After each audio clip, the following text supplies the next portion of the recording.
Welcome to Tuesday Night ICL, and we're back again with round two.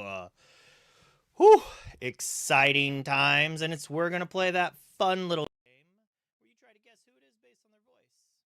You probably know who I am, but maybe you don't.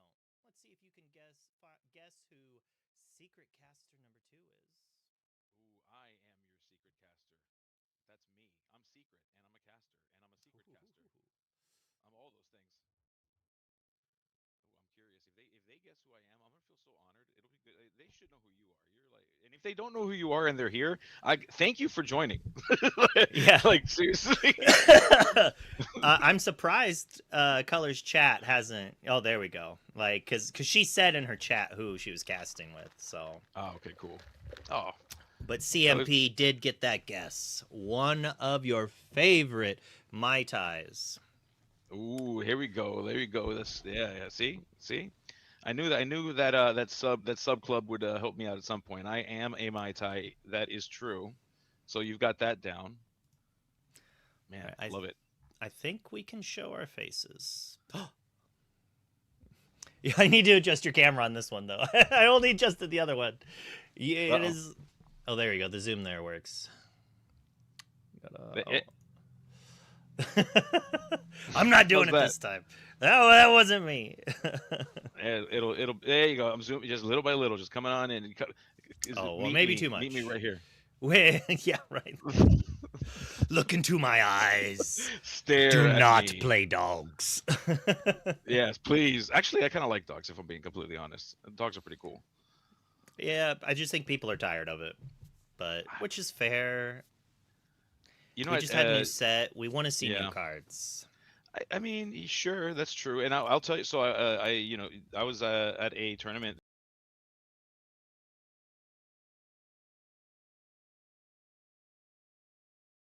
Matchup for tonight, we have Nashkana versus Ink Knights. Should be an excellent show tonight. Ink Knights has had quite a few stellar ICL seasons here in season 1 and 2, making the top cut in season 2. I don't remember exactly on season 1. I'm assuming they did. And we're going to be cutting over to the action here in just a couple of minutes. But it's kind of interesting to see. Are we going to have one of the new teams, take down Ink Knights here?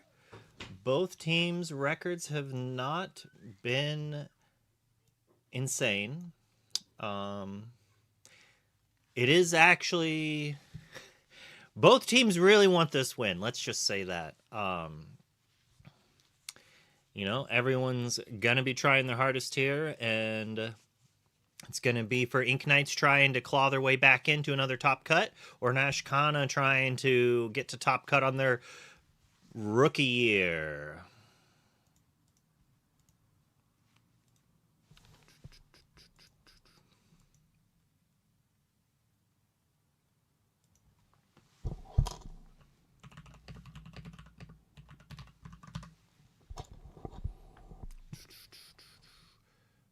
Might be correct.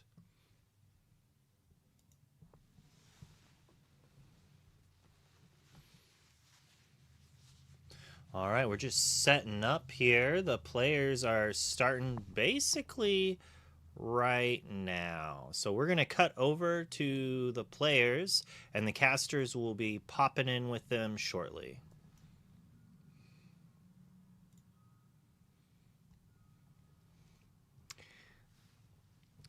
As we see Sarah here ink a white rabbit and then start off with a cursed merfolk.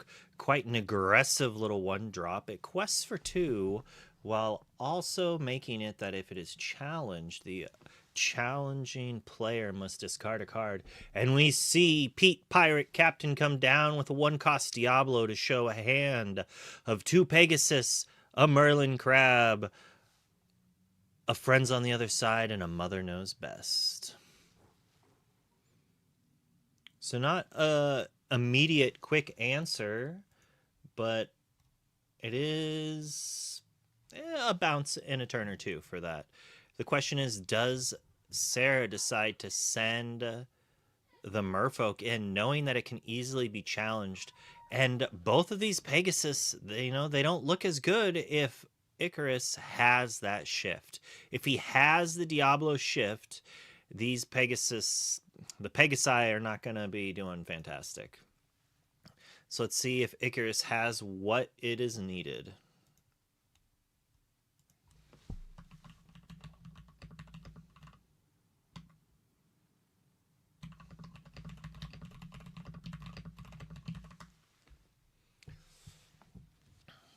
Oh, and of course, I forgot to start the ad, so let the snoozing begin.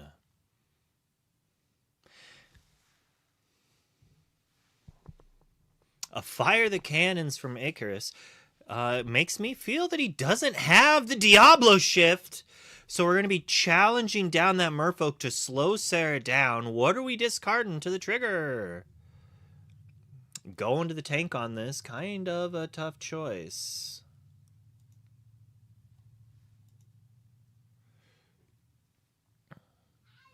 We ink away a Pete. We discarded a Sad Beast. Oh, we still had the shift. Icarus was just toying with us. He's like, I'll do the challenge, but I'm gonna wait till afterwards to shift this Diablo. Just playing those mind games, torturing your opponent there. Rough action. As Icarus chooses to draw another card off of that Diablo using its pretty good ability. I don't know how many people have seen Diablo before, but it's a pretty good card. It sees a little bit of play, I think. As we do see the crab boost up one of those Pegasus.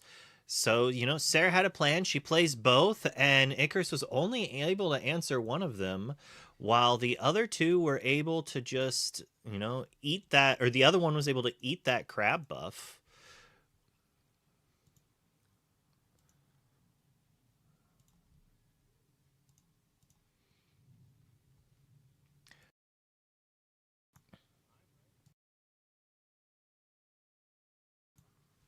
All right, and as we see Crab sing Friends on the Other Side, I'm going to show you a couple of my friends.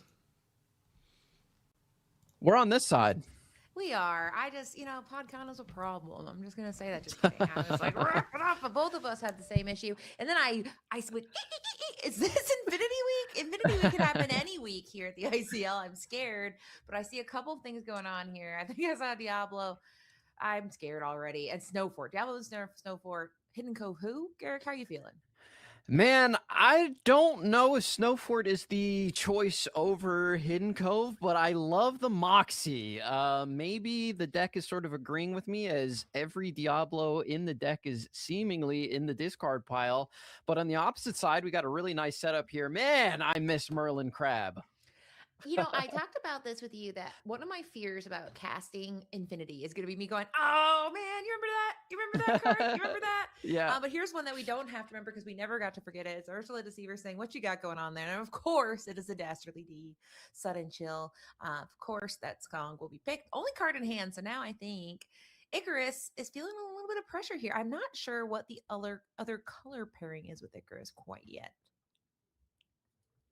Yeah, I am not sure either. We're seeing a lot of Emerald. It is Steel. There's another Diablo taking advantage of the Snowfort being out there. However, we do have the Dumbo established, so can go in if we need to trade with the Diablo. Right now, all we're returning to hand would be Ursula with the Muses, which is not what you want to do when you have a deck full of songs, as these Emerald Steel lists typically tend to have.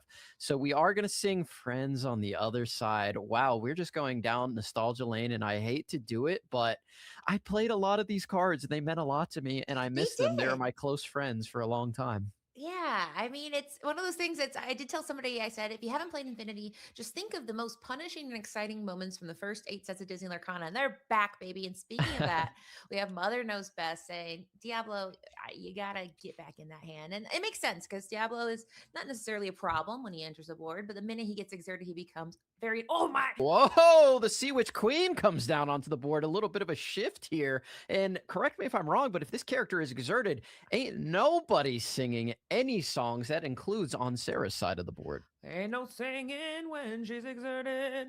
And I love that because I mean, as we know, Infinity, I think is going to be songtastic. That's a word Mhm. that people are saying. People are saying I've songtastic. heard it. Yeah. And what a perfect card to have this because, like we saw, the utility of having sometimes playing Ursula Deceiver feels bad because she kind of is when she does what she does, which is Mhm. go ahead and look for a song. She's just a 1/3, but this makes her feel so good. Shifting in for 5 and then singing becomes a lot more problematic. And she's a 4/7, so it is definitely one of the more fun cards to tech in, and I'm excited to see her here. Unfortunately, well, actually, no, things are going okay. I mean, we haven't used it sideways, which is actually pretty good because, as we know, Ward is very annoying. But the minute you see him exerted, suddenly you're not feeling as scared as you used to.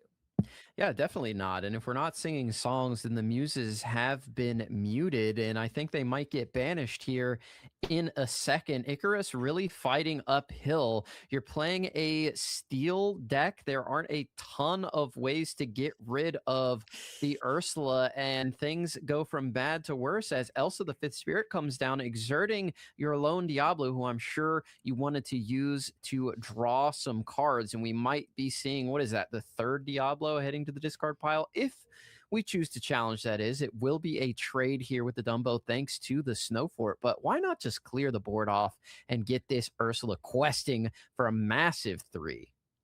Yeah, that is a very, very, very powerful play because I think that that Ursula she could do some pretty profound challenging, but she didn't have to here. And now we have to play full retail value for let the Storm Ooh. Rage on, but perfectly targeting an Elsa thematic. Yeah, let the storm rage on, banishing Elsa on the opposite side of the board. And hey, look at that playmat. There's an Elsa on Icarus's side of the board as well. But like you said, we had to pay 3 for that.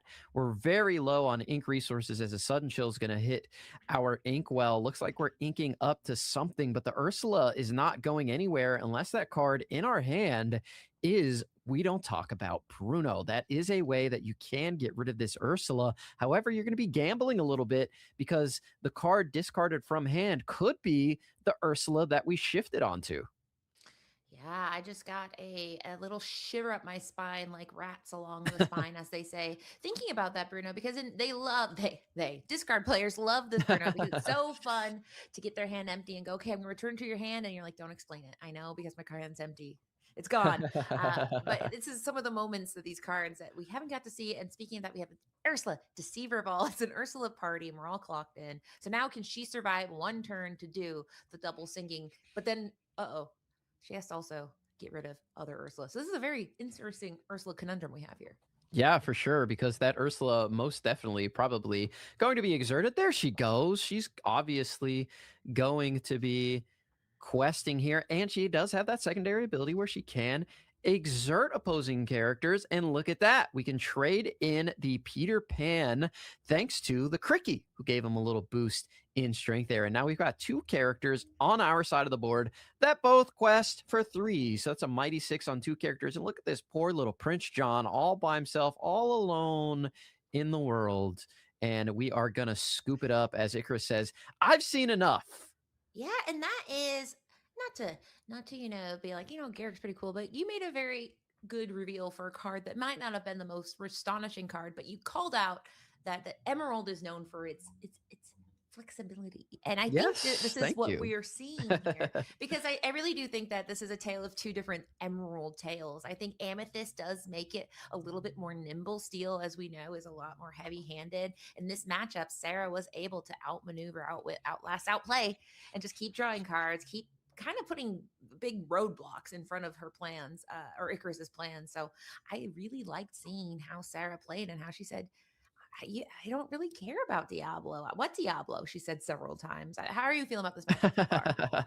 Yeah, I mean, Sarah coming through and defeating Emerald with Emerald, because Emerald is one of the best colors in the history of Disney Lorcana. I believe they've won the most DLCs by a pretty wide margin. So it is a strong color combination. It's going to be a strong color combination in for the foreseeable future in Infinity as well as Core. And yeah, a little bit of Emerald on Emerald violence. I'd love to see a little bit more of Sarah's deck. Are we really just playing that Emerald Amethyst tempo deck, that EA tempo, just win the game. Shout out Lorcana villain, as he loves to say. But if it is that version, I think it's got a pretty decent matchup into the discard deck. It has obviously a ton of different answers to Diablo. We saw 3 get banished that match. Plus, you can stop them from singing with your own Sea Witch Queen. Now I have a little tale and I have a little bit of time, so I'll tell it. I remembered at EA Sports Challenge Everything. So I'm like, why would you make your deck Emerald Amethyst Challenge Everything? Because that's not really the identity. But we did learn there was 2 divisions of EA. Somebody looked it up. Mhm. One had Challenge Everything. One said it's in the game. So both are correct, but one makes way more sense, I think. But I don't know. Yeah, I do want to see how these decks perform in this second game because, like you mentioned, we only seen some of the cards, and I think that's one of the more fascinating things about Infinity because you do have the option when Luke says it's Infinity Week. Whenever that happens, we don't know. I think it's based on the Mayan calendar. You It's every third week we're hearing. I just don't know, and I Which get scared. also lines up exactly with the Mayan It calendar. does, and that is one of the things we try to do here. But I will say that some people you see will just kind of sleeve up a deck and change 1 or 2 cards. They just slot in cards they think are better, but some people completely retool things. These are 2 decks that feel very familiar, but I'm Mhm. excited to see what other pieces that they might have slotted in. We saw Snow Fort, like you said, interested out for that over the Cove. That is a more challenge forward type card, I think. But Mhm. here we go. It's looking like the classics. Like, Diablo, show me what's in your hand. I want to see if you got anything cool too. Yeah, I have gone through. Oh, let's show that first. Of Yeah, first. course, we got to She's show putting the it by yes, cost, I think, Pegasus which is actually the most by elegant thing I've ever value. seen. Wow, I love that, and it looks like the entire hand is foiled there. We gotta somebody reach out to Sarah and send her your Pegasus because we need some more. And take a look at that genie. I love to see that. That was a card that I think a lot of people were really, really excited for when Fabled came out. It didn't end up being a card that anyone played, but it was a card that everyone was interested in. Yeah, I mean, my goodness, it's one of those cards where you're like, that was enchanted. I think I own this enchanted. Everybody, wake up! Infinity's happening. But like you mentioned, it has legs, even though Genie doesn't in this specific card, where Yeah, it's got the yeah, evasive. yeah. We know evasive is quite nice, and then your other characters get +2 when he is exerted. So EA challenge everything. Get deck name just rebooted. I don't know. Mhm. Yeah, I love it. And it seems like this is a very challenge minded deck. And I like that kind of deck building. Build to your strengths. We have the Genie here. We've seen the Cricky. We have the Peter Pans. We have the Elsas. We got a lot of different things that we can do here. I'd love to see a Madam Mim Fox. I don't know about you. Icarus would love to see a Diablo devoted Herald here on turn number 2. Exactly. I think it's one of those things that you have to capital. Emerald Seal was one of the most punishing decks we've ever seen, but it also is one of the most delicate because these first few turns have to go on script. And so script is Mhm. starting here. We've got the discarding an action to shift that Diablo. And now we're just going to decide, are we Do singing we that have it? Diablo? And We we do. do. It is the most punishing combo, I think, in the history of Disney Lorcana, at least on turn number 2. Let me spend 0 ink to play a 3-cost evasive that draws cards on your turn. And oh, yeah, I'm also going to pay 0 ink to destroy your character, banish it into the discard pile, and draw a card myself. It's absolutely insane that this was a combo that could be done and be done so consistently. I don't like it, quite frankly. And I don't think Sarah does either, as we see a no-go Tomago coming down, where basically it's just an evasive. And I don't think evasive is going to be the most important thing we have right now. But it is a character, and we are playing it on curve. Yep. And I think the most important thing is just staying in this game because the Emerald Steel train can run out of engine. We do see Space Pirate headed to the Inkwell, which can be another punishing thing. We'll talk about it later because now it's time for that setup of Ursula Deceiver of all, which I wish Ursula Deceiver of all shifted onto Ursula Deceiver. It does not. You have to pay full cost. Yeah. But now the question is, in those 3 cards, do you have a song? This is a fun gamble. You don't know, and it does make you want to play your own Ursula in response to see how bad is it going to be. Yeah, the Go-Go, though, did come down onto the board and stop the Diablo from exerting, so that's going to prevent at least 1 card draw. We got a Sudden Chill, and Prince John. That's pretty disgusting. Chill, John, There's chill. no, there's no way to stop that on Sarah's side of the board at this point. So that Ursula is going to make you discard 2 cards. Prince John's going to draw 2, and here goes Emerald Steel off to the races. Almost the perfect start. And that is one of the most frustrating things is when you say, okay, well, I don't like that song. I'll get rid of it. But Icarus had a second. He is not flying too close to the sun right now because, like you said, these are this perfect synergy you want. Being able to do it twice, it feels miserable if you're Sarah because there's truly nothing you can do but just sit and hope your next top deck is really good. Waiting for this to play out. In this case, we will go ahead, exert the 3, get the Prince John on the board, and now it's time to start synergizing fabulously. Talk to him, Garrick. Yeah, I mean, speaking of a chill up your spine, I just felt a sudden one go up mine, and not on purpose there with that rhyme scheme. Call me Dr. Seuss, but I do. Ursula, Deceiver of All, able to discard 2 cards. We're going to draw 2 off the Prince John and probably draw some more. Listen, ban Prince. You got to check the chat because that's how you know when they start saying ban this. That's when things have really started. But we're not there yet. But now we're feeling it because now it is time for Diablo to sing a song too. Let the storm rage on, dealing 2 damage. Also, I'm gonna get a card. Everything is, and you draw a card, which feels very frustrating because Sarah is just, she doesn't get to have that kind of fun. But this is what I would call the quintessential board state. Icarus says, "Show me your hand," and she says, "Sure, fine, look." And they're 2 pretty okay hands or cards to have because, well, we can't shift yet, so it's actually kind of bad.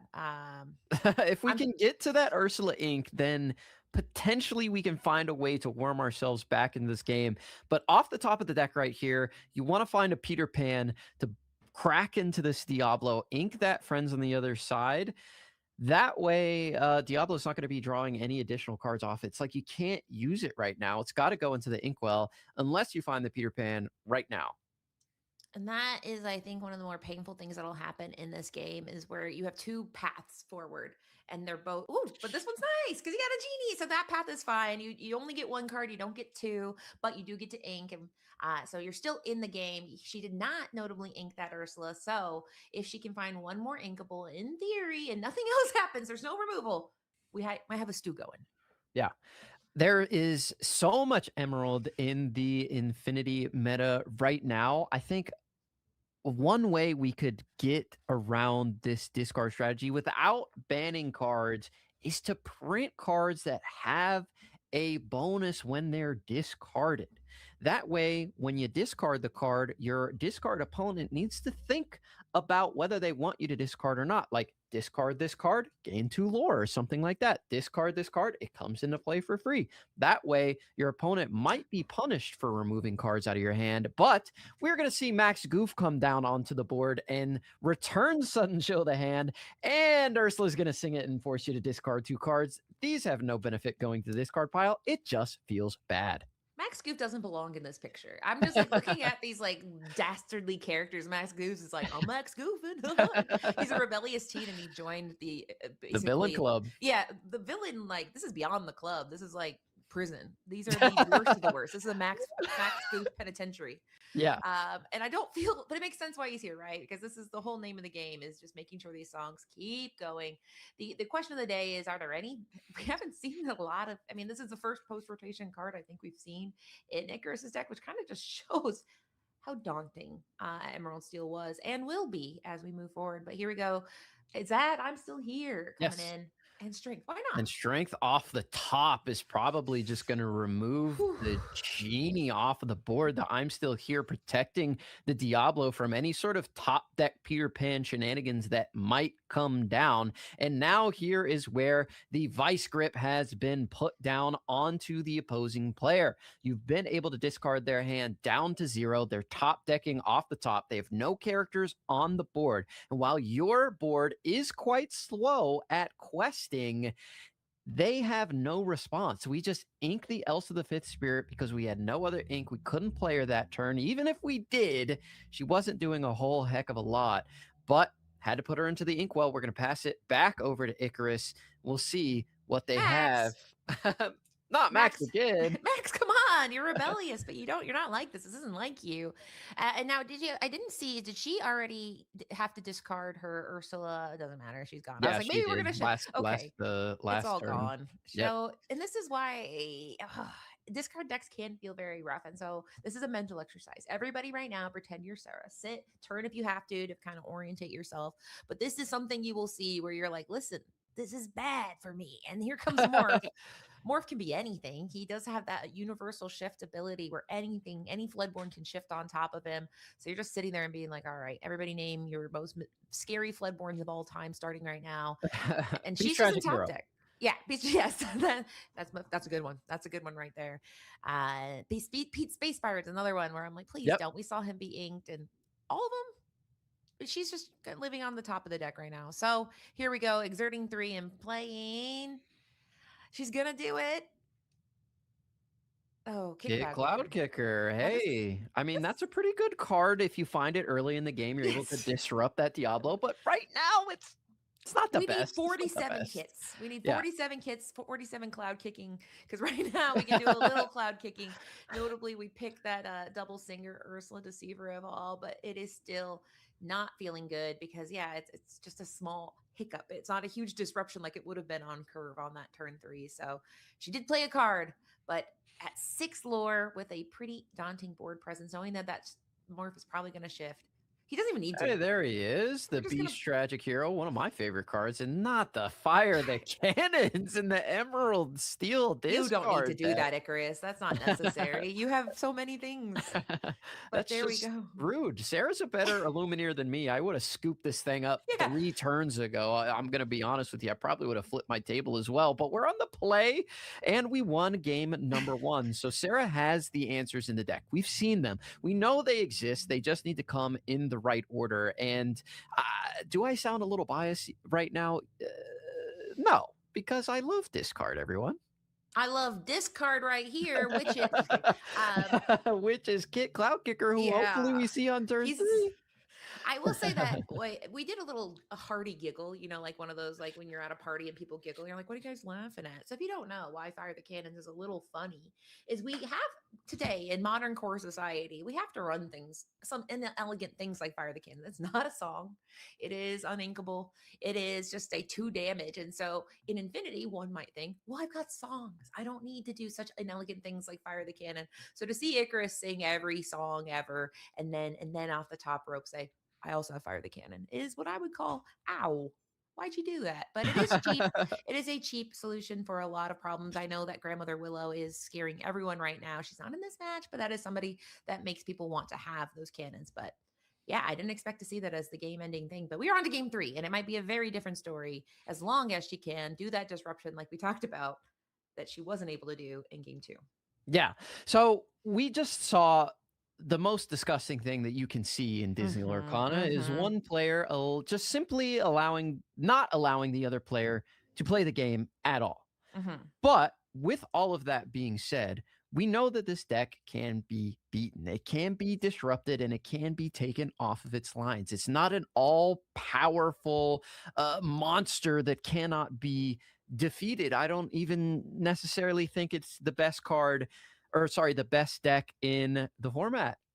So there are ways to attack it. So everybody put down your swords, put down your bows, and put down your pitchforks, because we have a game number 3 here with the discard deck on the draw. We'll see if the Emerald Amethyst Tempo deck is able to take it. Like I said, it's not impossible, and Sarah does have the tools. Meanwhile, on Icarus's side, you drew it up perfectly last game. That was absolutely the perfect sequence of cards and the perfect sequence of play by Icarus. Shout out to Icarus, who played that extremely well. When the cards come to you, you play them in that order. It's really hard to lose with this deck. So both players extremely well versed in their decks, and I'm sure we're going to see a more explosive match in this game number 3. It's fascinating though how as a player, there's certain decks where someone's doing good. Like for example, missing ramp on 2. If they don't, you're like, they might lose just from that. But I mean, when you see a Diablo turn 1 and then you're like, please don't, and then the shift on 2, it does feel like at that moment it feels insurmountable. Does it mean the game's over? No, but it is one of the best starts you can have for 2 reasons. Because first, everything they have. They've already shown all 7 cards in their hand. And then you get to decide if you want to come at it with an Ursula after. You get to do all sorts of heinous crimes. They're not crimes. They're all actually legal. But yeah, it's one of the most synergistic openings you can see. However, Sarah did win game 1 and made that deck look silly. So she's got a cute playmat and a dream. And here we go. We're going to put that fox into the inkwell. And do we have a 1 cost to put the pressure on? We do. That cursed merfolk. Yeah, the Cursed Merfolk coming down on Sarah's side of the board. It's a pretty solid card. If we see Fire the Cannons here, that'd be pretty tough, but it is that Diablo. So let's take a look at the hand. There are a ton of answers as we have the 2 Pegasus again. We do have the Kit Cloud Kicker, and we do have the Peter Pans. We have plenty of answers here for the Diablo should it shift, but we'll see if he has that perfect opener again with a card to discard to shift, plus let the Storm Rage on to remove this Cursed Merfolk and mitigate that negative ability of forcing you to discard if you want to challenge into it as double Pegasus comes down onto the board. Now gather around for a little bit of Lorcana history. Now, Mo Shamlin in Nationals, he actually put just I don't remember the number, but an egregious amount of 1 cost because he got to the point in the meta where he's like, listen, if I just keep spamming the board with 1 cost, I'll probably be fine. I can recover from most situations. I can get an early lead. So it is kind of fun to see that she has access to this line. Not only is it evasive, but like you said, I mean, it creates 3 problems. And then suddenly, do you have 3 cannons? Doubt it. In this case, though, we are going to go the morph line. So this is a very different opening than we saw last time with Icarus. And Sarah might feel a little bit more breathing room. She's not out of the storm because that Diablo and that morph can turn into lots of terrifying things. But for now, it's not the scariest thing she's ever seen. Yeah, most definitely. We can shift Diablo on either Morph or Diablo. So if we want to play Kit Cloud Kicker here on turn number 3, we are going to have the option here to bounce either character that we would like to choose. Oh, and we do have Fire the Cannons coming out. Oh, sorry. No, it's being discarded. We could use that Fire the Cannon Merfolk to get rid of the Merfolk, but opt to challenge and discard it instead. Yeah, and I think that tells to me that Icarus does believe he has ability to refill his hand. Now we do have to pick. Now this is kind of rough because he hedged his bets. The Diablo can only be one thing. Morph can be anything. So Morph goes ahead and gets returned to the hand. And now we have 3. Wait, no, Kit Cloud Kicker is not evasive. He's just kind of looking funky in the air. But yeah, he's just doing a little backflip through the clouds. He's kicking the clouds. He's kicking the clouds as you do. And so now this is exactly what Sarah wants to do. This is the tempo-y of the tempo deck where you're able to keep that tempo up on her side where she's questing. She's keeping that incremental value while disrupting what Icarus is up to. So Icarus has had to discard a card to challenge a Cursed Merfolk. He has gone, played a card each turn. So he still has 5 cards in hand, but he needs to be careful because Sarah does have a pretty impressive mid to top range as well. It's not just an aggro deck. It is, like we said, a mid-grow. It's a mid-grow deck. Yeah, she does have the Ursulas, as we saw in game number 1, and the Crickies, as the Kit Cloud Kicker is going to go down to a Let the Storm Rage on. However, we did take our entire turn to do that. Yeah. So we are not developing the board, which is really notable. But right now, Sarah doesn't have a ton of pressure on the board. These 2 little Pegasus are just going to keep on questing as they can throughout this match as we put another beautiful DLC promo into the inkwell. We all need to, for just 1 Pegasus a day, we can sponsor Sarah to have a full play set of Pegasus. Or I'm sure she's eager to get to the DLC Indianapolis. But I will say I loved what Icarus did there because a lot of times you see in Lorcana where people will kind of do a little bit of bluffing. And it's not really bluffing, it's just playing. But you're putting 2 characters and you're like, which one? And then you hope they pick wrong. And then in this case, it looks like she very much picked right because, like you said, that was a down tempo turn. If we were able to shift anything onto that morph, then morph could have sang or new morphs. Xenomorph could have done some work there. And now things are coming up. Sarah, she is at 6 while we have Icarus at 0. But as long as she keeps her hand size big, it becomes a much harder battle. So let's see what she has here with Ursula Deceiver. Oh, just wow, does hit a song. That's actually huge, I think, because like you just mentioned, you need to keep your hand healthy. And right now, Icarus has all the resources on their side of the board. And Sarah's board is really not that intimidating. It's 3 characters. They're all evasive, so they're not being challenged right now. That can change really quickly. A Diablo could be shifted at any point. A Snowfort could come down and start changing things into Sarah's favor as she opts to put down the Merlin Crab onto the board. We're just going to keep questing, but Icarus is not out of this game by any stretch of the imagination. This can flip on a dime any moment now. Yeah, and I feel like it's about to happen. I mean, between the morph that I feel like he was telegraphing that he wants to do something heavy with that, assuming that beast, tragic hero, emo beast, sad beast. Everybody say what your favorite way to call it. I do remember one time I was trading somebody for a beast tragic hero, and I said, "Oh, do you have an emo beast?" And she said, "I don't know what you're referring to." But the emo beast does have that modular ability where if he has no damage, you get an extra card. Otherwise, at the start of turn, if he has damage, then he is a 4/4. It does have to be the start of the turn, but so Yeah, right now nothing there cool he is going to is. happen except for the fact he can go ahead and sing and challenge. In this case, he can sing a pretty nice song called Strength of Raging Fire. I don't know why I forgot, but Strength of a Raging Fire. Another That was a great good song song singing it. that he can sing is "I Shifted In with the Haven't You People Ever Heard Of." Mm, Drawing yeah. 2 cards at the start of your turn. Where are Nailed you? it. You have no cards. You cannot shift. You cannot play tonight. I need some card draw always. All right. What We're do we nailing have it. here? Is it Genie? It is not. No, not like this. Cursed Merfolk, which feels pretty cursed because now right there's that moment in the turn where or each game where you're about 5 ink and the deck's either kind of run out of gas or they just Mhm. start taking off spectacularly. It's hard because she is at 11 and she has on the board 4 lore. That's good, but I there's no more gas. If we don't see a gas station coming up at the next exit, things are going to be very bad. Yeah, friends on the other side would be huge here unless we come down with the Diablo. No, it is the Ursula, deceiver of all. Notable last turn, Sarah did sacrifice one of her Pegasus to go into the beast to prevent any more of that card draw coming into Icarus's hand. And Icarus is going to use the last card in his hand. And then along came Zeus. He hurled a Thunderbolt onto Peter Pan, removing it from the board, and now it is turning into a little bit of a race and a little bit of a top deck war. We'll see if Sarah is able to find something, and that's something that you definitely wanted to see, a genie wish fulfilled. He's here now. What are your other 2 wishes? And it's probably for some removal because the minute I see it in Ursula Deceiver of all, I'm shaking in my boots. Now it could be a sudden chill, in which case she says, "Big deal. I don't care." She inks knowing that it could be a sudden chill. Whatever's in your hand, protect it because you are in the face of a deck that loves to discard. In this case, he is not in a card resplendent situation either. I think he is top decking as well, but that's a pretty good one. Electing not even to shift, just going wide because we can't shift, do the discard. And now things are still looking pretty good for Icarus, but she's at 14. He has to respond.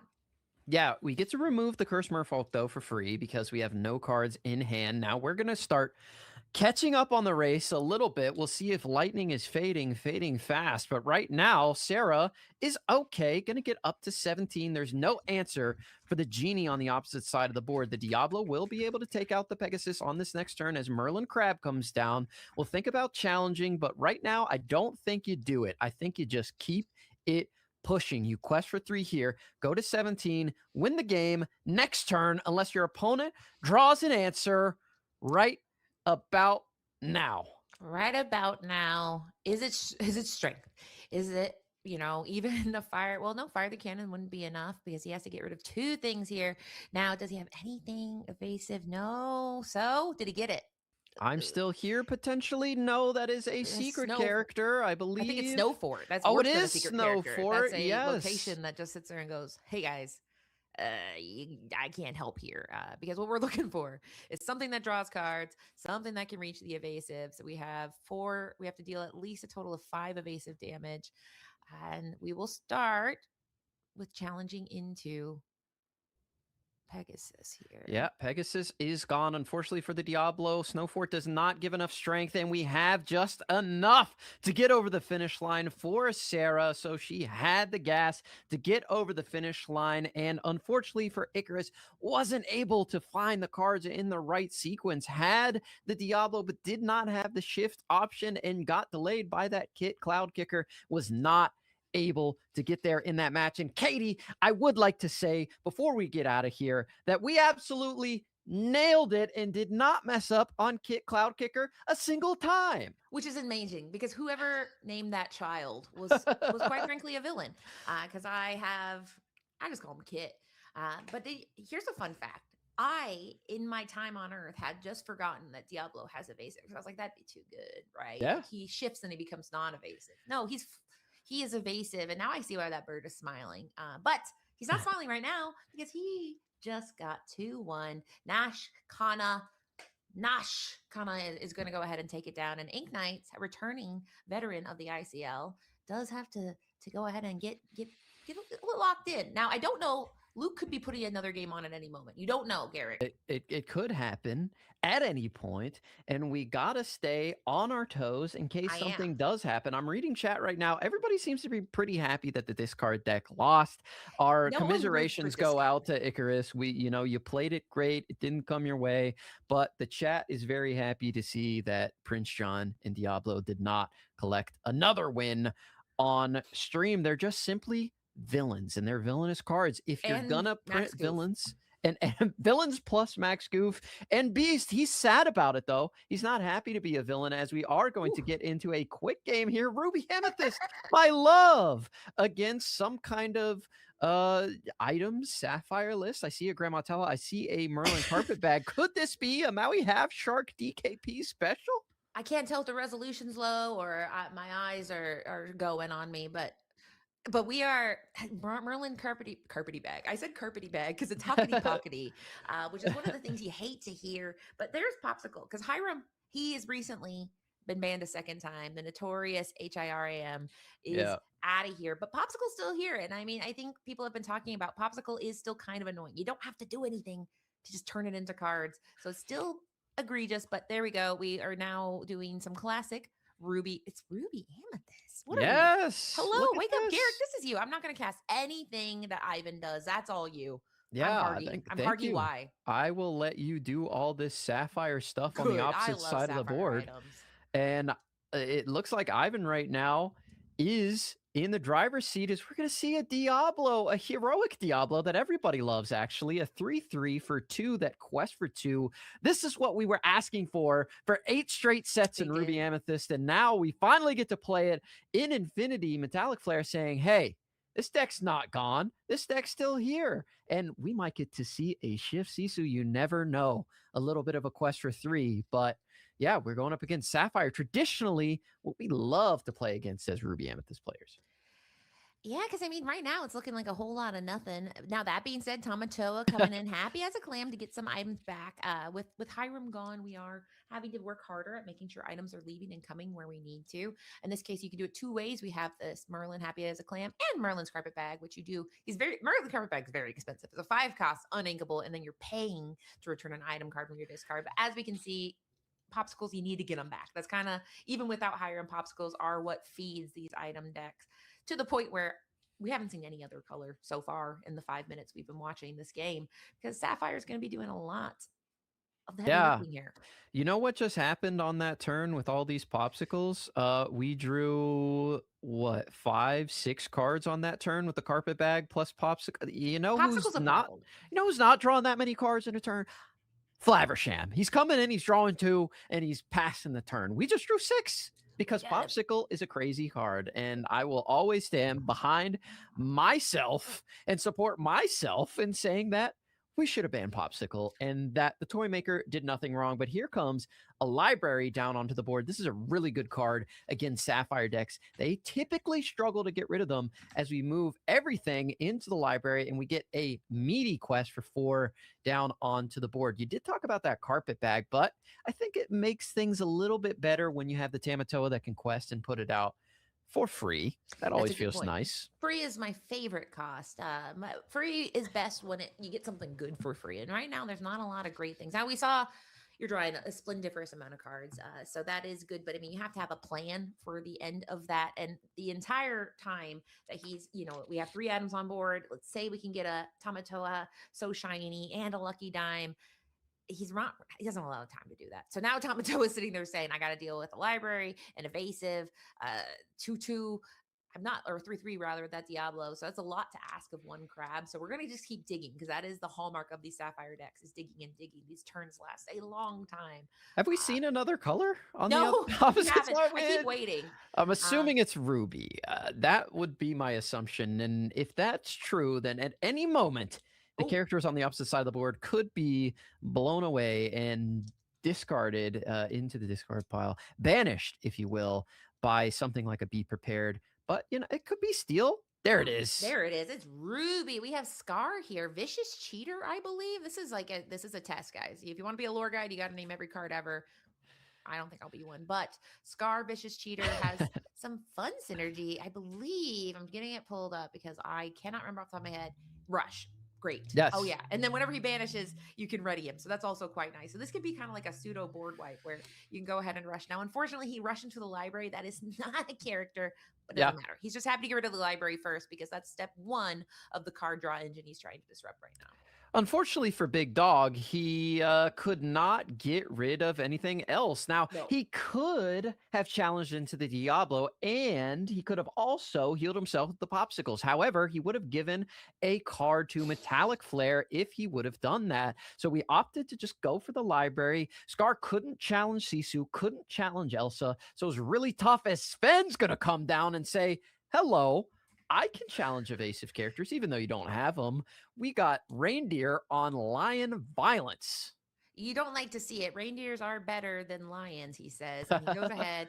He's a challenger +3. He's a little bit delicate in the sense that he does only have that 3-statted willpower. But in that case, it's enough, right? It's enough to go ahead and get rid of the Vicious Cheater.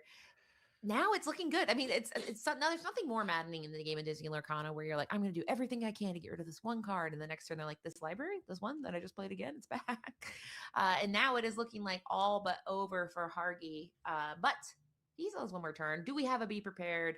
He has the ink. It's not going to necessarily win the game, but it will give him another turn. Yeah. Sisu would be okay here. It banishes 2 things, but there's still game on board in the form of the library and the Diablo, so you'd need something to pair with her, like a hideaway. Pirate's Life does stall things a little bit, go down to 15, gain 2 lore on the side of Hargi. So again, that is going to delay things, but Ruby Amethyst loves to play a little card. You might have heard of him, Merlin Goat. We'll see if that card comes down. We have the Pirate's Life and the Be Prepared. So we are going to draw a card here off the Diablo. Yeah, that bee. Here we go. Be prepared. Beautiful, beautiful. He just woke up in a cold sweat. And there we go. Maui, we need to ban him. He's not doing anything except he hates books. He's probably coming right towards that library. Why else would he be? Yeah, he's gotta. And with that Vitalis Sphere, he's feeling nice and small or strong enough to take down a whole library. Yeah, and it does look like Metallic Flare forgot to draw off the Diablo there. We're hearing from production. You definitely want to be doing that.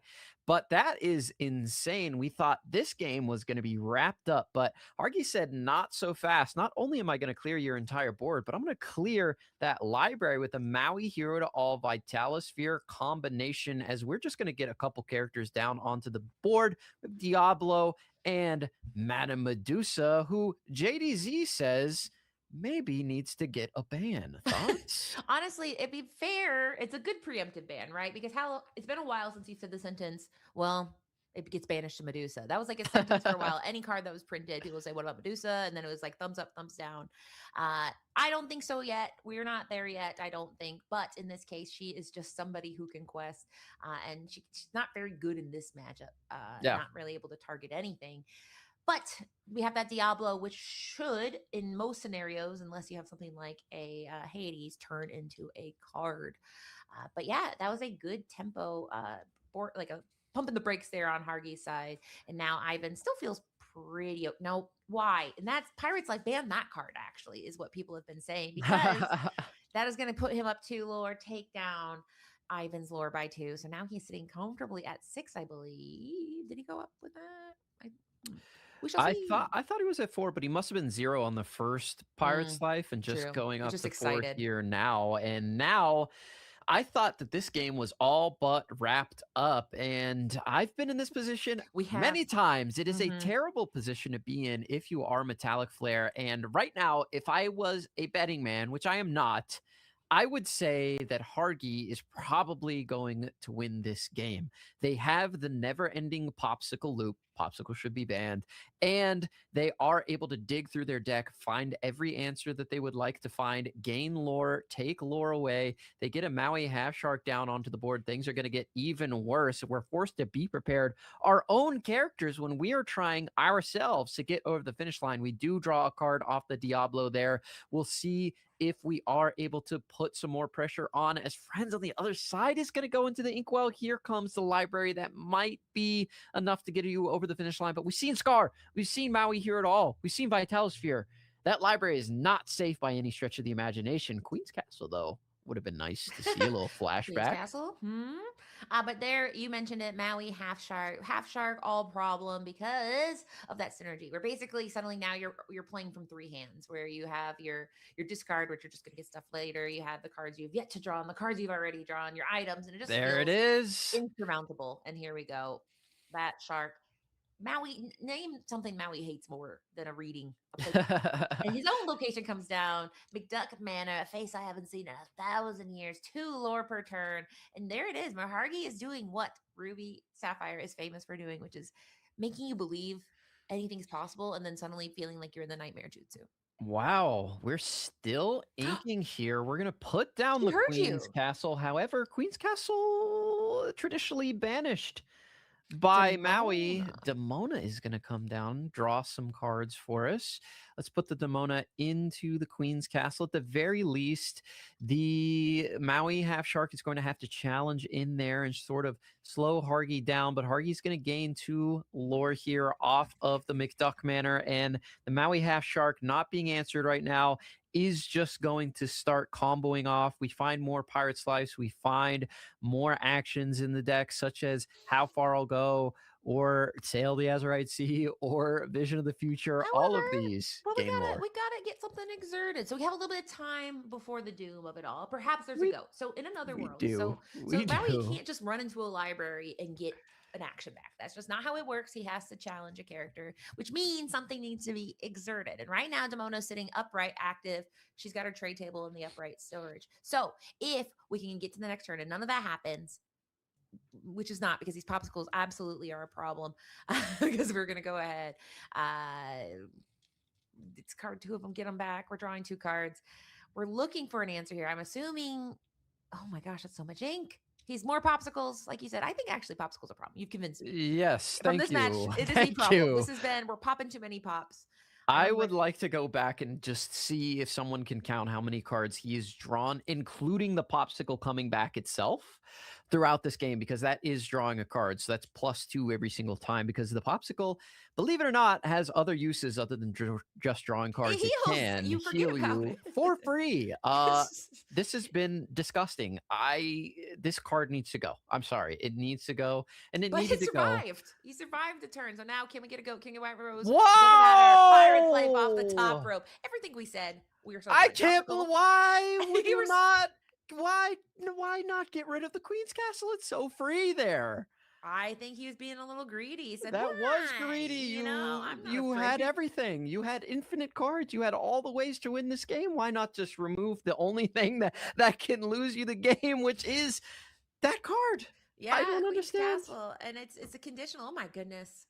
I just saw 2 angels in front of my eyes. I don't know if they can see. They are. Do they know they can see? We can see the angels. Can you guys believe what you just saw? The Bald brothers are in the building. Let's go. They're here. Let me tell you something, brother. The Bald brothers are here, and I got my bald hat on. I have that same shirt. I could have put that same shirt on as Gabe. No, I actually can never hear Gabe. Cannot hear Gabe. How about now? Right can you guys hear me? We can hear you. Gabe's not talking. So I'm still in. I'm that stunned. Was an insane. That was a crazy I was match. in the chat. I was popping off in the chat there before we rolled in, because I was like, "Hey, you got it. You got." I was like, "This game's over. over." The game, I guess. You're trying to hedge. He said, "Make him have it." He's like, "No, I have it. It's on the board." Chat can hear Gabe, but we can't. That doesn't make sense to me. But Gabe can only talk to the chat. He's actually using like the citizens of I can hear Gabe. How about now, Gabe? Can you hear me? All right, I'll disconnect. Wait, I have to disconnect? I'm not coming back. Garrick but yeah, just dipped. I love Garrick. He's a can-do man. If you say you can leave, Garrick's like, I'll try it. All right, here we go. Here we go. I'm not leaving. I thought I'm he not was coming talking to back. me. I thought he was talking to me. I said, I'm out of here. So- Okay, let's go back to that We game. had- That there was a was lot. an Please break insane it down, dude. match that we Lyrical just breakdown. saw. Yes. Because after the second Pirates Life, we saw the incredible board wipe, Pirates Life, get rid of the location with the Maui plus Vitalosphere play. From there, things were looking a little bit dicey for our hero, and they are our hero, Ruby Amethyst. Sapphire Ruby is a villainous deck, as is Emerald true. Steel. We Very all true. agree. Everybody in here agrees. The chat agrees. We were rooting for the heroes. And then we saw the second Pirates Life. We get the Duck Manor established. We get the Maui Half Shark. We have infinite card draw combo. I thought this game's over. I've been in this over. spot before, and we had the opportunity to take the Queen's Castle off the board. The only way we can lose is instant lore gain in the deck. Like, you played 2 games before. Surely you saw that there was either a Pirate's Life or Yeah. Merlin Goats, Maybe not, both of though. which lose you the game. Just don't take the risk. Just get rid of the He castle. saw the Yeah. McDuck Manor was staring him in the face, the capitalism, the greed. Yes, that's Staring right at him, and he had to say, you know what? I can go for just one more gold coin here. I'm gonna go Yeah. for one it. more That's what he doubloon. did. You And that- play to win the game, dude, and that is just not the maneuver you need to make. Especially, maybe there's a world they were taking down libraries that entire time. Maybe they thought it was another library in that situation, and they didn't realize it was a Queen's Castle. Oh, maybe. Maybe because I mean, as we mentioned, I mean, it's 2 very distinct locations with 2 different abilities, but they Mhm. is statted differently. I think this is going to be one of the more fascinating things about Infinity is the closed deck list. Decks are never going to feel more closed, like because there's so many things where you're like, I know Yeah. the script, and I don't think you can know the script in Infinity. It's just so much. What is that? Hello? And like cards that are new and we haven't played yet, cards that are old and kind of fell out of fashion. In this case, I mean, it's not typical. You see 2 different types of Amethyst locations paired with a Pirate's Life. That is what I would call non-traditional. But what is tradition? Infinity is Yeah. brand new. So I There are love a to see it. billion cards in this format, man. And Honestly, they just more gonna keep coming. We can't, the avalanche of cards that are coming in compared to the cards that are leaving, i.e., one, is not the same. So we're gonna get Gone too soon. into some insane decks. But the next card that needs to go, I think we saw in that match. Pops. What was that? We played Popsicle 100 times in that game. What? I wasn't Team Garrick for the longest time. I was Team Hiram, but now I'm full fledged. Popsicle's got to go. Tribe member. Clansman. No, I don't want to be. No. No, we're not doing that. No, we're not. Yeah. Sorry. I like how we know. No, I I'm in the screamed. clan. I Is didn't that mean to- I'm in the clan. No, I'm not in the You're clan. No, we're not. No, no. Anti popsicle sentiment is not lost on me, and I think it's time for that card to get up out of here instead of a Hiram. potentially. Okay. My Let's very just first. trading spaces, trading Yeah. places. Something. Or just both, just add them. Sorry, Nick Nah. Wild. People say like, "Oh, we can't ban Popsicle because our favorite beloved card, Nick Wild from Ban set Nick 2." Wild too. Get him Yeah, out of get him here. outta then. here. Who Sorry, cares? Nick. So You Ain't so nobody. him. What are you talking about? We decided a long time ago that he was never going to show up in the deck. Yeah. Ravensburger for that. We made that choice. If that's the hesitance, just get rid of him too. We'll Yeah. all vote. Everybody will say, Aye. raise your hand right away. I will say my first big tournament, it was a set champs, and that was big for me. And I was playing, and a guy kept going, "I'm gonna pop my pop. I'm gonna pop the popsicle. I'm gonna pop it." And by the 15th time, I was like, "I think we're done saying pop it. Just do it. Like if you say pop, if you Pop it. pop Yeah. a popsicle Twist one more it. time, I'm a- yeah, I'm gonna gonna bop it. pop my popsicle." And so since then, and that was like the first time I was in a tournament, I was over it. And now we're on set almost 12. I think the people have had enough popsicles. Yeah. And surprise to you, Katie, he's actually in the chat right now talking about how you're He's popping commenting his on I'm it. popsicle popping in the it. chat. Not pop the pop, dude. I'm Oh popping my a goodness. popsicle, and to the point where then he was popping everything. He's like, "Oh, I'm Mm. gonna pop this." I'm like, "We're done popping. You can't pop anymore." I'm We're gonna all pop your popped out, man. aerial with a. Let me pop your area with the strength of raging fire. Yeah, I'm Let's gonna. go ahead and pop. I'll go ahead and pop this friends on the other side. Draw 2. And No then more I'll pop popping. this Madame Medusa, who needs to be banned, by the way. I think Katie was spitting. Okay, you guys need to just lean that into card did actually not. Let's Yeah, gain he just one showed up more. and was like, "So I'm a card. I question one." Hey it. guys, You won the game, dude. That one lore is all you needed. Did she request? Yeah, she did no. quest. That's she it. actually She did, quested she got and got. one. She got quested and prepped. That's it. Oh. I think that's what you need. That Quested. one lore won the That's banner, game. dude. That's it, man. Get her out of there. I think she's just more annoying than anything. I got a to whole be list fair, of cards I want to get banned. That's just called like something. Your for list is way, therapy. way, Yeah. way too long. But It's just- I need Popsicle more. is at the top, and he's got to go. It's- I'd rather see Popsicle go than any Emerald card. And that's a wild take. That's a crazy Yeah. take. They I could saw. be Portis Don't here. forget, we did see that Smoking, green man. steel match that happened. Granted, they did lose Yeah. that match They overall, look but silly. some of the stuff that Green Steel was doing in that round number 2, that Game game two. 2 was ridiculous. Should okay, not be allowed. But it's Yeah. binary. The deck is either big brain or silly time. And I think that's like one of the fascinating things about Emerald Steel is like when you see it cook, you're like, I am ascendant. I am the best deck builder player ever. But when it's silly time and you just have a Prince John standing there by himself, you don't feel big brained anymore. So Yeah. it's a deck that you must live and die by. Gabe, I mean, you've seen, were there any decks that made you feel homesick or just sick in those first round? Homesick. Well, see, I'm in the same place as Luke. I love me a good Emerald Steel deck. I love me a good Infinity Emerald Steel deck. I love me a good Bird. Prince John. It's Bring gross. him on. I love Prince John. gross. So, but here's the thing. So you're talking about banning Popsicle, but you have to realize that all of these. This is an ecosystem. Okay, there's key animals here. Okay? That's such, yes, Uh-huh. You gotta cornerstone. respect- There's these cornerstone animals you got to respect. If you get rid of Popsicle, forget about it. I want to play Emerald Steel all day. Yeah, you know what? Let's ban Popsicle. Let's do it. I'm in. Man. Sign me Well, up. ban Popsicle, bring Hiram back. That's my play. I Mm. don't think that if- would do if- enough. If I don't the think toy that would do maker's enough. back, if the toy maker's back, then Sapphire Steel is still fine. It's just Ruby Sapphire. I don't think so. I think if Boo-hoo. Popsicle goes, Sapphire Steel might be a thing. But I think what's Hiram going to be munching on? You're going to be Sheet Forest metal. Fierce, munching on- man, Yeah. rocks. Yeah, the sheet metal. He's got a Precious really- metals, dude. Yeah, robot queens and we're gonna be munching on freaking motorcycles, dude. We're gonna be He's eating sick. motorbikes. Hiram's a Ink sick runners? man. He's He'll a eat sick- whatever. He'll eat Vitalis. Yes. It's just whatever, man. He'll eat a snow fort if you give it Shields to of him, dude. He's Arendelle, weird. dude. Come Whatever on, is Hiram. on the periodic table, he'll put in his mouth and Yeah. he'll munch on it, dude. He's got a sick and twisted problem, and he'll draw got you 2 pica. cards. Yeah, it's diagnosed. Exactly. It's in My the strange DSM. addiction is what we should Right. call the next Sapphire Steel deck. I actually love how Hiram is now canonically known for eating things. There's nothing Yeah. on the card that indicates that he's eating No. anything. No, For he's just some reason, we have all It's agreed because of the popsicle. Right. He that eats this the guy's popsicle, eating. I Yeah. don't know He's why. popping popsicles, and now we're all sick. Yeah. Absolutely sick He's with eating grief. carpet bags. Hiram, stop! This is an intervention, dude. You're gonna That get thing is sick. 120 years old, brother. Put that thing down. What are we talking about? Did he just eat No. a shield of virtue? He's sick, dude. That man's sick. That's a Dude, that- virtuous shield. I think it's probably The because of sword of popsicle. Sean, you? But eating a lucky dime? Why is he eating that? That thing, That's come on, man. weird. That's expensive, My Hiram. God, dude. Eat something one Scrooge time. McDuck just picked that off the top of the deck. You're eating it to draw 2 cards. You're sick. He's That's his greedy. number 1 dime. Oh my god. Radigan's so happy. The smear campaign against Hiram, it doesn't end. He's already I gone, love and it. we're still kind of like, he's a freak. That is He a could freak eat man. Radigan's trap. He can. Ah, That's very true. true. Very true. That's where very this true. all started. A problem.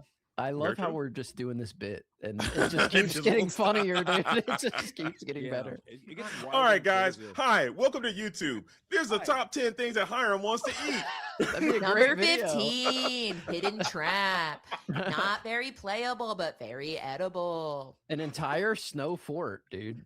Number whole 6, fort. snow Put fort. it down the gullet, man. The Oh ice my is cold gosh. on his teeth, but it still draws 2 cards. Do you like this YouTube countdown, boys? I like love that. I like that was pretty good. We should You've Number seen many a 15. YouTube video in your lifetime. I can tell by that. You did that so well. I'm Well, because impressed. I always think of number 15, Burger King foot lettuce. Oh, foot lettuce, dude. Ugh. You don't know Burger. I mean, it's good that JD doesn't I'd know about rather Burger King eat foot a lettuce. Burger King foot lettuce than play against Emerald Steel. I'll tell you that much. I want that shirt. Oh, Yeah, well, my just- question: gonna have it in why is Snowfort not a location? Can we talk about that? Yeah, what is that? It's very It's a- much a location. I mean, Yeah, Very it much a is. thing. It's not a. It's a place that you can go to. I mean, Why the is that an fort, item? Which is an It's an item. item. What is a what is a What? location but a large item? One might say. Yeah. A Dang, that's- castle is oh. but a large item. Oh, Katie, you're blowing my mind right now. Oh my goodness, that's very philosophical, dude. Am I an item? Am I a location, dude? Mhm. Would, You would, are. would Hiram eat me? Would he draw Me? 2 off me? Yeah, Hiram's like, I'm eating locations. What are locations but large items? I'm so sorry, Gabe. But your mic is very quiet. I want you to know we respect you, but you're very I quiet. know. Yeah, that's what I'm hearing too. I'm trying to fix it. I'm doing my best. to- Pump I'm up doing the my best to jam. We're just Jams, having pump too it up. much fun imagining Oh my Hiram gnawing God. on a castle. He Hey, ate the Hiram, wall, would you eat guys. me? We got rats. He just turns into a Godzilla like sized creature. Hiram, would you eat me for crying out loud? This guy. He ate the great Illuminary. He ate So Lorcana. that, for whatever reason, is a location. That should be an item. He, Well, Wait, winter Illuminary should be an spell's item? an item. Winter Yeah, spell. what- No, winter spell's a location too. winter it's an spells an item. action. It's Winter an spell is action. something that happened to the Oh, great it is, Oh, Illuminary. you're right. Wait, Winter it's spell's It's an a thing action, that yeah. happened. Yeah, winter spell's Yeah. an action. for My sure. bad, my bad, my bad. What's You the? can winter There's no spell. winter spell location. There's a great No, Illuminary because winter spell's not a location. There place; isn't. it's an event. Wait. Ah, winter- that's right. Yeah, because winter spell is what's happening, guys. right, that's Listen, right. there's some. Let me it lock was- in, we're dude. trying to freeze the vine. Oops, we froze it all. Hiram Right. can eat it. Don't worry. The next set is Hiram just eating the vine. Great We're so Illuminary's bad. got like 3 locations right now. Hiram, vine, you confirm it's Big just- Bad. Yeah, the next is going to be attack the vine. You just send Hiram, and he slowly eats the vine. And we're Oh safe. my God, We ew. unban him. He's the Galactus of Yeah, the Yeah, game. We figured it out. Oh, yeah, he eats the whole thing, dude. That's crazy. We're gonna have to unban him so we can save the great. Save Illuminary. Lorcana. It'd be great. Yes. Hear him by himself. The villain sent away, banished into the deserts, wherever the Ink Runners have to run to, and then comes back and saves us from the vine. Love If you it. come to me, you must truly be desperate. And that's also very flavorful too, because Hiram can eat the Hexwell crown. That's a thing. He can That do is That's true. Very Hiram, true. what a Yeah. he's He got said, you "Give gotta it to me, and back. I'll do what you should have did 10 minutes I'll keep ago." it safe for you guys. Trust me, Hiram. I don't know, man. Trust me, guys. Just Bro, give it. Give it to yeah. me. I'll take it. I'll keep it safe. I'll tinker with it. I'm tinkering. I'm gonna How fix it long for do you guys. think Luke will let us have this bit? Like, you I think don't like know. someone's Until he waiting to just play Disney Lorcana? Throws the matchup. That might not even stop us. We might keep going. Yeah. Hiram eats like a golden Mickey. That could be fun. You walk Ooh, up to okay. Hiram. He's just got his gut know, is did we just lose? crown shaped. Oh, Hiram, wow. what'd you have for lunch, dude? Yeah. The Oh, hungry, I don't- hungry. I don't know what I don't know what the Hexwell crown went. I think I lost it. I don't know what happened to it. It was a little I don't know. Don't worry about this. It's gone now. You know. Hiram Yeah. started eating I it. do James from appreciate Boston all of a Illuminite 72 sudden. saying, "What are we waiting for?" I don't know. We're waiting for We're- Hiram to come back and save us, dude. What are you? We're waiting for whatever you're waiting for, and if you're waiting for this bit to end, you're gonna have to keep waiting because You're I've gonna got want to pop some I popcorn. will ask though, Katie. Did you land on a new moniker there? Yeah, that's a good I question. like know to something ask. really terrible? Yeah. Because my name, I go by Katie. My real name is Caitlin with a C. So I am always having. That's to a keep- that's a weird transition though. Interesting. Can you go into some details of why that's a thing? Because I was My shocked parents, to I learn. think my parents were like, LOL. I don't know because they told me to spell my name Katie. I was like, cool, great. Got to school and they said, your name's Caitlin, spell that. And I said, I can't. I don't who. Okay. And they're like, you're Caitlin. And I'm like, no, No, that can't be right. No, You no, are- you're no. lying. So I honestly, I can change. But I can't. I think I'm just Katie, and I'm just gonna have to. What? Okay, here's the thing. I can't fight the other Katies because the number one Katie on Google search is a Brazilian jiu-jitsu fighter. I can't fight the Ooh. other Katies. That's She's true. Mess jacked. you up. Yeah. She will You mess you just up. joined the Quest family. I Katie, want to. Let Katie me be Quest, Katie Quest. Is I so want to good. join. Just Garrett do it. Quest, Katie Quest. JDZ, if JDZ gives you your blessing right now, I've already given the blessing. I'm totally fine with it. No, it's I think Rebecca. Rebecca said she Well, sent Oh, me a she's letter. an S. I'm only a T. And it was I'm no delivered S. by a man in a cloak. No return address, but it just said, I wouldn't. ... Rebecca a Quest. cease and desist. Yeah. Well, if no, you're that's not Katie true. Quest singular, Katie Quest sounds good. It does. it sounds so great. Katie Quest. Just do But it. how funny would that be? Like if there's something that me, Rebecca, and JD are doing, it's like Katie Quest, JD Quest, Rebecca Quest, and they're I, like, I would what love happened? it. The Like, family reunion. What happened? I think that might be that. Katie Kana is pretty good. Katie Katie Kana, Kana. or maybe Hey, I ooh, don't know. Katie Connor's I don't not know. Lord bad. Katie was an option. Lorcati. Lorcati. I like Lorcady. Katie Lorcady. Kana. Lord Katie Cotty. Z Lord Katie. Quest. KTZ, KTZ, keeping it easy. I like it. Little Lord KTZ. Cotty. KTZ in the BZ. Katie and the BC. These are great suggestions, chat. Keep them coming. Yeah, because Katie's having a crisis. Because We're here's the thing. not going to stream the next match until we have a new name for Katie. Yeah, we so- need to workshop this, and we need every one of you right now. Or we're going back to the Hiram bit. All Right. right. So I'm, you guys. I'm looking for at least 70 answers here. I need 70 different names for Katie in the chat before we go to the next game. That's the rule right now. KTzel. K Teasel the Weasel. K Teasel.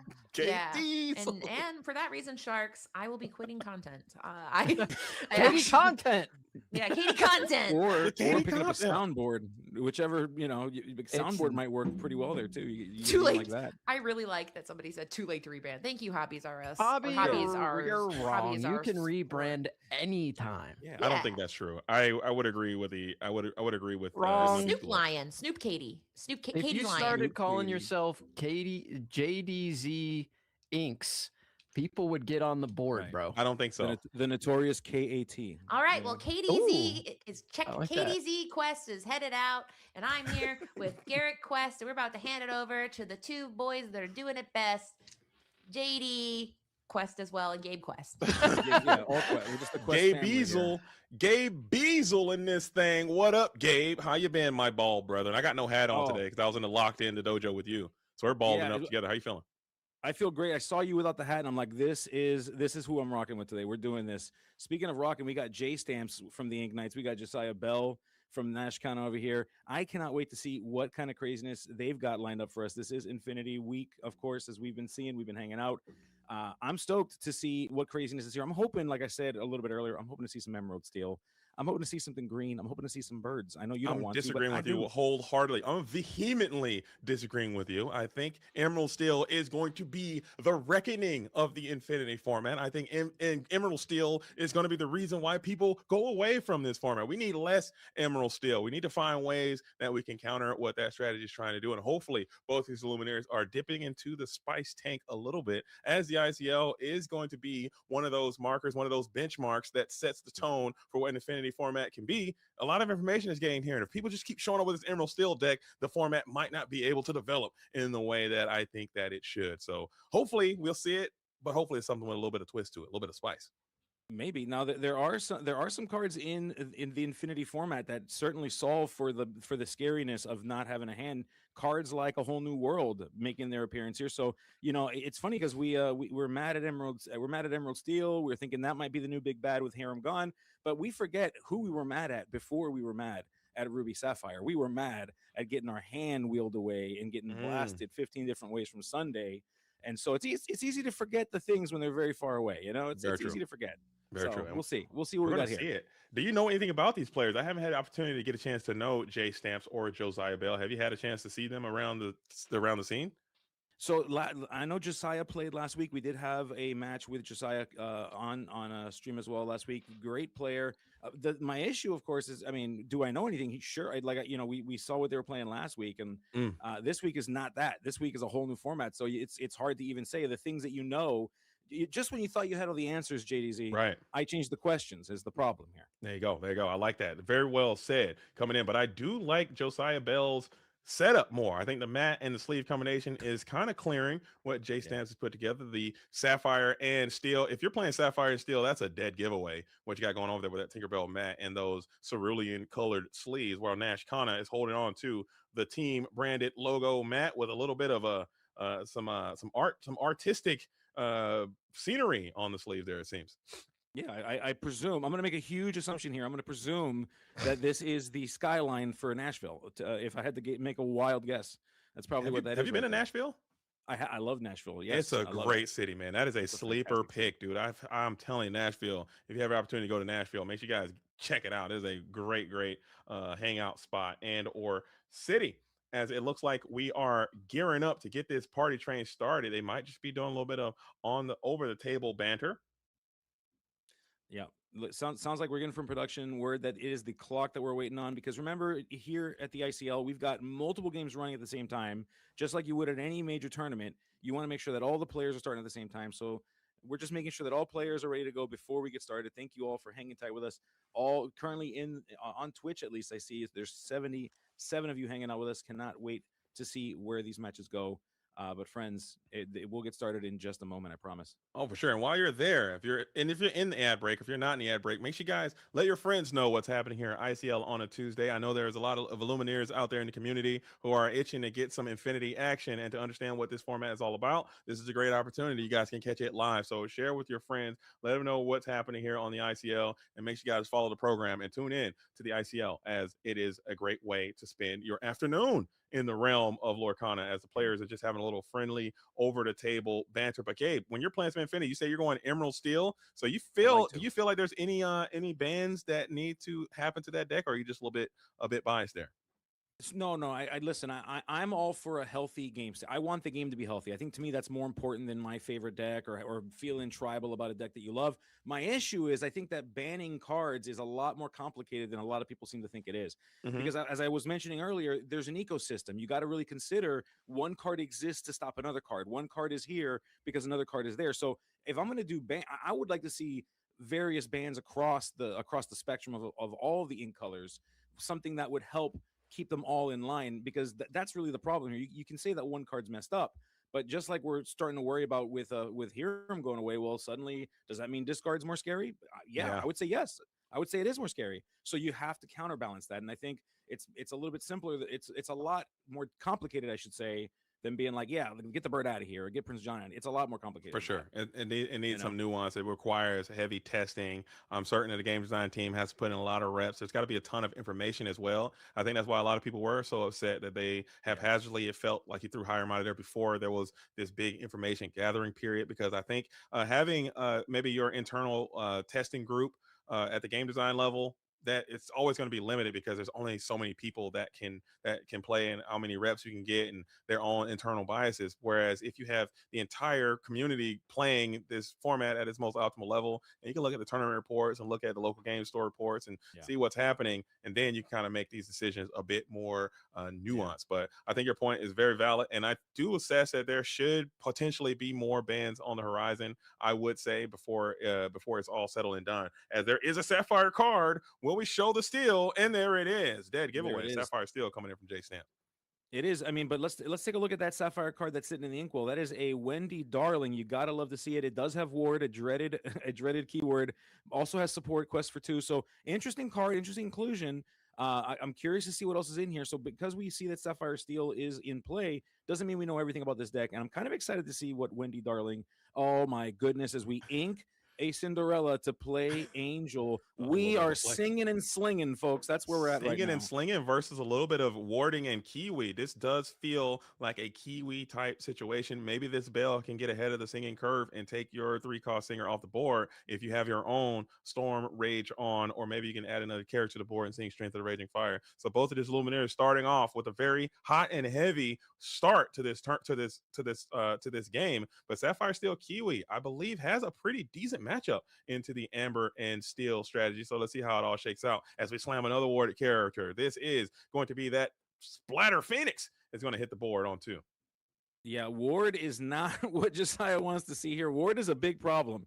When you're playing songs that say choose target character, choose chosen character, chosen opposing character, that's a problem. You do not want to see this Ward. Every Ward character that comes down, Josiah is probably thinking to himself, oh, I brought the wrong deck to this party. I Hmm. am not dressed for this occasion. I'm going to have to figure out more interesting and creative ways to deal with this thing.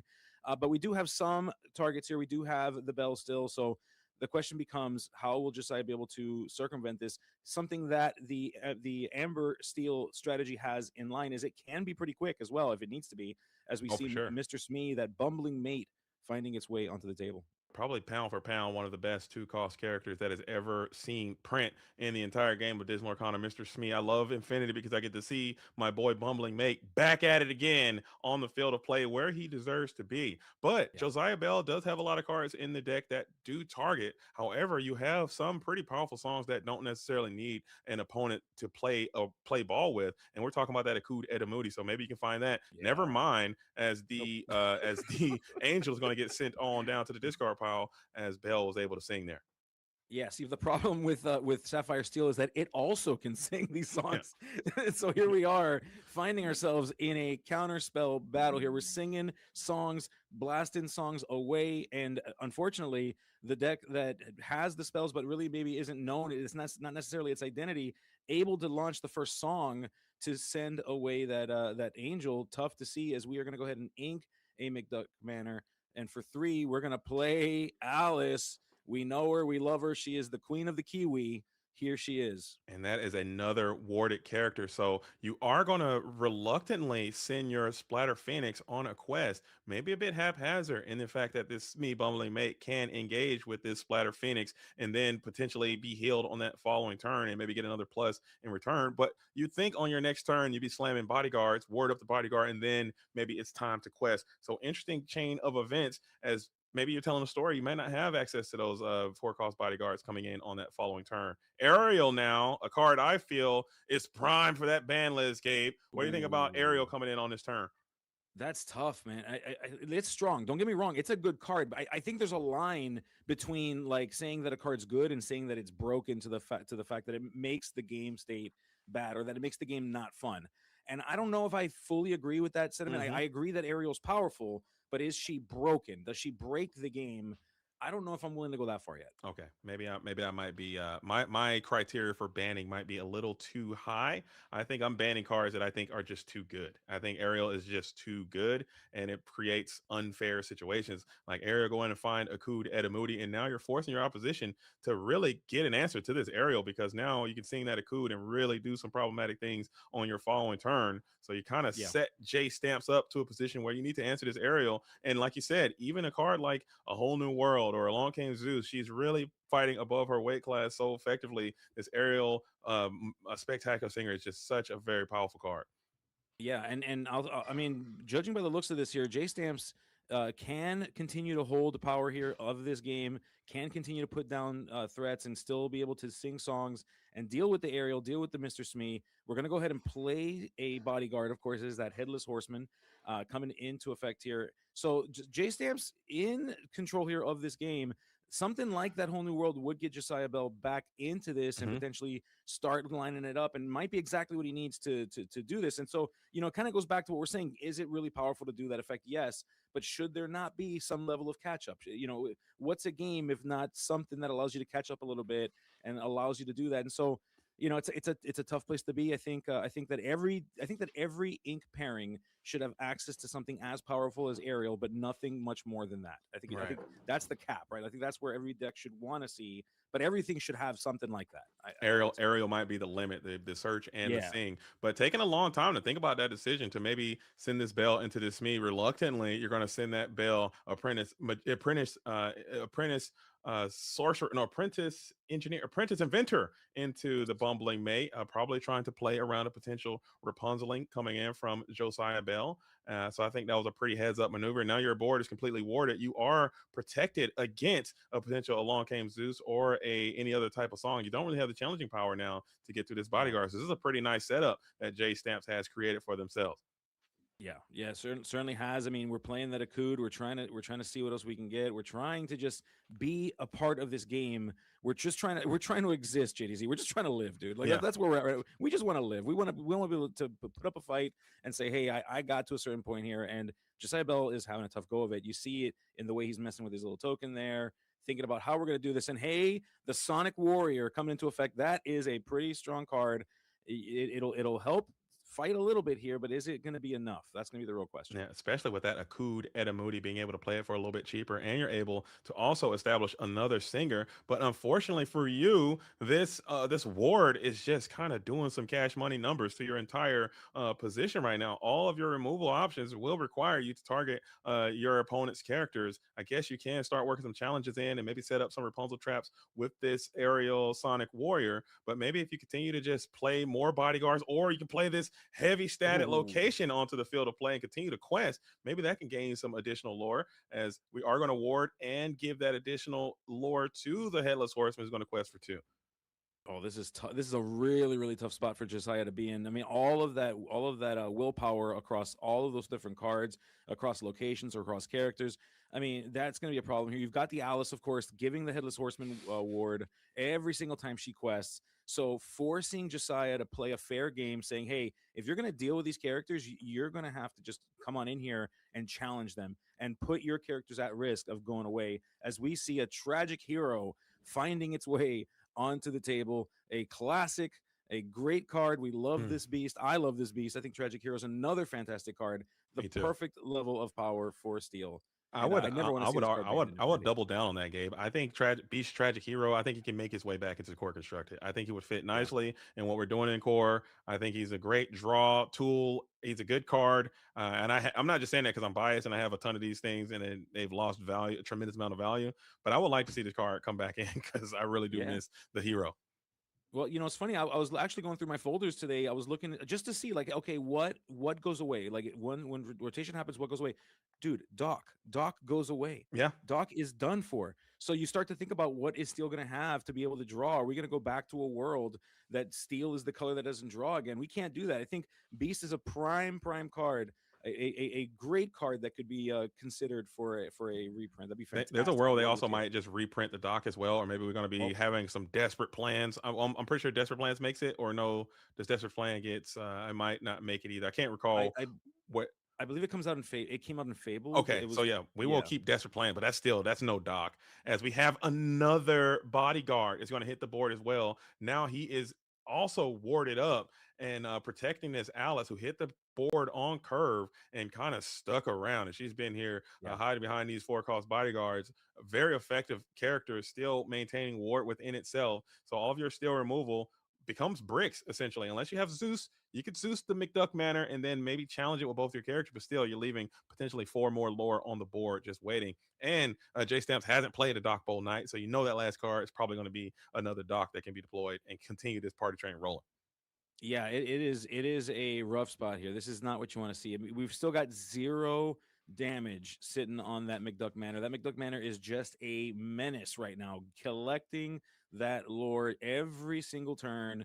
You've got the Alice that's gotten so much value, given that Headless Horseman the ward every single time. This is not where you want to be if you're Josiah. Just thinking about how do we maneuver through this. It's got to. If I'm Josiah, I'm at this point. I'm in an information collecting mode. I'm Right. trying to learn as much as I can about this deck. Try to get as much data as I can get, and start to think about, okay, what's the plan? What do I need to find? How do I get out of this? And how do I win 2 games back to back? Because If you have the it's just tough. ability, I mean, maybe you can take some time and maybe.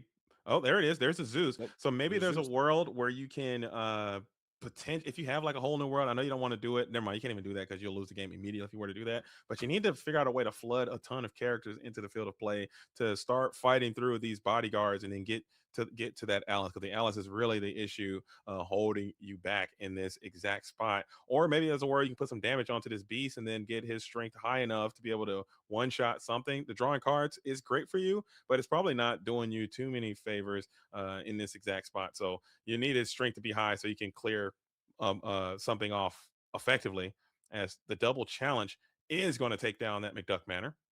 Yeah, tough. You know what it is to have to spend a Zeus and then still come in twice That's to deal crazy. with that. That's crazy, dude. That's nuts. We're talking about, let's ban McDuck Manor. Let's get that out of here. Huh? Thoughts? You know what?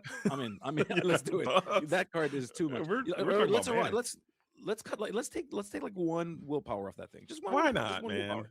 Just 1 Or willpower. one lore. We don't need both heavy willpower and lore. As Doc Bold Knight Oh, finally makes his dynamic debut, you knew he was inbound sooner or later, as the Fortress Fear is going to join the Bold Knight.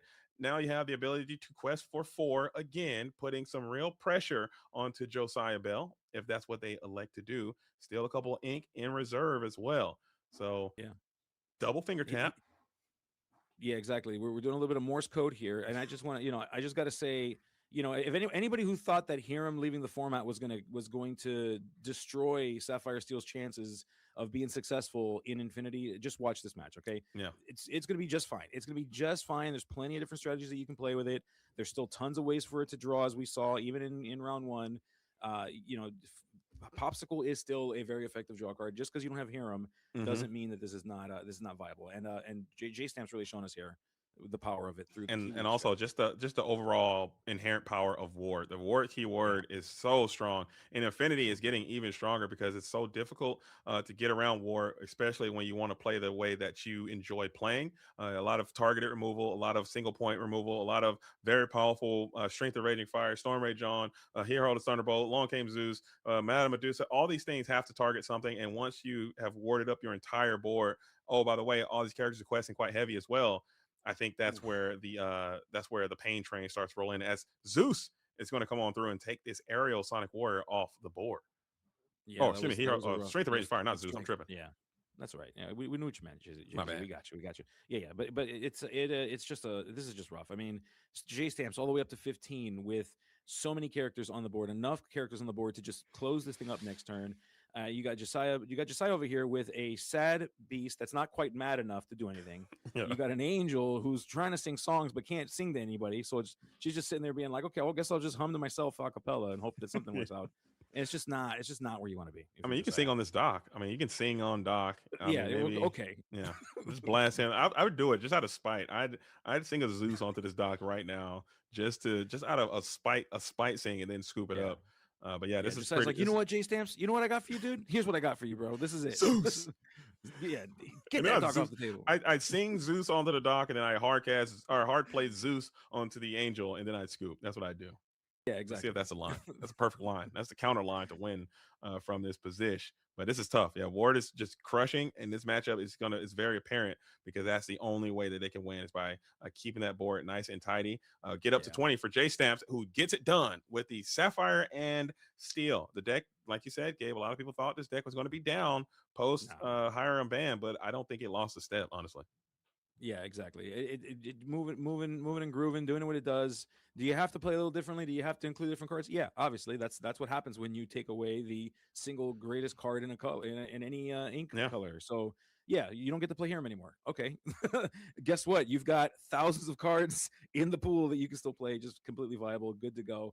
Beautiful thing about Infinity, folks, is you've got tons of options, thousands of options, even. Yeah, and that's another fair point. And I think Sapphire, they also have Maurice's workshop. We've seen some of the item decks already starting to kind of regress back to the Maurice workshop. We saw how effective that was when Hiram was banned the first time. People leaned on Maurice's workshop to kind of help. We saw the carpet bag. We saw how effective that was in the previous round as well. So there are options, man. I think there is a multitude of different ways that you can continue to have great effects with Sapphire in this metagame in the Infinity format. But I think that there's just I think more toxic strategies are going to emerge to the forefront as Emerald Steel and some of these other discard strategies make their voices heard, and that's where the bans might have to take impact. But I could be wrong. I do like to cope and hope, as you know. Yeah, and like speaking on that, I think that there's a lot that comes into play here because I think a lot of people just say, well, if it's not winning enough, then it shouldn't have it's not showing up in tournament reports. You have to understand that a game is a game and it needs to be fun, Right? and that's kind of a thing you got to worry about too. Just because the deck isn't winning doesn't mean that it's making the game experience a fun one for the opponent that has to deal with it. And it's one thing to lose. Like, I'm not saying lose. If you lose, you got to lose. So there's got to be a loser. I'm sorry. Yeah. Someone's got to lose a game. That's just the way it is. It's one thing to lose, but it's another thing to not be able to play the game. And I think that's maybe fun isn't the correct word because fun is very subjective on what people want. Like maybe someone's take on fun is just discarding your opponent's entire hand and playing that way and playing the super. That might be someone's version of fun, but I think your player experience and how they feel when they interact with your product is something that if I'm a corporation, I want to keep that information very high on my priority list. Okay. And if people are engaging with your game in a negative way because of the way that it works, then that's probably not a good thing for you. And you got to change something in order to ensure that the most amount of people, not everybody, because you're never going to be able to please everybody all the time, but you want to make sure that the most amount of people are engaging with your product in a positive way. And that's all you could ever hope for or ask for as a company. Exactly. So yeah. So for all you out there, you got to think about all these levels. There's levels to this, my friends. There's levels to this. Never forget that. But now we got J Stamps, who's going to be on the play this time. Josiah Bell, the cat is out of the bag. We're on that blue, steel, kiwi, ward, aggro, tempo, mid-range style strategy. What does Josiah need to do, Gabe? I'm asking you. You're on the hot seat. If you're Josiah Bell, how do you win, man? What do you got to do? I need J Stamps to not open up with a series of warded characters. That's number one. So number one is I need J Stamps to get a little bit unlucky here because I want to be able to use my songs. I built this deck to be a songs singing strategy. I've got all these songs in it, and I was the only thing I was able to sing it on last game. If I'm Josiah, it was a location, which is not exactly the use case for something like a Zeus. That's not why I brought Zeus here. Was to put half the damage on a McDuck Manor. So J Stamps is going to have to be a little bit unlucky. Is the first part. So something like this is not where you want to be. You seeing again warded characters is not what Josiah wants to see. So already failing that first litmus test. So Josiah's going to have to figure out the rest of it on his own. I can't help you anymore, dude. It's your Especially fault. You got not to coming fix out with a one cost character on your of your own on the play. You'd like to start with that it. Yeah. Cindy at a minimum, but having that underdog splatter Phoenix hit the board on turn number one. Now you got a two questing warded character up and no one to accost. Oh, Never mind, Angel can yeah. accost the splatter Phoenix, who only has a 1-2 stat line. Ridiculous stat line, by the way. It is, yeah, it is, especially especially for the with the ward and all that. But I mean, not what you want to see a full fair priced angel. We love discounts here. Okay, discounts Yeah. is the name of the game, and we paid the full price for that angel. As we see Popsicle, Garrick's favorite card, find its way onto the table here. Gotta love to see. Whenever I can get an opportunity to make Garrick happy, I love to do it. And Garrick, here's a popsicle for you, buddy. Yeah, he loves Popsicle. I'm sure he's so Yeah. happy and excited to see that Popsicle is making another dynamic debut. Ink Runner now into the Inkwell. Two cost character. A Smee here would be a pretty nice curve. And no, it is just going to No. be another Fortis Sphere. So we're going to cycle a Yeah. couple items this turn and pop Or for as I the like to call bell. it, Great turn. steel popsicle, as we like to call it. We find, yeah, that bell finding its way. So it's very similar lineup here as what we saw in game one. JDZ, the bell came out pretty early in the game. We had that splatter Phoenix coming out a little early as well. So this board is looking pretty familiar to Josiah, and Josiah with the same kind of thought process here. We're seeing again singing a cood. Can we do something with this? What do we have? Can Josiah put anything down here that can help to start to set this board up? Let's find out. Maybe you can go Ink and play that beast on this turn here would be really nice. And there he is. The tragic hero comes out super early thanks to this Akud Edamudi. And this thing might be able to net you a few cards. Currently, right now, there is no Alice in play, and you don't have access to a bodyguard yet. And you probably could sing on this beast, but is that really what you want to do? So interesting turn coming in at Akud Edamudi, showing why it's a very, very powerful card. I think it's even more busted in Infinity than it is in Core. A lot of people agree with that. Maybe there's a world we can get that. We're banning every card. I think any good card, just ban it, as Right. Alice is down now. Everyone's allowed to play 60 cards titled puppies, donations. There you Donation go. puppy. That's it. That's all you can play. As we see the Alice, the thing that we said that J Stamps can't possibly get here, the worst possible thing that he could have gotten at this point to play is right there. It's Alice. She's hanging out on what I believe is a buoy. I still think that's what that is. You think it's a That's, buoy? I think it's a bottle. I want to say it's like a is it a bottle. I want to pull What is that a up and bottle check but it a out. small buoy? You know. Man, you're right. That's very philosophical, man. You guys are blowing my mind on the ICL today with the philosophical nature, dude. I learned that I might be an item, or I might also be a location. Yeah. And You know, that and every- what is a bottle but a buoy? Yeah. Everywhere you sit is a chair. I mean, let's just that's That's it. deep, Period. man. Are you a I'm telling you. poet? You didn't know it, but I am. I didn't know I you am. were a philosopher, man. You now I learned. Thank you, Gabe, for sharing. And Gabicus. I do feel good as the Keep the Ancient Ways is down into the Inkwell. That's another card I'm really excited to see. We are going to hurl that Zeus at the bell. Get clearing that up. Beast now. You have to. I don't know if we're You able have to to draw. before you're not able to, because Oh. you're not going to have that choice next turn when you Oh, Judge? quest with Alice. Judge, can you Oh. do that? He drew from the beast after playing the. I'm calling the judge immediately. We're yeah. saying nay, nay, nay. That thing was missed. I'm sure I'm taking you right to the Shark Tank on that one. Thoughts, Gabe, on sharking on the beast call there? I think we have to confirm whether that's a May. I'd have to double check the wording on it. I we have to confirm if it's a May or not. And I think It's a it is May. a May. So the J Stamp's either extremely friendly and really nice. No, beast is Oh, no, mandatory. it It's a may not mandatory be. trigger. It's not a May. It's Beast is not a mandatory. mandatory. It's a mandatory trigger, but you can That's what it is. miss it.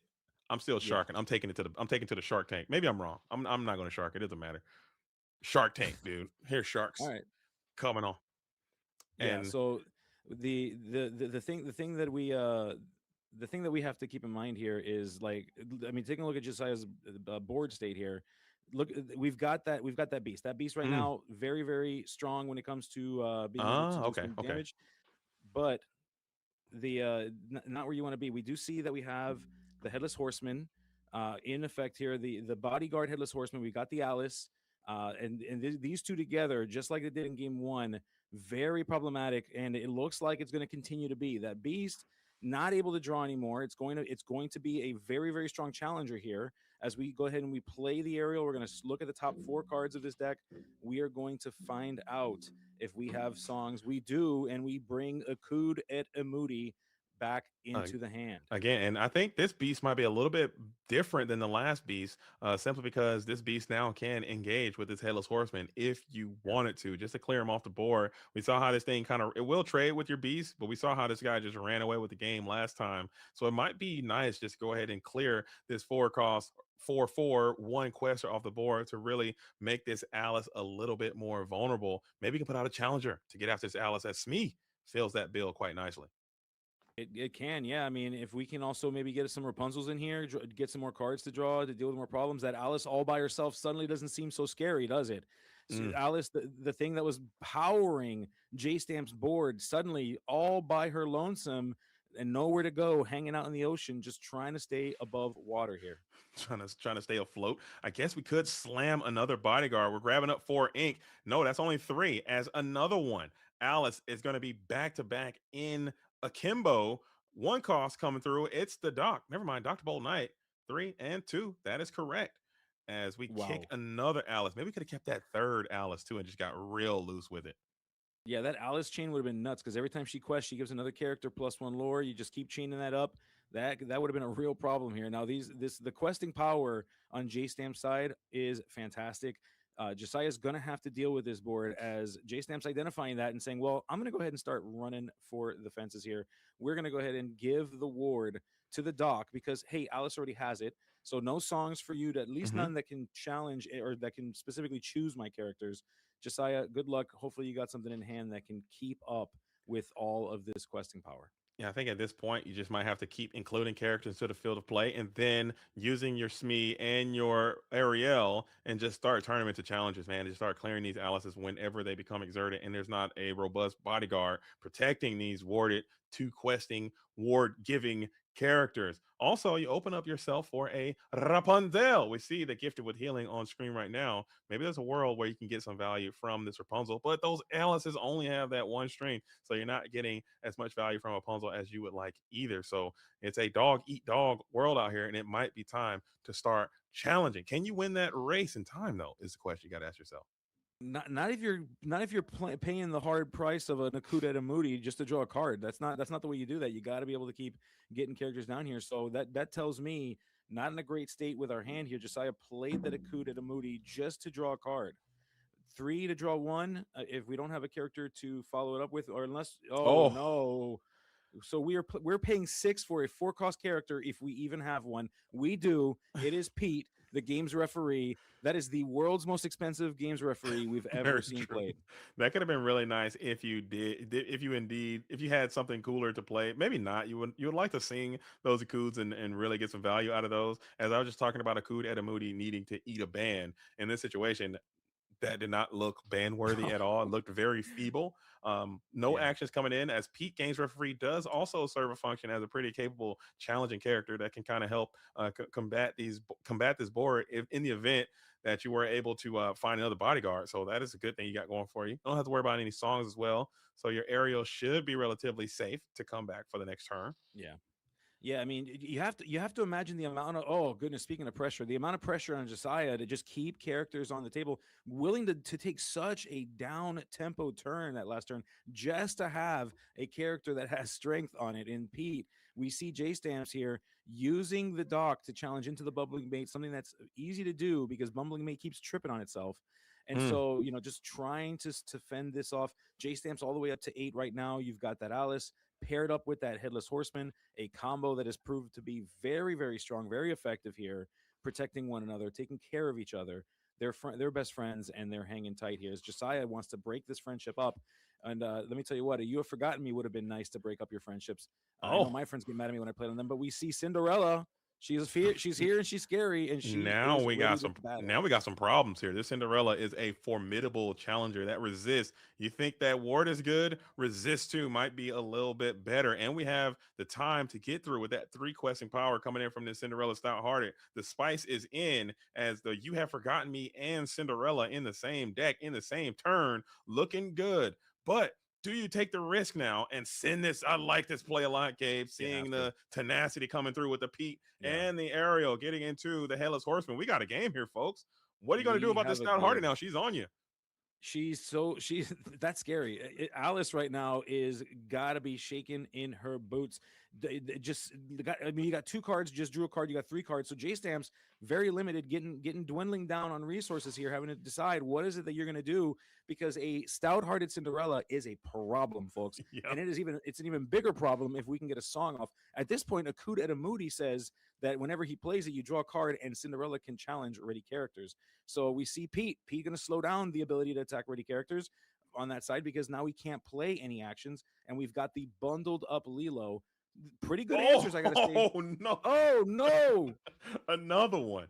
Holy. And we are absolutely cooking as we have another Cinderella Stout Hearted off the tizzy. One was bad. Two is absolutely the worst. I do not believe there's a single out to this character in the entire deck. I don't think you have a combination of cards that you can play to get the Cinderella Stout Hearted off in any type of equitable fashion. Now your game plan is going to have to try to continue to stay warded up and bodyguarded up and hope for better Yeah. days that you can maybe build a board wide enough to single quest your way out of this. Maybe is the path to victory. But these Cinderella Stout Hearts also quest for 3, Gabe, and they are putting 6 on the board every turn. They are. So you think you can't really outrun the race. You can stop them from. So here we're seeing it again. Another Pete Lilo combo. This is pretty good here, because this is going to prevent Josiah from being able to play songs again for a second turn in a row. J Stamp's kind of dictating what happens here. Josiah's questing, choosing the quest with the Alice, putting that Alice in danger here is going to give probably that Lilo an extra lore. Going to go ahead and quest with it. So a quest for 3 now, going all the way up to 13, putting J Stamps in a position where he can win this game in one more quest out if Josiah were to just pass out in his seat and not do anything and not challenge anything. I like this turn. Josiah's going to have to deal with this. This is strong. This is a very strong turn. Yeah, another Pete with these double Lilo bundled up, and those Lilos are actually really nice. They're going to require 2 hits on them to get them off the board, and they are questing for 2 as well. So you are in a pretty okay spot if you're Josiah Bell, but J Stamps might have just secured a checkmate. Can't play it because you got Pete Games referee is in play. Oh. Thoughts, Judge? Yeah. So you might want to stop that. Hold on. We're seeing pause. We're seeing a pause. J Stamps recognizing. Oh, there it and is. declaring it. Yeah. So, but here, rough part is that Josiah did see that card, did draw that card. So a judge is going to have to come in here and resolve that, unfortunately. Yeah, that is the judge is gonna have to be here, but still no harm, no foul. I mean, the game state is pretty good. You just put the card back into the deck, maybe shuffle that deck, add that Storm Rage on back to the hand, and Bob's your uncle, I believe. So, but now looking at this board, we have this warded Alice, we have this warded Lilo, we have 2 Pete's and another Lilo. Do you even have enough time to get through both of these Lilos if we just do a full on exert next turn? I'm gonna say unless we can put out multiple characters here that can challenge enough to slow it down. No, I think this game's got to be over. I think. Yeah, I think mean, you gotta put out. I think you need 2 characters here at a minimum, and you know that one of those cards in hand is a Storm Rage on. So that is that is something that you have in the back of your mind as well. As J Stamps did get a chance to get some hidden information, so maybe you can send a Storm into one of the Lilos, maybe challenge Lilo Storm. But you need these Cindy's really removing characters off the board. So Alice looks like a prime suitable target to take down this time, and then maybe you can hold out hope. But there's still so much lore being generated on the following turn. Yeah, and that's exactly the reason why it is very, very critical that if you are playing your opponent, especially if they're playing steel, you got to be mindful of those Pete's, because like there, Josiah gave away some very important information. To your point, JDZ, that was rough, and all it takes is just paying attention, just remembering, even saying out loud. I would even say out loud if I was Josiah, I would have said out loud, "All right, Pete's in effect." Just put it out into the world, and just help you do that. Now, for those of you that saw what happened there, we set aside the bottom 3 cards. The reason why we did that was because there was an aerial played earlier in the game, so we wouldn't want to shuffle the entire deck, because we want to make sure that those bottom 3 cards are what they were. That should stay the same. So that's what you saw there earlier: the separation of the 3 cards, shuffled up the rest of the deck, and then went ahead and put the now shuffle deck on top of those 3 cards. Oh, very good point. Very good point. So shout out to the judges for catching that. As the stout-hearted one is going to come on down and blast this aerial, finally getting that problematic character off the board. Now you might be free and clear to just go ahead and quest for three. I would say challenge that Lilo would be a Yeah. foolhardy gamble, but you can do it. It is legal, but that all bundled up ability is so strong as you need to challenge this character essentially twice in order to get her unique ability off. So now board is looking Yeah. great. We got 2, 4, 5, 6 lore in play. You can go ahead and quest all glimmers and put yourself in a very advantageous position if you slam another character right here, right now. Yeah, I mean, even if you don't slam a character right here, right now, I think you're in a good way. Mm-hmm. Unless of course you draw a song, you draw into a song that can deal with a character clean. It's just there's those two bundled up Lilos is a really big problem here, Yeah. huge problem. And who would have thought? You have these stout hearteds. We thought for sure that these stout hearteds with their resist, with their 5/5s, and it is a removal card. This is a serious problem. Yeah. Getting rid of one of Josiah's characters in that Cinderella, just saying to J Stamps, "Come on in, dude. The water's fine, and I'm gonna go ahead and go all the way up to 19." And this game, I have to say, is pretty much locked up from here. Yeah, I just saw the top of the hand. It is that other Cinderella ballroom sensation is in hand. So Tough. these Lilos all bundled up, looking really powerful. Storm is going to be able to clear the counter off of one of those Lilos or make her vulnerable to challenges. Maybe you can get into another song and clear that Lilo. Challenge still won't have enough to be able to clear No. both of these Pete's as well. So this is looking quite cooked for Josiah Yeah. Bell. Miracles do happen. Yep. Strength of We Raging see a Fire. strength. So we took the jacket off, and then we went ahead and challenged into the rest of them. I like But that. yeah, yeah. I mean, she's not bundled up anymore. She's getting kind of cold. She shouldn't be hanging around in the snow if she's got her jacket off. That's bad. As that will Oh get yeah. it done. The virtual fist bump comes across the screen as J Stamps showing that blue still is not dead. It is back and better than ever. Kiwi getting loose, getting busy, getting active. And I believe that strategy is going to be a high impact call coming into DLC in Dortmund as well as Disney Lorcana Challenge in Indianapolis because that seemed like a very viable way to play. Just word up, quest out, Yeah. do something you can't and win. Okay. But taking it away from Josiah there. I mean that combo I really like seeing that Alice comboed up with the headless horseman. I thought that was Mm-hmm. really strong. We saw that happen a couple times. Now imagine doing the same thing with the Lilo bundled up. It's crazy. That deck is going to be a problem, I and I might think I might that have to be looking at that when I play. Maybe yeah. we might have an Infinity set championships, or maybe there's some Infinity events that I might get a Ooh, chance to play at. I think that might be the deck that I look forward to. It seems like it's got a lot of high impact. It doesn't seem like it requires too much frequency. It seems like it goes quick, and that's all I need in these Infinity matches. I can't be sitting out here playing no, Lorcana for 15 hours one at a time every single time, Gabe. I can't do that anymore. no, So no. maybe I'm a Kiwi man now. We'll see how it goes. Ward, You know, lock it in. and look at you. You got the blue coat on already. You're already dressed for the occasion, dude. I'm You, in. you're already there. We're in. We're Kiwi boys. Or maybe we just do Crazy. straight all war. Uh-oh. And we got shout out Betchy. Yo, shout out Betchy. Where's my pistol? I can't even guns up in here as Betchy the real one as we jump over to the never shift, MVR shift, I call him, out here on the ICL on a Tuesday. This is Infinity Night. This is our bonus backup feature match after that 2-0. It looks like we have MVR Betchy versus Sean McIntyre of Team Luxury. What a game. Oh goodness gracious! And I'm seeing three of my favorite bird all over the place here. I see two of them over on Betchy's side. Diablo, we got and in the Amethyst Emerald strategy. So we're seeing an Amethyst Emerald Diablo deck going up against Sean's Emerald Steel deck. You love to see it. At least I do, as I mentioned before. That I'm Diablo looks like it's going wild and keeping those ancient ways alive. 100% disgusted. Okay, I do not enjoy. Sign me up for the match we just seen. Anytime it's green, it's the green, it's the green, it's the green you don't need. Okay, green is yuck. And honestly, gay, which is kind of sad.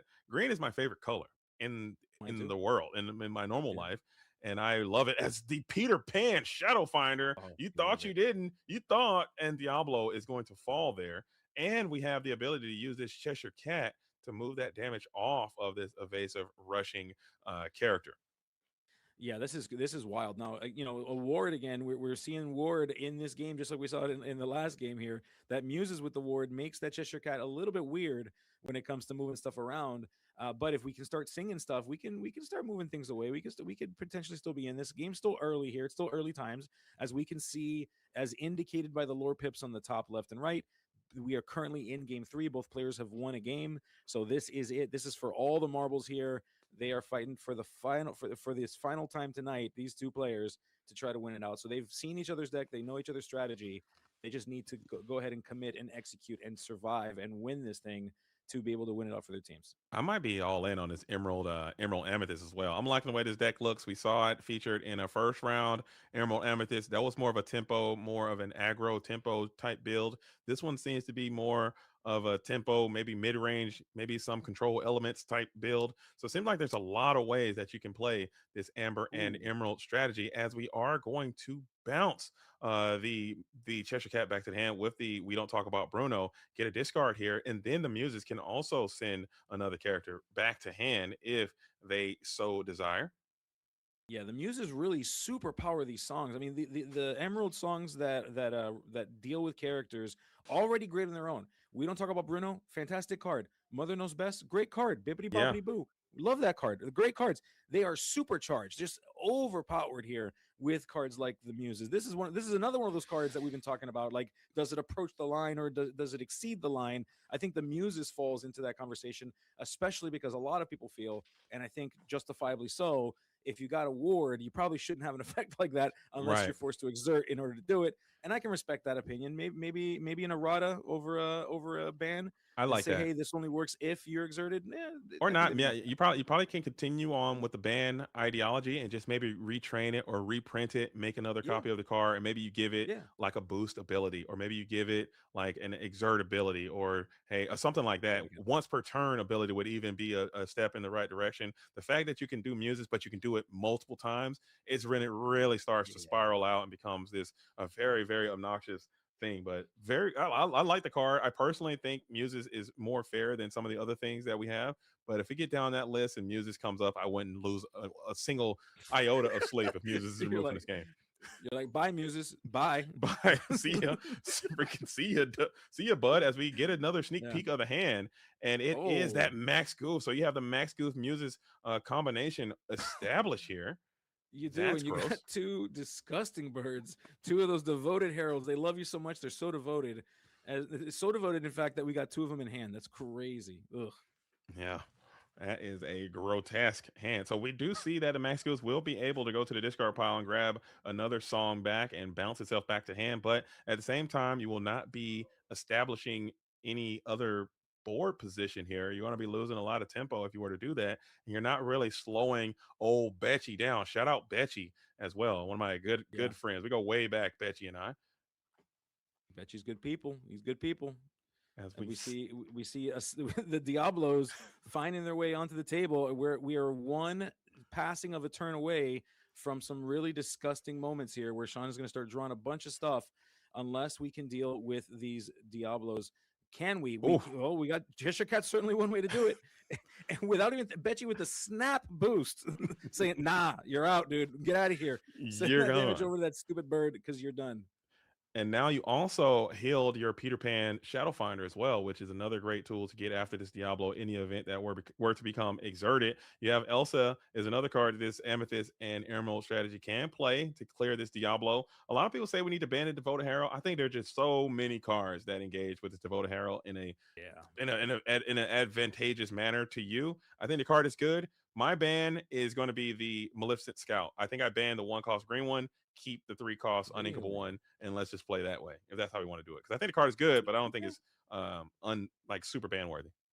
Okay, okay. So you're saying minimize the ability to shift on it. Like, oh, you get Correct. 4 shift targets. You don't get 8. You don't get Is eight, what you're and then you saying. don't get really good ones. You get the purple one, Yeah. which is a good one, and you got to shift on the red Okay. one, and there you go, and just get out or put the dingy one cost purple one back in your deck. I forget what his name is. The really rough looking one. Yeah, Diablo who yeah, had a long night out. That Diablo, you know the one I'm talking about. The one cost yeah. Exactly. Yeah, yeah. amethyst one. Maleficent said, "Go spy on someone," and he made multiple stops. He's He like, got "Oh hit wait, by a telephone wire or something. Get that guy yeah." out of here. Keep shift on that. Don't shift on the one cost green one. And now you're playing this guy right That one, here. yeah, he's all frizzled. Yeah, Yeah. looking a little frazzled there. Faithful pet. Diablo long night. Okay. And that's what the Yeah, guy should name yeah. should be. And that one's called Faithful Pet, but it's interesting because for me to keep a bird that ugly, I have to be a faithful like owner of that pet. That's kind of crazy. Yeah, I think this guy right here. Yeah, sorry, shift dude. on I this love you, guy. Diablo, but yup. Don't shift on the one cost one. I think the one cost one might be a little too good. Yeah, this Maleficent Yeah. spy here. Get him out of here. You can see the hand. It's too good.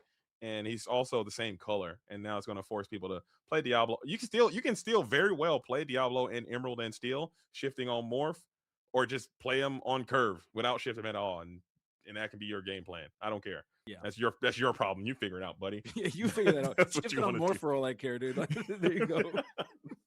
There you go. That's what you get. As Oh goodness gracious! As we see the space pirate in effect here, we've got. Oh my goodness! Send that space pirate away. We forgot about you. We don't know you. We don't talk about you, and so we're gonna go ahead and shuffle that into your hand, and maybe even deal with it this way. So Sean, with the muses that stands alone, that muses is eternal, that a muses is forever. It survives even beyond space pirates, even beyond two of those devoted heralds. The muses is immortal. It cannot be dealt it's with. it's Apparently, it's basically just crazy. a fixture of the board. Prince Yeah, John will get a draw in. I'm not sure if Betchy triggered that Prince John to draw. Yes, he did. I think he goes there yeah, now. And we are probably free and clear to start questing. I don't think the muses are going to engage in fisticuffs here in this scenario. If they did, I don't think you would mind too terribly no, much as long as they become exerted, then you can engage with them with your challenging characters or whatever you want to do. So Pete back Oof. at it again. Hits the board so Yeah, quickly. No more singing coming in from Betchy. yeah, no, yeah, exactly. Sean's saying, "Come on, do stuff. You're not gonna be able. You can't do things. You're gonna have to pay for everything at its fair price here." Now that space pirate, pretty beefy, pretty strong, pretty good, but it doesn't stop. It can't deal with things that have evasive, of course. But Betchy with a nice wide board here. You've got the Prince John, so any discard here equals draw. You've got a potential target to shift on that Diablo. You can pay that for the Diablo as well, or we could just play a pull the lever because because that's what we do here. We're gonna do that That's not a as we bad ooh, situation at all, with love that. especially with Prince John up. So you're able to discard your opponent and draw another one. It's basically like a hypnotize in that regard. No, hypnotize would have given you two, but that does feel like a great play with Prince John available. I mean, I need Prince John out of here so bad. Oh my goodness. Yeah, Sorry, I know, I don't want. Every time we watch these Infinity matches, I talk about all the cards I want out of the game, and that's probably not good. I probably should stop doing that. But man, I need nah. Prince John out of here so bad. It's the only one. If you got to pick one, that's the one to pick. But it's listen, it's strong. It's a good card. It's a staple in the format for a reason. It was a Hmm. staple in core when before Infinity was a thing. I'm sorry, you can't deny that it's really powerful and it's probably the most powerful Emerald card that exists. I mean, just let's just I'd have him very, very high on the list. I get rid of him before Muses for sure, and yeah, I I get would rid of him agree. before Diablo. I get rid of him before anybody. I think he is just such. I'd get rid of Prince John before Hiram 100% of the time. Oh yeah, Yeah, maybe Popsicle. I still get rid of him before Popsicle. I think he's just so obnoxious and just annoying, and just creates these very silly things. Ursula yeah. DOA is on the play, on the board, looking ready to sing. But do you have any viable targets? This still, you're not out of the woods if you are Betchy. If we can get this Ursula to come in and Yeah. survive, and next turn, never Oh, mind. oh, We're yeah. singing on the Dumble right now. You'd like to save it. You'd like to save that to potentially use with the DOA with the Deceiver of All because that would allow that Muses to then target multiple characters. But you have to deal with the board. You can't just let it be here. And so Sean recognizing that, saying, "Well, maybe I get oh goodness gracious, I saw Sean spread out would look like 20 cards, and I thought it was his hand. He was looking through his discard pile, folks. We're Mm. fine. We're good.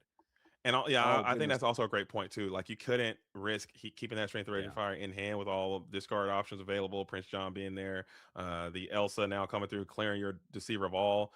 So I guess I understand why you had to do it, but it would have been so nice if that I feel Ursula so could have bad. ripped that strength of raging fire, and then the music could start bouncing, and you could probably turn the tides a little bit as Diablo is shifted in. Elsa Goodness now gracious. ready to challenge. Listen, Betchy draws when Sean discards, and Betchy draws when Sean draws. This is fair. This seems like the most fair Yeah, thing you this could is do. so good. This is This Just is the great. Lorcana Steve Warner wanted, I'm assuming, when Yeah, they designed this game. yeah. How Steve about we Warner make and yeah John Lorcana. peak, just like your fathers used to do, man. Hopefully this game's around in 20 years and people look back at this like, what were they doing? This is What were they crazy. doing? That's all I want, man. Because I'm sure that's how people look. I know that's how people look back on like Yu-Gi-Oh and Magic. Like, what were they doing? This is so dumb. This doesn't make any sense. Anyway, holograms just come in, and you know, I don't know. People are watching the movies and getting plays right into your brain feed. I don't know. I mean, with neural links or something. Who knows? Yeah, exactly. Yeah, it's like a chessboard. You're just watching it, and then you just think about it, and then for some reason, Diablo was reprinted in that format, and he's back anyway. So, and then we're gonna sing Sudden Chill, like that was reprinted too in set 75 because that's where we're at. That is hilarious. Oh my As goodness! Speaking of which, taking a look at the hand, we see friends on the other side. We see the Peter Pan, the Shadow Finder, and we see another Elsa. Ouch! That is a pretty scary hand. Oh goodness gracious! and just the evasive aspect of it too. You're able to just keep Yeah. questing with this Elsa if you want. This Pete Space Pirate is kind of holding you back a little bit from being able to sing this Friends on the Other Side, which is what you would love to do. But I mean, I guess at this point in the game, you don't really care as we are going to try to sing it anyway. Hold, let's call the judge. Can't do it. Freeze. Yeah, yeah. You might want to slow that one down, bud, because that space pirate is He says you really can't loud, sing. just screaming in your ear so bad you can't properly sing. That's how loud we are, and I That's think yeah. that's what the pause is all about here. And that's So what we'll they're give him a talking chance to about. fix that here. Yeah, get the Uh, judge involved. Maybe yeah, maybe we can just ready that and just use the ink or something and play it or something like that. potentially, yeah.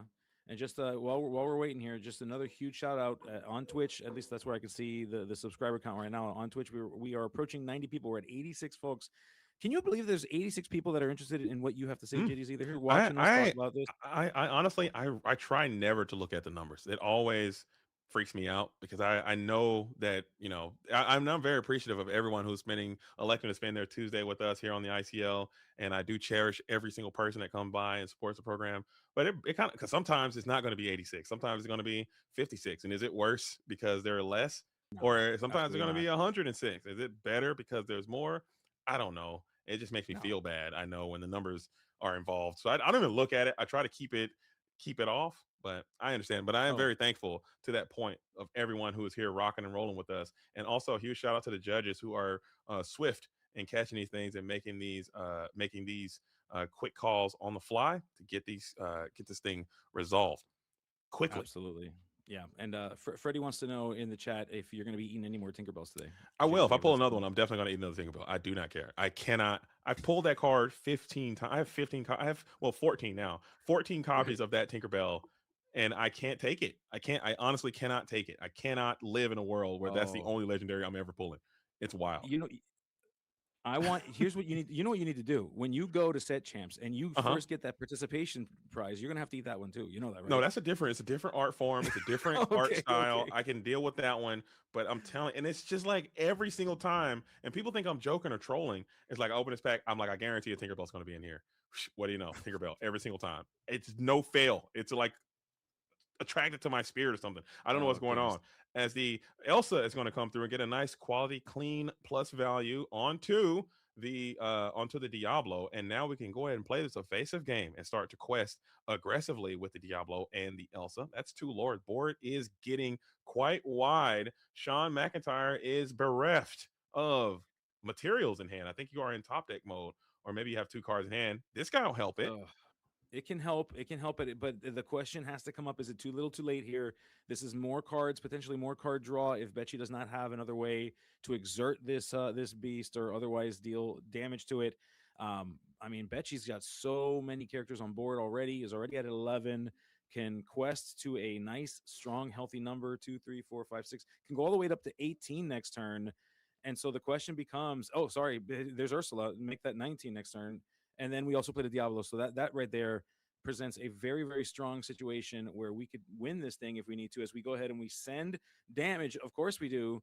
We're going to send damage, of course, to the Tragic Beast. Just one, Mhm. though, just enough to stop you from drawing, just enough to be a problem for Sean. This is rough as we go all the way up to 15 and 18.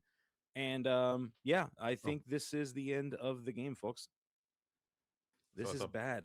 it's Not a looking good.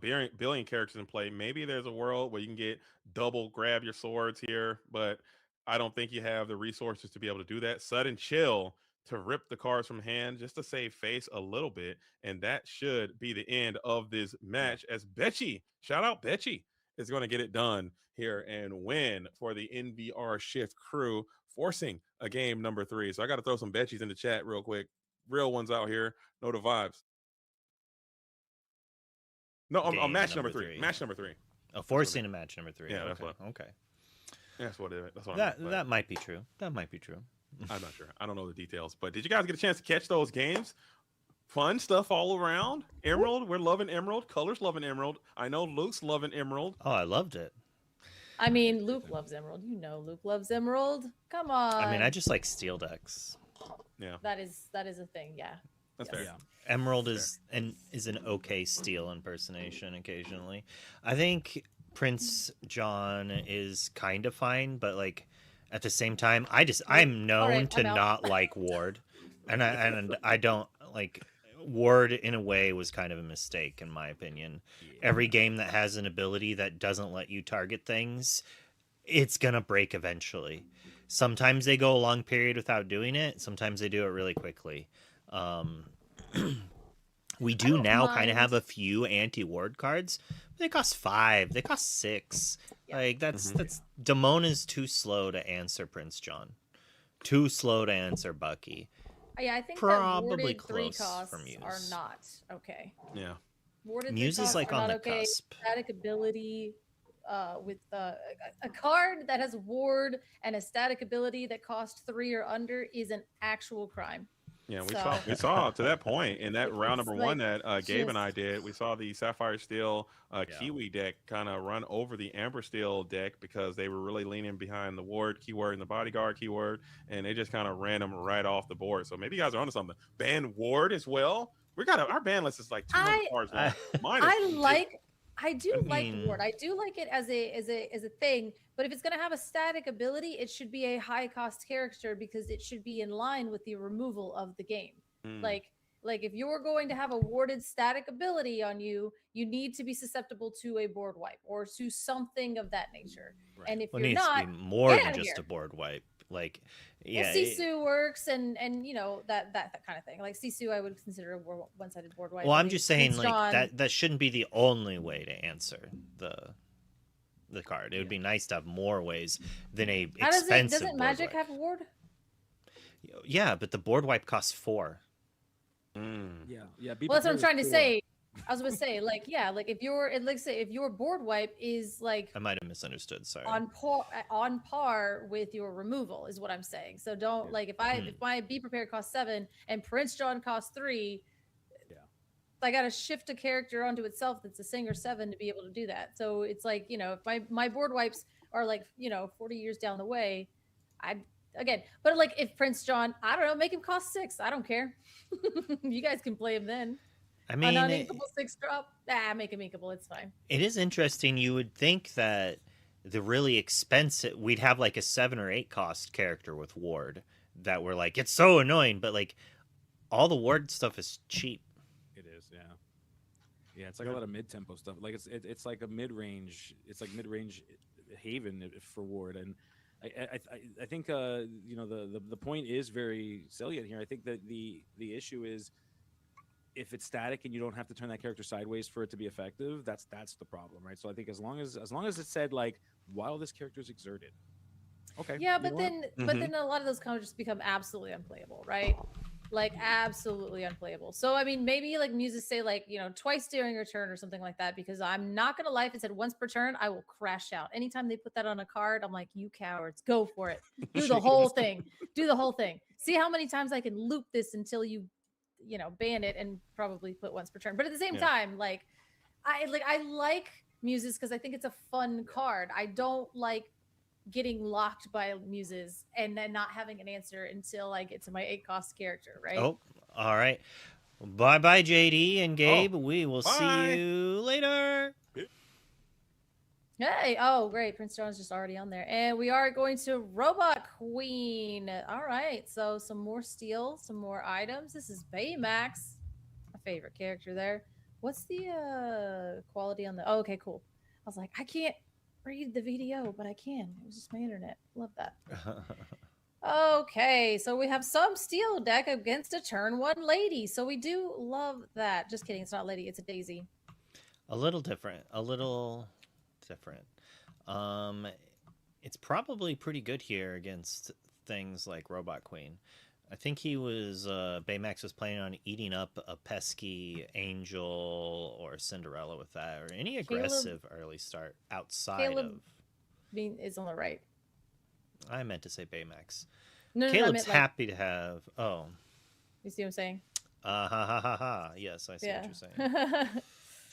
And we're gonna quest with the Daisy, flip a card, and we're gonna get a bell into our hand, which is actually kind of really good, right? Isn't the Robot Queen, or you banish it, or is it has to be? Is that the cost is banishing it, so bell doesn't trigger the Robot Queen?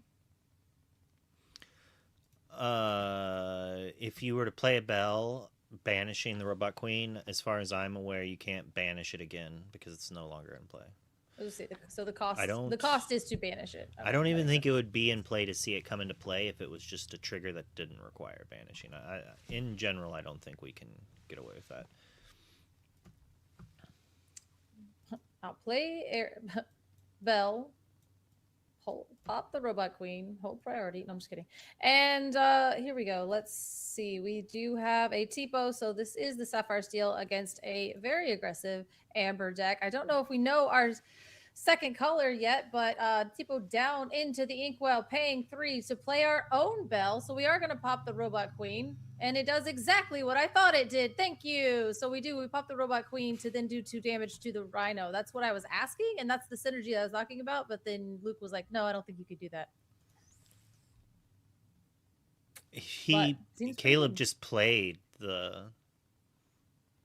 Oh, he just played it, right. Yeah, he didn't use the alternative cost. Okay, I was like wondering because he paid the 1. Got it. My gosh. Well, we went a lady into a piglet, which I did not miss seeing that. So we are just going to go ahead and do double quest. We're going to get a Sail the Azurite Sea because this deck is full of actions. And we're going to get a Fishbone Quill because it's also full of items. Daisy whiffing 2 times and sending both of those items to the bottom of their deck. Now, we are able to challenge in, but this Scrooge McDuck is going to be able to find us another item. And it does come in challenging at a 4/4. But we see that Baymax is at 6 lore right now. Having that lady piglet in their situation now, we might be able to do something about it. Singing any type of Seal song to get rid of that lady or piglet at least would be helpful. Yeah, Baymax here has an insane amount of pressure. Already at 6 lore with an additional, like the ability to go up to 15 if Caleb doesn't do anything. We're at least taking down one of them, which drops us down to only going to 13. While we have 2 cards left in hand. But as you were mentioning, there's a lot of cards in Caleb's deck that do not get put into his hand from Daisy. So while Daisy is good in core, she's way better in Infinity. Oh, absolutely. Now, the only thing that I might say here is that potentially Daisy did dig Caleb a little bit further down in their deck to try to get to some characters which would be with some board presence. So, I mean, drawing a Fishbone Quill at this point probably would be unfortunate. So, Daisy might have actually helped us in that aspect because Daisy's going to actually do some challenging here as we go ahead and do a whole bunch of things. Sing and Storm on the bell to draw a card and get rid of one of these. Some of the pressure that's going to be put on our characters while drawing 3 cards. There it is. I absolutely forgot about this card. I was like, why would Daisy do any challenging? That's why she's going to heal it off and draw 3 cards. Baymax has all the pressure, all the board, and all the cards. Well, the best Daisy is a challenge Daisy. She's hands down the best Daisy in the game. You're not giving your opponent stuff. She has all of the willpower, and that's why right there is just works. She works so well with Rapunzel, and it's something we haven't been able to see since rotation. Yeah, we saw another Scrooge come on down. Go ahead and fish us out another popsicle. Adding some more board presence. Now we will be able to challenge off that Daisy clearly as we go ahead, throw the popsicle down, draw a card. And I mean, this Scrooge McDuck, y'all were talking about hero bands. I think this Scrooge is egregious, but maybe that's just me. Maybe that's just me as we do go ahead and sit here and we got to start taking some things off the board now. So the game has kind of been in a position where aggro's never been fantastic. And then we started getting cards like Daisy Duck. And once we started getting cards like Daisy, I think we need cards like Scrooge for certain archetypes to be able to actually interact with a card that has 4 willpower on on turn one is it's kind of hard to deal with. Now also drawing a card that's an item that's pretty good. Scrooge is very powerful, don't get me wrong. Yeah, Scrooge is borderline there as we ink the Tamatoa just because we know we're probably not getting to that part of the game. Now, Baymax does have a few more cards in hand than we would like, but we are only at 9 lore. So we are going to see Caleb going on a giant quest here, getting up to a whopping 1 lore to our 9. And that lore is important, you know? Every lore counts. But if you're not at 1, if you're not at 20, then it doesn't count enough. So Baymax here has a lot of options. We got a lot of cards in hand, especially being able to draw from that Rapunzel, being able to refill. Nope, we haven't refilled anything else other than just like the Rapunzel. It's just so egregious. I'm like, where did you? I can see the shadow of all of the cards again. But on Caleb's side, we saw him doing everything he wanted, being able to play that Scrooge, getting the popsicle, being able to play the bell, popping the popsicle with the other bell.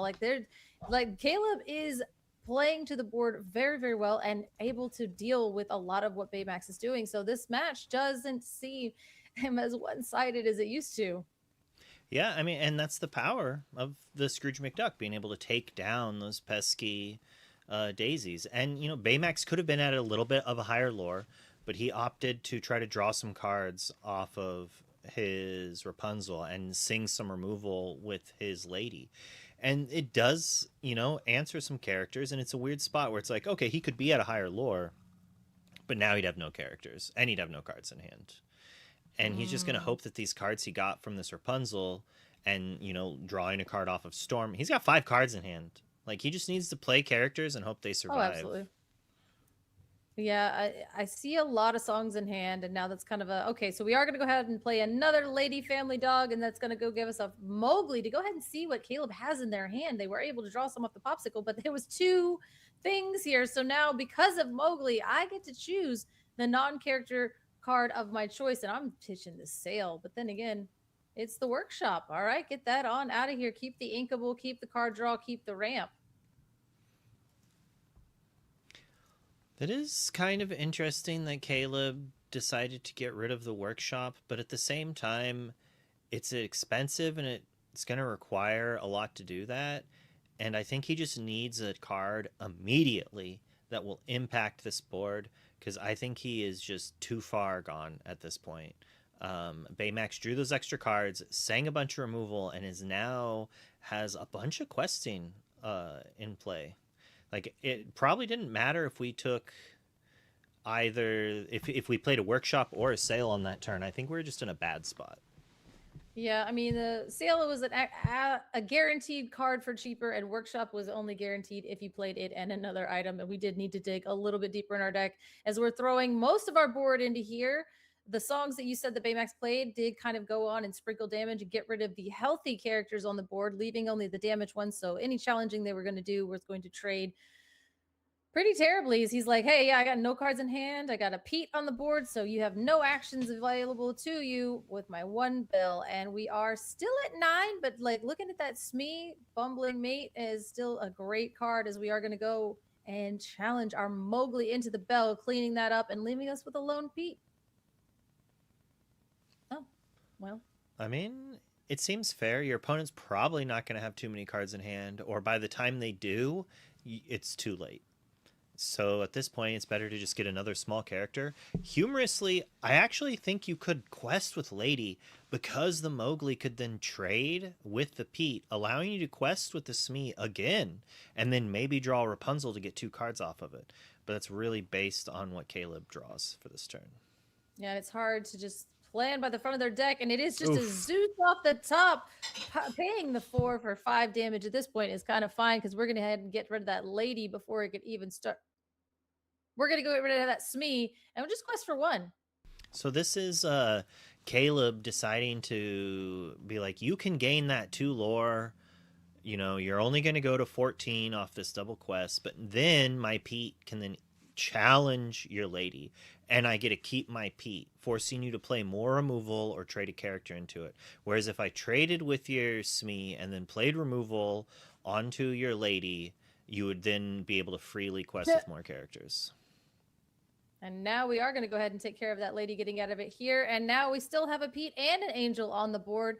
Like you said, very heads up play there, just trying to decide which one. We're only getting up to 14, so saying that you can afford that lure just to keep our character around because we are at the top of our deck. But bringing Angel, Experiment 64 in. Well, there goes that Pete with a Storm off the top, being able to draw a card. Are we able to play it? Is a 2-drop? That would really work out for Hopefully Baymax a here. 2-drop that's better than another Mowgli. I'm assuming he probably only plays 2 or 3 of those. The first one was not terrible. The second one was not key. It was not what we wanted. Force Sphere off the top for Caleb. Go ahead and play it, draw a card, and maybe be able to discard this card to get rid of the Mowgli, or maybe it's a little bit more board presence. We don't know. We're just going to keep it in Draw our a hand. card would be really good right here. Fire the cannons? Okay, that's ridiculous. You get out of here with that. You get out of here with that.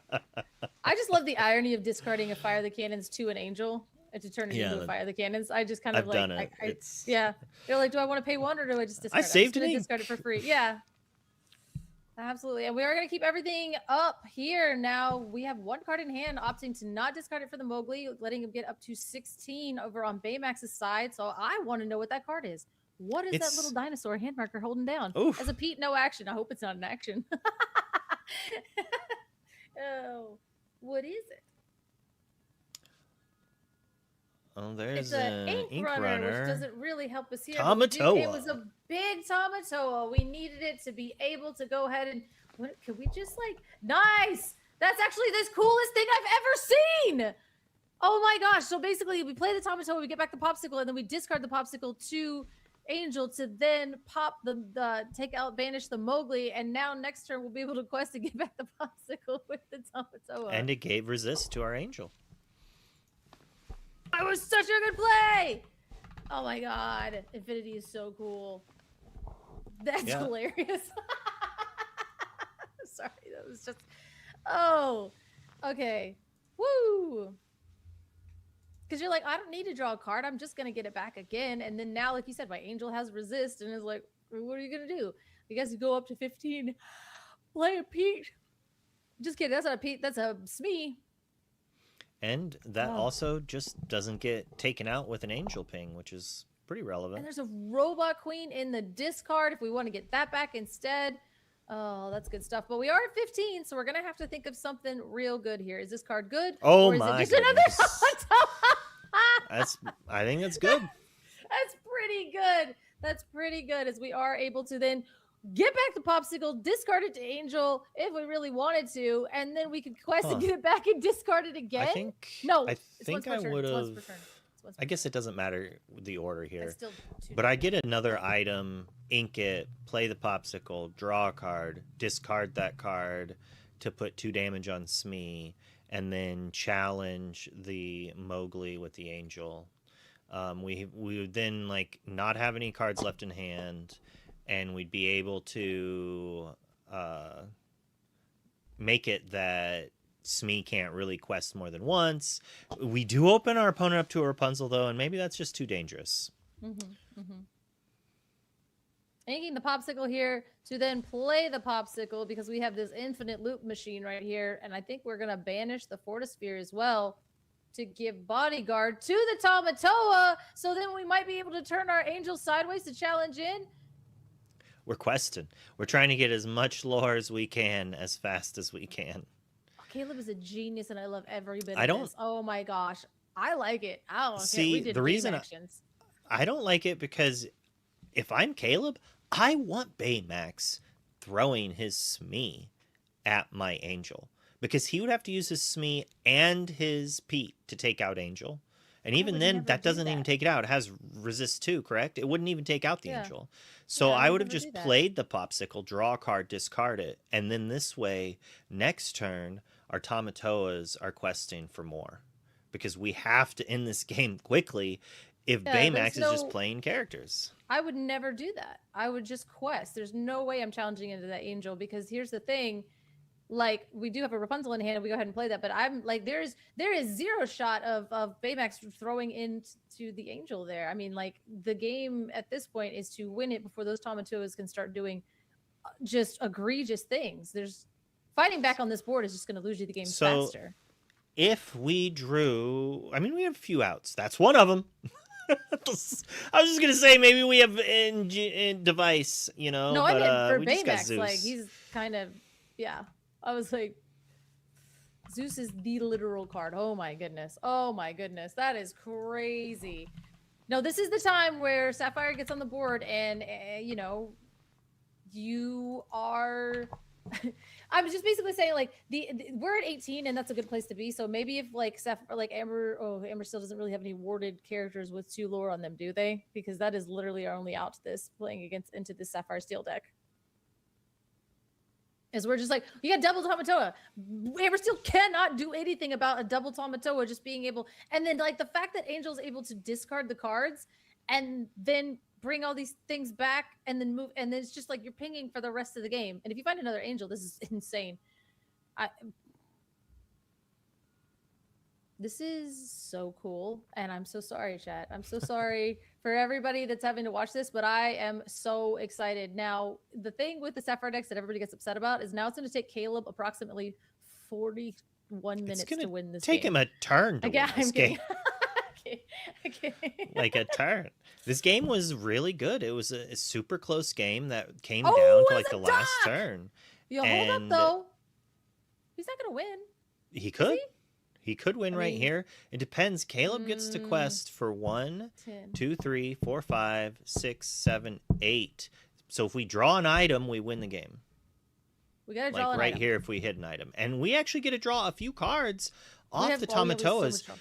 I don't. If he's about to play a 6 cost Tamatoa, that probably also wins us the game. We just play a couple items What do we get? What do and then get? we What do quest get? out. Like Baymax is doing Oh. everything he could do, and once again he's like representing the ability to win the game the next turn. And it's like, can you stop us? And Caleb's gonna be like, I'm gonna try. Let's see. I I'm mean, gonna so draw we're 2 gonna, yeah. cards. Well, so you can't stop us because he peated. So you're gonna have to win the game. That is your only option here. Yeah. So stopping means you have to win. Okay, so we get up. We're gonna draw some cards. We got workshop. We'll draw, and so essentially, then we need to throw down We need 2 more 2 items. more items. We 2 more only items. needed 1 before the first quest, but after the first quest, now we need 2. Because each item counted as 2 lore, but now it only counts Right, as of 1 course. lore. Right. We drew 2 cards, and we're thinking We can't play actions though. That's the thing. we might not win. Like maybe a Scrooge No. to find an item. We're playing And it. I mean, because then- because you only have 3 items, so you can't even exert it. And we didn't have any more popsicles because we inked the popsicle earlier. I mean, we have workshop, so But we can at don't- least. I don't think we have an item. That's the problem. Well, we have an item on the top of the discard right now.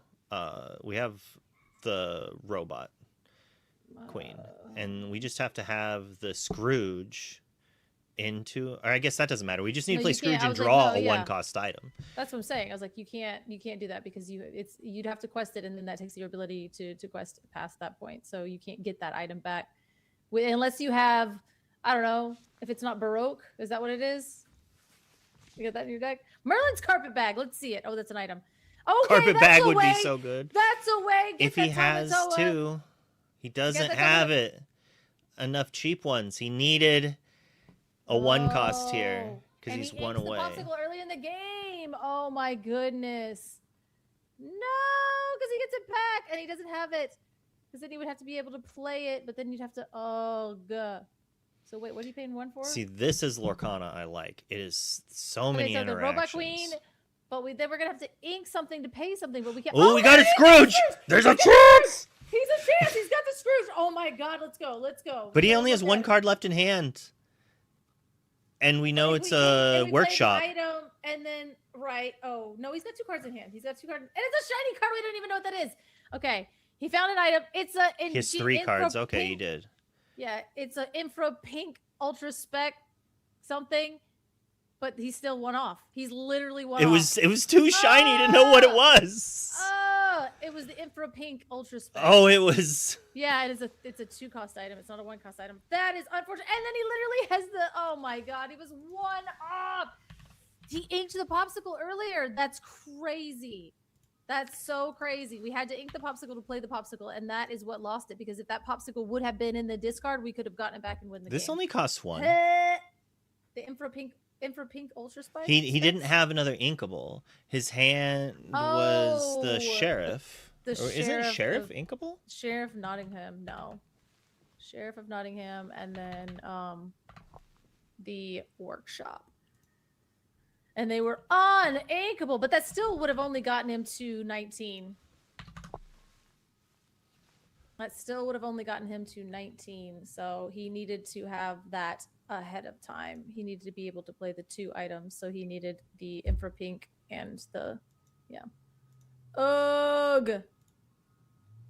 That was rad. That's what I said. I was like, his only out is to win the game. The Pete into the dock was like, you have to win the game.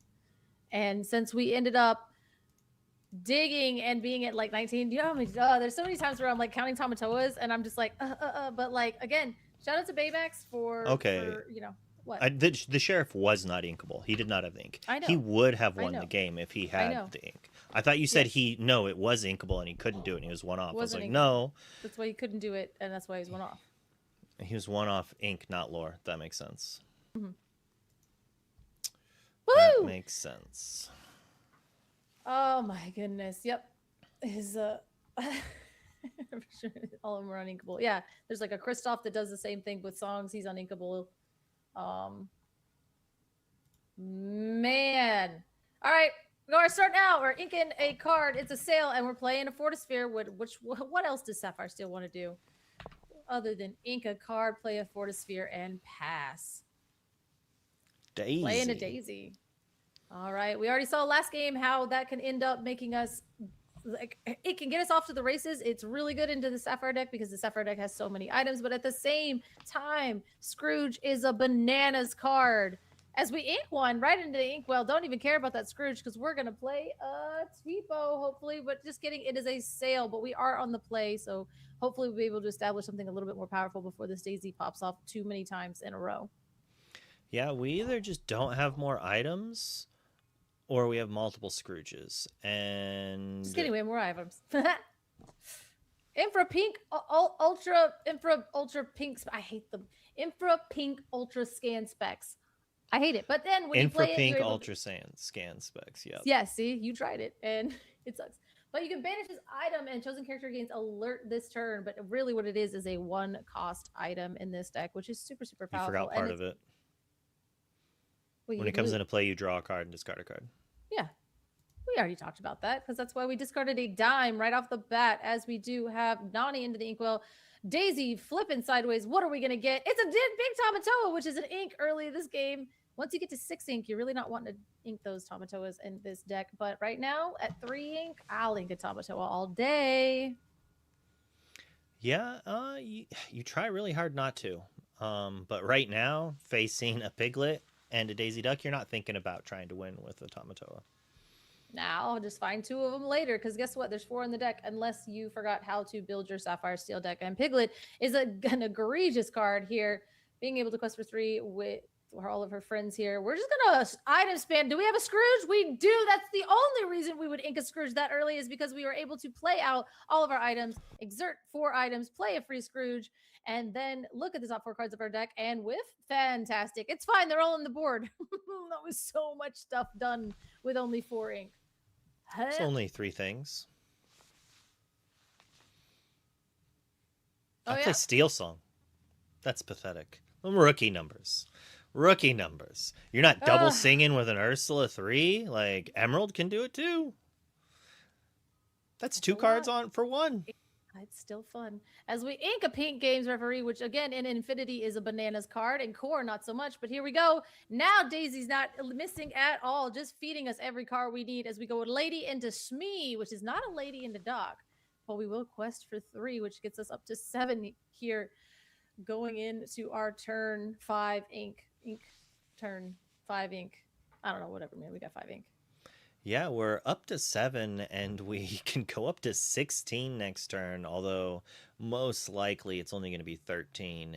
if not 11, assuming Scrooge challenges and we're able to play a character, activate that Robot Queen, and take down that pesky pirate captain before his little adorableness gains more lore. I mean, he is way too cute for his own good, but we are going to go ahead and ink the fishbone quill here. We know that we have the ability to pop the, okay, we have the fishbone quill, and I literally forgot what that card does. It's so egregious. We're going to go ahead and exert it and ink a super secret card out of our hand. Whether that sucker's inkable or not, it doesn't matter, but we will, just like you said, sing Zeus on to... Well, if we take out a different 2 quester, the Daisy can feed us more cards. And so since we have a character that can challenge either of them, it doesn't really matter. But apparently we don't have a character. We just don't have a character in hand to be able to crack this Robot Queen, I think, is the issue, because we're paying a full 6 and we don't have the 1 extra. As we do go ahead and play the Tamatoa and get back 2 items, as we cracked and gave that character alert just for the turn, just for now. And now he is no longer alert, which doesn't really bother him that much, but we were able to pop that for free just to give alert and then be able to get it back with the Tamatoa So Shiny. So getting that card to be able to then draw and discard a card next turn for only paying 1. Yeah, not a bad thing to do. And we could even put it into play for free if we really wanted to. No, but we did grab a dime back from our discard, and I think that'll be the free thing that we go ahead and play. At this point, I might be discarding that on the loot because I'm caring more about stopping these characters and hope that I can get it back again later.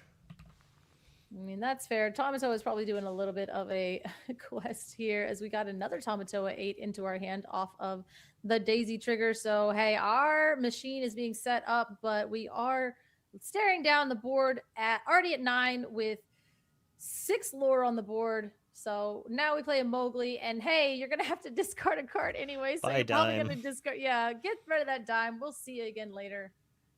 Yeah, I think you might be right though. I think we are getting the dime now because I think we're drawing a card, inking the pink infrared, ultra spec Darkwing Duck gadget of Whoville, and then we're gonna ink whatever we draw with Fishbone Quill, play the gigantic Tamatoa, and then grab back dime, quest with the other Tamatoa, throw dime into play, and then challenge. Although we might also just do a bunch of challenging. As I say, we might have to do a bunch of challenging here, unfortunately, because we are staring down exactly game on board. Not exactly, it is way more than game on board, but we got to do something. And I don't think it's going to be Mob Song.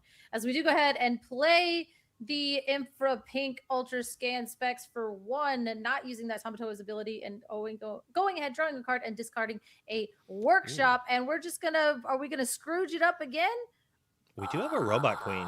So if we have a nice cheaper character like a Belle, we can take out this pesky Smee, and then we can challenge away a Daisy and a Lady. Pretty good. Getting that off the board, making sure now we didn't get to use any of our cool things to do with our items, but at the same time cleaning up the board and clearing the way to start doing cool things, as all of these characters only do little bits of damage back. So our board's looking decently healthy and item heavy.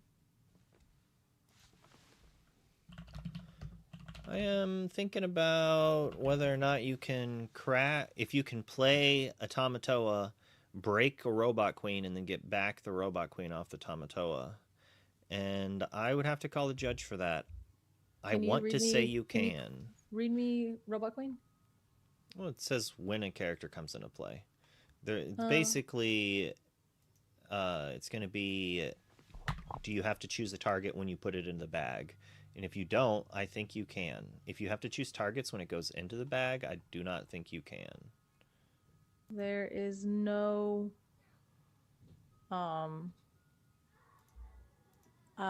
choosing targets has usually been a huge problem. Whenever you play a character, you may pay 1 and banish this item. I don't think you would... Chat saying you can. If you order them correctly, which sounds right. Oh, yeah, okay, that makes sense. Yeah, because they all go into the bag and then you pull them out willy-nilly, however you feel like the bag. Yeah, okay, I get that, understand. And yeah, that makes sense. That's probably why it's actually busted in Infinity. I mean, that and taking out turn one singers. I played a few games with R&B, Amber Steel versus him playing Blue Steel, and he would just play turn one Robot Queen, turn two, or he'd go turn one Popsicle, turn two, play Robot Queen, play Bell off the Popsicle, and then activate the Robot Queen to take out my turn one singer. And there was nothing I could do about it because his Bell wasn't in play. I don't have turn two item removal. It just happens. As we see a storm take away this Scrooge McDuck before he can take down the Daisy Duck. I bet Donald played that. I bet Donald played it, protecting his date. Went ahead, and now we do have a Bell and a Tamatoa. Now we just put that Tamatoa into the inkwell now because we have the. That's a big Sheriff Nottingham. That is a giant Sheriff of Nottingham, which we didn't have to pay 9 for, but we did have to pay quite a bit, as we are going to go ahead and just take these on a quest and get us up to three whole lures to Baymax's 13 lore. But again, I don't know how many cards. I think Baymax has like maybe like two cards or so in hand. So hopefully, I mean, if it's a dock or anything of that ability, we'll be able to refill. But we are going to go ahead. It's always send that on a quest. Send that on a quest. Send Mowgli on a quest. Get ourselves up to that, and then just go ahead and tempo out a Rapunzel, which also has 2 lore, and we're saving back characters and having a few more in hand. So again, we're at 16, and Caleb is going to have to do something here. Baymax actually taking a different line than last game, was Bell not exerted? Never mind. I was thinking the Bell was exerted, but no, she was not. Yeah, there was nothing for him to challenge and draw cards off of with Rapunzel. We're going ahead and going on a quest here with Tamatoa, going up to playing the Robot Queen. There she is. Go ahead, get that in for free. And we are going to exert another egregious amount of ink to go ahead and play again. We have this other guy here going into play, exerting 1, playing. Oh my gosh, the ink. I love when ink just like kind of works out. You know what I mean? Like when everything works out for you like that. As we're going to go ahead and see if this is going to be enough, having these 2 Sheriff of Nottinghams onto the board. And he has support. I forgot. Oh my God. I forgot he has support. Woo! Yeah, That's wild. We do get a quest for 2 at this point. Like, Caleb has no cards in hand. If we just quest for 2 and play a 2-quester, there's a chance we win. Caleb has cards in hand? Caleb had. Oh, okay. Oh, but Baymax didn't have a questers. Like, we just needed another Rapunzel, unless we had exactly enough in play. But I think there was only 10 lore in play for Caleb. Maybe he had 11, and I missed 1 lore. Yeah, I was going to say, apparently he did have that, because the 2 he had a Tamatoa in play. Yeah, he had. And a Tamatoa, so that was 4, 8, 9, 10. Yeah, he literally had 10 Math is hard. and 11. Math is yeah, hard. My goodness, yeah. Sheriff of Nottingham quest for 4, and when you have 2 of them, that's 8. So there you go. That's all the math you need right there. As that is that's the second Sheriff of Nottingham that that Daisy gave him. So again, in this instance, Daisy was doing all of the things for Caleb. So she giveth and taketh, and then giveth back. Yeah. Just so close, but so far. Another game. Don't sound so excited about a game number 3 in round 3 of the ICL on a Tuesday night.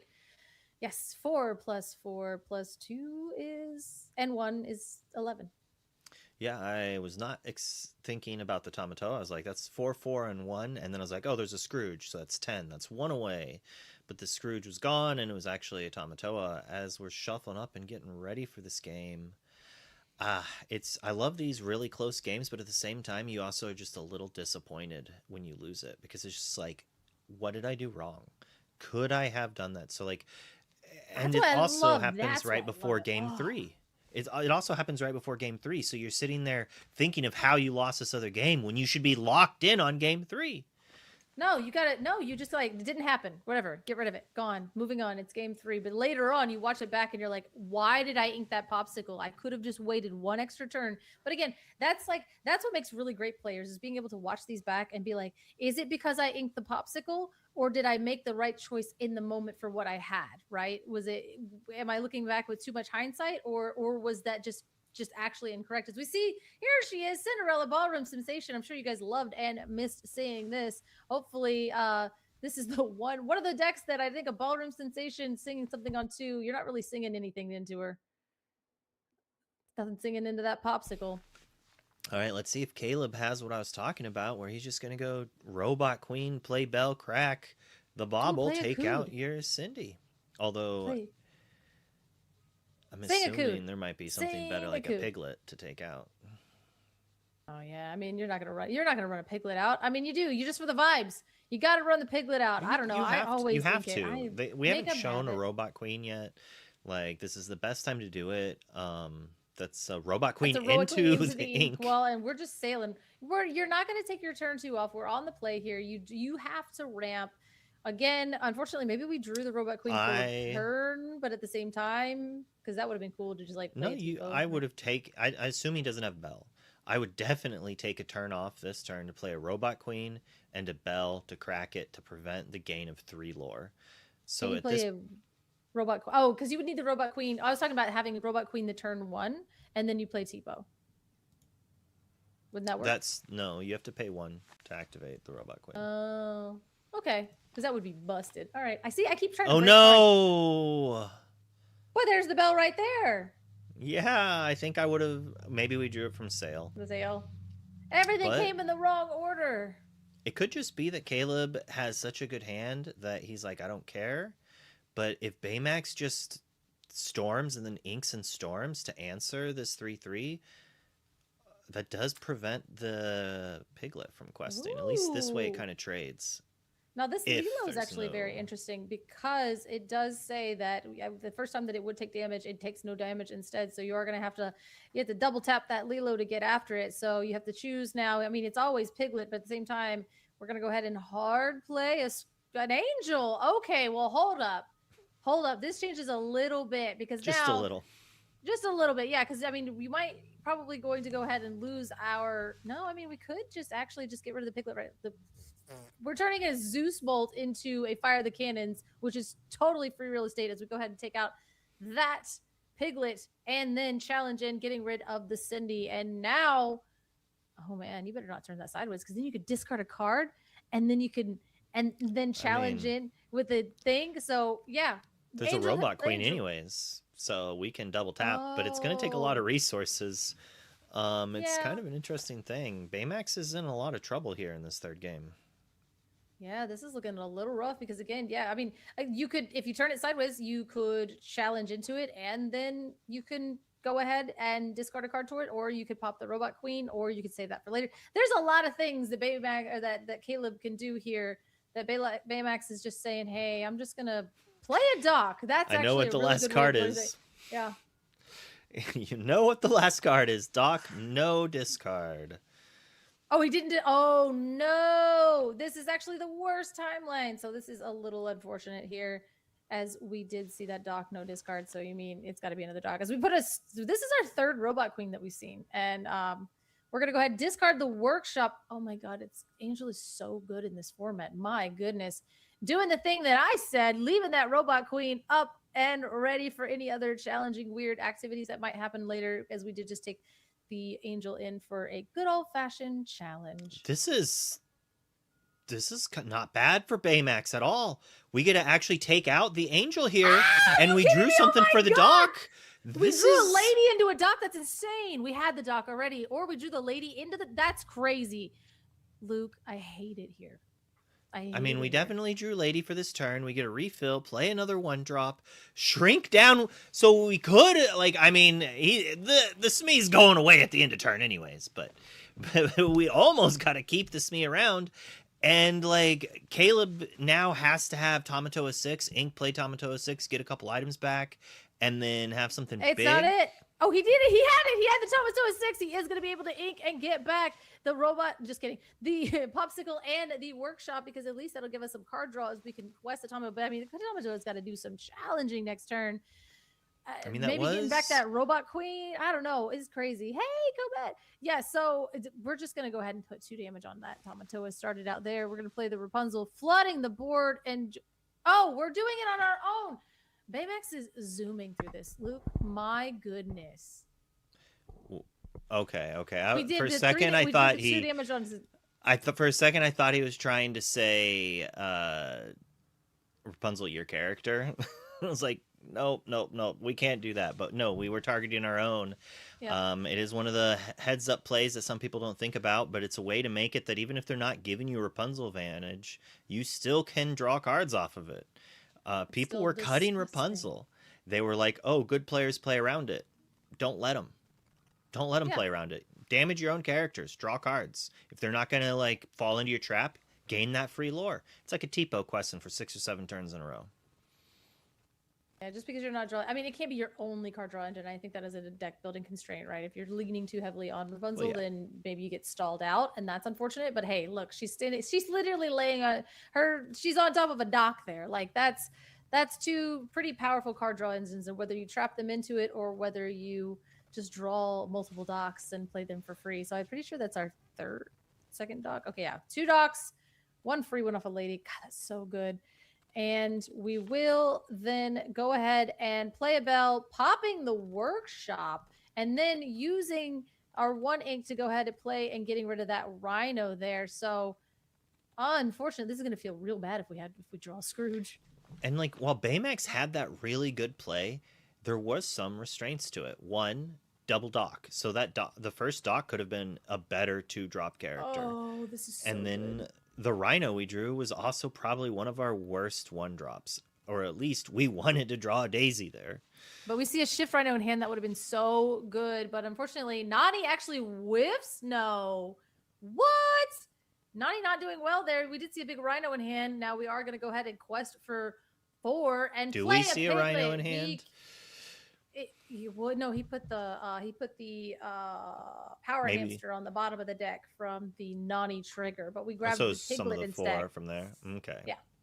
We did grab the piglet and just go ahead and say, hey, oops, all threats. Nani being able to grab piglet is crazy. I thought you said the there. Nani whiffed.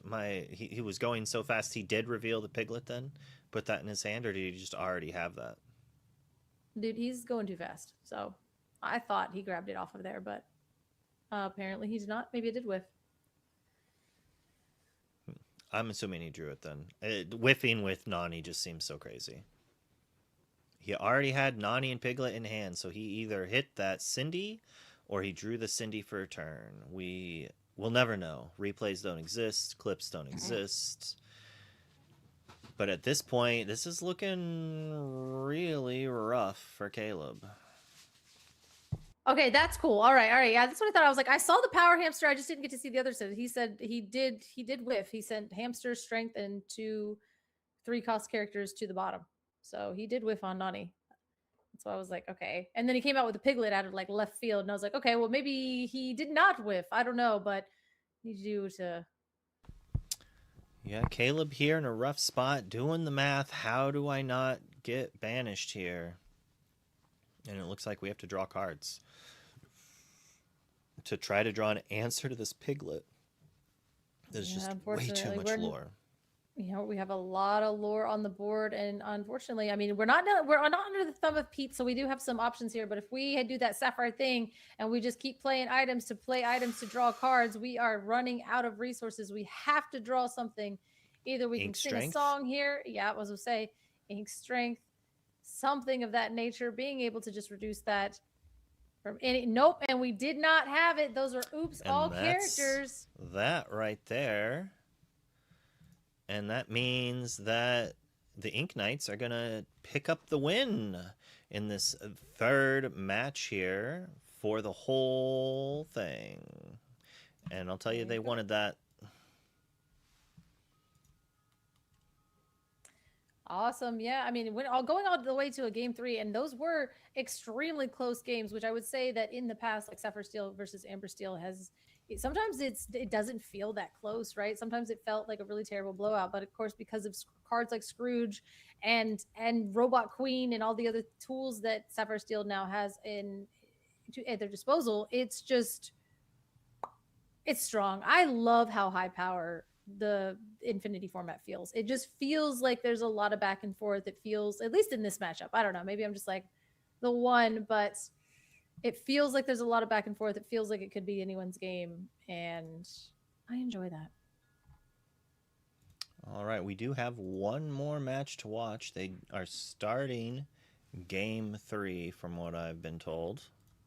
Mhm. So we're gonna jump over there shortly as I get things set up. Why is my camera so terrible? Well, I don't know. It'd be like that. I should have something funny to say there, but I'm not that fast-witted. I leave that for Katie. All right, Katie's I'm got gonna that have quick to wick. still adjust some screens here, but now we at least get to see that it's Rick versus Sevi Additional Ink versus the Mad Hatters. Ooh, are we going into hopefully a game number 3? That would make the We most are. sense. This is going into game number 3. It's the last match of the night. And we have like 14 minutes left on the clock. We can do this. Easy peasy, lemon squeezy. All I right. don't know what they're on, but I can find out right now. Mystery cards. Ugh. Got some custom sleeves over here on Rick's side. Are the names right? Or should I just hold off on saying those? So Sevi is on Sapphire Steel, and Rick is on Emerald Steel, 2 of our favorite decks, and we get to watch it some more. There we go. I mean, Emerald Steel versus Sapphire Steel. I mean, we just saw Sapphire Steel. We just saw Amber Steel. And I think that Infinity is Oops All Steel. So that's my prediction on that. A good healthy format. Oops All Steel, as we do see the Diablo coming down, being able to see that we have the bell into the popsicle, into the storm, into the... Is that what's her name? Something Phoenix Award with Underdog. Card's good. It's rough. Splatter Phoenix. We have Splatter to- Phoenix. God, that was a good hand. We have to have Cove or Ursula 2 to be able to answer this. A turn 1 Bell being able to sing Storm the next turn is just so devastating. 100%. And we're still not going to be able to do anything about it. Even if you do play this Ursula, like spike the Diablo, you might get 1 card out of it, or you might get 2, depending if you play the Ursula Shift Diablo. Maybe play, or you could play keep the Ancient Ways, and you can keep your Diablo around for a little bit longer. So we could sing Keep the Ancient Ways. Mm-hmm. We could also give our character Resist 2. We could play Ursula. Ursula will do it for us. Here we go. We do know you have that uninkable, so you get to have that Lilo, Splatter Phoenix, Smee. Just so many uninkables. So many uninkables. Oh, we drew another one! Oh! Heartbreak City for Rick here. Drew into it. Can't do anything. You can't Ursula twice, so we are going to go ahead and do you draw... You make him discard the one that draws a card, or you make him discard the one that is inkable? The card draw at this point. Yeah, that's fair. If they want to ink that strength, they can. And as we ink a Pete, we just pass the turn here. I assume we have another Pete. It kind of forces Sevi to answer this Diablo, and then we play the normal Diablo. And then if he waits a turn, we could either play another Ursula or a Pete, and then that gives us turns for our Diablo. So we're not completely out of this game. It still has a lot of layers to it right now. I love it. That's why I'm excited about this format, especially, I don't know, man. I just get excited because I'm like, hold on. And I feel like in this format, it is one of the ones where you can go back and you can be like, what did I do wrong? And there's like, maybe not an answer, right? Maybe there's a couple things that you could have done differently, or you did make an egregious misplay, but I feel like there's so much room for skill expression with this high a power level. And maybe I'm just like coping, but I think it's awesome. Yeah, I also like a higher power level. You can get punished if you don't have earlier interaction, but I like the early turns mattering. There's so many things that happen in these turns. It's quite fun. We are going to go ahead and we're opting. We're going to play that Splatter Phoenix, which by the way has Ward. She is a 1/2. She quests for 2, which is just kind of like a really good presence, but that underdog ability makes her really, really good.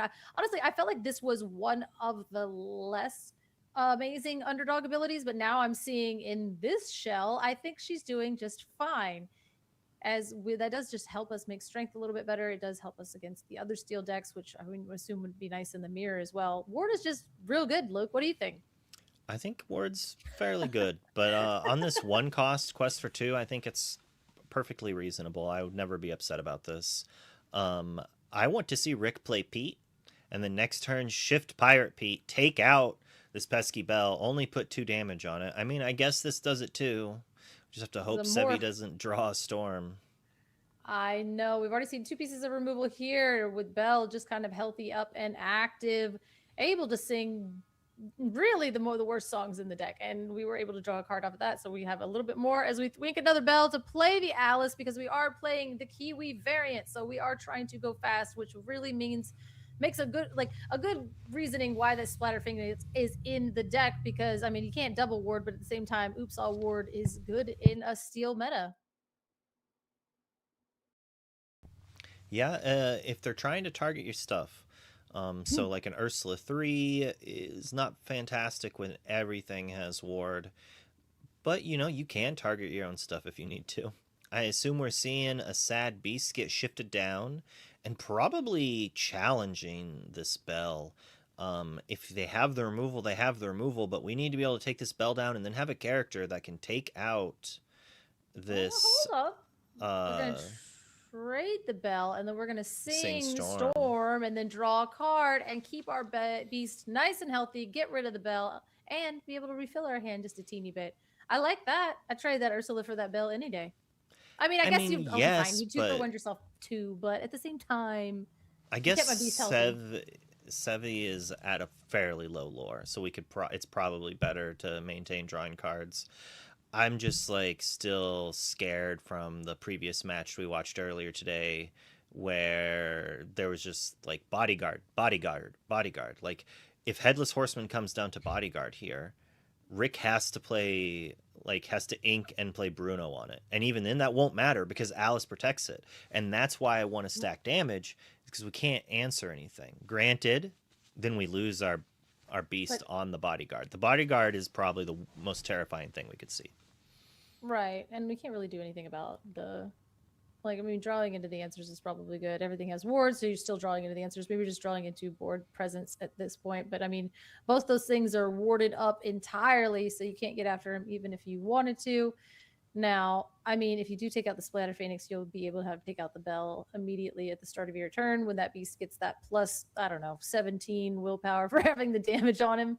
Because he's tragic, and then he gets a little angry if he gets damaged. So that is that mechanic, as we are kind of fiddling around with 3 ink. Now, notably, this Kiwi deck doesn't need much more than 3 ink, but with all these new cards and all these fun new additions, just kidding. It's a Lilo all bundled up, which is not warded up yet, but gosh, she could be. And that's hilarious, because then you can ward the Lilo and you can't use removal and then challenge in. You literally have to. That's so good. Oh, that's so good. You'd have to double challenge. And you can't double challenge because you only have a beast. I don't like questing with this. Splatter Phoenix? Absolutely not. I agree. But it doesn't really do anything. Yeah, I want him to just challenge the Alice for no value if he's going to stack damage, and then quest with it next turn instead of getting the clear, the actual clear on the ward character, and then next turn being able to take out the Alice fully. But that said, Sevi is going to be going up to 10 lore next turn. 2 more cards in hand. Are they going to be good enough? Maybe one is the Headless Horseman and the other one's another Uninkable. I don't remember from the starting hand how many Uninkables were still in the hand. It was like oops all Uninkables, but at the same time we keep drawing ink off the top, and I think we're doing just fine. Again, this deck is functioning fairly well at 3 ink. And notably, it is what it be doing best. As Max Scoop goes into the inkwell, we're going to go ahead and take a look at your hand, see what he has going on. Maybe it's an action, maybe it's a song, maybe it's Maybelline, or maybe it's a literal Scuttle, which is a giant character, and a Pete, which is kind of fine. But all right, we go ahead and we throw our Diablo devoted Herald down because he's looking a little safe. I'm interested about why we didn't just ink that Pete. I feel like we're either inking... Maybe we're just planning on inking the Scuttle next turn when we draw Headless Horseman. But if we Hold on. ink Pete, then we draw another not good card. We can play the gigantic Scuttle, where now it's, I guess we could play Pete, ink something else. We're kind of in a rough I think spot. I'm playing Pete. Because then you're going to have to, well, now the beast will be able to take out that. Okay, so we are going to play the Pete. What if we inked, play Popsicle, and healed your beast? Thoughts? I mean, it's a pretty entertaining play. Because then we wouldn't, so we opt to not go on any quests here because the beast is going to be able to do this. And now this Muses is actually kind of hilarious because unfortunately we're all warded up. Now, if we did have a song, we would be able to sing and then use a Muses trigger onto our Lilo here because she is not warded up at this time. We can't sing because we're under Pete. Just kidding, I'm bad at this game. This is looking rough for Sevi. It was like a nice back and forth. He kind of had the advantage. Rick was able to slow himself down. You know, he had the Ursula 2 to take one of the pieces of removal. And I don't know how long Sevi's been playing, but a lesson I learned was that you just can't actually go after the Diablo shift unless you have more removal. Because, you know, we played that Storm or the Strength of Raging Fire on the 1-cost Diablo. Then the 3-cost Diablo just came into play, and then eventually it was able to go sideways, or the Sad Beast got shifted on a Morph. Now, Morph's a character I will shoot down. I'll shoot Morph out of the sky. That's for sure. This is a wild thing that we're doing here. Now, we are going to go ahead. I guess we're going to quest out. We're giving Pete the extra lore and the ward. Now, Lilo does need to be challenged into twice, but also a Manor coming down with 9 willpower. Now, Beast is challenging, I'm pretty sure, at like 7. How big is so Beast and Diablo can take out the Manor if they so want.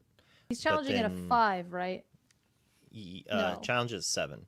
But Okay, then we can't take out the Alice. So maybe we just take out Alice and 2-tap the Lilo and then just put 2 damage on the location using the Muses. And then if you wanted, you could even, if we have songs, it changes things. We get to bounce things if we want, but I don't think we want to be bouncing this Lilo. We don't want it coming back. We want to answer it. But it will take 2 things to answer. Now, like you said, I mean, we have some options here, but this Max Goof is one of the answers because we'll be able to play him down, grab back Strength of a Raging Fire, put it back in our hand. Now, we don't have enough to play it, but we have to sing it. But we can sing it with literally anything. Just kidding. We can sing it with the Diablo, bounce back the Lilo, save ourselves a little bit of a turn at that point, double challenge. But then we can't double challenge into the Manor and get rid of it. So we're going to have to get this Alice. I think the Alice is actually scarier than the Manor. Yeah. We're at 11, and we don't have anything that answers Alice. We can send Muses, but we can always challenge. So we're just going to double send that? Because we'll have to... So if we send both of these into Alice, put a damage on each, and then we could sing on the Lilo and then challenge it. The problem with this is it then lets Pete challenge. We sing with the Beast. But if we do this, now we're going to lose our Muses. Yeah, but how are we going to... Oh, so we had challenge first and then sing on it, is what you're saying. Yes. Sorry. Challenge first, then sing. Take that out, and then Pete maybe ward, but then... All right. Or... or we sing the removal on the Pete, draw a card, and then just trade the Ursula with the Pete. And while, yes, Sevi gets to go to 15, we then have our Beast. You can't, Pete has ward. Oh, that's true. Yeah, I would have done a different line this turn, I think. But I'm interested to see how Rick decides to take it out. Let's see how it works out for him, Cotton. As we go ahead, and we're going to go ahead and boop into the Lilo, because that's what we're going to have to... I'm done guessing, chat. I'm done guessing. Well, booping Lilo doesn't do anything, unfortunately, because we didn't have ink to... So we just put 7 into the Manor? Shouldn't that be 8? 8. We put 8. 2 plus 6 is 8. You guys, it's like 10 o'clock here. I thanks for being here. Oh man, the amount of studying that I realize that I have to do for Infinity is bananas. As we are going to go ahead, ink that, and here we go. We've been hanging on to the whole time. It's Scuttle. He's got Ward. He's a 5/5, and he quests for 2. I think Sevi wants to be a little bit higher up on ink here, as we are going to go ahead and challenge in the muses. We really needed that muses to win this game, I think. Yeah. I mean, being able to keep him off that Lilo here would have been good. I mean, like, we can sing some songs and do some shenanigans, but unfortunately, I mean, we're just going to be left with the Scuttle, though. And we're really I might have even just put 3 more damage on the beast and taken out the Pete. You know, like, and then this turn, his Lilo could have traded with our beast. And you know what?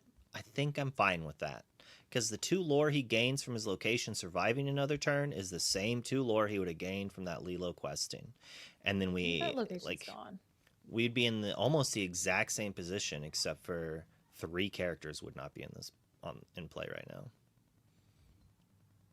As we are going to take this Ursula and send her into the manor, taking that out for the 1 damage that was left onto it, getting rid of that manor because, God, I hate that card, but it's fine. And now she's a healthy Ursula, and she is sideways, exerted there, going on her challenging thing, because why not? After she comes in and she takes from you, she's going to go ahead and do some battling, as we are going to hard play a Storm, as that does do the 2 damage, finishing off the Pete, drawing us a card, and getting us, like, firmly back in this game, which is like wild. We got more songs because of course we do. That was we sang the Storm with the Diablo.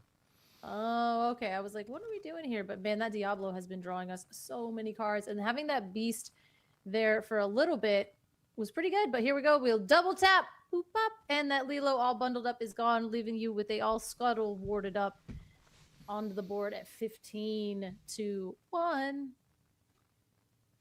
Yeah, I mean, like, we waited to see what Rick had, and this was like his idea. He's like, I don't need muses to win this game. And it could be that the muses bounce loop just wasn't enough for him here. And unless Sevi draws something good for 3 lore, you know, Rick kind of has, well, that's close. That'll do it. That's close. 15, but like, 16, so 17, 18, 19. Oh, we're at 19. So we're Yo, trading. I'm sitting. I'm holding. Well, not Sevi. Rick is gonna Sevi quests. I'm not Rick questing. challenges and trades his beast. If you don't quest, then like Rick gets to quest. So if you don't quest, Rick's now at Rick 1. gains 2 more lore. Exactly, Rick's at 1, but he has 9 lore in play. So like if he quests all out and plays 2 more lore, 1 more lore, he now wins the game before Sevi can win. He had to force Rick to trade away his 2 lore threat. Oh, okay, you're right. Everything went wrong. Everything went so wrong. We went ahead and played Prince John, Diablo, Ursula, Prince John. That was bad. That went poorly. It did not work out for him, Cotton. We found out immediately. Prince John was on the board last turn. I didn't realize that. We played He double played Prince 2 John Prince. Yeah, he played 2 Prince Johns as his last 2 those. characters. I didn't see those. The right. challenge was correct. This Luke is was correct. This is why this I've is never like the wanted 10th DLC. time today that I have been like, grab your swords off the top for the game. Let's go, grab your swords, please. Grab your swords. Come back to the meta. Just throw the grab the swords. Flip the table in the sky. That's what I'm trying. I'm sitting here wondering. I'm like, wait a minute. Why aren't they playing it? Because like, listen, we're playing Mob Song in Core. Why aren't you guys just throwing like, I'll grab? Are we playing Mob Song in Core? Sapphire Steel, you guys are playing it. I've seen you do it. It was amazing. No one is on Grab Your Swords. Well, this is why. This is a. If we go to a Steel Matters meta, it could be like you can sing that. You can play it on turn 2 with a Naveen off of a Kud. You know, like literally, I would do that in the mirror. You a Kud, you play Naveen, you play swords, take out their singer. Next turn, sing Whole New World. Oh, okay. So we're challenging. Yeah, we're forced to challenge. Yeah, we're forced to challenge. But we did play a Headless Horseman, which does mean that Rick now has to answer us. But like, it's not great. So we're going up to 10, 11, 12, 13, 14, 15, 16, 17, 18, 19. Oof. So now you have to be able to remove the Headless Horseman and then just quest remove after the Headless you do Horseman. that. You just challenge Headless Horseman and quest. end quest because you have the beast that's been eternal. Huh. And this beast, like having that extra damage on him, has done wonders. Rick here, he did some plays that I wouldn't have done, but like he thought of the outcome of how he wanted it to. Wow. Oh, that's a giant out there. As we do see Bruno onto that, not even having to challenge out. We basically just sing Bruno, get rid of it. Literally doesn't matter. I don't care. And you'll draw a card for discard for Prince John off that discard, and then just quest out. I could not think of a card that would make me lose the game from Rick's spot, and I would still consider trading with a Scuttle just for reasons. How much lore do we have? 1, 2, 3, 4, 5, 6, 7. We'd go to 17, and he would have to top deck something like maybe. I think we still win through a Tinkerbell. Perdita. Oh yeah, because Tinkerbell would be it, but Mulan's not gonna do it. That's not gonna do it. Oh my gosh, this game was crazy. There's so many turns in this game to where it was this might literally be a draw if they're in turns. Oh, it depends. because this is literally I don't know what turn it is. My gosh. No, it can't not be turns. Judge? Is that it? Is that where they're like kind of sitting here? Was this a draw or did someone just win? Rick did? Okay, thank you. I was about to crash out. I was going to lose my mind. So Rick did win that. It did not go to time. I think they might have had a time extension. I think because we switched with the thing and they were kind of waiting and there was a couple different things that happened. So it would make sense that there was a time extension as Rick does go ahead and take that match. Again, I mean, there's when a game gets to 19 to 19, that's what I'm looking for, Luke. I feel like that's what I've been missing. I feel like that's what I want. Like being able to just like you have to think about that, right? Like the one game was 19 to like 20 and the other game was like 19 to 19 until it. You have to be able to watch those back and be like, what could I have done different? And then be able to properly analyze if, like I said, like if that is what you should have done different, or is that just like, in hindsight, that's what I feel like I should like it just exactly. being able to like. And you can't just look back and be like, oh, I missed one lore here, I would have won. No, because you being at a different lore would have changed your opponent's plays. And it definitely would have changed the game. It might not have just given you the win, because it could have meant that your opponent challenged instead of questing once. It's some key moments there. I do think that looking back, Caleb's going to be like, dang, I should have quested with that Scuttle. But that it might not have been enough still. I don't think I was like, I don't think hard it to matters say. because he would have he was at 13. He was at 15. No, 15, 15, 16, 17. So you went to 17 and then you would have had the Scuttle and the Headless Horseman. So his opponent was at 1, and he was able to quest up to 9 and then play enough characters to quest to win.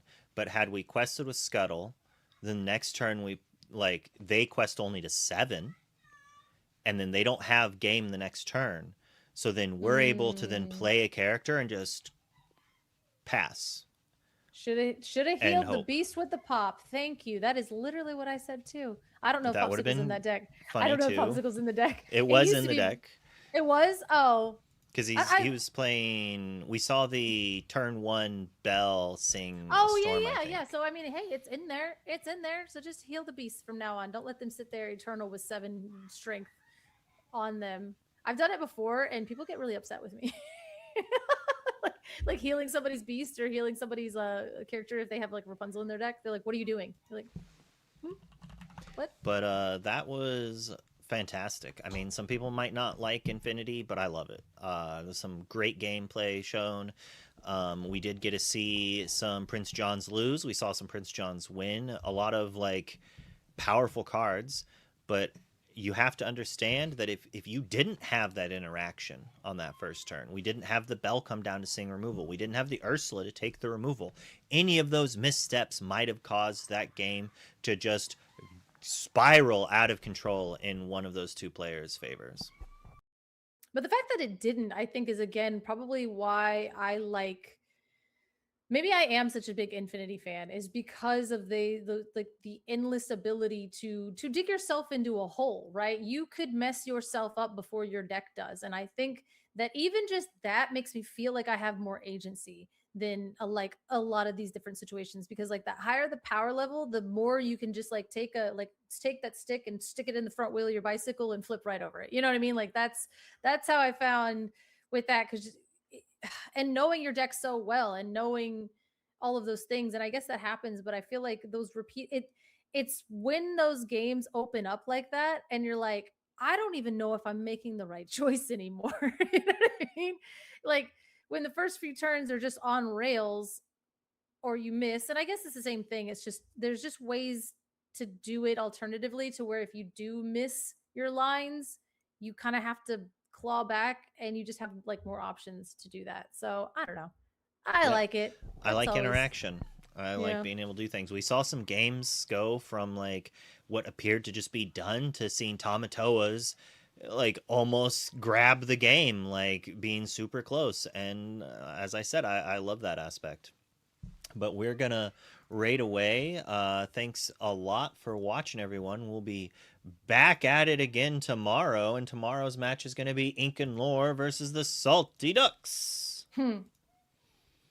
But I love until that. then, you all have a great night. Bye-bye. Bye. Bye bye. Bye bye. Bye bye.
Ooh, who am I?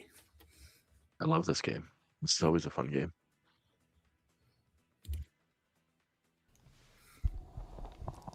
I don't think they know who you are, though. And we haven't been rated yet. Oh, we'll never get rated. What? I say as if it isn't. We're not rated every single time. Okay. I was like, this is tea that should have been spilled last weekend. No. We're back for the top 4. Slab Sharks versus Enter the Battlefield with ICL on a Wednesday, as the wonderful JDZ would say. But A through JDZ, yep, I like to call them. But I am not that. Why don't you tell us about yourself a little bit, guest number 1? Whichever one of you wants to be guest number 1 can start talking. I prefer to be a number 2. So. Sure. Guest number 1 played at the DLC this past weekend. Did completely awful at the DLC this past weekend, I guess I should say.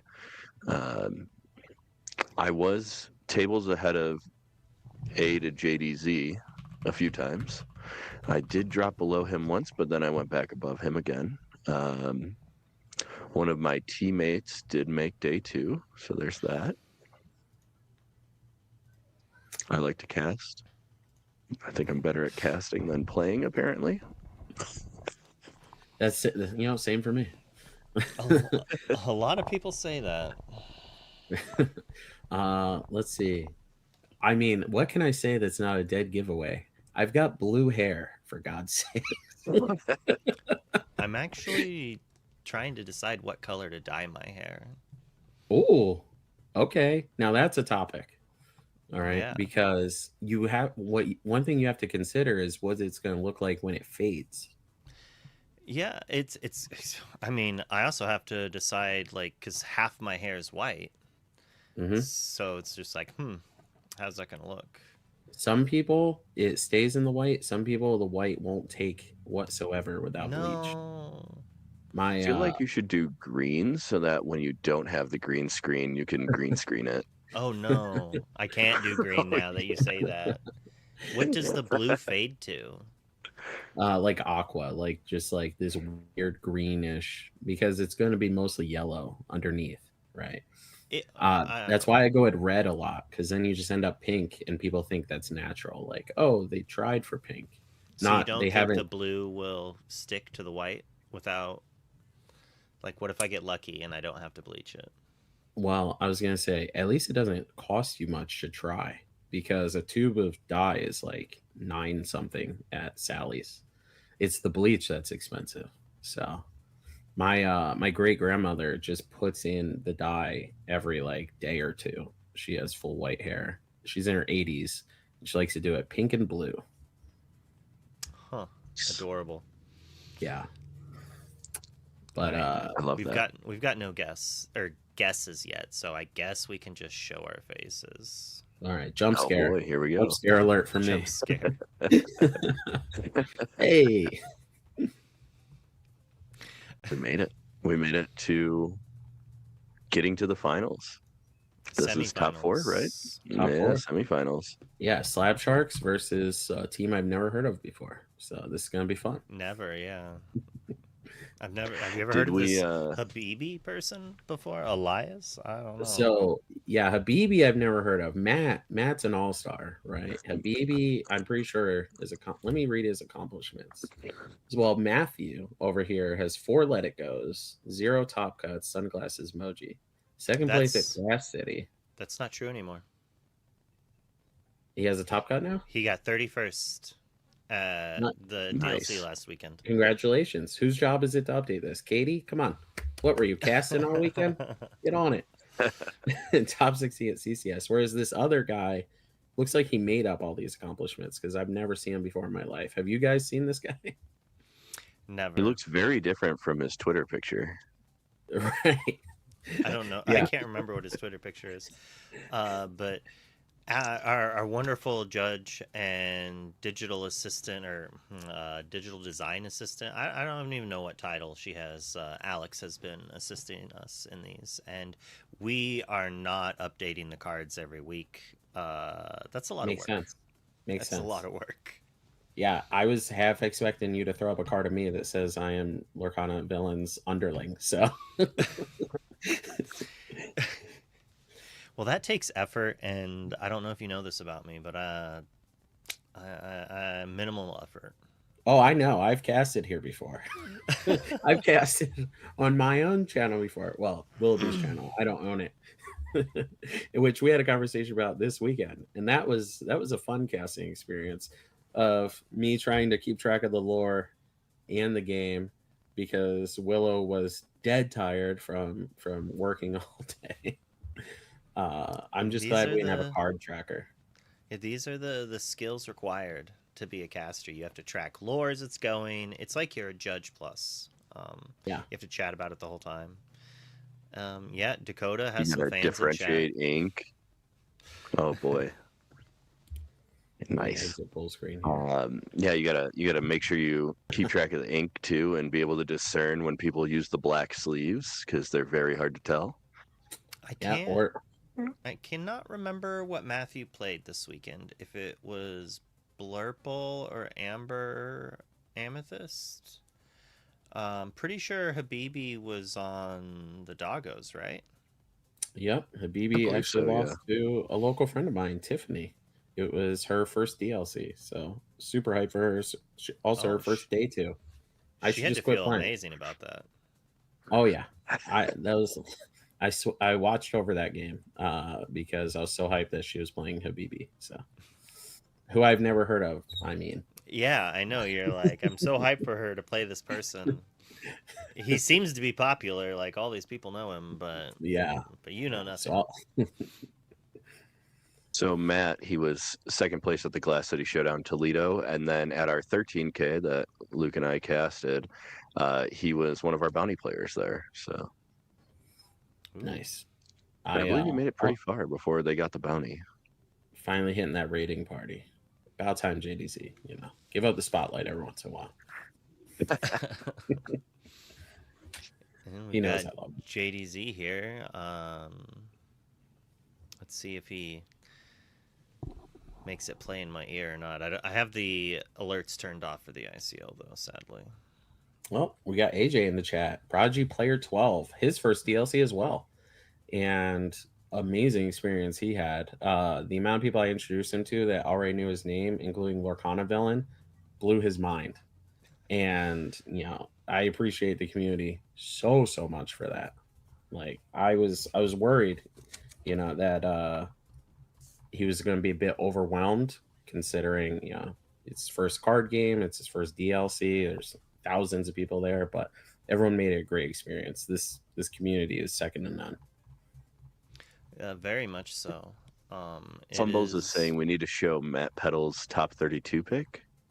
I can only scroll so fast. I'm actively looking for it actually, but nice. I don't know where it is apparently. Got Fumbles in the chat. Fumbles also had a great DLC run, right? Yeah. I remember him getting absolutely swarmed after Saturday. I was like, you know, I'm someone that gets overwhelmed. I'm gonna abstain from that. I'll talk to him later. But Fumbles needs to tag me if he wants that photo shown, but I'll happily do that. I was gonna play the O Canada song, but I couldn't. Do it. That Fumbles posted. Oh, I think I just got tagged. I was on the wrong channel, that's why. Mr. Burns, how did you do at the DLC? How did I do at the DLC? I did everything I wanted to do, which was get a Mulan and meet amazing people. This was my favorite DLC I have ever been to in my entire life.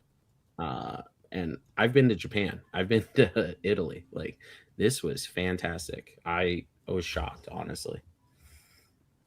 Yeah, I thought they did a really good job, and The amount of space we had was great. Having the Absolutely. on-demand in the other room was awesome. Yeah, there it is. Oh, that's a handsome guy. Love that.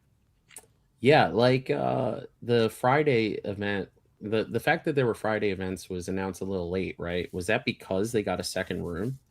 And if so, props to them because there's 20,000 cheerleaders in that hall. uh, I love that I walked in Saturday. Security guard looks right at me and goes, "Yeah, the cards are that way." I thought that was top tier. I You wish came I to was the wrong recording. neighborhood. Yeah, I absolutely is wish over I was there. recording. Oh man, I got Yeah. Hey Hey this weekend at the DLC, so that was you got pretty cool. hey. Yeah, they give you a bag tag and everything. It was super cool. Nice. I A thought you bag meant someone tag? blue steeled you to death. Yeah, it's just a little bag tag. You put your name on and stuff, and on the front it says "I got Hey Hey at Richmond DLC." It was Suspicious. I think there was like 8 of them that were wearing the Hey Hey hat. Oh, okay. I saw Yeah. that. Yeah. There was a Unfortunately, lot of great cosplay this weekend too. Oh yeah. I think I saw 2 different ones with like giant cards that they went through as well. that's Thomas. Yeah. Yeah, He awesome. really puts effort in. He buys those from his local game store.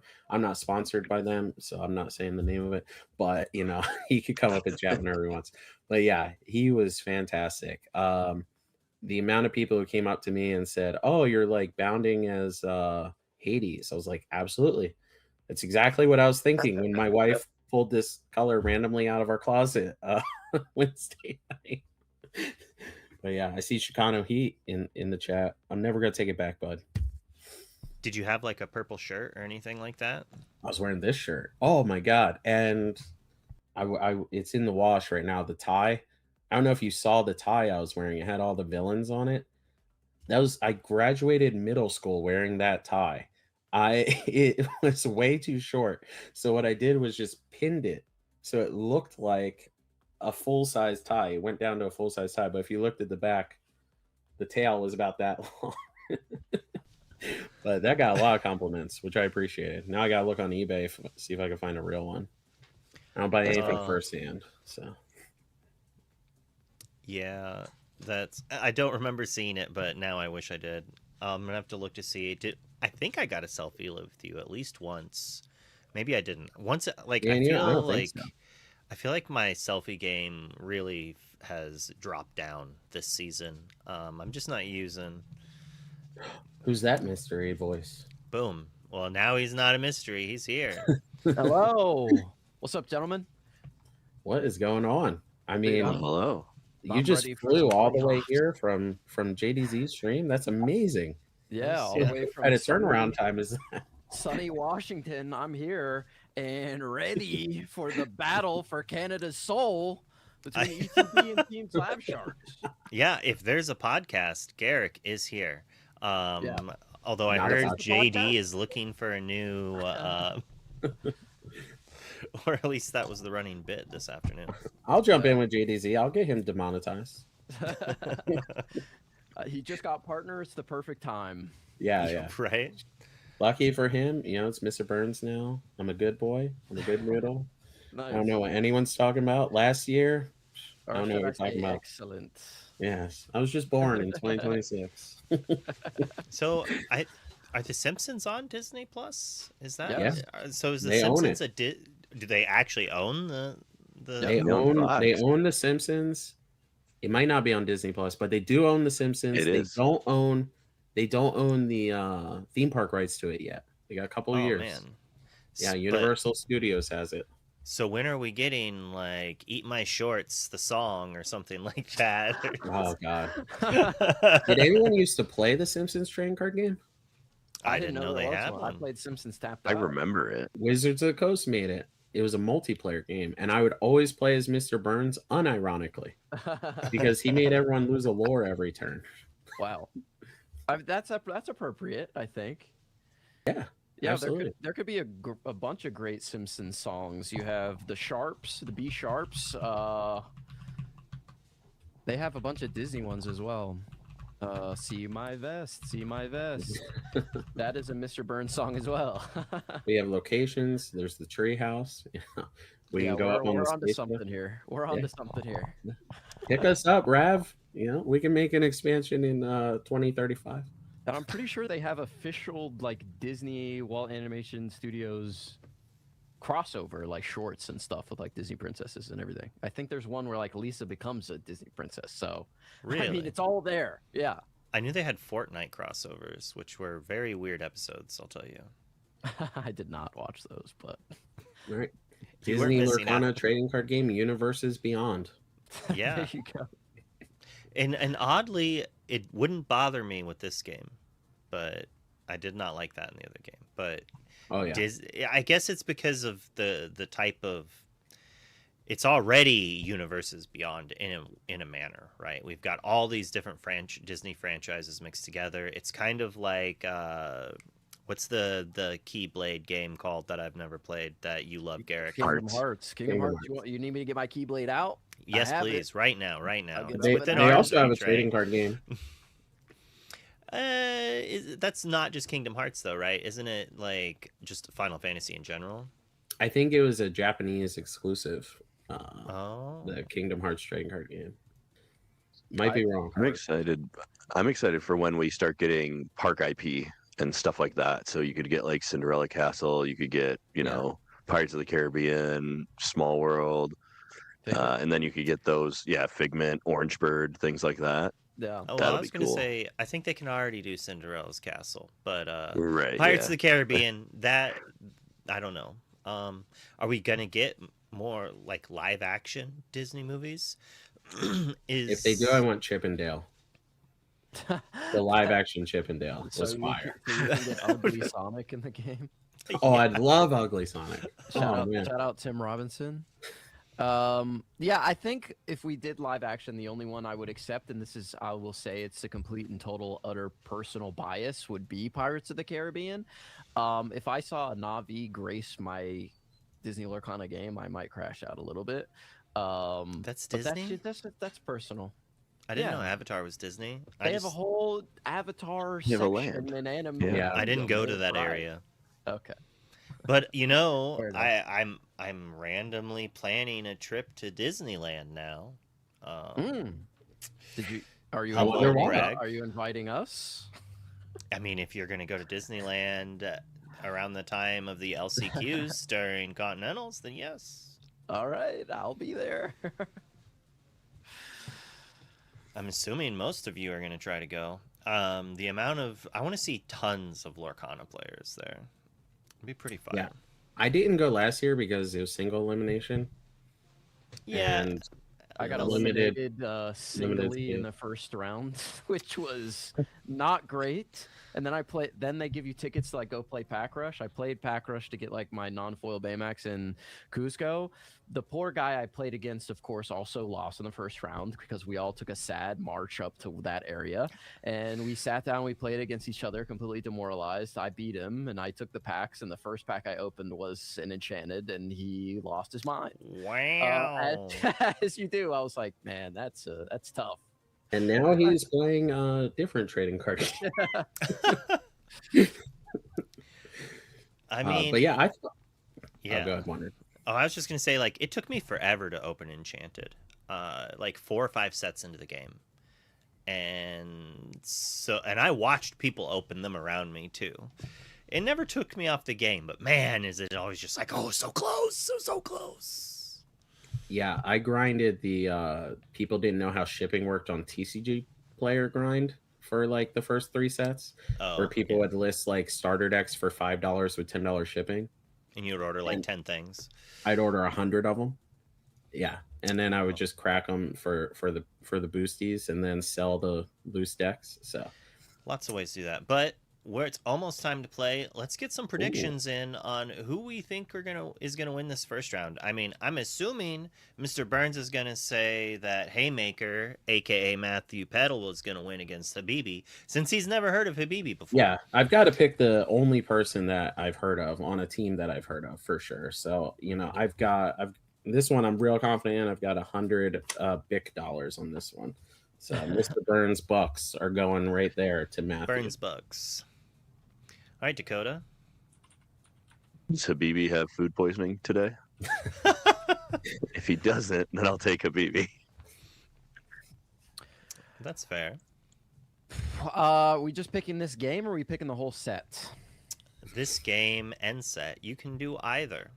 You know what? I'll pick ETB, Habibi, to get this win as well as the whole team. And I'll say, as the defending champs, they've got something to prove. I think they're on a bit of a heater here. I'll say they sweep, full sweep, but I do love the Slap Sharks. But the full sweep, the 2-0-2-0. We don't have to do the 3-0 because I mean, you know what? I said it. I'll stick to it.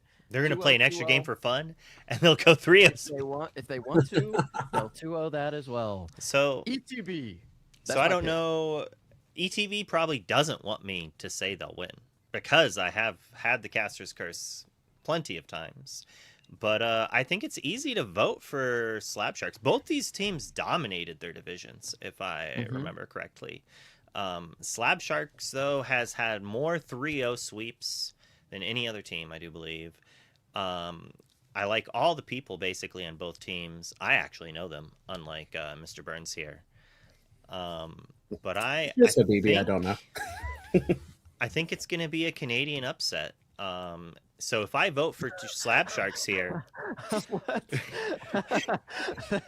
Are they both Canadian? Someone's got a Money in the Bank briefcase. They're gonna cash in. Villain Club is back. Villain Club. Oh, that's actually why I'm here. But if I say Slab Sharks going to win, it's like I'm saying both teams win because ETB thinks I'm cursed and Slab Sharks believes in me. So I'm gonna go for Slab Sharks. There you go.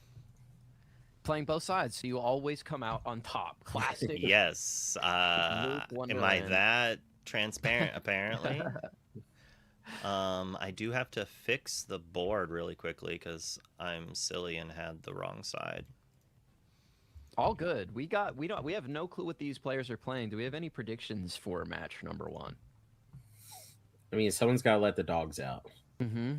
I based off of this, that would be this guy would I've be never dogs. heard of before. Yeah. And Matt would be Blurple. Dogs versus Blurple. Okay. I'm changing that bet. I'm gonna say, with that in mind, I'm $2 confident at this point. I'll take the 100 back and put it in the pocket. So, do you still think that the unnamed person will win? Do you think Dogs will win, or do you think Blurple, if those are the decks you predict? I'm still going with Slab Sharks. Might just be that I'm rooting for Slab Sharks, Fumbles. I'm going to stick with Habibi. Dogs is a free win for Blurp in the chat. Shout out Fumbles. That's crazy. Also in the top cut here in the playoffs, actually, of the ICL. Shout out Fumbles. Been putting in a lot of work this season. Oh, yeah. Love Fumbles. Slab Sharks on the play. That's what chat's saying. Dude, one of my favorite things about the ICL this season has been betting the channel points. I was so down, and now I am so up. I need to get really back, though, because I really only have 8K. I was rocking like 50K. Lost it all. Crazy. All right, we're good to go. Let's do this. Bye-bye. And here we are, locked right. and laser focus for game number 1 of match number 1 between Haymaker and Habibi. Haymaker of the Slab Sharks is going to start off with that Elsa into the Inkwell, and we do see Blurple as the Basil comes down. Dakota, do you think we will see the dogs barking on the opposite side here for Habibi and enter the battlefield? I mean, based off the rest of the season, I am fairly confident we are going to see dogs here. I'm still sticking with Habibi, though. I think, yeah, there it is. All right. We see the Daisy Duck come down first here. Could help, could hurt the Blurple here. It could throw away some of those into the unknowns, so that would be helpful for the dogs. Yeah, absolutely. Daisy, one of the best one drops in the game. That 1/4 stat line, questing for 2, just so powerful and can sometimes just bottom the right card at the right moment to win you a game. It's supposed to be a downside most of the time, allowing your opponent to draw a card, but bottoming a card can be really crucial. As you mentioned, we're going to see a Bobby Zimmerowski come down here. We're going to draw a card and discard a card on the side of Habibi. One of the cards that is really good to discard in this list would be that Lilo Escape Artist, which you can get back later in the game. But the Dogs has a lot of cards that can sort of get stuck in their hand that they might want to get rid of. Big uninkables that they're not going to make use of, at least immediately. Yeah. I mean, discard is the name of the Dogs, right? Once they get to the Tramp 7, they start discarding a lot of cards really fast. So we do see the Chromicon go to the discard there, getting rid of one of those uninkables, like you said. Yeah, opting not to quest with the Daisy here. What do you think of that? So I think it's interesting because the Daisy would only put 1 damage onto that Tipo, and again, the cat could come down like we just saw there, moving that damage back over and taking out the Daisy pretty much for free. And you don't want that. You want to have as many characters on board to start singing songs with. Yeah, absolutely. And the Dogs is an interesting aggro deck because it is one that can just stand still for a while. And by that, I mean, they don't necessarily need to quest right away. They can get a very wide board and basically quest for game in just 2 turns or so. So right now we see Habibi employing that strategy a little bit as Lady comes down to bring another Lady with her. 2 Lady Glimmers on the board for just 3 ink. But going into the Blurple matchup, you don't really need to worry about a board wipe. The only thing you need to be concerned with keeping your characters unexerted is something like Elsa the Fifth Spirit, which we could see come down on this turn, or sorry, ink number 5, turn number 4 for Haymaker. And that Elsa the Fifth Spirit could really do some damage to the dog strategy, right? It not only will exert a character, the Elsa could swing into it, but then on top of it, that Cheshire Cat can then move that damage off that Elsa back onto another one of your dogs, removing another character. Yeah, so what is the option here? We go for the Lady, which Elsa can cleanly remove by herself. No Basil assistance needed.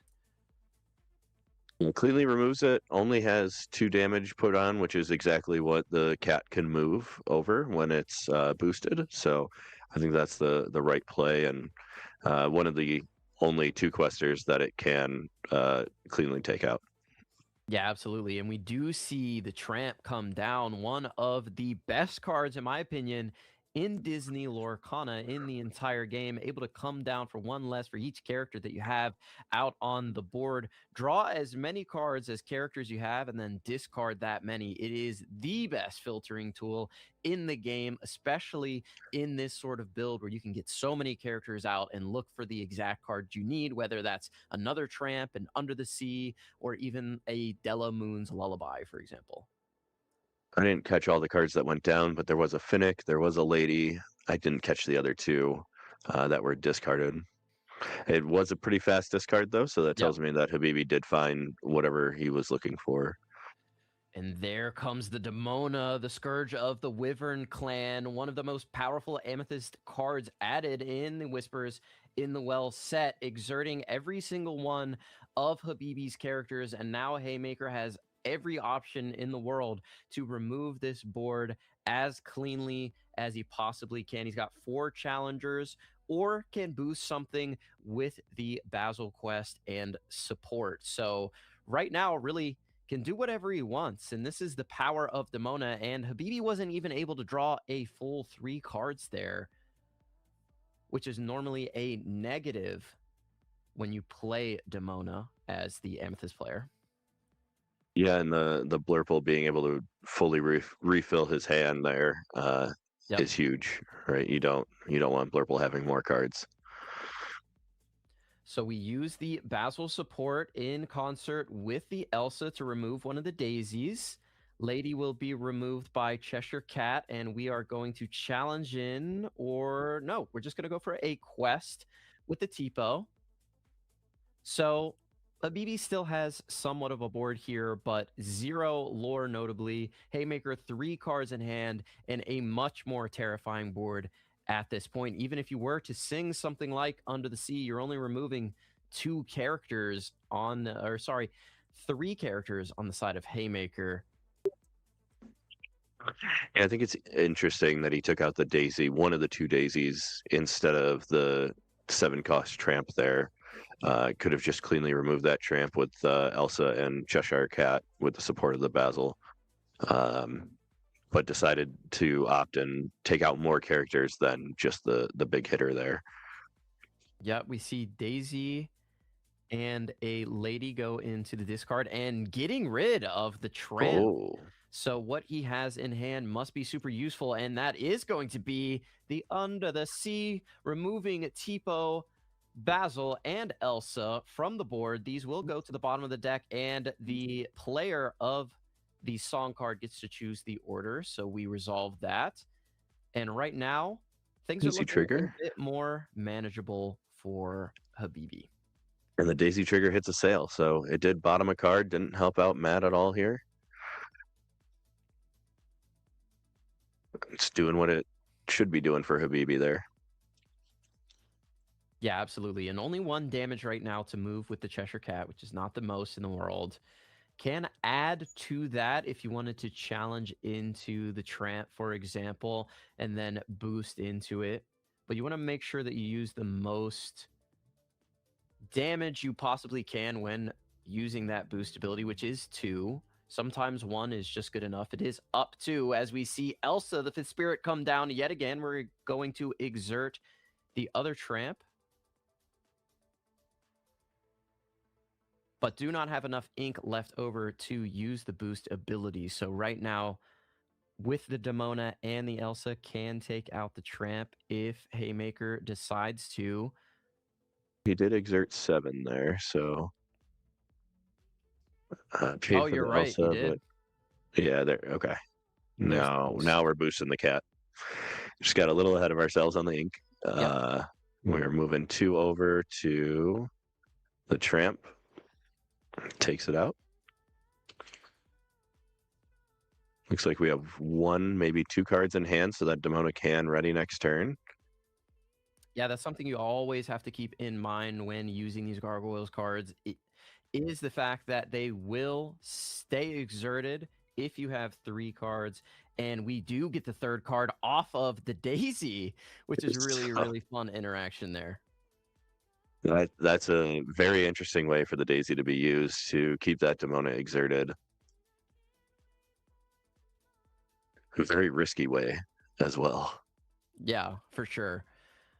As Gogo is going to come down here and gain 1 lore. Unfortunately for Gogo, Cheshire Cat is a really, really good card to keep damage off of your characters. I would say in the last set, we saw in that fabled meta that these Blurple decks were able to put down a lot of characters with really big willpower that were able to challenge in over and over and over again, such as Hades, Iago, Elsa the 5th Spirit, and they held a lot of damage. So Gogo could really take advantage of that. Cheshire Cat helps mitigate that issue by having the boost ability to move damage off. So it is a really, really versatile card and one of my favorite cards in the game right now, this Cheshire Cat. I would argue to say that the Cheshire Cat's probably one of the most playable and best cards out of the new set here. Oh, yeah, of course. Of course. I absolutely love that card. And the Demona. We saw Hades go into the Inkwell. As a Hades comes down on board, he's going to remove that tramp. Haymaker finding everything he needs right now, as we are not going to scoop it up. I thought that's what we were doing for a second, but just removing the Daisy there. Habibi said, I'm not quitting yet. I'm at 7, almost halfway there. Let's see what's in the hand. Double Genie's Double pretty Genie. good.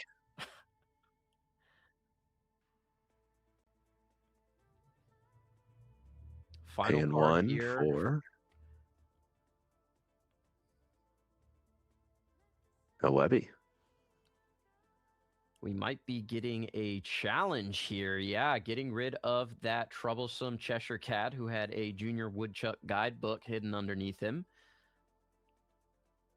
So when you are the dogs player and you are doing the challenging, that is never a good sign, as we're going to get a genie onto the board, draw a card. Likely going to see that second genie, slams it, immediately draw another. Now Haymaker is putting an insane clock on Habibi right now with all this questing power on the board, as we're going to get a mighty quest in for 5, and next turn we can quest Question for all the way 10. up to 17. Yeah. Huge. Bobby, So I we see don't the think Bobby it's gonna come get down. done. No. Yeah, I don't think there's much that Habibi can do here. Not enough singing power on board. All the characters on the other side are much larger. At least the Hades and the Demona would stay from under the sea. Mhm. We didn't get a Chromacon out to bounce things back. We do see a Woodchuck guidebook there that can be used at any time to get even more threats. Yeah, what do you think the ideal turn is to deploy the Chromacon if you're on the play as the dogs player against Blurple? Is it just any time before they get to that 5th ink and can Elsa?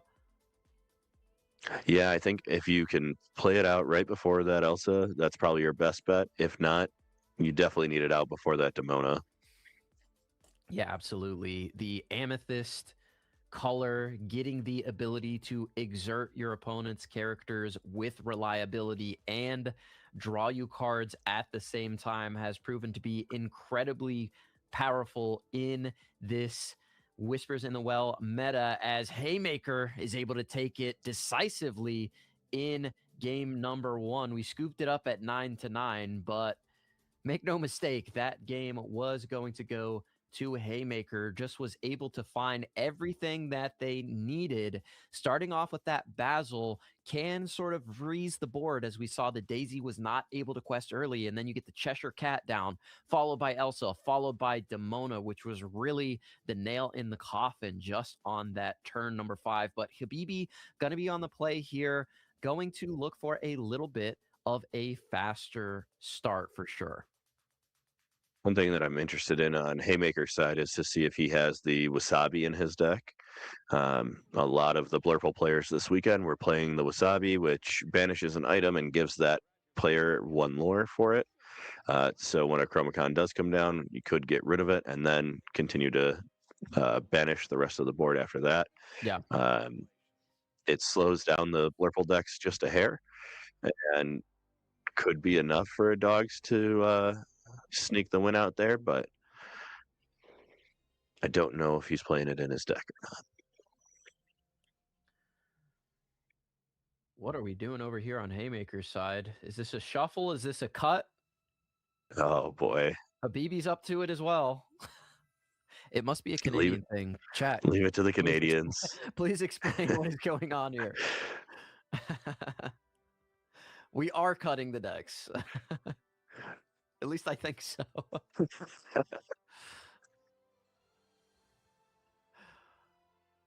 If not, it's a really great pile shuffle. Yeah, okay. They are cutting the decks.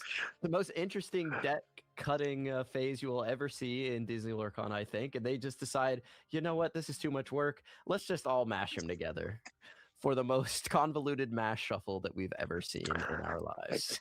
Yeah, the issue with that deck cut was you have to be able to count to 12. I know that is sometimes a challenge for people. That is a challenge. We didn't need to do that much counting, as Haymaker could only quest for 10 in 1 turn. We'll see if one of these players is able to quest up to 12 with just 1 turn of questing as we get into the altar phase here. If you're Habibi, what are you looking for? Are you just looking for, I mean, ideally, I guess you just want like triple Daisy or like triple Nala into a Tramp. Triple Daisy and Tramp would be great. Yeah.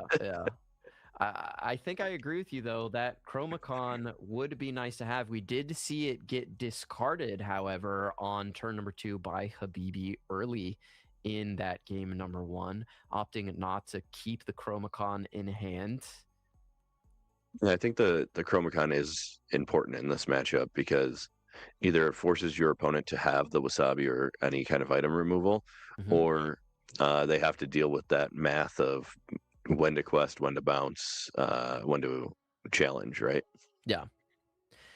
Yeah, and Chromacon can just make things very, very frustrating. You have to remember all of the proper sequencing that you want to do to kind of min-max your turn, get the most lore that you possibly can, and get the most challenging in that you possibly can without losing any of that. And it is a pretty difficult card to play with, which is why we saw a lot of players over the Richmond weekend decide to opt out of thinking and, tech in things like Wasabi, tech in things like Benja, and of course, Clarabelle can also remove items as a secondary ability as well. And something to remember for those watching, the Chromacon can bounce your own stuff back, so you also don't want to give them the opportunity to bounce their own tramp back, which then they could filter through their deck even more. So we see a lady for a lady. Yep. He wants to get off to a much, much faster start, but Basil is going to be a little bit of a thorn in Habibi's side, as we saw in the last match as another Bobby comes down. Let's see what he decides to discard this time. Lilo. Hey, he's got the Lilo. Yeah. Thinking of Mowgli for another lady. Okay, this is kind of what we needed to see here with the ladies. If we can get into a tramp here, we can get our questing power way, way up really, really quickly. We'll see if Haymaker is able to get into that turn 2 ramp in the form of Tipo or Sail the Azurite Sea, as all Sapphire decks love to do, and there is Tipo, the MVP of DLC Richmond and JDZ Quest's favorite card in the game. Yeah, that Tipo questing for 2 at the end of DLC Richmond was wild. There it is. We called it. Triple Lady and a Tramp. That's all you need. As Habibi is thinking here, are we going to start questing? No, we are going to pass it. We cannot Elsa next turn, so we have a little bit more time here. Let's see if we get into the Cheshire Cat on turn number 4, or we might find something like a Genie. Yago could be pretty big here, as it is a great way to challenge turn after turn after turn. Yeah, I think Genie would be a huge card. You get the benefit of added resources, plus it's has that 4 willpower there that is fairly good against the dogs matchup here. Inking and Into the Unknown. So one of the removals is now gone. Yep. And there is the Iago giant spectral parrot, the 4/6. I think a lot of people were really, really worried about seeing this card over the weekend, teching in tons and tons of answers, but it is very troublesome. Speaking of answers, there is the Della Moon's Lullaby, which will remove the Iago from the board. It gets targeted and its strength gets reduced by 2, and you get to draw a card. This is a great card to not just get rid of Iagos, but you can pair it with Under the Sea to get rid of things that normally wouldn't get hit by that card. So it is a great, great option that the Dogs decks were able to find here in Whispers in the Well, as we are able to remove the Iago, put down a Bobby, and play down a Tramp in the same turn. This is huge for Habibi, and looking way better as we find another Tramp. Woo!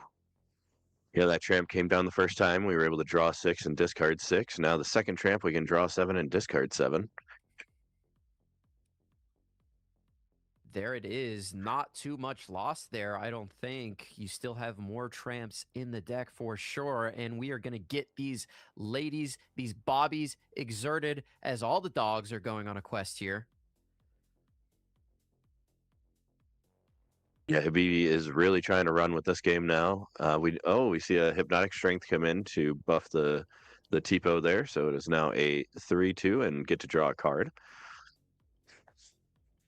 Yeah, Hypnotic Strength does give the Tipo a better ability to challenge, but you're not putting more characters on the board with that. But we do find the Cheshire Cat here for the remaining 3 ink, which is pretty good here. It will definitely help you battle against the mighty army of dogs that you're facing down against. But Haymaker thinking about which lady he would like to challenge into. Be just reading his own card, you know. Admiring it. I believe that is the play promo that you get for attending Weekly League.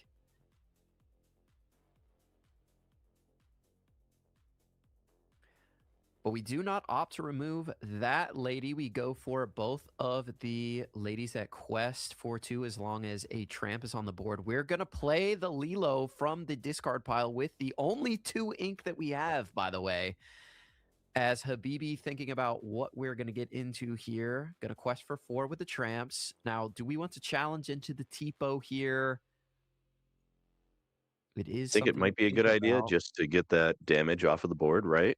But you are waiting for a clapback from that Cheshire Cat there that'll still end up moving damage in the long run.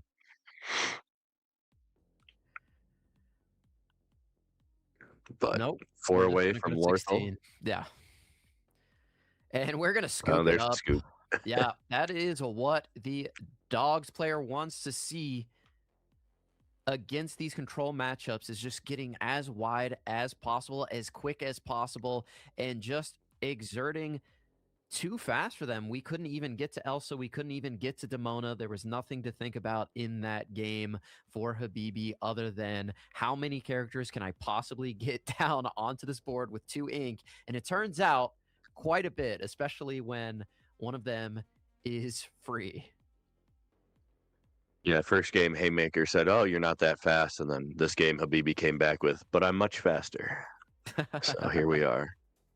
Absolutely. And Haymaker, though, going to be on the play here, which is really, really good for Sapphire decks. Of course, being on the draw with the Sapphire deck doesn't feel as bad as other decks because you can use that turn 2 ramp to get you up in ink and essentially take the tempo away from your opponent as you're able to get cards, more expensive cards, down more quickly. But when you're on the play, it makes that ramp even more punishing for your opponents to deal with. We're going to get to that Elsa on turn number 4. We're going to get to that Demona on turn number 5. You need these turns as an aggressive player to get the lore on the board before those pseudo board wipes come down in the form of Demona.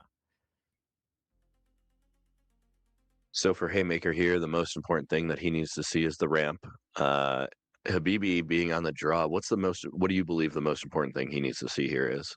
Man, I want to say it might be the Chromacon, honestly. I mean, the Blurple deck does have ways to get rid of their opponent's characters with out challenging them. They have, of course, Hades, the Infernal Schemer, as well as Into the Unknown. But for the most part, they're going to be challenging in. We've talked about Elsa. We've talked about Demona. Even Cheshire Cat would trigger the ability of the Emerald Chromacon because it just looks at whether the card was banished or not. So there are options to remove these cards from the board without doing that, but they are few and far between, and they're not the easiest cards to always use. You might have to ink your own Into the Unknown, and of course, Hades, the Infernal Schemer, costs 7 and is uninkable, so that's going to take an entire turn to remove a character. So I would think you would want to get to that Emerald Chromacon and make things a lot more difficult for your Blurple opponent, as they are going to need to challenge into your characters throughout the game. I do see Habibi alter 6 cards here, so that's a fairly large change. Didn't see what he wanted there. Maybe digging for that Chromacon. Yeah, absolutely. Habibi knows exactly what he's looking for here on the draw. A very, very seasoned player of this dog strategy, as we see the Royal Guard come down onto the board. I'm a big fan of this card, especially in this set. In combination with Demona, it's just so powerful. And there's the Webby Vanderquack. If we can get that shift online, we can kind of punish the Sapphire deck for inking up and ramping ahead of us. In the Royal Guard debate, are you a Palace Guard or a Royal Guard? I'm a Royal Guard man myself. All right.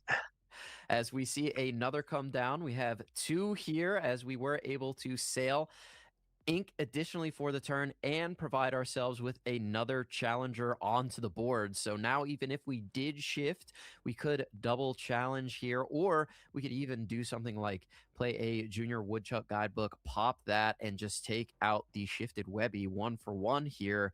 We'll see what Habibi has. If the shift line is available, does he take it, or do we go with something else? This is pretty terrifying if you're an aggressive player staring this down. Blurple does have the tools early in the game to stifle aggression with these guards as well as the Basils. They're really, really troublesome to see when you're trying to go under this deck. And I think one of the reasons it is one of the better decks in the current format. And I think it'd be interesting to see if Haymaker goes for the wide board here, if the shift does happen for the Webby, because that's just one more turn later that the Under the Sea can come down. So you could go decently wide with your Blue Pearl deck and start questing if the dogs are not going to turn sideways at all. Yeah, absolutely. And get a pretty big lead. Habibi taking his time on this turn. I think this is incredibly important here. The ink and play in these early turns for the dogs deck matter really significantly, because you don't need that much ink. You don't really ink a lot. So everything that you do ink is pivotal.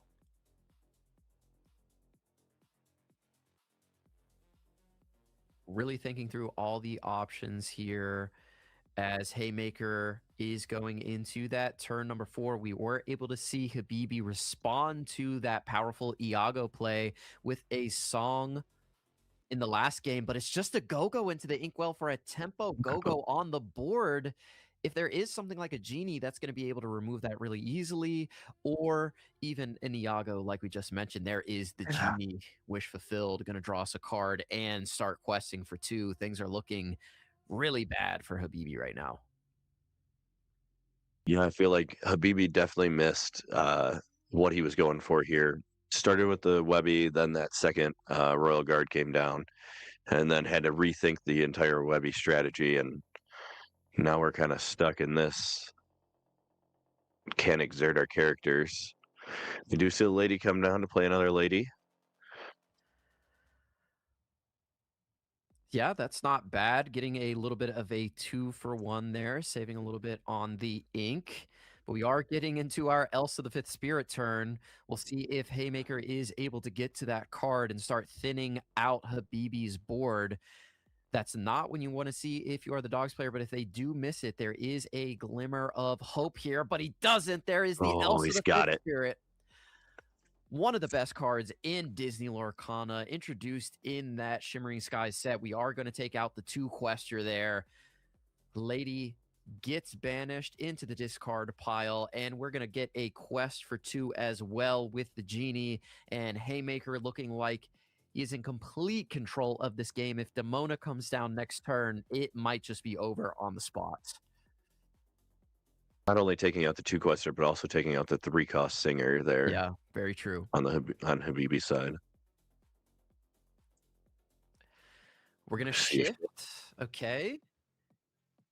And sing Under the Sea. Oh, there it That is. is the way to come back into this game. We didn't see it. The shift lady line into Under the Sea removes every single character on Haymaker's side of the board. And now Habibi has complete and total control of this game. What a play. He kept everything close to the vest. Cool, calm, collected. And that is the power of the Floodborns in this game, and the power of songs displayed beautifully in one single turn.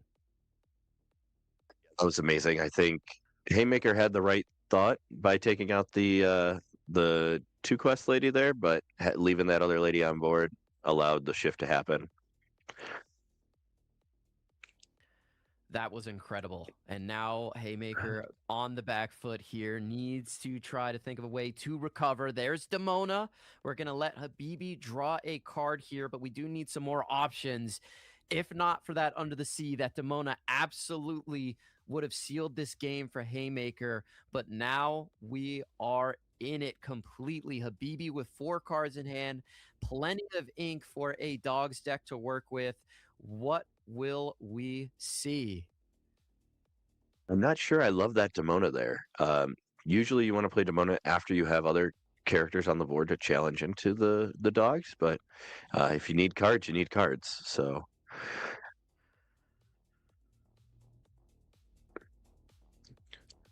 a very smart person once told me, he goes by Mr. Burns now, draw more cards, win more games. So absolutely. Absolutely. And we get the Mowgli into the Inkwell. We are going to get into the Tramp. We have 1 card here, so we're going to draw 4, discard 4. And I mean, we can't talk about it enough how great this Tramp is. A 2/6 quest for 2 comes out for almost no ink. It's just an amazing, amazing card, and really the reason why this deck is so good. As we're not afraid of this Demona, we got to get some lore onto the board. We're going to get a quest in 4/4, as Demona can really only challenge one thing a turn. yeah, if Demona doesn't take anything out here, we are questing for 8 the next turn up to 12. So we're on a clock now. Interesting that the Ursula went to the discard there. You could have kept the Ursula, played it out, and gotten rid of something like an Into the Unknown so that you could quest a little bit more freely and take a peek at their hand so you can prepare for it. Are we thinking about I'm a sure you Hades kept here? something We good. are. Hades is going to remove that Tramp, of course, the biggest character on the opposite side of the board. There it is, as you called it, There with it a is. double ink for Habibi there. You don't need the ink, but we just got 3 more courtesy of Hades and Into the Unknown. And now things seemingly have swung back into Haymaker's favor. We're going to quest, do a Daisy trigger, Hades to hand.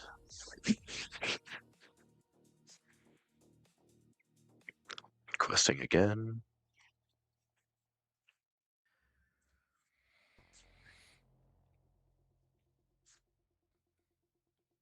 All right, let's There take we a look go. at We the see the hand. Ursula. Ooh. Yeah. He did pull it. All right.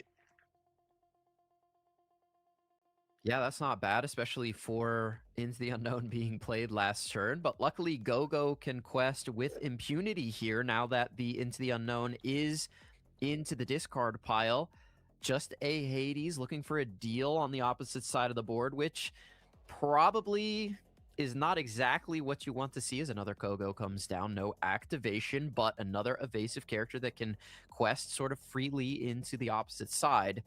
If a Hades does come down here, I feel like you just have to let your opponent draw the cards. You need every character you have, right? Yeah, I think you let them draw the cards.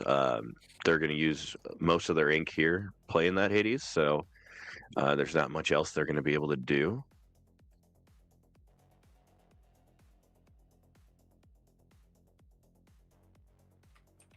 But be thinking about it because the Sapphire Hades and the Demona are going to be able to challenge in and take things out. We do see the Daisy go to the bottom, though. Does opt to get rid of the Daisy. Interesting. I mean, you have the Go-Go's here. You're trying to race as much as possible. Basically, everything you play is going to be questing and challenged into. So as long as the Go-Go's can remain unchallengeable and you don't give your opponent the cards that they need to find the answer, it does make sense to sort of get rid of your Daisy there. So Habibi, Yeah, and that thinking Daisy was about probably gone that. anyway. Yeah, for sure. So Surprising that we did go for Daisy, though. You would think maybe the Go-Go's need to be removed, as I can, challenge into Daisy with Demona, right? right. Now Haymaker just thinking about, forget challenging. We get rid of the Daisy, which quests for the most amount on the board, and now I race you because I have 2 2-questers out and 2 1-questers. So both players really thinking a lot about that Hades looking for a deal move there, which is really, really interesting. So Haymaker does take out the Webby here just to prevent that shift line.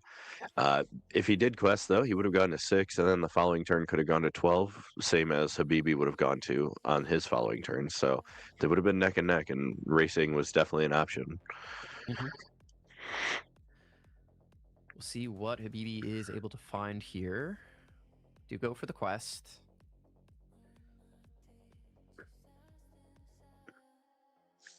Sadly, Habibi has no Lilos in the discard.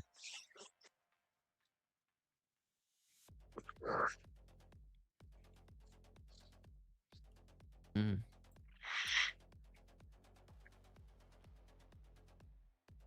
Shout out to Luke Wonderland giving us some amazing insight on the backside, saying if he did draw a shift lady here, we can challenge with both of these Go-Go's if we'd like, get them both back, and now we'd have activations for the following turns, which could just get you over the hump, especially if you're able to put 4 damage onto either this Demona or this Hades. But that is setting up a play for the future. You would not be able to gain any of their lore this turn, as it would cost 5 to play down the lady, and it costs 4 to play the Go-Go with her activated ability.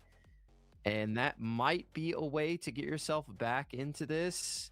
Thinking about it, do we do it? Do we not? We are just questing. Oh, no. Another Go-Go. Another Go-Go. So we are going to Go-Go for 1 here and go up to 12. So we did not have that option available to us, but that is something really, really interesting that Haymaker maybe needs to consider in future turns.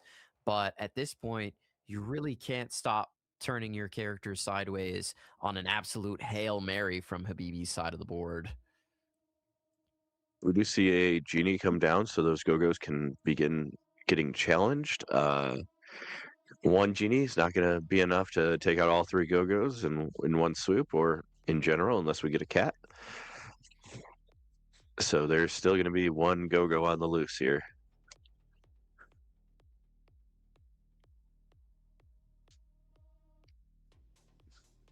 Right now, Haymaker with 1 card in hand, each player taking a look at the other's discard, I believe. But yeah, you mentioned no Lilos in the discard for Habibi. They would be absolutely amazing right now, as it doesn't look like we're going to be playing the card in hand. At least not right now for Haymaker, putting the hand marker on it. We were deciding if we are questing or challenging with the Royal Guard as well as the Hades here onto that Ursula. The Royal Guard does have enough to take out the Ursula. We drew from turn and we drew from the genie. Yep. If you don't take anything out here, Habibi would go to 16, which would be a 2-turn clock. Of course, the odds of finding another Go-Go, pretty low. But let's just remove that Ursula while we can.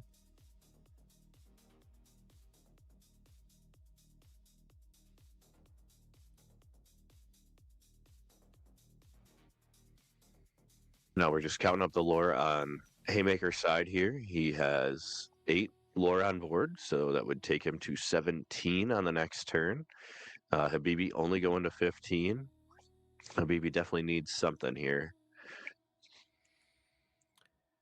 Yep.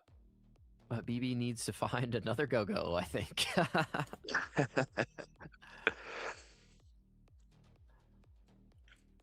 Or just needs to find a couple of characters to get him back into this. If he was able to find the Floodborn lady, get that onto the board, get 2 characters back into his hand, and utilize all the ink that he has been given by Haymaker, that would be another way to seal this match, as it is really, really tough to clear an entire board as a Blurple player. But there could be another Demona in hand for Haymaker, which could be a way to do that. But Habibi has cards in his deck that can get him out of the situation, but you got to think maybe if he had it, it would have been slammed already. We do see the card in his hand upside down there next to the go-go.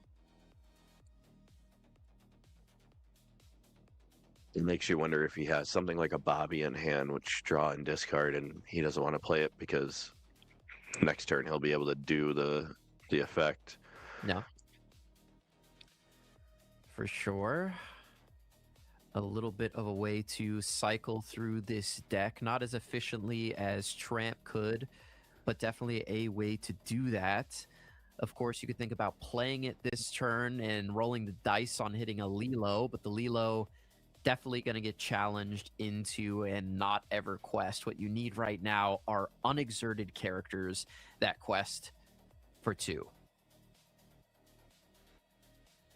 Yeah, I think the big story of this game so far is Habibi not being able to use all the ink he was given by getting his hand refilled or anything like that with the shift lady. Yeah, absolutely. If he was able to get that play down, as Wonderland had mentioned, that would have been absolutely massive. Could be playing these go-go's right now, gaining yourself 4 lore and taking that all the way to the bank. But we are in a much, much more difficult position right now. At least Habibi was able to find these go-go's that have been able to pretty much quest unbothered for the majority of this game. Now they are staring down a Genie Wish Fulfilled on the opposite side of the board right now, so one of them will get challenged into and removed.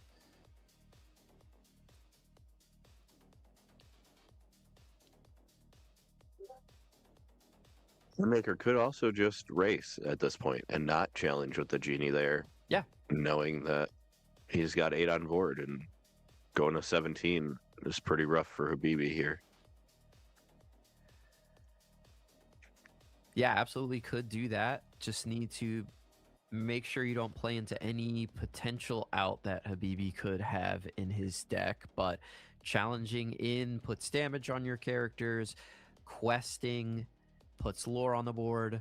Let's see what Habibi decides to do as we see the time to go action popping up onto the screen. Shout out to production. And a TikTok. Now? I see. There she is. There she is. Okay. So that must have been the play that we were considering. Do we challenge in with these go-go's or do we take the lore? We opt to go with the lady. We have a Webby in hand to give our lady an additional strength next turn. And if we draw a character that we can play, that would be one more to quest it out. So right now, the Genie can challenge into one of these go-go's. 2 go-go's remaining is 2 lore to 17. Plus, we've got 3 unexerted on the top end of the board there to get us to 20. We're searching for answers. Here comes the Junior Woodchuck Guidebook. 1 card, 2 card. Do we find something to stop this aggression on the side of Habibi? We talked about it. He found one of the outs. Here comes Genie with a challenge. We have 4 ink. We can ink this turn, and Elsa here would be huge. Did he find the Elsa? He pulled 3 cards there. Didn't. Oh, he didn't. He did. Man, 2 Dumbos and a Genie. Elsa, and that is going to be game number 1 going to Habibi. What an amazing match. We are going to go into the booth and talk to these 2 great players about one of the more high-level matches you're going to see, which is what we love to bring you every single week here on the ICL. I'm trying to think if I could have won that game if I threw it. You played it well, but I'm trying to think if I could have won it. Well, but I had a really, really awkward hand to start, so I was like trying to see a line that doesn't result me in just losing. Hello, gentlemen. Thank you so much for the match. That was super intense. We saw that the lady came down there in game number 3. Wonderland had mentioned at one point that could be a play, challenging in with the go-go's and then getting them back. Is that what you were considering on that last turn, Habibi? Yeah, I was doing the math on him having a Cheshire cat, and if he does have a Cheshire cat, or sorry, not a Cheshire cat, like a bell or something that can move damage to his own character. I don't know, some way to kill his own character, whether it's instant or known. I can end up losing by swinging everything in hopes of playing a go-go to do the damage. So I was mathing out if there was another possibility. I saw that last turn he didn't just play removal. He probably would have if he'd had it. So I kind of had a feeling he didn't have one of those pieces. It was just I was just figuring out all my options based off what he played at Inks, trying to remember everything. It's the late night. Not trying to Yeah. slow roll it, but I think out of the possibilities, if I presented the lady plus the one drop lady there, I could, if I drew a character off the top, I represent 5 with just those characters alone, which felt like a stronger play than the Go-Go's. Yeah, for sure. I mean, that was a really, really difficult turn to think out and making sure that you get all the math correct. I mean, this is the playoffs of the ICL. You want to make sure you get your team off to a good start. But what really swung things in your favor was that incredible under the sea that we saw, and things were looking really dire before that happened. Was that something that you were setting up from the beginning of the game, trying to make sure that you could get that off and sort of steal the tempo back from the Sapphire player who was able to ramp early? Yeah, on the draw, that's generally my plan into Blurple. I like to go for it under the sea. I had the Dellas, and it was a really awkward position. So I had to set up a board that he would likely play an Elsa into, or if it's the only card he has, he would play an Elsa into to try to incentivize it. I was holding that one drop lady the whole time in hopes of setting up a lady plus a lady, because my hand was 5 drop lady, the under the sea from the very beginning. So I'm trying to math out with the go-go's what made more sense to try to do the 3 drop plus the 2 drop go-go. But I ended up working out because the math still works out. If I play a really garbage 1 drop like the Webby into a go-go, ink the go-go, lady 1 drop, no matter what he kills that turn, I get to sing under the sea, and that's kind of what won this game. But because it was such a weak start and the 1 drop surrounding that play were pretty dead, he had a lot of time to catch up, find good cards. So he played well for given the situation, but that was a difficult hand. Like that was a very brick hand to start for a dogs player, and that's I mean I was kind of tanking a little bit with some of these decisions, but I need to like make sure I mapped it out because like you said, it's very high stakes. We're on the draw. I need to steal a game for on the play for us. Yeah, absolutely. And I mean, it was one of the most exciting plays that I have seen here on the ICL. So huge props to you for navigating that sort of weird hand and getting to one of the higher level, most explosive plays that we've seen. But I also have Dakota here in the booth who may have some questions for the victor here, ETB Yeah. Habibi. Habibi, we talked a little bit about the Emerald Chromicon on stream, and we saw that you discarded it with, I believe it was a Bobby in game one. Is the Chromicon something that you value in the Blurple matchup, or is it there for other matchups? When do you prefer to use it? I 100% want it in general. Like fun fact, I was running 1 copy, so when I was sending that away, I was sending it away with the knowledge I'd never be able to play it in the matchup again. My hand was pretty bricked, and I had the under the sea. I also had a way to dig and find a Delas. So my game plan was if he doesn't exactly have Demona on that 6 ink play, I would essentially full clear him, similar to what I did in game 3. Unfortunately, had the Demona, so I just looked like an idiot. So that wasn't so great. But in the event that he doesn't have the Demona there, I was going to try to steal the game and take back the tempo. I think that's a more preferred play from my position. I don't know if he was like trying to get in my head or like play into it, but they know what I'm playing. I'm sure they're smart enough to tech Wasabis into their deck. So the Wasabi coming down, taking out a Chromocon would have been backbreaking. Um, just in case they did end up teching Wasabis for me, I didn't want to hedge my entire game plan on something that might be in his hand when he had so many cards. Rather, than I want to put it on exactly Demona. Might be a wrong play, right play. I'll have to look back and figure out if I could have won with just mathing it out with Chromocon, but that was the thought process behind getting rid of the Chromocon. Seems like a And it's great usually me. segue to Matt. Did you tech a Wasabi in, or I figured he knew that I would be smart enough to tech a wasabi in, so I did not tech a wasabi Oh, uh, damn. Well, I knew that you knew that I knew. in. Really, I just took Rob's deck from his top 4 list and dropped out 1 Demona because I only have 3 copies in paper right now, and put in an extra Hades, 5-cost Hades, because I was on the play and figured that's a good card on the play to kind of play a more aggressive hand to the board. Yeah, that makes a lot of sense. Going into this matchup, seeing that it was Habibi, I'm sure you were expecting to see the dogs. How do you feel as the Blurple player seeing this matchup? We see some of the chat saying that it is a pretty good matchup overall, and if you weren't hit by that absolutely explosive Under the Sea, you're probably taking this home for the team. But how do you feel about the matchup? Is this what you were expecting to see on your opponent's side of the board? It's definitely what I was expecting to see once I saw I was playing Habibi, but so I figured I'd probably either be facing that or blue-green to start, based on their players and what they might try to throw out to counter. Excuse me. And yeah, so I think it's a winnable matchup on the play for Blurple for sure. The Under the Sea is one big play, but as Habibi said earlier, like I was able to recover from it. And then get to a position where I made a choice, and I'll be interested to go back and look on it. The Hades on the Daisy instead of on the Go-Go, because I could have just traded with the Daisy, and so that's probably what cost me the game, as it turned out. I just figured I'd be able to beat a pair of Go-Go's as long as he didn't get like a 2-quester and a lady, which is essentially what he got, because he got the Go-Go who was able to quest twice over his last 2 turns. Yeah, So at the absolutely. end of the game there, when he dropped the 2 ladies, what card were you searching for when you popped the guidebook and then the genie?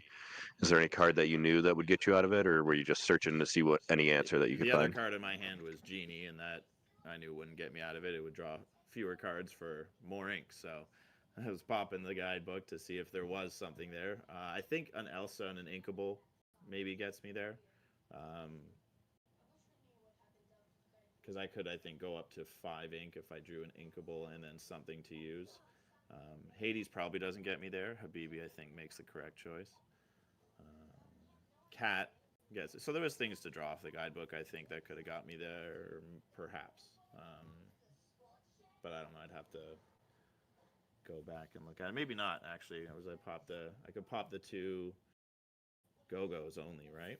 And then you have the lady and the lady that quest for the last 5, as long as you draw a character, right? So, yeah. I don't think there's much in there except Elsa, probably, because I think Elsa lets me take out the big lady or the little lady, who's enough to quest. Yeah, so Elsa would let me take out the little lady, and then I could just quest out.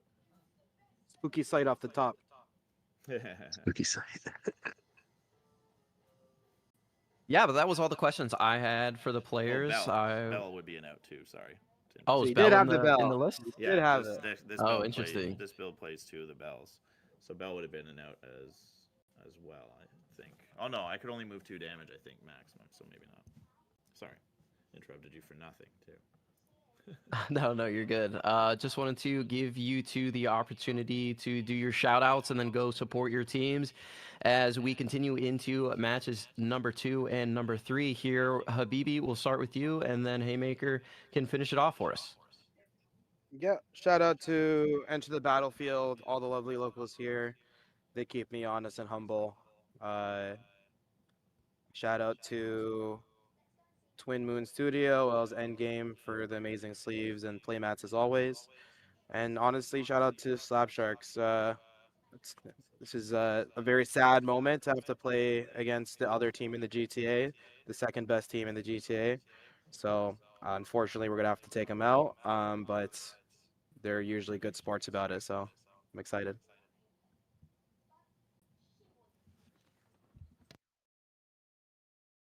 Yeah, I'll shout out Slab Sharks as well.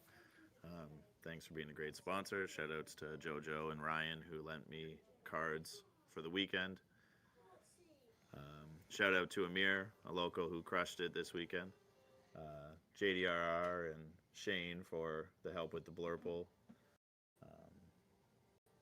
yeah, that's all I got.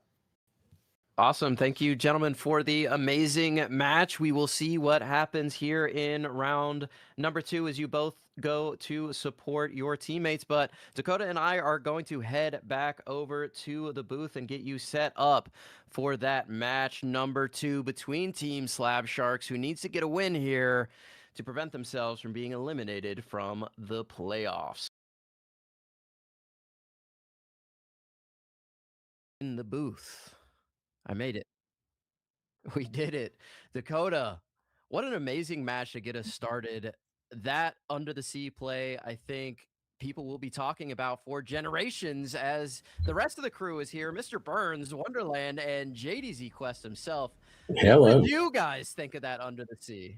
That was insane. The whole match was insane. More insane, I lost all my money. Okay, All your I was points. picking wrong every single time Habibi threw. I lost a big bag there. I tried to double dip and recoup, lost again, and then I lost in the all important game number 3. I can't pick him tonight. Did you get in on that last I'm one? going to take the win on Habibi there. Dogs beating Blurple. That's You a guys huge said win. it wasn't going to happen. Here we are. Also called it. Let's go. Me and Oh, Dakota you were got it. locked in. That's why we got picked to do match number 1, because we know what we're talking I understand. about. Yeah, I lost put- $100. So Oh, yeah, rip it. Let's see it. it's in pieces. It's in pieces. I had my notes on here too. Daisy is a May, so he could have readied that Demona if he wanted to. Oh, you're right. Didn't have to take that card. Did not have to look at it and Yeah, take it. true. Good call. There it is. Good job. Good job. Good job. So, with ETB taking the first one on the draw, they are now on the draw again with Dale from the Slab Sharks going to be on the play here. What do you think they're going to be on? Any guesses? I've been following Dale throughout this Whispers in the Well meta, and he's been exclusively playing the Emerald and Amethyst strategy, green and purple mid-range deck. So I'll be very shocked and surprised if he's not loading that deck, where Joseph might be on that blue-green Detectives. I know that's a deck that he's been kind of favoriting this format, but at least that's my 2 thoughts. What do you think, Luke? Yeah, I'm pretty sure every time he's played, he's been on that there. And if Joseph, all right, so he's a mad lad, you know. He obviously thinks Detectives is the best deck, but he has thrown curveballs before and just played decks that were good against decks that were good against his known deck, if that makes sense, expecting someone to counterpick him. And Habibi's been playing in the first round a lot. Joseph's been playing in the second round a lot, with a few. I'm not going to say who's been playing in the third round a lot, but if you've been paying attention, you would know. So maybe they counterpicked him, and he's, you know, going to level 2, 3, 4. You know, how deep down the rabbit hole? I don't know. Mr. Burns, what are you thinking? Well, Joseph Quigley is one of the most villainous, vile players in all Disney Lorcana, and Yeah. he would tell you. Everyone knows that he loves to bend people's will, right? And he's also a one-trick pony. So I think he is going to be selling those Metafy guides. I think he's going to be detecting, solving some cases, right? Whereas Dale, I mean, this man's from the heavens, right? Can't get a nicer guy. Clearly Canadian. Absolutely love him. And he will not play a non-Emerald deck to save his life. So he has to be on Emerald X at all times. Now that I think about it, I can't think of a non-Emerald deck he's played. It's only Emerald Steel, and that. Yep. Just like I always play Steel. Absolutely. So obviously, I'm also going with Dale on this one, and that's going to be another big, Burns Bucks here. What's your prediction, Garrick? I'm sticking with the same prediction that I made at the beginning. We're going ETB sweep, ETB sweep. They're too prepared. They're too nice. They're too good at questing, dude. They know what they're doing. They're the defending champs for a reason. They're going to take it down, and they're going to show the Slab Sharks why they're the best team in Canada and why they represent the Great White North better than anyone else. Man, oof. I'm a believer now. I'm a believer. You sold me with that hype. I mean, come on.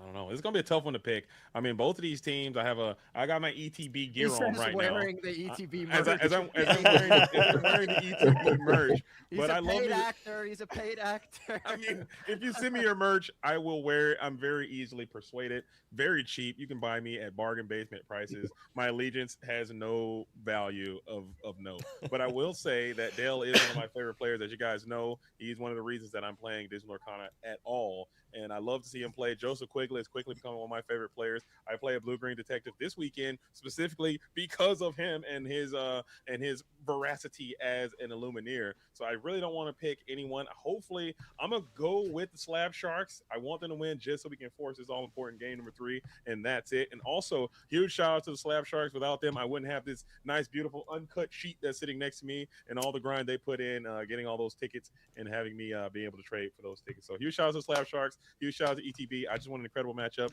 but I think Dale is going to take it here. So they were bribing you at the DLC. Hey, like I said, look, I'm very, very cheap. Okay, Easy from both sides here. Right. You can afford me. Okay, whatever your price is, you can afford it. Don't worry. My allegiance has no value. That's good to know. Mr. Burns, you took Dale? Yes. I'm taking Dale. Absolutely. All right, I'm going Quigley. Let's get it. Too It quick. worked out the first time to go against Mr. Burns. I'm going with it this time. Well, like I said the first round, I have to root for the Slab Sharks because ETB doesn't want me rooting for them because of my caster's curse. But Slab Sharks wants me to root for them because they are not superstitious like ETB is. But we're going to jump over here. And I'm going to leave you again. Garrick, thank you very much, as well as Dakota for doing a great job in the first round. But we'll see you later. See ya. Let's get it. Let's get it. Let's get it. And in round number 2, it is me and my boy, Mr. Burns. No longer DB, just Mr. B. That's Talk to me right. about New the year, new rebrand. me. I love it. I appreciate it. A through JDZ. He can get you anything you need. There We're it going to is. need someone on that card viewer because out of order is still there. Okay. So, Okay. I can load in, or maybe we can get production in the building as Mr. Dale Bolito coming in from the Great Right North represent. I think both of these Illuminators are in that Toronto area. Dale with the patent pending yeah. no playmat. What do you thought? What do you think? What are your thoughts on that? No playmat. Oof. I mean, Spellground's not playing him on paying him enough, I guess, because that's typically what he's on. And we're seeing a Prince Philip in the Inkwell with a Webby in play. So we're As going. We as are Quigley revealing. still shuffling. Yeah, that's great. What do you think about that? Getting the play going before your opponent even gets the opportunity to cut and or shuffle your deck. I like that approach. Just hey, it's time to play. You're over here BS and let's get it moving. I like that. No games. The best offense or the best defense is good offense. So Yeah, get our shuffling cut in and have the card on the board before. I don't think out of all the ICL matches we've seen, I don't think I've ever seen this go down. Joseph Quigley with that champion mat, a little bit of a flex versus Dale's impoverished no mat situation there. yeah, and Dale, sadly, no enchanted Prince Philip. I don't know if you remember when he was playing Emerald Steel, fully decked out, including top 16 play promos from the DLCs. Complete max rarity type Illumineer, but he had to take a step back. I understand this Illumineer now is married, so maybe you don't have the opportunity to put all of your funds into your Disney Lorcana deck, as Mr. Quigley is going to be putting 2 detectives into the field to play early. One in Inkwell, one on board. It's Basil. What do you think about this detective decks, Miss Byrne? Do you think it's fake, or do you think it's fun, or do you think it's real? Here's the thing. I was all about the no detective build until listening to Jeremy's Space. If you're not listening to Jeremy's Space, you're not getting all the details, right? So Jeremy's Space made me a believer, and I actually brought detectives with me just in case I wanted to audible at the last second. I decided, I'm already not going to win. I might as well not embarrass myself while I'm at it. Okay. I did the opposite of that. I was going to play the regular version, but I opted to go for the detective version, and I got to wear a nice little costume with it, as Webby is now shifted. So this is looking high octane for Mr. Bolito, who has that Webby down onto warded to Quester, and you're able to cheat a little bit of ink into your Inkwell if Joseph Quigley sticks to the game plan and ramps on 2. Yeah, I also did you notice the Lewis going into the Inkwell? That's one we're not seeing that often. But when you know exactly what your opponent's going to be playing, and you know that's not going to be a captain hook, I mean, you can just bring that right back. Yeah. I like it. I don't hate it. I don't hate it at all. As we are going to continue to fulfill the prophecy and force ourselves into a ramping situation, you are going to give a little bit of value up by doing so, but you have to do it because it's so significantly important to your game plan. As Webby gets a nice free quest, adds another ink exerted. Let's see if Dale puts in one in from hand, and he will. And when is he gonna reveal a second ink color? Oh, that's a spicy.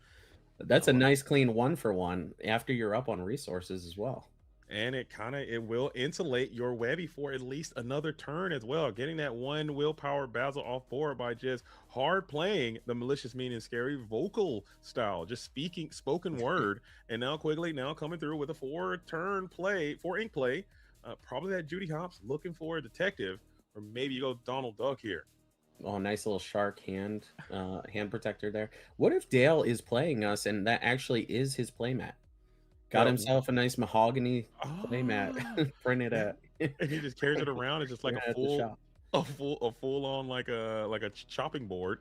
As Judy Hopps is going to hip hop right on from the hand and add another detective as she does. I believe that is the focus flatfoot, so that curves quite nicely. Check that. It's another Judy Hopps, so that's not the worst card I've seen. As Judy does get some value here. Hitting anything is great because, well, you can ink it. Mm-hmm. It's the worst feeling. The thing that will put you off this deck the most is playing Judy Hopps, finding nothing. I had a lot of that happen this weekend. I think I got cursed, and I was sending a lot of really good units to the bottom of my Lorcana deck as well, putting Prince Phillips and combo pieces down, getting no detective, and I just wanted to chunk the deck across the venue and and walk off the stage. But it is what it is. You know, it's the gamble you play. It is a risk. As it looks like now we are trying to just get a little hand count. Looks like Joseph's holding on to 5, 4, one of which we know is going to be that Judy Hopps. As the Flynn is going to come through as a quick boost. Now he's at his full value, 3-2. All of his ink is in tow, staring down Judy Hopps, who can trade now. And Dale probably considering, does he even want to ink? Right? I mean, Quigley has to go to 5. You'll go ahead and the Webby has ward. Unless it gets pumped with an improvise, it's going to survive the next turn. Mm-hmm. I'm not sure. I mean, you would know more than me. Does improvise find room in this deck with all the extra detectives? Joseph Quigley notably has had improvise in and out of the strategy from his own. I did see his Medify, and I was able to see like some of the tech choices that he has, but I don't believe that is a card that is featured, especially in the DLC. If you got to have room for everything, you're going to probably have your Under the Siege. You're going to have maybe a couple of Hades here or there. Maybe you need more Basils. I just don't think you have enough room to include improvise in the deck, so I wouldn't think it would be there, but it's definitely very possible, especially knowing the tendencies of Joseph Quigley, aka Pandemonium Heart, now who's going into that radical 5-ink turn. Donald Duck kind of feels bad as Webby is going to continue to get tremendous value going into that following turn. Yeah, it's also, it's you don't realize it. Dale is going to be at 10 lore next turn if he quests with both characters. That Webby really putting in work. Yeah, just being ward coming in early on turn number 2. I think this card is actually insane, and I might even mention, or I do feel, as crazy as it may sound, this card is underplayed in our metagame. I believe as the new sets continue to come out, we get into the winter spell in a few weeks. I think this is another card that people are going to continue to look at as another option to accelerate your inkwell in different colors other than Sapphire. I think the card is great. It's a very solid design, a nice go second card. I'll be interested to see if this card gets more play in the future. And it's one of those cards that it's still good later in the game. I mean, if you're at 18 and you drop this, what are you gonna do? They're gonna need Demona, or they're gonna have to pack it up. Yeah, or go full Prince Philip combo or whatever, and that's just a lot to ask for in these late game, late stage, low resource type battles that we can find ourselves. As Mr. Quigley now staring down, probably thinking about putting some hits into this Webby while you can. But is that the best thing to do? And you elect not to. Probably the correct decision with Cheshire Cat floating around the universe, or maybe a Bell or something like that. Electing not to put any damage onto this Webby right now and just pass it back on over to Del Bolito, who, like you said, he's almost done. He's climbing up. Just continue to add more threats to the board. I think that's the plan with this. What do you think about this deck that Del is playing? It's more of a mid-range, I would almost say tempo type Emerald and Amethyst strategy. These are the exact decks that I like to play. I like to mix it up in the middle. Not a lot of uninteractive cards, right? There's not much you can do. I mean, he does have the combo in there, but he's not ramping to it, so that's happening on turn 6. So I would say this is a gentleman's deck. If almost like Ruby Amethyst is now. Okay. Whereas it used to be broken, and now it's the gentlemanly way of playing. Yeah, the fair way, the pick up your sword, you knock your sword out of my hand, I give you the sword before I, Yeah, take you out kind of thing. I like it. I like it. Everybody else is just trying to go super invalidation. This one is playing a pretty fair, in your face kind of game. Webby is kind of a quasi broken card, especially when you shift it early. But at the same time, like you said, I think the deck is quite fair. But still, in the hands of a talented pilot, I think you can get a lot of range out of a strategy like this. As the stare down commences, I don't know what the players are discussing, but it looks like, I believe, the play goes to Pandemonium as the stare down is on. I also really like this Flynn Rider. I feel like it's not seeing enough play. I actually saw it played in Infinity. Really? Curves really well into Madam Mim Fox. Basically even draws think you a about that. card. Yeah, played on 1, boost on 2, Fox on 3. That is really cool. And maybe you can take down if they get so bold and exert a character, you probably can get a challenge in there if you can get a favorable exchange, something with 1 or less strength to clear with that 3 boost. If they play into it, that is a really cool little plug there. I didn't even think about that. The ramification of Infinity and these new Whisper cards. Interesting. I haven't really put a lot of study into the Infinity format just yet. I'm certain that there's some really broken things that people can do if we really just break it down and start to explore it. Have you explored a little bit of Infinity in your own testing, or have you been I kind of have staying away not. from it? I have not, but I'm super excited to. I'm glad that we have a DLC coming up where I have a reason to do it. I know it's a bit divisive topic right now, but it freshens things up. Yeah. And there are a lot of people out there who still prefer to play with every card in the game. Yeah, and that's a great point to do it. DLC Indianapolis coming up in June, so get your Infinity ready. We got 2 sets, I believe, in between that time, so you have time to maybe explore some new things, try some new decks out, seeing what's up as the stare down still commences. I'm not even certain whose turn it is. I think it's on Dale now, who's It got a is quest in. Dale. Yeah. I've had the pleasure of playing Dale, and this is generally the pace.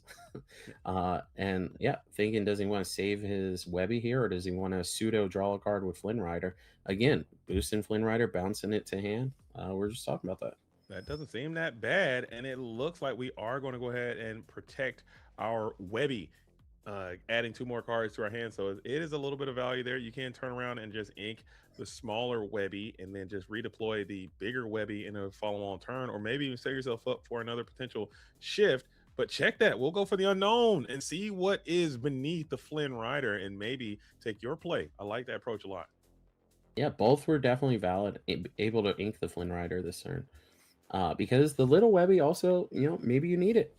The little Webby plus the elephant takes out the flat-footed Donald. Yeah, for sure. And it's going to take both of these characters are going to have to challenge into the Webby Vanderquack to clear it.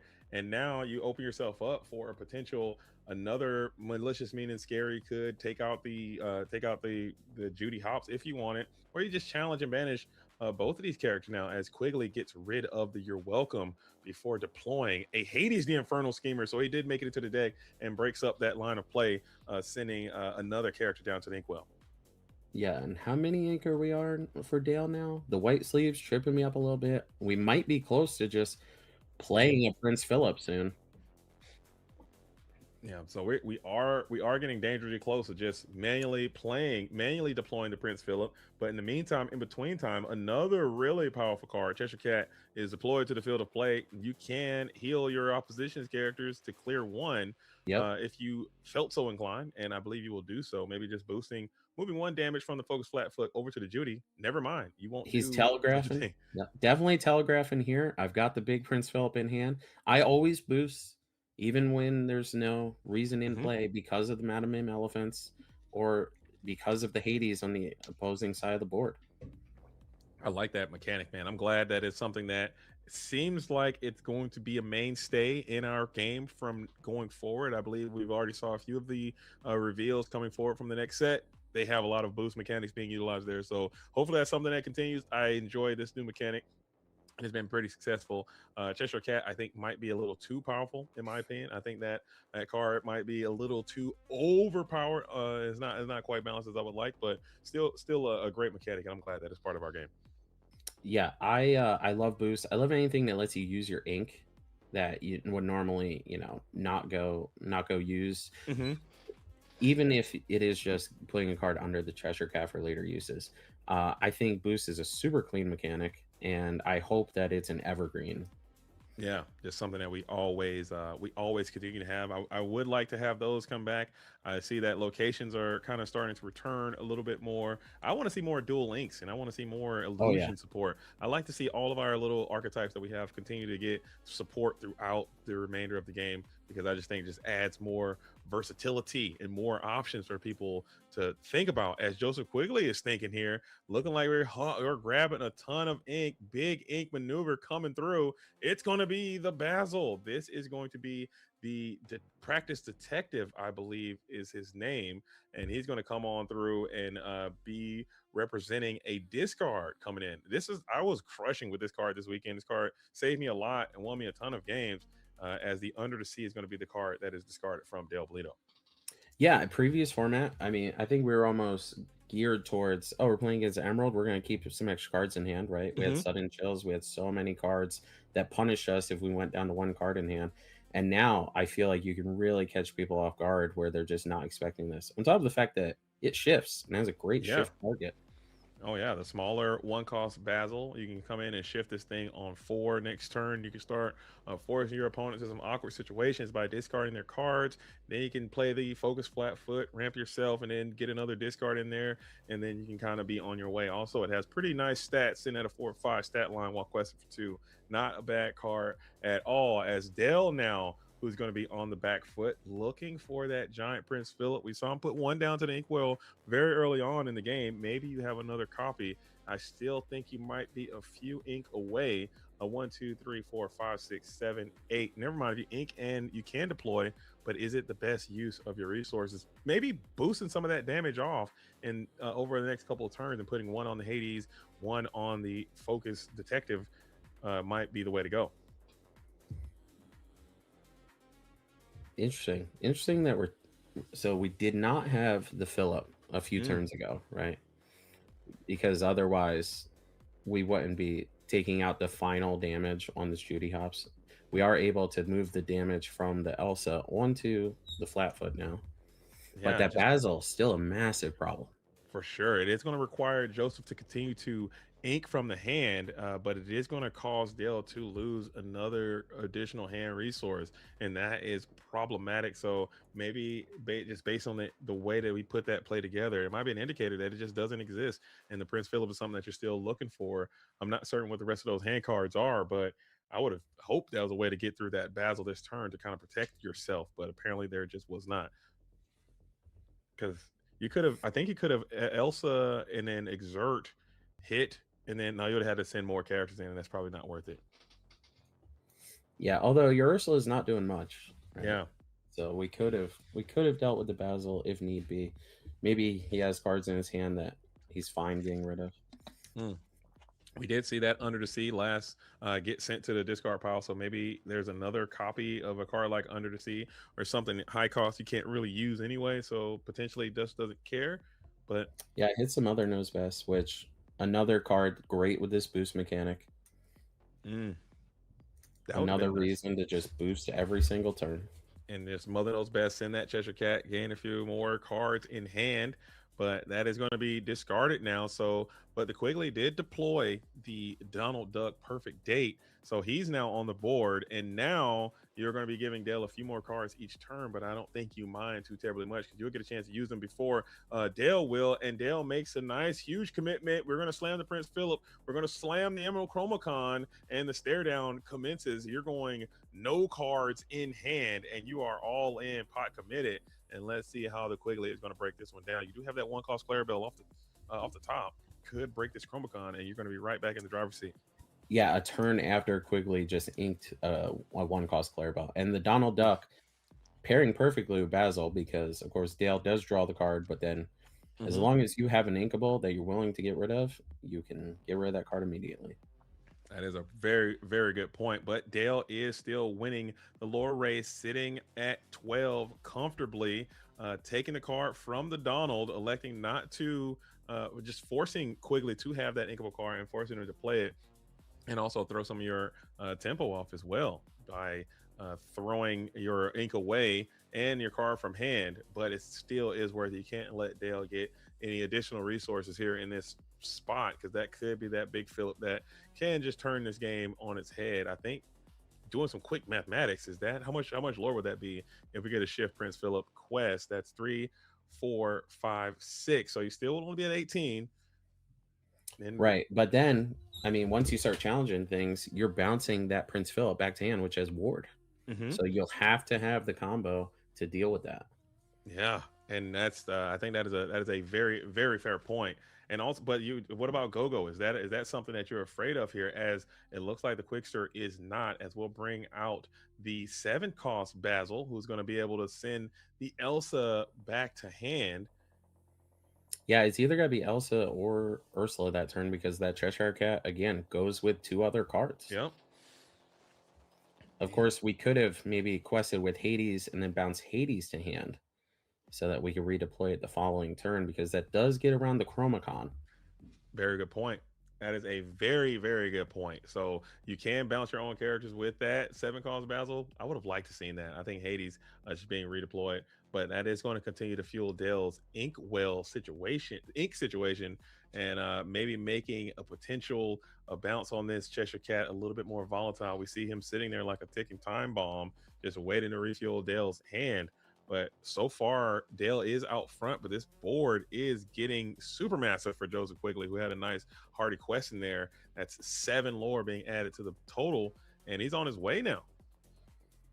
Yeah, and now Quigley not needing to actually ink a card to get rid of a card from Dale's hand because of this Basil. When it quests, discard a card at random. Just another great reason why Donald Duck is so phenomenal in this deck. It's one of those cards that was in and out of different metagames, and now it's just a mainstay. Yeah, that card is. I was down on that Donald Duck for the longest time because I was like, I don't want to play this versus dogs. I don't want to play this against Purple Steel. But I was so very wrong, because I think you drawing those cards as a blue green player, you can use them so much better than most of the other decks, and you get a chance to get it first. And then there's so much discard opportunities there, and your opponent getting card works so nice with Clarabelle. So I think it's a phenomenal card, great design card. As I'm glad it got reprinted, as Elsa now is on the approach, looking for another exert, taking down the Judy Hopps, it appears. Then we're going to move some more damage with that Cheshire Cat. This Donald Duck, also excellent singer. Yeah. Sings everything that's important in this deck. You're welcome. Mother Knows Best, 2 of his favorite ballads that he loves to sing. As we'll go ahead and use that Ursula for a little combat, taking down the Basil. Donald Duck singing You're Welcome seems like something I would love to hear. It's a great vibe. I wish I could do an impression. You know who can do a great Donald Duck? Garrick. Garrick's Donald Duck is like OP. Oh yeah, I've heard that on something that is actually not a podcast. Yeah, this is no I don't matter know what it is. anyone believes. I don't know what you want to call it, but it is definitely not a podcast. As the stare down flips over to Dale's position, who is continuing to aggressively quest as well. You're at 14. You're trying to probably set up some go-go off the top plays. So Joseph Quigley has to be expressly careful not to run into a potential situation where you're getting go-goed for everything you got, while Dale is continuing to quest 14 lores where we're at. As the Cheshire Cat will also get a quest in, going up to 15 now. 4 away is Dale. So how would you break this spot down? I think you got to clear that Cheshire Cat first, right? Right, you have to deal with Cheshire Cat first. That way, we're going to go ahead and probably bounce the Phillip, and then we do have 2 different Basils that can deal with the cards in hand. So, I mean, not having the 1-drop Clarabelle, still having great Chromacon answers. Yeah, this is still looking like a great fight. I enjoy these positions a lot, seeing how these top players negotiate these tremendous obstacles that they're ensnaring each other with. So we have the Chromacon game versus the discard game, and let's see how Joseph can now usurp Dale Bolito, who has launched out to a 15 lord lead. Joseph now also trying to continue to quest in the process as well. So maybe you got to get some number of questing in before you start issuing your challenges. Oh, and by the way, you got to get your ink right so you can get the quality rips in for these detectives as well. So this is a lot to consider as both of these players are in this tight spot. Yeah, it's rough. I've played a lot of card games where you can just let your opponent get to, 5% away from victory and then you take over the game. But as we saw in Richmond, any character can win. Any Yeah. character can take that Oh, trophy down. don't remind me. Oh my goodness. Seeing the growing son Tipo is a DLC MVP is breaking my heart, Mr. Burns, because I I can't stand Yep, Tipo. I hate the I card. I know. hate the guy. Oh, I didn't say the name just for oh. you. Yeah. I appreciate that, man. I appreciate that. Thank you. Put a trigger warning on it, as it looks like we are going to go ahead and get that quality discard in first before uh, Yep. going on through. As the detective, now you take out the Cheshire Cat here, who gets Yep. to Gotta reveal do it. how much boost there was done. 3 Usually when cards that's, under it. oh man, that's a lot of. See, usually I like to get a little sneak peek of what was boosted and be like, oh, I could have used that. Feel kind of bad about it, as it looks like the Donald Duck perfect date is getting bounced back to the hand. Probably the Yeah, correct choice from Del Bolito. we can't bounce our own characters because of that Basil that discards. Although now, what are you gonna do? If you bounce the Basil with 3 damage, you just reset it. If you bounce the 7 cost Basil, you're getting your card returned to your hand. If you bounce the Hades, good game. Yeah. It's a tough situation to be in for sure. And I think you had to bounce that Basil, but this Yeah. Hades there sitting with that 3 damage, I think is kind of pseudo problematic because never mind. Oof. Forget I said anything. As the manually deployed Under the Sea will send to these 2 characters to the bottom of the deck. I was just gonna say, if those characters can manage to survive, and then you can get a quality quest in, and then the go off the top could spell demise for Mr. Pandemonium Heart. But that Under the Sea was perfect, as the Flynn is out and boosted, and a quick pass as Dale is top decking. But man, Yeah, this is a rough one. Really needed that go. I don't know if he's on it, but I believe you're welcome. You're on Chromacon. So that could have been a decent draw. Yeah, that was absolutely brutal, that Under the Sea, because the Elsa being evasive could have gone far.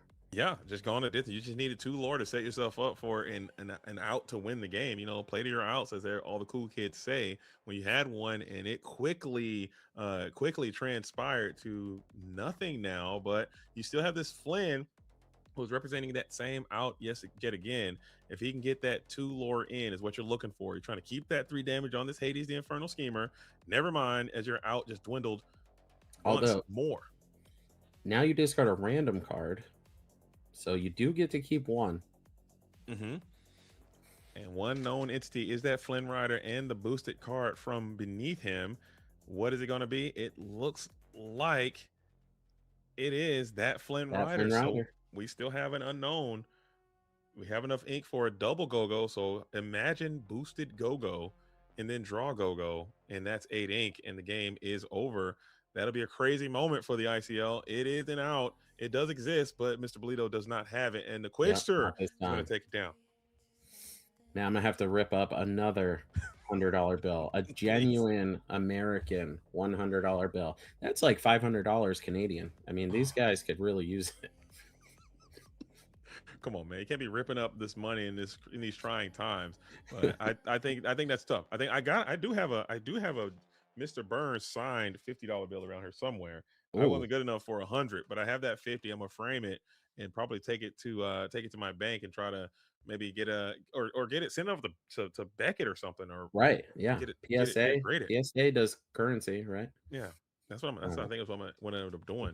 But talk to me about this the first matchup there, 11. Mr. Burns. What happened? What does Dale need to do?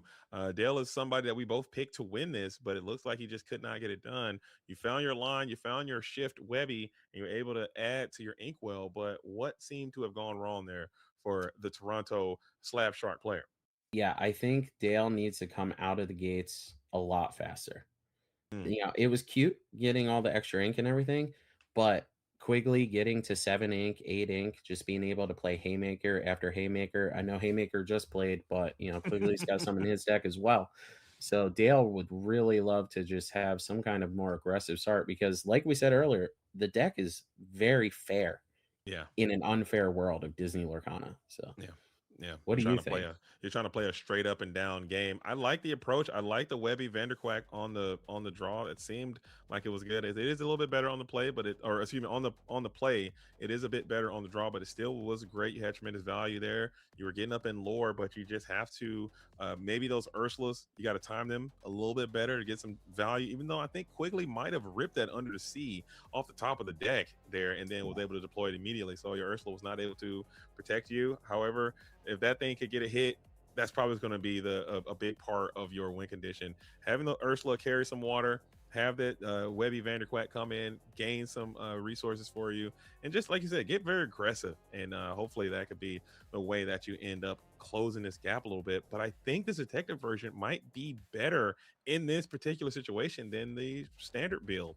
Because you have some early interaction and you can kind of board fight a little bit sooner than the actual blue green standard version that we saw win that DLC and had great performances all weekend. Yeah, it's hard to quest into a 2-1 Basil with most things in Dale's deck Mhm. because it could always just get shifted into a much bigger problem. And you're done after that. If that happens, if you get a clean shift plusing situation there, followed by a discard that next turn, it's gonna be very, very difficult to recover from that. So Dale has to be super, super careful in these types of situations as he's now back on the play. Patent pending hand tap on the oak mahogany table. What kind of wood is that? What kind of wood do you think that is? I'm not an expert myself. Okay, Let's if you had to guess, it looks like uh, it does look it looks like a sequoia mahogany type bead there. yeah, my brother, no, I'm not, was in chat earlier and said mahogany. So Okay, I'm I with like you it. guys. Or maybe a cedar, but potentially it's definitely a hardwood for sure. I'm not certain. We have to find out. We have to ask again. As we are going to start Webby Vanderquack one And that'd cost be one good. more time. Yeah, not really the matchup for that Iago. Happy to put in the Inkwell early. And we'll also match with that Basil. So just like you said, that one cost Basil being able to help slow down the aggression of that early game and kind of fight back. Also representing that shift line. Let's see if if Dale can hit that shift Webby Vanderquack on 2 again for the second time in a row. These Diablo players basically just became Webby players and they just never miss. Let's see if Mr. Bleed is going to miss this time. Yeah, I mean, even if he hits it again, if Quigley ramps, the following turn is shift Basil, and then do you even quest into it to get that value? Right. It's rough. Scary days. Scary days. I don't know, man. This is why I like this. I like this detective deck. I had a good time playing it this weekend. I had some had a nice I had a pretty okay 5-3 showing there. I wish I'd have done a little bit better. Maybe if I didn't wear the costume, maybe I could have done a little bit better. I was sweating. It was like 200 degrees in the venue. But the and that- costume was so good. Yeah, Saturday way hotter than Friday. But yeah, the costume, you looked absolute Thank you. fire. Appreciate you played the Prodigy Player 12 on Friday. Of course. I know that meant the world to him. He's always in your streams. I love the Every Project single Player time 12. he I was streams. glad to meet him. I didn't realize that they were that young. I wish I'd have known. I would have Yeah, brought something special for him for he the was tournament. 12 when he made that name. I told him to change it to 13, but he just won't. That's pretty cool. As the DLC champion MVP Tipo is being deployed to the field and sending another card from Joseph Quigley's hands down to the Inkwell. So here we go. Thinking Clarabelle, maybe a little cat and mouse game of, hey, I just get rid of my Clarabelle. Go ahead and play your Chromacon now. Yeah, get your hand, and also get your get your Chromacon down, so you'll never see it coming. As Dale could, I've called Dale everything today. Oh my goodness, my brain is melting. Call him Dale, call him Bell, call him Dave. I'm like, what am I doing? But Dell is he could- half his last name, so that one was fine. he could go ahead and get that Chromacon deployed here, but I still think it might be a trap. You might be onto something. Clarabelle comes through, breaks it, and then sets himself up for the shift or that shift Basil. That's probably the line that Dale is looking into right now Yeah. and forcing them to have it. Is it worth that ink and the 2 lore to lose your shifted character and probably subsequently the game in short order? Yeah, I mean, you could always just leave your Webby stood upright. You could do your normal ink for the turn, and then later quest on a turn that you're going to bounce it, or quest on a turn where Quigley kind of wants to use more of his ink and doesn't want to shift the Basil. Mm-hmm.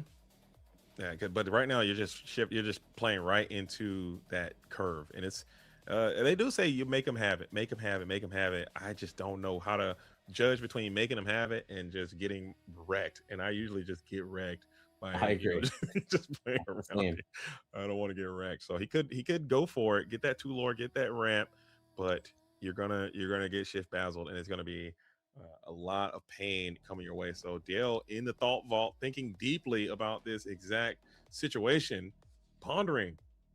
Yeah, if I was in production, I'd throw that TikTok up on the left side. That was me, round one.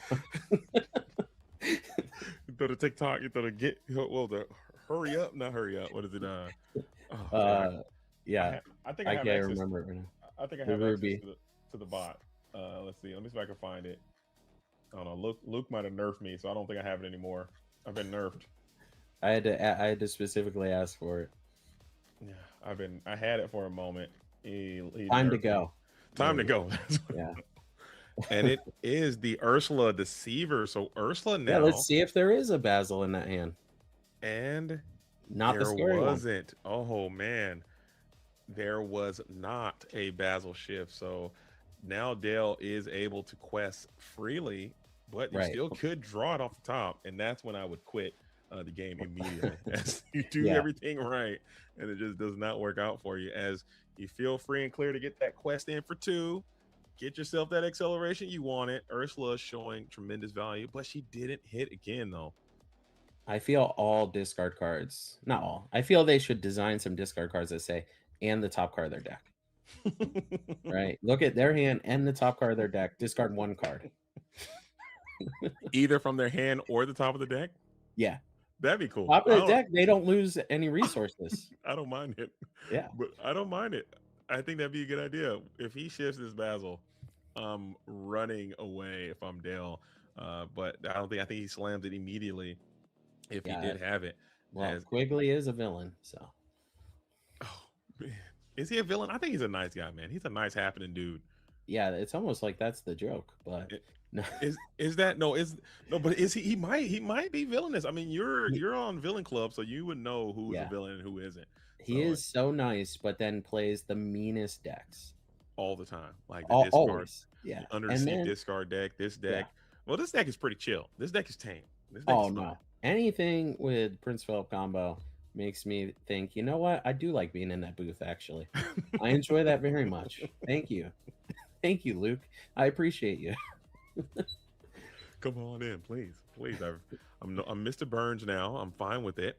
And there it is. So it looks like we're going to go ahead and send out the gift. Daisy Duck Donald's date.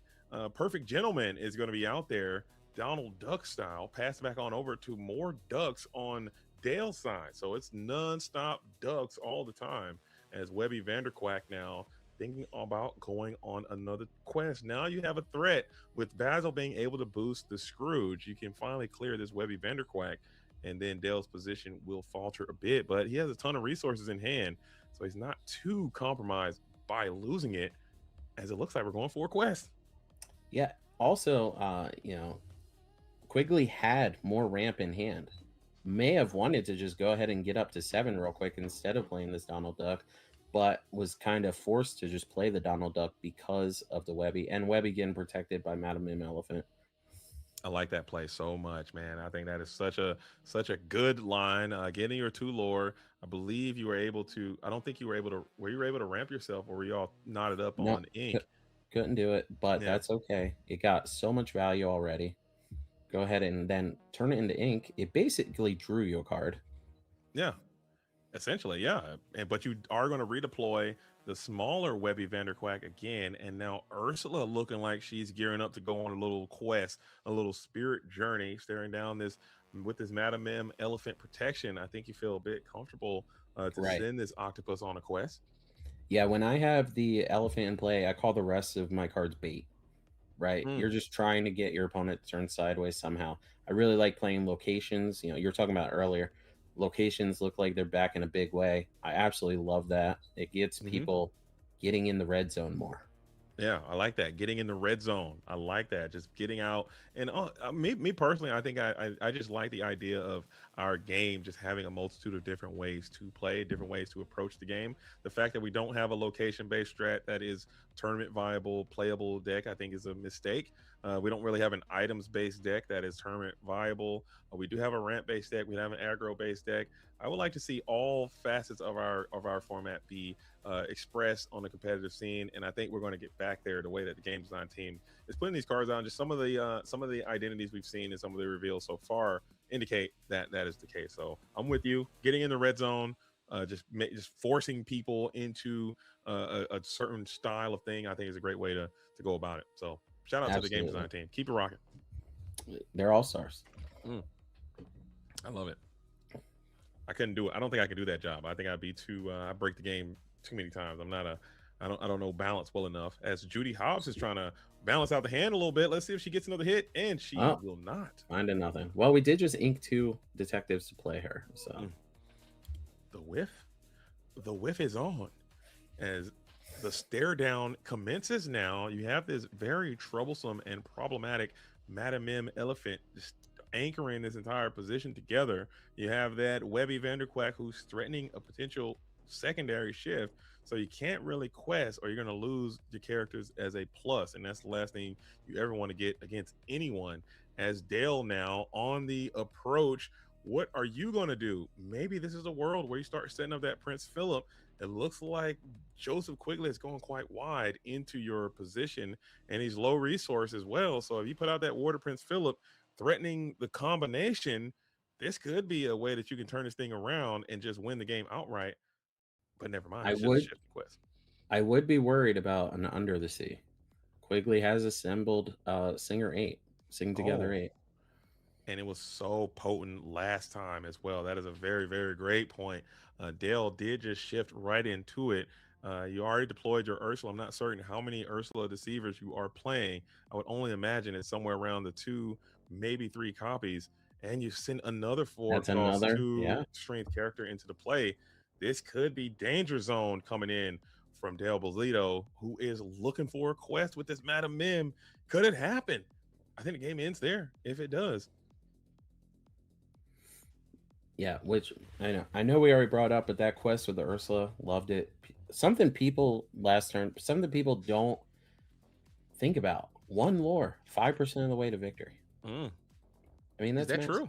1 lore, 5%? Yeah. Imagine if you got 5% of your yearly pay just from doing something. Just doing 1 lore, 5% on the way to victory. I told all my locals that, and it's changed their entire outlook on the game. You changed my outlook on the game because I didn't have 5%.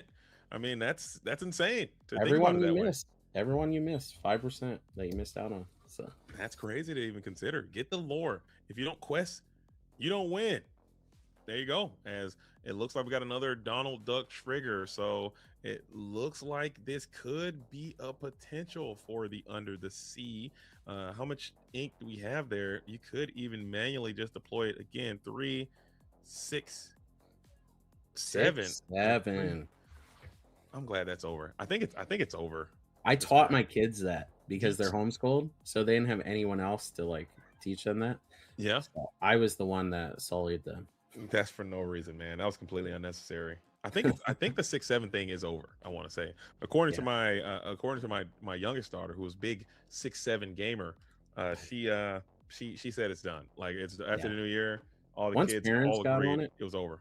Yeah, once parents got on it, it's like it's not cool anymore. Yeah, it's done.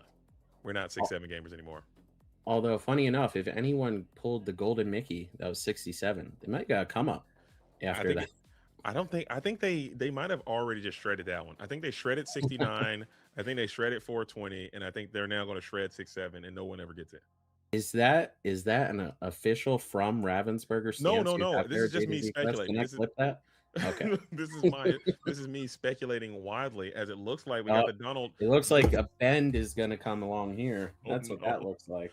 Oh no! The fact that we're not hitting our own TPO. Oof. Yeah.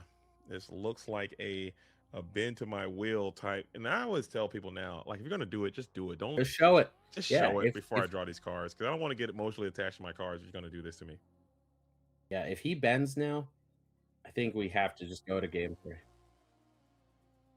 Mm, But, I just thought of something though. The judges probably wouldn't like that. yeah. Okay. Yeah, I was just thinking Okay. about that.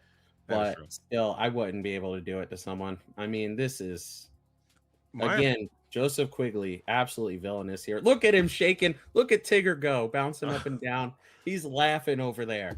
You can't tell me this guy's not villainous. it's about to be a bend to my will. You can already tell, unless he just slams Clarabelle here and draws a billion. But it's been my will Of every course single not. time. Of course not. And we're gonna lose all those cards. Into Oh, and the he discard. wants to look at it. And these are some really, really good units too. One of my bigger pet peeves now that I've realized that I didn't realize before is that if someone plays bend to my will against me, and then at the end of my turn, because you get like muscle memory, hey, cards in hand, how many cards you got in hand? The turn after man. you bend to my will and be like, hey, how many cards you got in your hand? I'm like, dude, you know how many cards I have in my hand. I Yeah. get tilted, I get kind of upset there, but I mean that doesn't happen as often as you would think. When I play Demona and say go and my opponent says cards in hand, I'm just like, really? Yeah, Come on. Clarabelle off the top would have been fire from Dale, but we haven't seen one. Not sure if it's in the deck. I don't know how good it would have been. I think Joseph Quigley had one card in hand. I think that Bend to My Will was the last card, and he would have had a nice 7-cost character on board with a 5-6 stat line, but I don't think he would have gained too many resources there. As Quigley does have a low hand state, we are going to quest this Judith Hops, first of her name, for 1. And it is going to hit. I believe that's another Judy Hops. Another Judy Hops. Rabbits are multiplying. And you can just go ahead and deploy that Judy Hops now. And this is when those detectives are looking at their best in these low resource games. And now you have this engine that is just rolling out of the station, being able to continue to fill your hands with these detectives who are being added. And there is a Basil. You now have the ink to shift that Basil as well, and then crack back onto this Webby Vanderquack. If that is the play you want to make, it is available to you.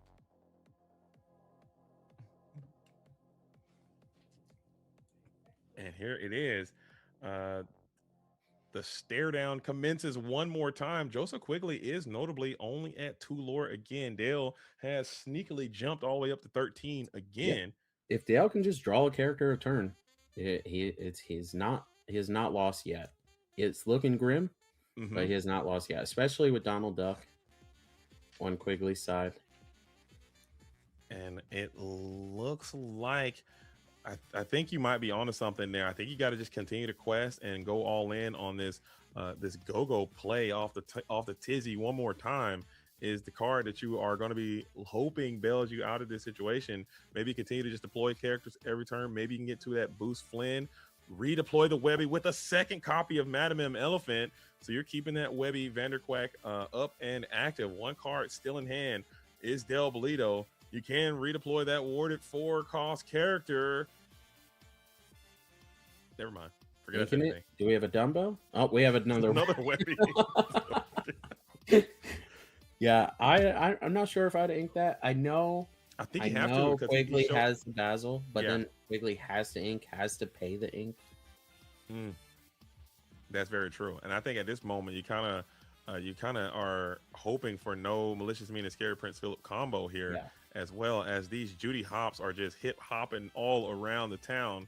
But every time you trigger these Judy Hops, you are sending your combos to the bottom of the deck, sending your cards you need, your Clarabelles and everything else. Granted, you don't need Clarabelle now, but all your combo pieces are going to the bottom of the deck as well. But you are sort of finding more detectives. You're probably looking for you're also that probably 7-cost mapping your deck. Like what's coming up at a certain point.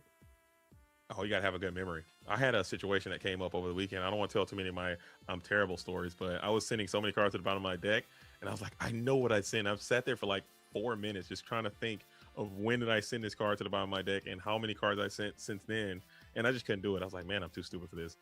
Yeah. Interesting. So Dale was drawing off Donald Duck, right? So he did have insulation from the Basil, naturally.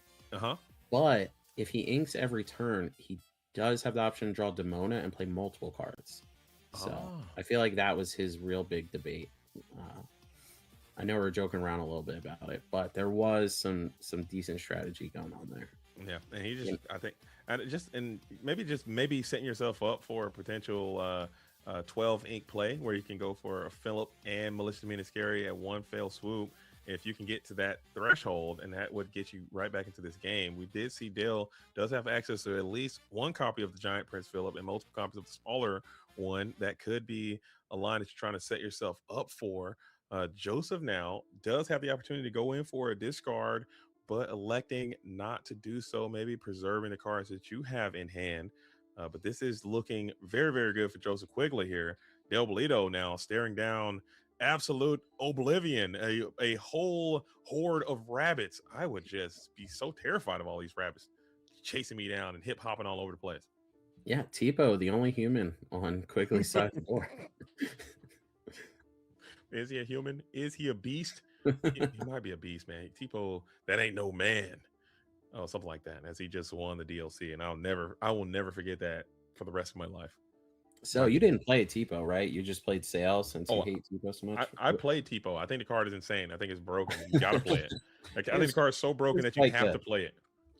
It is quite good. An inkable ramp card that can win you the game. And quest Pretty and good. challenge for one too. I mean, that challenge for one comes up with Prince Philip. You just slam him in and then boom, put a damage on something. He should be 0. He should have 0 strength and reckless. No lore. And be uninkable. And reckless. Yeah, we'll just make him Ruby. This is a Ruby card. He could have been a decent dual link, actually. Yeah, red blue. Why not, man? They got to make this guy a little bit weaker. I think he's a bit too strong, in my opinion. So real quick in chat, this is the Basil that you ink to discard a card. Mm-hmm. The 7-cost Basil is the one that discards on questing. So, and we still can trigger that ability here with the Donald. The Donald now. Were we fully? No cards in hand. I think we were fully exerted though. Oh, I think he has no cards in hand anyway. Or does he have more cards? He has one card under that. Okay, gotcha. Oh, we're all exerted up. Okay, fair enough. But now Dale, who is on the approach, it looks like it is the Elsa Fifth Spirit. Is that going to be enough? It is not. And it looks like the stare down goes on. We have 2, 3, 4, 5, 6, 7, 8, 9, 10 coming back. So you are going to have to do some heavy lifting to try to set yourself up for this go-go off the top. You have to get at least 3 lore off the board. So that Focus Flatfoot is looking tempting. Also, the Basil Disguised Detective is looking quite good. Excuse me. Oh, quite Violet. good as well. What's Violet doing? Violet, you're turning Violet. It's evasive, and it's a 3/1. That's it. Yep. Just being a also 5. ally. Yeah, but the elephant can freely take this Donald Duck Perfect Gentleman, although you might not want to if Go-Go is your out, because you get 2 shots at it potentially if Quigley does not ink again. Yeah, but I think I'd go after I just hit the Tipo just off of principles there. And we know what you I'm taking out the Tipo just because he exists. I'm just gonna lose the game as long as Tipo's not on the board. Oh man. But yeah, I think you gotta get after the you can't I don't think you can do it. Well, you can send the elephant and the Elsa into the Basil. Neither will perish, and you'll also load some damage up onto both of those characters for a potential Cheshire Cat. Then the Webby takes down the Tipo, and I think you survive. Am I wrong? No, I believe we only have to clear 3 lore. We might want to quest with the Webby though, so that 17's a lot closer. If we do find the mythological Go-Go that we haven't seen yet. Yeah, but now we are going to go ahead and send another hit. I think that takes down the Tipo. And we are going to take your advice and get a little quest in for 3.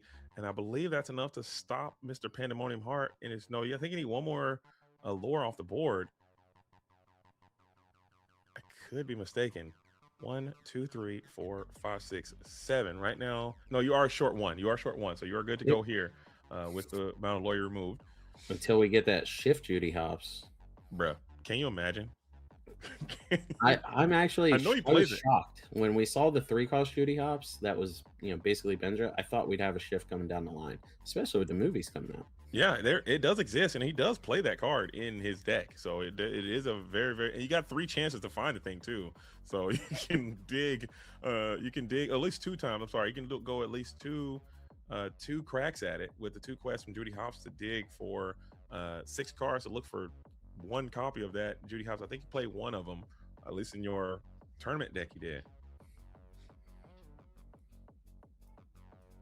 Same game. And it's coming down to this. Seeing these detectives pop off like this. Notably, Joseph hasn't done in any of these games we've seen so far. We've seen 0 Clarabelle stuff. We've seen 0 Prince Philip stuff. This has been a full all-in detectives showcase here. We're really trying to sell the detectives side of this deck. Yeah, we should also mention this is the game that Bend to My Will hit about 30 cards. That is true. Right? That did happen. Never mind. And it's still going, which is impressive. Yeah, to say the least. And we're only in game 2. Oh man, see, this is not over. I believe it is now. What do you do though? Do you gamble on looking for this big Judy Hops? I mean, you have 6 checks for it that you could reasonably go for before that shift onto the final version. But if you don't find it, you now have those 3 characters that are remaining. You have to pretty much go for a board clear in order to survive because Dell is keeping the pressure up. Yeah, you also have already looked at basically the bottom 24 cards of your deck at this point. Mm-hmm. So you have to know if it's close to the top or not. If you're quickly. He's running the numbers right now. He's got a high-powered brain doing the calculations and seeing if it's worth it. I'd go for it. I mean, that's you win the game if you get it. If you can quest, maybe you go for 1, check 3, see if you got it. If you have it in the deck, and it looks like he's going for it. So that's 1, 2, 3. If you get a shift Judy Hops, you win the game. I can't tell what card that is that was added, but there was Emerald, uncommon, must be a Basil. Okay. And now you can potentially go for another quest with Judy. We're looking for the 6-cost Judy Hops. And this is your last shot to look for it. Is that it? It's behind the end call button on my screen. Yeah, it's behind my. We can move that. I think you can move that little button. But I don't want to crash. I don't want to crash the computer. Okay. it was But now you have to challenge, and I think you have to get after the Webby. You have these evasive characters as well, so they are representing an additional 2 lore. Go-Go still forever present, looming in the shadows. This is an incredible game so far. Yeah, I mean, you have to send, barring whatever's in Quigley's hand, you have to send 2 characters into the elephant. Those characters have to be Judy and Donald, and the Basil has to take the Webby. Yeah, and you have, I think you gained another one of the Basils. I believe his name is, shout out Luke. He sent me the lore bond. I can pull this up. Oddly, Malicious Me and Scary would be so good right now. It'd clear the 3/1 evasive. You'd only have to send 1 character into the Webby. You can go ahead and quest with the other characters because the evasive and the Webby would be off the board, and you're threatening, to win the game the following turn. You're putting your own win condition in play. Yeah, the undercover detective, I think, was added off of one of those Judy Hops. So you will be able to send something back to him. Maybe have to send that evasive Webby, the violet Saberwing back to the hand, and then clear everything else and continue to play the game that way. But you also have to keep in the back of your mind, is there a way that you can keep as much damage off your characters as possible to prevent this go-go situation? As we and are is going here to start. Prince Philip coming? Yep, there's Prince Philip. And there he is, Mr. Dashing and Daring, Courageous and Caring. Mr. Prince Philip comes on through. And I remember when this guy was the biggest bulk card ever, like the biggest who cares guy around. And now look at him just destroying the metagame. You hate to see it. He hit the go-go. He hit the go-go. Oh, and he could challenge into the Basil, putting 3 damage on it. I thought it was a joke. I thought he was pulling it off like from the side, like if only I had this. He hit the go-go That is Tamago, forcing a game insane. 3. Oh my goodness. That is actually. Were we in an ad when the go-go popped off? There's I no. hope not. I hope not. My. And if you were Oh my in an ad, gosh. you better That was subscribe. insanity. They're in an ad Yo. right now, so only the real ones know what's happening at this moment. Thank you so Dang. much. Thank you so much for those subscriptions out there, by the way. Oh, Wow. Forcing a game 3. Unbelievable. I Quickly looked away took for the- about 5 minutes just to play a Prince Philip to wipe his whole board just to go to a game 3. But he needed to get, I think he needed to get that Violet off the board as well. So I think you needed to have a malicious mean and scary there. You need a full combo instead of just a half combo. But I thought you negotiated it quite nicely.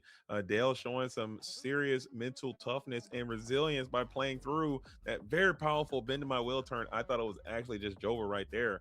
But staying true to the plan, fighting through, continue to quest, putting up a position to win, and your deck bailing you out. You love to see it if you are Dale Bolito. Now, Mr. Quigley, who's going to be on the play for the first time in forever. How do you bounce back from that, taking a tough loss? You just got to be mentally tough. Yeah, How do I you was do gonna it? say mentally, I don't know. As far as gameplay goes, though, I feel like Quigley has been so favored. I mean, just watching every game has been Dale barely squeaking up there, barely getting that lore early on. And now that he's going to be on the draw, he's going to be getting even less free quests in.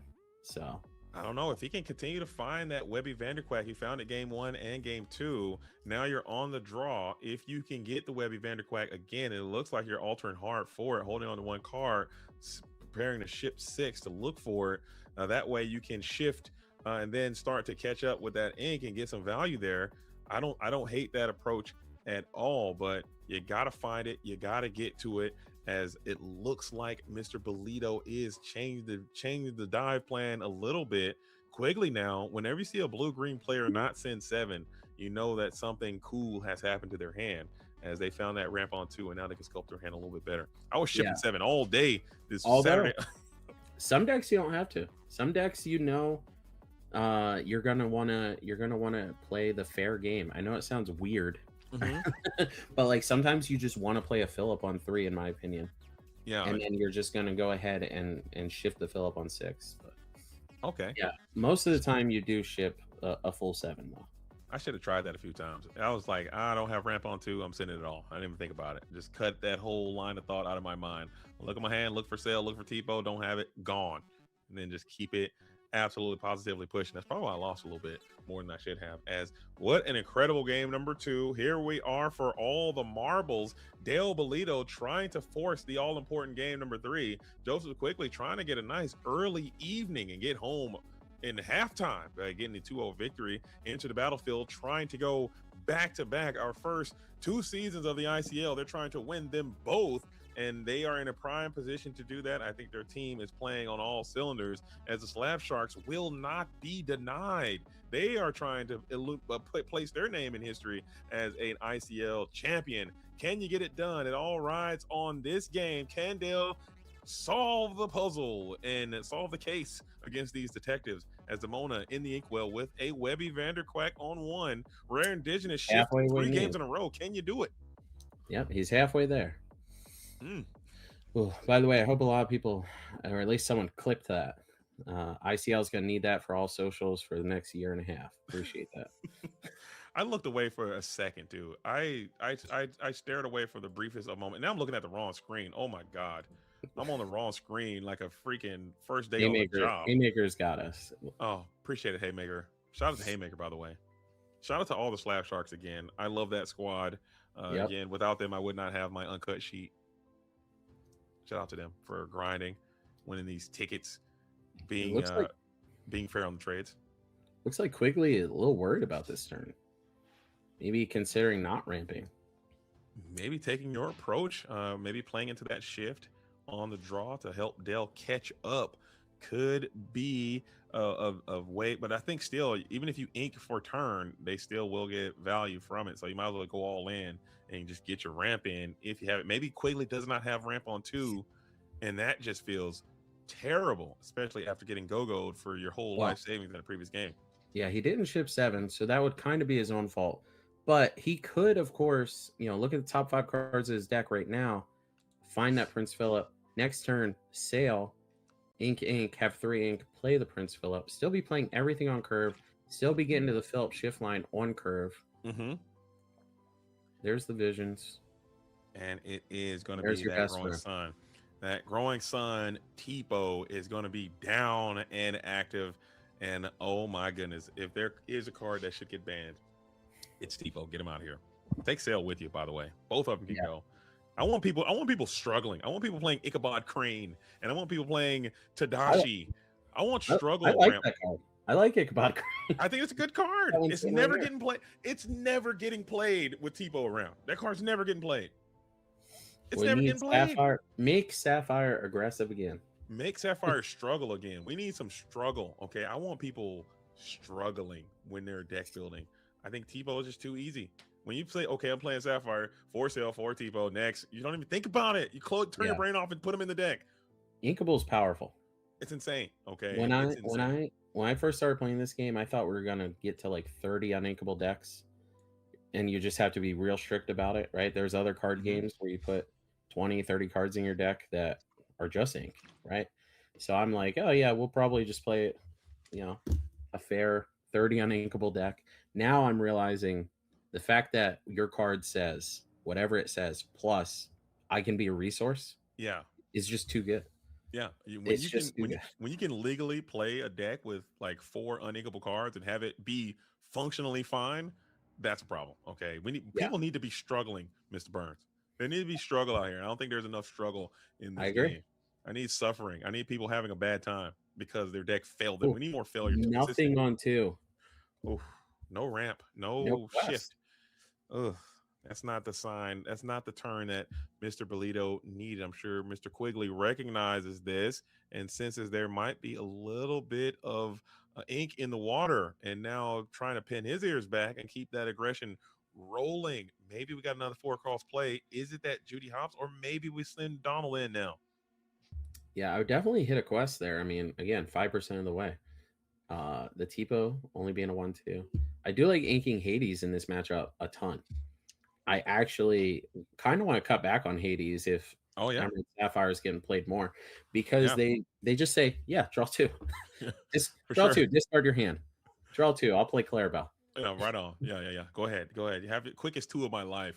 In that situation, as Tipo now getting his 5% quest in, Donald Duck, Daisy's date, or excuse me, the Perfect Gentleman is going to be on out there, and he's going to be able to give Dale a few more cards and quest for 2, as it looks like Mr. Pandemonium Heart is fine with this situation. We haven't seen any Clarabelles coming in from the Pandemonium Heart side of the board, as we will take your approach. Bring out Prince Philip raw on turn number 3 and just make him a looming threat to stare down the spot.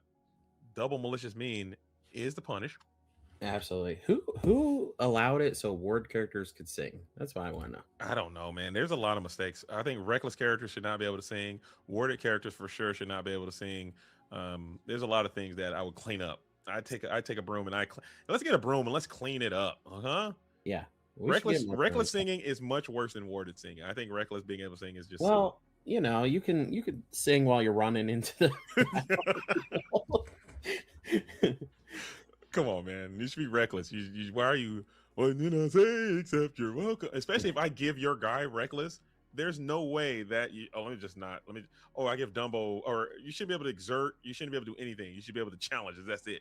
That's all you should be able to do. That's my rant. I will always make that rant until that changes.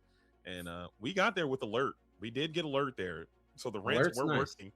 Alert is nice. That's one rant that I've been on for since I started playing this game, is that there were too many phrases for evasive on your turn, and I'm glad they solidified that as alert. Yeah, Chromacon here. There was a character in set 1 that had alert. Who's that? It was the Donald Duck Musketeer. It said alert ! can challenge as though it had evasive. Evasive on your turn. Yeah, there were like 13 or 14 characters that had a different thing for being evasive on your turn. And it was just so messy. I'm glad they just cleaned that up and made that its own unique keyword as we are still on our way. It looks like Prince Philip now. If you would like, you can go full combo, but you will bounce a lot of resources back under the sea.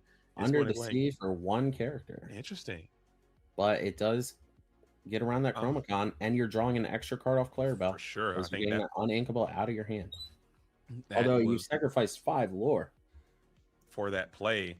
Interesting indeed. Interesting indeed. Maybe just trying. I didn't see that Clarabelle there until the very last moment, but having that there and just under the sea being the liability that it can be from time to time, that seemed like a low value under the sea to say the least. And you really didn't have a way to offload it. And just talking to Sky and to Fungus as well, both of them came to that conclusion independently, which I think is a phenomenal story, to just take the card out of your deck completely and just have it be on the sideline for the tournament, and both of those players having great success. So Joseph Quigley showing why that card can be cumbersome from time to time, and you know, getting one cost character with your 8 ink uninkable card, you hate to see it. I mean, that's a fire to cannons if I ever seen one. But Quigley does need to get to his Philip combo potentially before Dale's next turn. So I could see giving up 5 lore just to cycle through one more card in your deck. Dig a little bit deeper. Mm-hmm. That's a nice card. I see what you did there.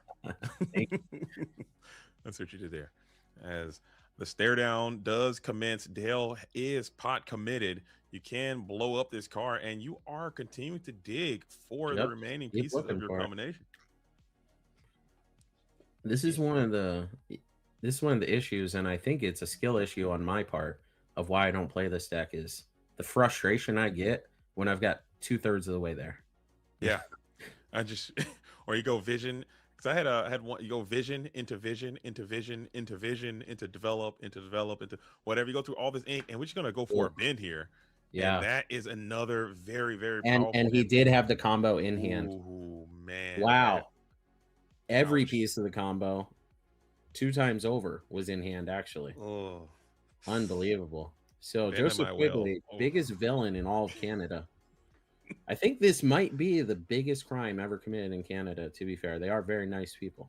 Yeah, this is I know Dale pulled off a miracle in that previous game. You can't bend to my will and go full combo. No way, right? Oof. But let's go ahead and banish your 3/1 as well.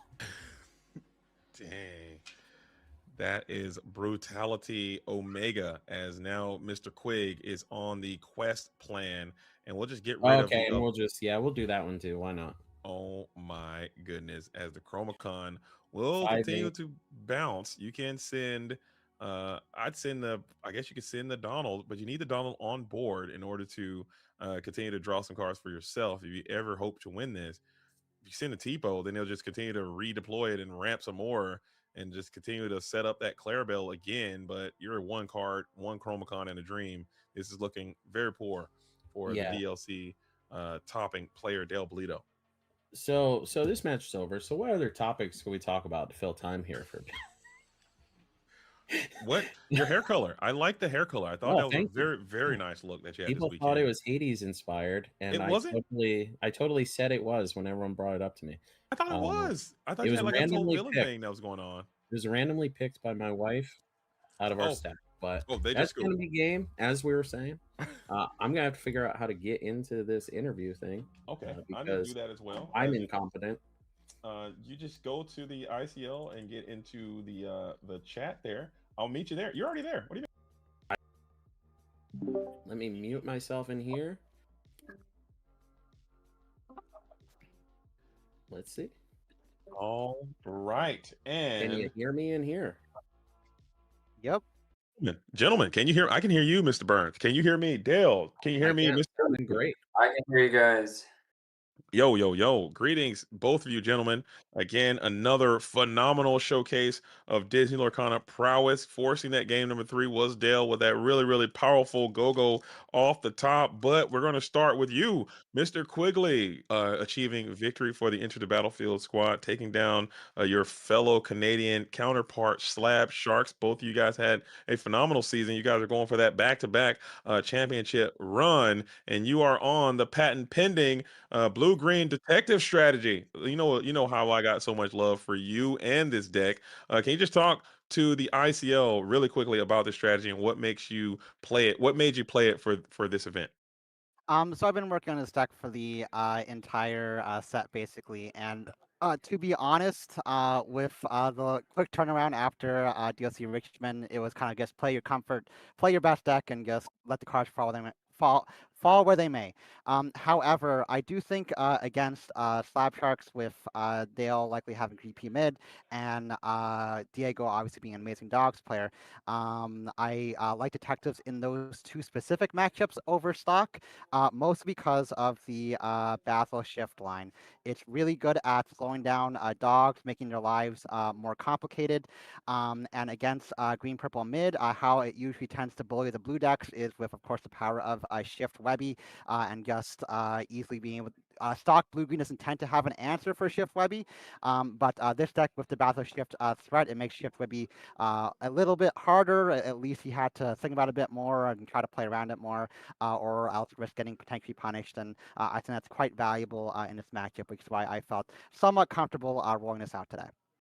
Okay, and we did make those calls here in the booth. We saw how the difference could be, how Webby was, and at least put Dale in positions where he had to kind of bring that Urslan and check to see if he had that shift Basil, and he wasn't able to just really get a lot of value with the Webby Vanderquack. But can you just take us back to that go-go game? Oh, you had a whole bouquet of bunnies just bouncing all over the place, and you were questing, were you looking for the big Judy Hopps to potentially walk off? And what were some of the cards that you found in that situation?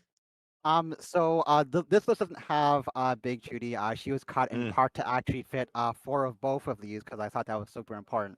I was hoping off the first Judy that I could have found the Basil 7, and with an under the sea in hand that may have been able to let me navigate to a point where I could have avoided the go-go by bouncing the 3/1, swinging the two leftover bunnies in to not leave damage on board, and then swinging under the sea, and that would have applied enough lore pressure while also dodging the go-go.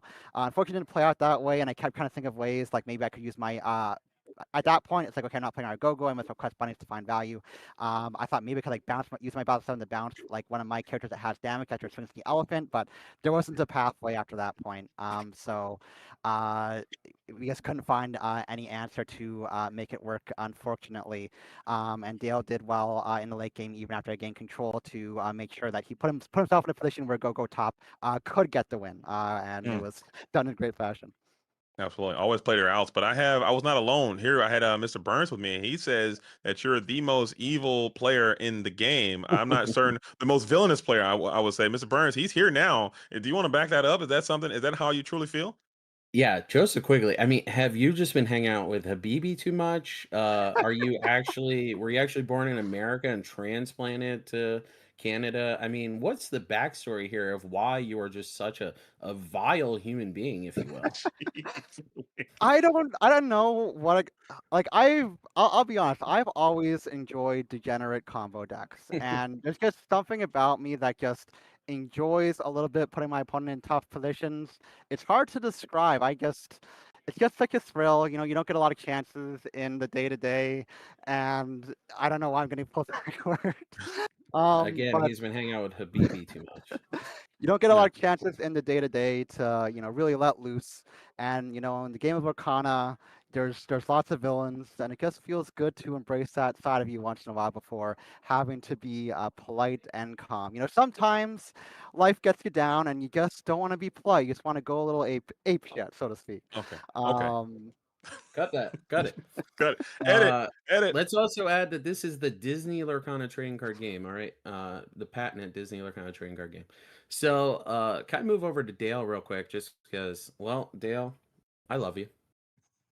You Me know I love too. you. We all really liked your playmat, and Thank you. I had $100 on you. All right, Oh so my you God. know. I got you back. Don't worry. All right, all right. It's almost tax season. For sure. But For sure. yeah, Mr. JDZ, do you have anything for Dale? No, for Dale, I got a lot of stuff for Dale. Okay, first, handsome, crazy, hair, Oh yeah. crazy, Oh, play no. style, foot game, crazy. But you didn't get the dub here, unfortunately. Can you just talk about this matchup from your perspective? You had a pretty good run in the DLC. You earned yourself a Simba this weekend, which is no laughing matter, no slouch. The Slab Sharks were represented very well in this tournament. But can you just talk about this matchup in particular, and also the differences between this matchup and the more traditional standard Sapphire Emerald build? Yeah, I'm way better into standard.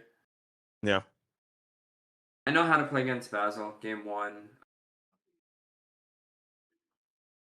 The what they're setting up for. Can kind of tell with the amount of cards that he mulligans. So you couldn't hear our match, but a lot of times I was asking, "Hey, do you remember how much you mulliganed?" Um, I was already talking about the plays he was gonna do. Like he took a long time on turn 2 in game 3 because he was considering double ramping the following turn and not giving me Webby. I didn't have Yep. Webby that game. The bigger bodies are more difficult than standard blue green. Mm. But yeah, I was expecting to be on the draw. This was the game we were hoping to steal, hoping to win game 1. I mean, what do you know? ETB is an amazing team, and the underdogs win sometimes. So it's nice for them to win. I like that. I Love do it. like that approach. Absolutely love that. The Yeah, underdogs coming through from you time know to what? time. Love Like being the underdog. The Dodgers already won this year, so let the Blue Jays win this time. So Right on, right on. But just talk Right to us on. about that. So you did have a cool a go-go off the top. You oh had yeah, a pretty severe bent to my will in games number 2 and games number 3. But game number 2, you were able to kind of claw back, put yourself in a position to win, and your deck bailed you out. What did that feel like? That never happens for me. do you remember what the card on the board was? It was Saberwing. Yeah, Yes. Violet. Yeah, Yeah. Saberwing. Yo, do you remember the card you left in my hand? There's a Saberwing. So I'm just gonna I pan the camera. Yeah, you left Saberwing in my hand because I yeah, top yeah, out. yeah. I'm Right, gonna right, yes, yes, that tracks. I'm just gonna move my camera to the card I cut Saberwing for. I don't know Oh, if you can see that. It's a go-go. So I would have had wait, the go-go. Saberwing. I just cut Saberwing it go out. go already. That's funny. So it was actually back-to-back go-go because I drew Saberwing. That's funny. I was like, oh man, I cut this for go. I cut go-go for this, and I still drew a go-go. Yeah, no, Joe and Elias, all the ETB guys are great. We love them. They're pretty Love you much guys they're too. Lorcana family to us, and always nice to see these guys repping it. These guys are way better than. They're already good. Everyone knows how. Mm-hmm. Likewise. Slap Sharks Absolutely. went so crazy this season. It was like Yeah, this was my ridiculous. first in SLTC, and I think Joe had a crazy run last season. He went like 10-1 or something. This is your first loss in the ICL right now? Yeah, yeah. Sorry, That's Joe went insane. 10-1 in ICL. That is actually super impressive, man. So Absolutely. again, both of your teams, you guys have nothing to be ashamed of, especially the Slab Sharks. You guys have no, there's no shame here in taking this loss.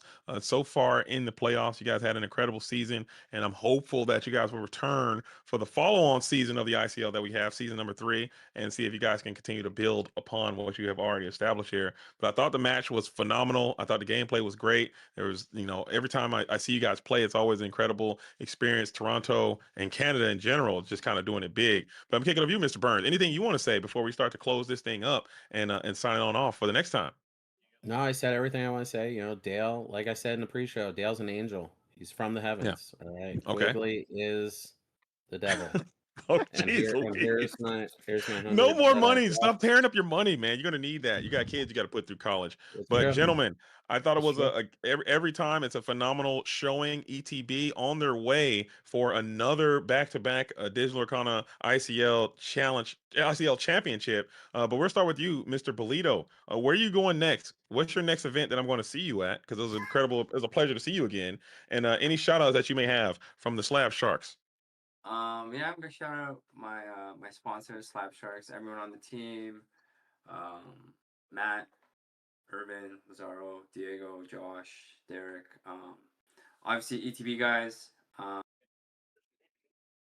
you, both you, love running with you guys and all these events. Everybody, everyone Likewise. watching, everyone that put this together. Yeah, I don't know what the next event for me is because I was putting the game down after Richmond for a little while, but Mhm. the way Ravensburger's been doing it, they're forcing everyone to put the game down in North Yeah. America. So hopefully we get some CCQs here. Hopefully there is a reason for me to pretend that I'm not retiring for a little bit. But right now, probably Infinity format where I could bring Diablo back. Um, but yeah, that's pretty much it. Unless we get a CCQ around then. Okay. And ICL, hopefully I have more free time. ICL for season 3. Okay. I'm telling you, Dale, you can't quit or retire because I will have to quit or retire because you're the reason I'm playing this game. And if you're out of here, I'm out of here. So there it is. So now you're forced to play forever. And again, it's always a pleasure to see you out here in the dojo mixing it up. So anytime you have to sacrifice for the game, we'll all appreciate it. Okay, so we're gonna kick over to the Quickster. Don't be going ape s on us out here. There are kids watching this program, so please put Sorry your about ape, that. I put your apologize. put your ape in the cage while you can. But in the meantime, in between time, any shout outs that you want to give, and when am I going to see you again? So shout outs to Slab Sharks. Love you guys. Love seeing another team from Canada and the GTA absolutely killing in the ICL this season. We showed together, I think, that the Toronto is the best place for Lorcana on this continent, no doubt. Got the best players, the hardest area to play in, no doubt. I shout out to team sponsors, Endgame TCG for sleeves and Twin Studios for Matt. Shout outs to my amazing teammates who just love teasing me, but in the background here, always supporting me. Really appreciate all of them. Shout outs to all the judges and casters and everyone behind the scenes that made this season possible and has made it so much fun. And shout outs to FLTC. Looking forward to the rematch next week. Oh wow. Okay. Are you going to any of the third party tournaments between now and DLC in Indianapolis? Uh, don't know yet. I'll definitely be trying to find opportunities to go to tournaments. So wherever is feasible, I guess it's tough here in Canada, but fingers crossed for a good CCQ, and I'll definitely be at that one. Sounds good. Sounds good, Mr. Quigley. And thank you, gentlemen, both again for your participation. The ICL wouldn't be anything without you both. So please go back and celebrate and or commiserate with your organizations. And we're gonna hop back into the booth and possibly close the show. Thanks, guys. You Take guys. care.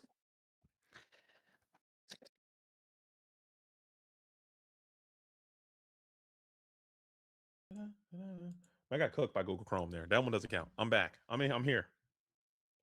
Did I beat somebody? I beat Mr. Burns. I beat someone back to the booth. Oh man. It feels good to win one, Mr. Burns. Thank you for showing graceful charity to me and allowing me to win. Okay. There we go. I'm good. There it is. Okay. Yeah, Okay. I don't know how to use a computer. There it is. I bought this computer just to make content. I've And never owned one before. Speaking of content, where are you making it at? Where can we find Mr. Burns? You can find me now exclusively on Lore Chronicles on YouTube. I like that show. You and Willow Bees Thank do you. a great show. I appreciate you, man. I appreciate it's a great you show. so much. I'm a big Willow Bees fan. I don't know if she told you, but I'm a fan Oh girl yeah, hard for Willow Bees. she loves your wife. Yes. Yeah, So- they're good friends. They're fast friends. They became friends almost immediately. She took over, production. But a big fan of what you guys are doing over there. And if you want to say anything else, any shout outs that you want to have. Wait, we're in an ad, so I need you to vamp for 30 seconds and then And for do 30 that. seconds. Well, then I should thank Luke right now, right? While most people can't hear it. Oh, it starts at Oh, 30 that seconds. Oh, never mind. starts My at bad. 30 My bad. My seconds. bad. I would never think, Luke. I'm just kidding. Thank you so much, Wonderland. I used to be bad for the brand, but now Mr. Burns is the brand. All right. So I appreciate you so much. And JDZ, thank you for commentating with me. I mean, Of course. if you heard I was going to be on, you could have said no. So I appreciate that. I don't know. I mean, I like you. I know you don't like me, but I like you. So of course I would love to spend this time with you in the I like you. broadcasting booth. Okay, that's fair. I'll accept that. I don't believe you, but I'll accept it. Okay. All right, I we're don't. gonna have to have a different conversation when we're gone from here. Okay.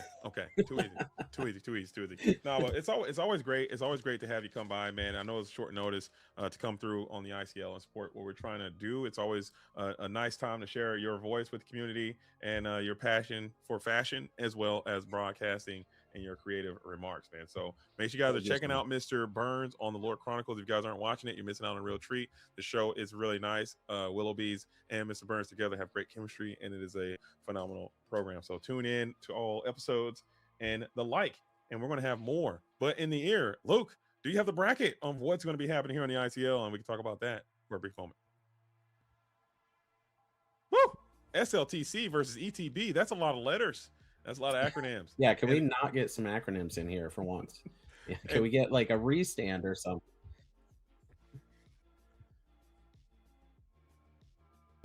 Versus enter the battlefield. Yeah. But is that a rematch of last year's finals? That's insane if that's the case. It's I believe that is the finals that we had one of them last year. Like I want to say one of the brackets. That's nuts, man. So this is the full final. So it's ETB versus SLTC, and that's it. That's wild. Wow. Okay, that's crazy. I guess we know who the best teams are, huh? Yeah, and if you want to prove them otherwise, you need to step up your game and get in the ICL. Yeah, I think that's that kind of goes without saying that we know who the best two squads are. And for everyone who's out here, ad gang, stand up. If you're seeing this thing through the break, you're a real one. Let us know for the next 24 seconds. Pop off and say, "Oh man, you guys are so funny," or talk about the cool things we're doing in between the ads. To really encourage people to throw their prime subs in. We gotta sell these subs for sure. Oh man, someone's got to top Snobby. Anybody and nobody's playing ball, dude. Oh man, you guys stink. 7 seconds left. They 5 seconds around left to see who we rated. Dang it, man. Oh well. All right, and the ad's over. Okay, you guys missed some really cool things happening in those ads. JDZ, where can we find you, by the way? Oh, you guys can find me anywhere. Okay, I'm JDZ. Literally I'm on Quest. everywhere. JDZ Quest. I'm on Twitch. I'm on YouTube. I'm on Instagram. Check me out. I stream every day most of the time. I'll be streaming again tomorrow, so guys, make sure you tune in. And then I'll be this weekend. I'm going down to Collectors Expo. If you're in Southern California, want to play in a really cool set championship that is also a 5K tournament, come on through. Collectors Expo is going to be in Southern California and Anaheim. I'll be there. Keep it locked. Don't touch that dial. I'll see you guys all there this weekend.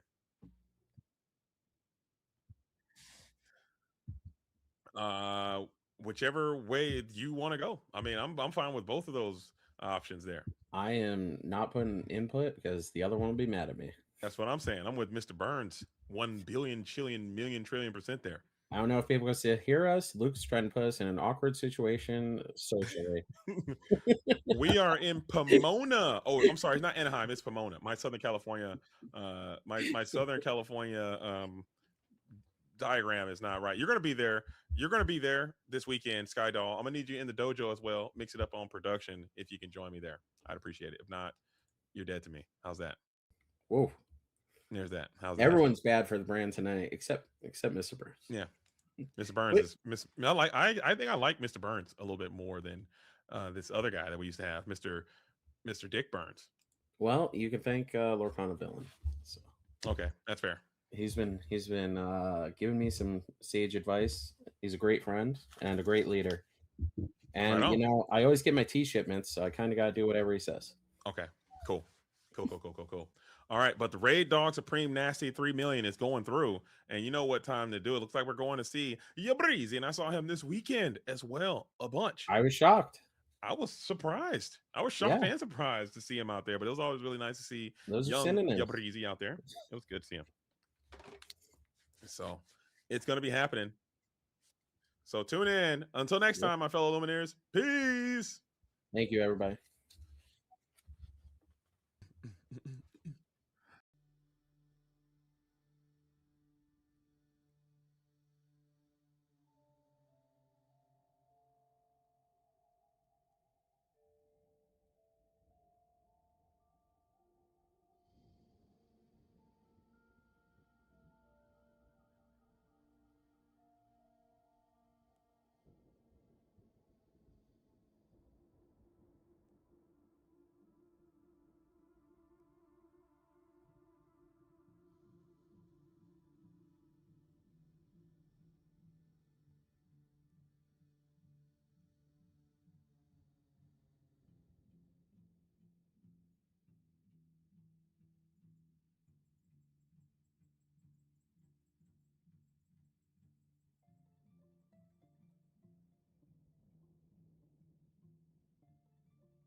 All right. Welcome to it's Tuesday night of the ICL. Half the time it feels like a Friday, but it's not. It is Tuesday. Raise your hand if you are just making it. Are we good? Is everybody great? Okay, we're raising hands. That's perfect. Well, it's just me, and you know him, you love him. Wonderland, he's here as well. It's just us. Hello. That's a thing he did. So That's the thing he did. Sometimes weird words come out of his mouth. We don't know what he's gonna say next. Luckily, it's normally safe. Normally safe. We love that. So yeah, I posted that thing on hi, we're here. I posted that thing on Twitter. It was like, oh, the room on fire, and it's like the guy, and he's like, instead of saying this is fine, it's the ICLs This tonight. Yeah. Because it's just that was the only thing getting me through this week, and I keep remembering it's a Tuesday, and we'll get there, man. We'll get there. How are you doing today, Luke? I should have made an awesome graphic because I'm hyped. You're hyped. Just like you, I've been waiting for this, right? Yes. I've been waiting for 2 weeks. Once Whispers like started being revealed, it's like I want to see. I'm done with Fable. The new format. I'm tired of this format, Blurple World. I would like to see all the fun new stuff. I normally wear outfits kind of to do color pairings, and it's like, oh, I brought out the yachts, the blue steels, the Zoolander fit.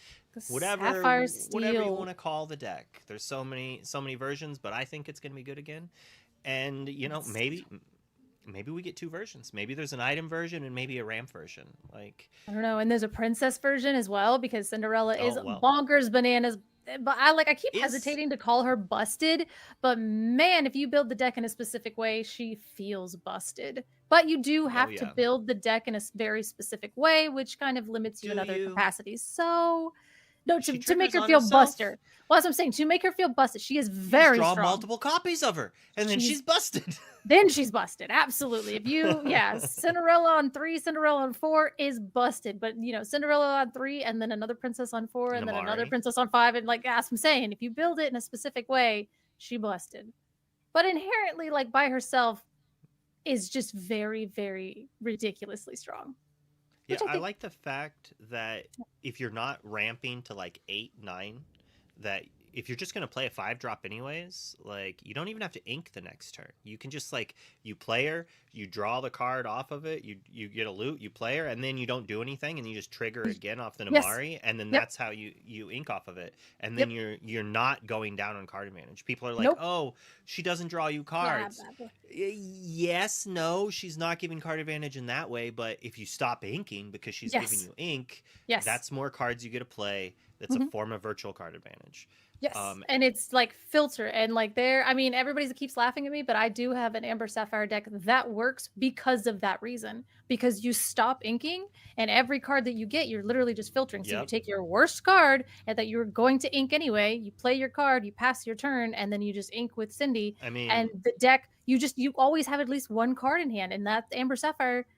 That's never been the case before. You don't how get to many do that. times do you just have to hope your opponent bricks and doesn't draw something good? And a card like this basically means that they're kind of not ever doing that. They're just playing everything. They probably have a couple cards. They're able to do it. And then if they do hit Slough, they just use the Cinderella to try to turn it into something else and to filter into something else. And that's pretty good. So I do think we have quite a bit in the Whispers meta, but we don't have enough time to go over every card. Yeah, I was like, I'm that's not what we're doing assuming tonight, everybody. We're going to Yeah. see these cards in action, and that's why we're here. We've been talking about it for how long, and we get to do it. I wore black lipstick last week because I was in mourning. I wanted to be done with Fable. Today is red. We are celebrating. We're celebrating because I want Ruby back. Will we see it? I don't know. Is it going to be paired with Maybe. Amethyst? For the love of all things Lorcana, I I'm need sure. it. So, Well, what if it's nothing like what you remembered? What if it was it just won't like be. your I just least need to favorite see deck? Ruby cards. What? No, Just what? Ruby? I just I'm need to sure. see the shade in this game again. That's what I need. How Even if many it's how many completely different. sets until you're just like, of course you have Headless Horseman. I'm sick and tired of these I want pumpkins it. I everywhere. want it. I need it. I need it. I opened the epic Horseman Strikes. I need like those are beautiful cards. I love seeing the pumpkins. And then Zenulus opened the Headless Horseman Enchanted. And I was like, Woo. what you gonna do with that? What do you need? What do you got? So it is so they're so good in person. So yes, let's get them. Let's get the Ruby out there. Let's get our Headless Horsemen's going. They're horrifying and they're scary because it's basically Brawl on a body and everything I want to do. It has 2 strength at this point, but let's get Ruby back. Let's get it back out there. Yeah, there's a whole bunch of fun things, and like I know a friend of mine, Humble Corey, loves Mufasa, and there's the new Simba. All right, I said we're not going to talk about more cards, and here we just devolve into playing I was gonna more say cards. on my the newest episode that I just did with Rebecca, Enchanted Kim, and Heather, I actually got to play Mufasa. Or not Mufasa, sorry. I got to play the Simba and I got to boost him several times and I boosted and I actually drew the new Scrooge off of him, the one that when you Ooh. play him, he loots and then I was like, we are gay. Like I felt like a god, but yeah, anyway, so it's okay. It's good. These cards, I have not had this much fun with this game in so long. And I got to play the Cauldron. It's bad and heroic, but God, it was so fun. It's bad in general, but the Cauldron is super fun. Okay, I'm sorry. But we're here for a reason, and that is for the last team in Division A who has not been in the feature, Team Shark or Slab Team Sharks. Slab Sharks. Team Slab Sharks, who I'm pretty sure I'm going to double check here. I think are first in Division A currently. Oh yeah, they're like undefeated. They're the other Canadian team. Yeah, there's 2 teams undefeated in Division A. And Slab Sharks has 22 points. And for those at home who don't exactly remember how this point schedule or however it works, you get 1 point per game win you acquire. You do not get bonus points if your team sweeps. The fact that you're getting 6 points by itself is the bonus there. And Slab Sharks have gotten a couple 3-0s. They're at 22 points with SLTC in second place with 18. And then it jumps down to 15. So there's a pretty good lead. So yeah, I was gonna say, I'm pretty sure like some members of Slab Sharks were on SLTC last season. So mayhaps. we're just, it's like, I'm not sure. I haven't seen the roster for tonight. We're gonna find out when you do, but a very large majority. Yeah, I was about to them say. are also SLTC members. They might not have played, but the SLTC and Slab Sharks are definitely friendly together. I love our And Canadians. you know, they're playing against Impact TCG, who Mhm. we are aware of. That, you know, Commissioner Rod, this is the team that he's a member of. This is his actual team. While I don't own Maelstrom, I am part of it. He is the team owner of Impact TCG, so he's quite proud of his squad that's been performing. They do not have the greatest record currently. They are 1-2. They did have an off week, so while the Slab Sharks are 4-0, they have not had their off week, as there's 9 teams in each division. So it's round robin. Every team will have 1 week where they don't play somebody, and Impact has already had that. So you could assume that they have 10 points, but you could say they have between 10 and 15. So they're not that far behind. They could technically be in around third place. Now there is actually a third undefeated team, but they've only played 3 rounds, and that is Ink Knights in third place with 15 points. So they're Ooh. like, it's quite interesting the spread in Division A difference from Division B, and we'll go over that tomorrow. It's Numbers. very like, if you like statistics and stuff like that, it's just pretty to look at. I don't know, I enjoy that. But anyways, let's look at our first player for the Slab Sharks. Let's go. Matthew Peddle. I feel like I've never said his last name out loud. That's crazy. You're like, who is this? Oh, it's Haymaker. Yeah.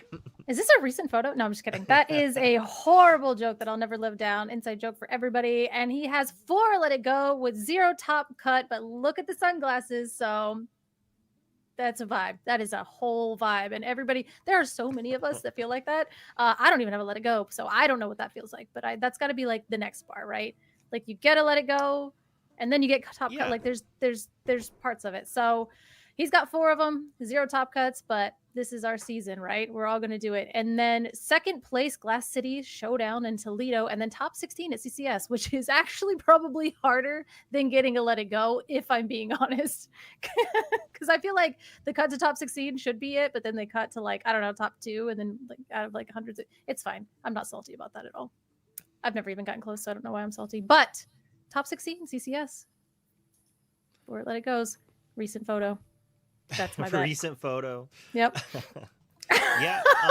Just to reiterate on what you were saying there, that it's a stepping stone. It's like, you go for the day 2, right? You're going for the Let It Go, and then you're like, well, I've gotten there. The next step, get that next promo, the Rapunzel, you know, or the Cinderella, then the Rapunzel, and then the Continentals invite, and then the Golden Mickey, and then also like there's certain tiers that like once you hit one, you're like, well, I want to do that again, but there's a new goal, right? Like there should always be another goal, and when you stop making those goals, like eventually you're gonna plateau. Like you have to constantly push yourself and keep training. But anyways. And also get really lucky depending on the tournament structure, which is again not salty at all. I'm fine. Well, fine. you have to. I've there's never multiple even seen things a day 2 to winning a DLC. The first one is you have to be very, very lucky, and secondly, you have to be skilled enough to take advantage of that luck when you are given it and when you're not given it, to try to still get there. So like people can say, oh, it was just luck, it was this, it was that. It's like, yeah, that is part of it, but you also still see a majority of the same players constantly doing well at these events. Like we're I guess, how many total DLCs has there been? Under 15, I think. And we've had 1 person win 2. And then countless people top 32 or double qualify for Continentals over and over. Just tangenting it off. Speaking of person who's so played Luke in said everybody's bad. No, I'm just kidding. We're all bad according to Luke, and it's all our fault. All Myself right. included. Well, I'm lucky. I said there's a bunch of luck. Literally won. Oh, that's fine. But another winner of a DLC, I got lucky. right? Yes. Yes. No. No. No. Maybe You're just thinking in our hearts. of Diego. Why would I do that? Because he's maybe just in my own headcanon, Dale Bolito has won a DLC. Maybe that's what it is. Makes sense. He's won the watch game and everything else. So maybe how about we? It's like I don't even know. Game. Yeah, the watch game. I was gonna say maybe we get JDZ in here to do this player card, but I was like, he Well, seems. it's not a win. It's just a top 8 in Chicago for DLC. Oh, And is then a that top it? 32 finish in Fort Worth, Toronto, and Vegas. And he is the captain of the Slab Sharks. What were you going to say there? Oh no, I was just mumbling. I thought I saw JDZ, and then I guess I was mistaken. So that's where that went around. I Sometimes he think you pops see in him. here I can snag him randomly. in. Oh, okay. I can pop him in for the next player card. I was like, I figured he wanted to read that player card of all the player cards. No, I there mean, he is. No, he's good. He gets to he's gonna get a cast that game. So Ooh. he's super excited about that. All right. I can't tell if he's giggling or doing a dance, but he's about to come in to read this next card. Oh, okay. There we go. Yo, I can't believe I can't believe it didn't let me come in and read Dale Bolito's card. I was like, Jaden. I was trying to do the lead in, and then Luke was like, okay. Nah. It's okay. It's okay. I'll let it pass. I do appreciate it. When you came in eating the chips and the crinkle in my ear and then muted up. Then I just forgot you were there. You got a timeout. Oh, my bad. VDO should bring me in muted instead of bringing me in with full sound. I think that's a bit unfair. Okay, we got Derek Bearsy with the Slab Sharks. Cool name, by the way. Slab Sharks. I think that's a very nice way to be named as a team. As we got Team Slab Sharks YouTube channel, Top 64 DLC in Seattle. Top 64 is no slouch. He's got the let it go for sure. I think there was another prize there with 64, right? No? Was that the Rapunzel? Well, it depends on how many people were there. If it was 128 let it go, then he would have gotten a Cinderella as well. If it was not, he would have only got to let it go. Oh, okay. Seattle, I think, was you won that bigger one. So yeah, but I got first, so I didn't know what the payoff cut was. Oh, sorry, okay. Occasionally I'm egotistical. I'm sorry. You deserve. That was fair enough. Yeah, I was gonna say I think that's fair enough. Yeah. Deserve. Pop off from every now and then. I was like, Seattle was a 1, right? Oh yeah, that was your one. Okay, fine enough. That's fine. But he was top 64, so you need to pay more attention next time. To all 64 of them. Everyone. To all 64 every single time. Yes. Yeah. That seems fair. I think that's the least that you could do as the winner, you know? Well, starting off for Impact here, we've got Trey Jenkins, 6th place at War Room Hobbies August tournament. Quested with 4 Yin Sid for 12 lore. I haven't even done that. And he started playing in the pre-release on Pixelborn. Let's go. I haven't put 4 Yin Sid in a deck to be able to do that, so... Really? You never played, like, brooms? No, I didn't. I think I, tried and was like, okay, this is not consistent enough for me. I'm upset. But, I mean Yin Sid... Melissa was on point, I feel like. You didn't really need, it's just ink otherwise. And then if you had the broom, it draws a card. You don't need you need 2 brooms to quest for 3, I think, or something. You don't have to have that. I think it was a fine addition at the time to, the Amethyst Steel aggressive list. That was mostly at the time just relying on Dock and then, some 4-drops that... That was before my time with Doc, before I made the switch to Steel. May or may not have been pre-Genie, but probably not. But anyway. It was before Genie, for sure. It was a good time, for sure. Yeah. I enjoyed it. And shout out to Trey. Trey obviously enjoyed it as well. Yeah, for the 4 Yin Sids. Unfortunately for you, Yin Sid is not going to be here. Probably won't be back. I don't know if they hate on the brooms. We haven't seen any brooms in a while, so I think Yin Sid's time has come and gone. You can be available in Infinity, though. Just like Daniel Yakwale is here. I believe I said that right. Yakwale is how we're going to call that. Played Jafar Will before it was cool. Newsflash. How many times have we seen that? I was like, how many times have we seen that on a player card? I swear. There's a lot of Jafar Will enthusiants out there. I know. And he played it before it was cool. They apparently already started, so I'm assuming there's a time restraint that they did not let me know. So let's go through this card very quickly. And then we'll hit up another player if you want to read that for me, Color. Oh, this one? Oh, I thought we were... Okay. Never played Amber in a competitive match, as my wife has never came off of Rapunzel's. After several top cuts of my first Jafar set champs. Got my first set champ win in Reign of Jafar. All right. Reign of Jafar. Okay. Nice. And then to finish it up, we've got Ross Bird. He's a new-ish player, and he started in set 7. I mean, that's pretty new. Top 34 Baldus Illumineer. I mean, top 32 Baldus Illumineer in Lorcana. At least he had the At least he wasn't like top 3. Like that'd be crazy. What a crazy thing to say. Task to jump Yeah. in. Yeah, exactly. Draws fast, thinks medium, plays slow. Man, I feel that in my bones. All right, I'm a big fan of Rossbird. Actually, he's my people. I like that. So, Nice. yeah, we're jumping in it. But who's number 1, Baldus? I guess we'll never know. Who do you think's the number 1 there, JDZ, as Baldus? The bald crew has a lot of hitters in there. I know R&B has been politicking hard for the best bald, but that thing is kind of starting to fill up. Is it a competition? I feel like the everyone's bald movement, like it's more of a brotherhood or family in general. Well, I mean, apparently there's a top 32, so now we got to know. Yeah, a competitive group got competitive. Bald? It's not me, because I'm trying to fight. I don't want to be bald. I want to have hair, so I'm trying to get out of the contention. Yeah, so basically, okay, you're trying to get out of contention by growing hair. Like the last round, you're just like, like I want to have hair. I don't want to be considered as a bald. I want to be considered as a follicled. A follicled? Yeah. Oh, well, no. So you're not in the top 32 of the balds. If I am, I don't want to be. Okay, I want to be dropped. I want to be dropped. So you concede. Well,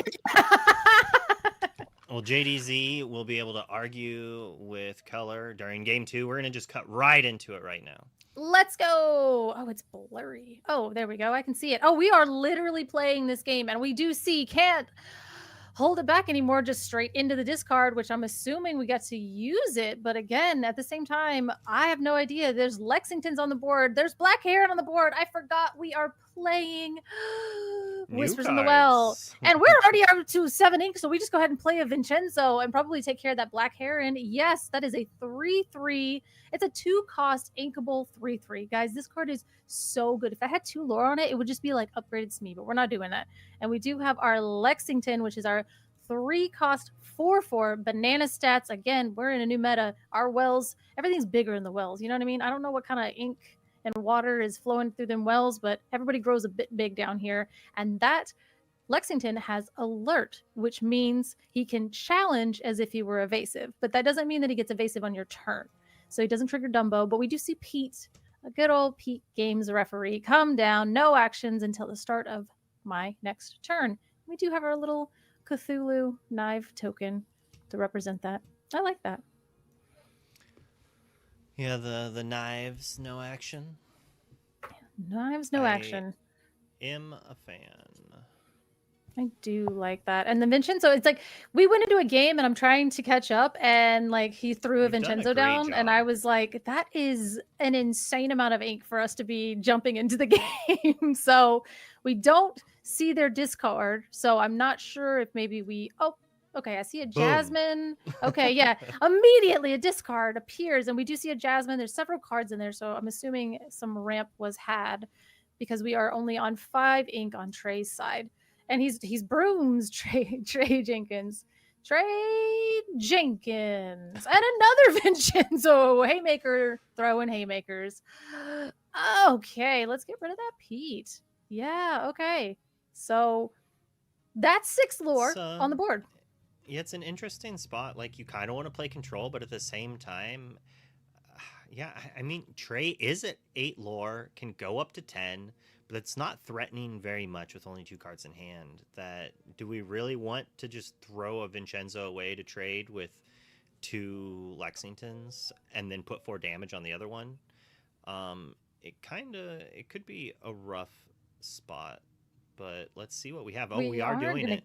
Challenging, take care of that Lexington. He's like, okay, fine, I will take care of your Lexington. We're going to control the board a little bit. I'm greedy. I want the 3 lore. I'm like, I could quest for 3 this time, and then if you don't get rid of this, then I'm going to quest for 6, 7, 8, 9, 10, and then I am the winner. You don't win at 10, but at the same time, like, I like that choice because it does keep him off of strength. So he could have ended up like challenging in one time and then playing a few more things and then potentially singing strength. I don't know. It just keeps you off of singers. And now you have to hard play a epic And then along came, nope, just kidding. That's the other one. It is, he hurled his Thunderbolt. That's our new one. So if he had quested, Trey could have challenged the Vincenzos with a fresh one and then quested for one, and then now Haymaker would have to challenge to take it out, but he'd have 3 more ink. He could also have quested this turn to have the same impact, kind of. So, ooh. See, yeah, big I like what Haymaker boys did.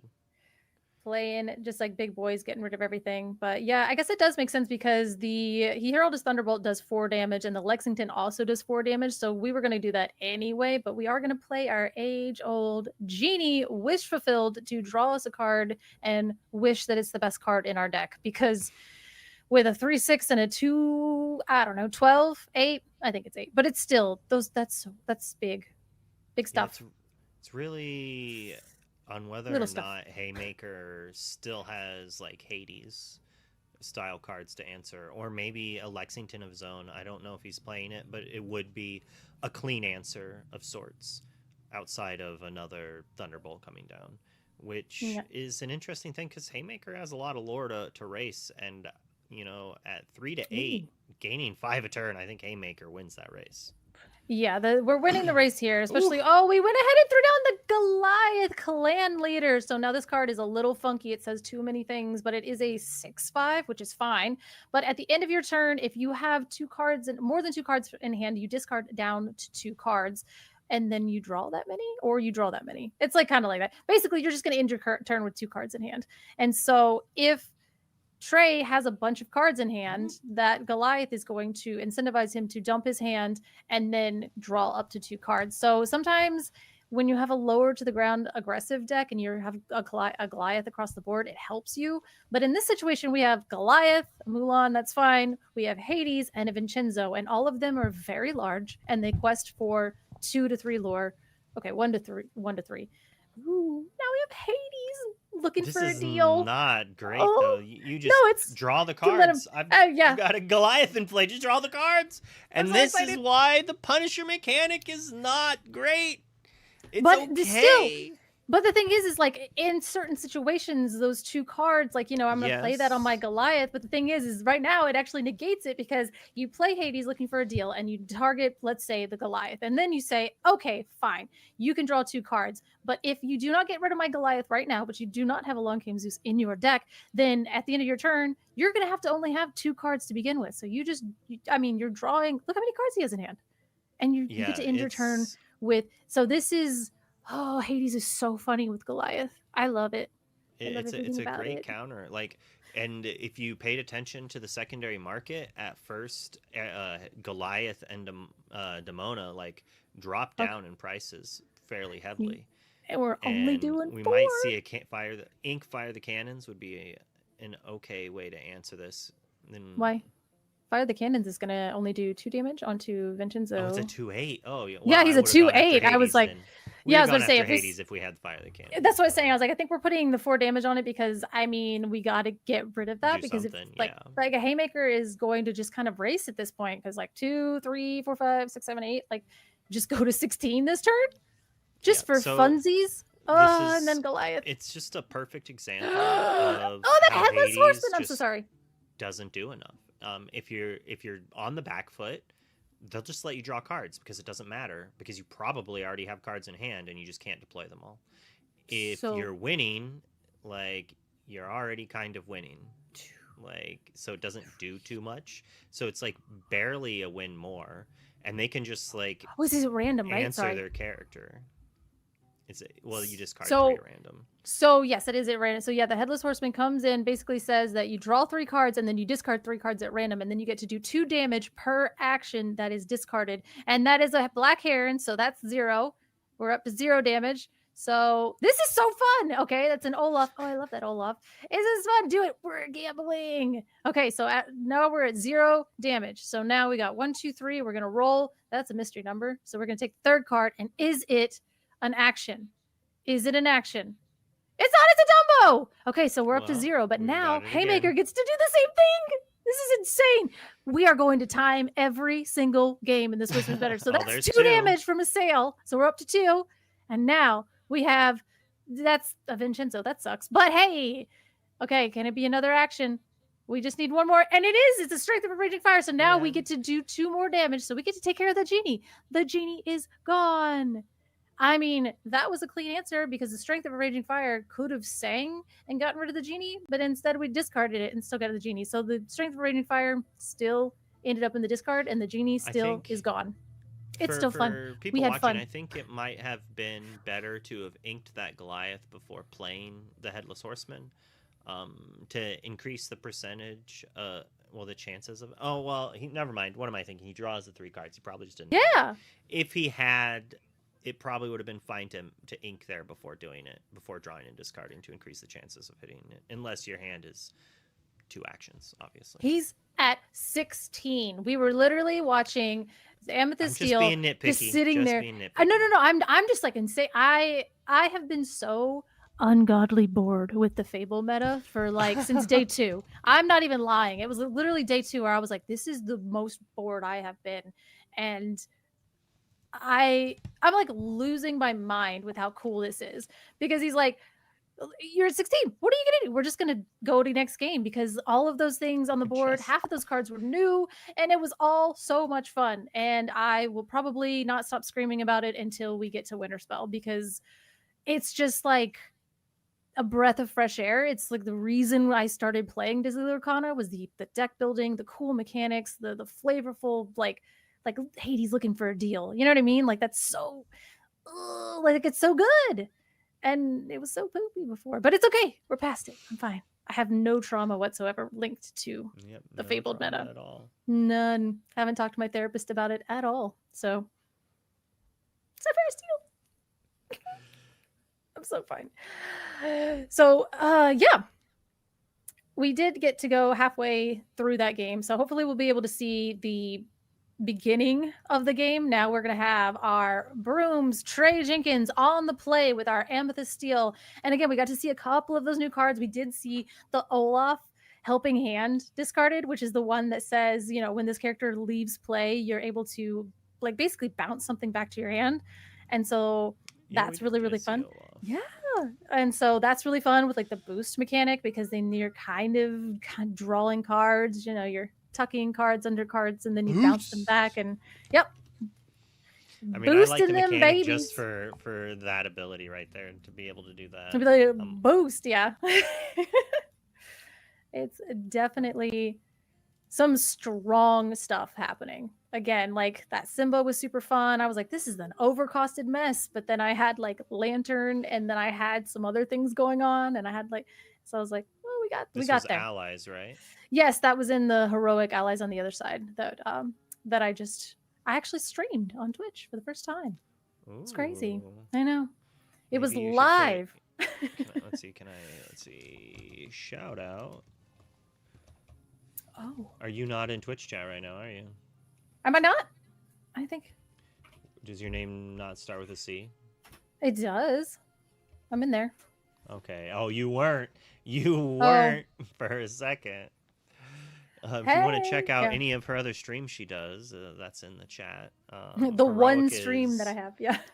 A fun little multiplayer format. For those who have played Magic the Gathering, it's similar to EDH, but a little different, but a little same. A lot same. But a little better. A lot same, but everything's fixed because, I don't know, you know, you don't knock one of your friends out and then all of you stare at each other for 45 minutes until somebody finally wins. Like you get to play the game the whole time. Like, and that's not your format thing either. That's just the way Lorcana in general works better for multiplayer. I think so. I kind of need to just play regular multiplayer. I've heard that's fun. I don't like it because I don't want to throw a 4 of. Yeah, I have. Because if I'm going to build a deck with 4 ofs, I will just play constructed. But if I want to play multiplayer, I want to have like that single, you know, just like the 1 ofs to where it's just chaos. I don't know what I'm drawing and I don't know how I'm drawing. If I want to draw cards, I'll just put 4 genies in a deck and call it a day. If I want to draw cards in heroic, I'm putting a cauldron and a sorcerer. Yeah, I would still rather play like 60 card singleton. I don't want to sleeve up a 100 card deck ever again. Like that was my least favorite thing about EDH, honestly. Mulan. So we do put a Goliath into the inkwell for a Mulan. So now we have our age-old hook staring down a Mulan. It's fun. I mean, doing it. I like to be the Mulan player in this scenario. Whoa. Oh, okay. Well, the strength of a raging fire into the discard feels not great. It doesn't feel good. With Goliath being inked and then, well, all right. So if we had issues with ink, we probably would not be discarding this. So at this point, I feel like we have an embarrassment of riches or a really terrible scenario where we have drawn like 3 to 5 strengths and or thunderbolts, and we kept a thunderbolt because we're afraid that our characters might be okay, so the second strength. I mean, now again with thunderbolt in the deck, we have 2 different types of removals card. We don't call them spells anyway. So we've inked 2 of the inkable ones, but that still means we have 6 more removal spells in the deck. When before, if you ink and strength, we're 50% down on the removal spells. You know what I mean? So like again, it's kind of like you said, like maybe there's some thunderbolts stuck in hand, but that still means we have a removal available to us as we see a Tipo come down into the inkwell after our sale. So at least we hit ramp. At least we hit ramp. At least there's a ramp. Yeah. We make sure that the ramp gets there. And we do go ahead and trade our Mulan for that Captain Hook. And I think that's good. Yeah. It's just... Sometimes the Mulan doesn't feel great. They play a Daisy, and you're like, they play Hook, though. You're like, all right, that's fair. I'll take a filter and get that out of play. Like, I'm all about that. And again, I mean, the fact that Trey took that quest there and made the Hook vulnerable and then ends up inking the strength, kind of, again, like, I'm going to take that trade because I want your strength to be poopy, and you just inked it, so you're not using it anyway because the goal here is to play a Cinderella. Come on, let's do it. Honestly, I feel like both players probably have 1 or 2 copies of Thunderbolt in hand. Yeah, we are sailing again, which is pretty good because, again, I think with this newer format, you want a double ramp. You really want to play sail into Cindy or sail into sail because everything you own costs 7 or more. So it's like 2, 4, 10 is what we're trying to do here. Yeah, another having a Cinderella on this turn instead of a sail would have been so much better, though. Oh God! Being able to filter a little, get the ramp. Have a character in play that, yes, is removed, but 1, they would have to get rid of another strength. So they already inked 1. We assume they have another one, but it gets it out of their hand. Or they have to ink and then just pay for Thunderbolt because they don't have a singer for it. And that puts them off tempo while they're on the play. It's just like kind of a devastating scenario to have had it there. But we're just going for we're the gonna triple sail sail again. total. I think we've only inked the Namari for turn, so we're probably even trying to find something that we can ink. I'm wondering if the cards in our hand are unable to be inked, so we're trying to get to something that we can throw into the inkwell. I would disagree. I think if that was a scenario, we would have just inked the sail. I think we have a bunch of good cards, and we're sailing to see if we can draw Slough before we ink again. But we want to get to Ariel, Tinkerbell. We want to get to 6 ink. Yeah. So we basically wanted those, but at the same time, we're just like, I don't really want to put these in the inkwell, but I guess I'll sail to 3. That was like 3 sails, which is crazy. So we 3 sailed our way into a bananas amount of ink compared to your 3. I know. That feeling of the Sapphire Steel players, like, okay, let me 1, 2, 3, 4, 5, 6, and then you're cool. I'll unexert my 3 ink because it's turn 4, and you're a monster. I mean, he sailed 3 times, and now he's just gonna be making big old boats to continue to sail the seas with, and maybe that's why they called it Yacht Club. Is it Yacht Club or just yachts? I don't know. I only got part of the lore on that. They kept that so secret that even to this day, I don't understand. Dude, I don't half think of they the did. Jokes. I don't think they even did. I just think people didn't pay attention. Maybe. I don't know. I know it's like every time I got into Discord, like, somebody would say something and somebody else would giggle, and I'm like, okay, keep your secret. So why did we put that onto our... because we have more. So we have So the Stone by Day effect says if you have 3 or more cards in hand, you cannot ready this character at the start of your turn. So we're indicating that we have 3 or more cards. So that little coin indicates a Stone by Day is active. So our gargoyles are frozen, and now everything except for Calhoun has 2 has a damage on it. There's 2 Calhouns, so the Lexington has a damage because Calhoun, of course, has resist +1. So oh, yeah. So basically, yeah, that Stone by Day, at this point, you kind of want to use your Lexington to sing Strength of a Raging Fire onto whatever's on the other side, because at this point in the game, him coming down so early, you're probably still going to have too many cards in hand to be able to ready him effectively. But that's kind of that's like a fun mechanic of the Stone by Day, is where choosing, like, okay, I know I'm going to have a whole bunch of cards in hand. Is this the time that I exert my Lexington? Is this the time that I challenge with them? Because I know I need to have cards, but at the same time, I can't. Okay, that's another Strength of a Raging Fire and a Japanese one or something into the Inkwell. But Genie, wish fulfilled, coming down and solidifying the fact that Lexington will continuously be Stone by Day. But at this point, I think we just needed.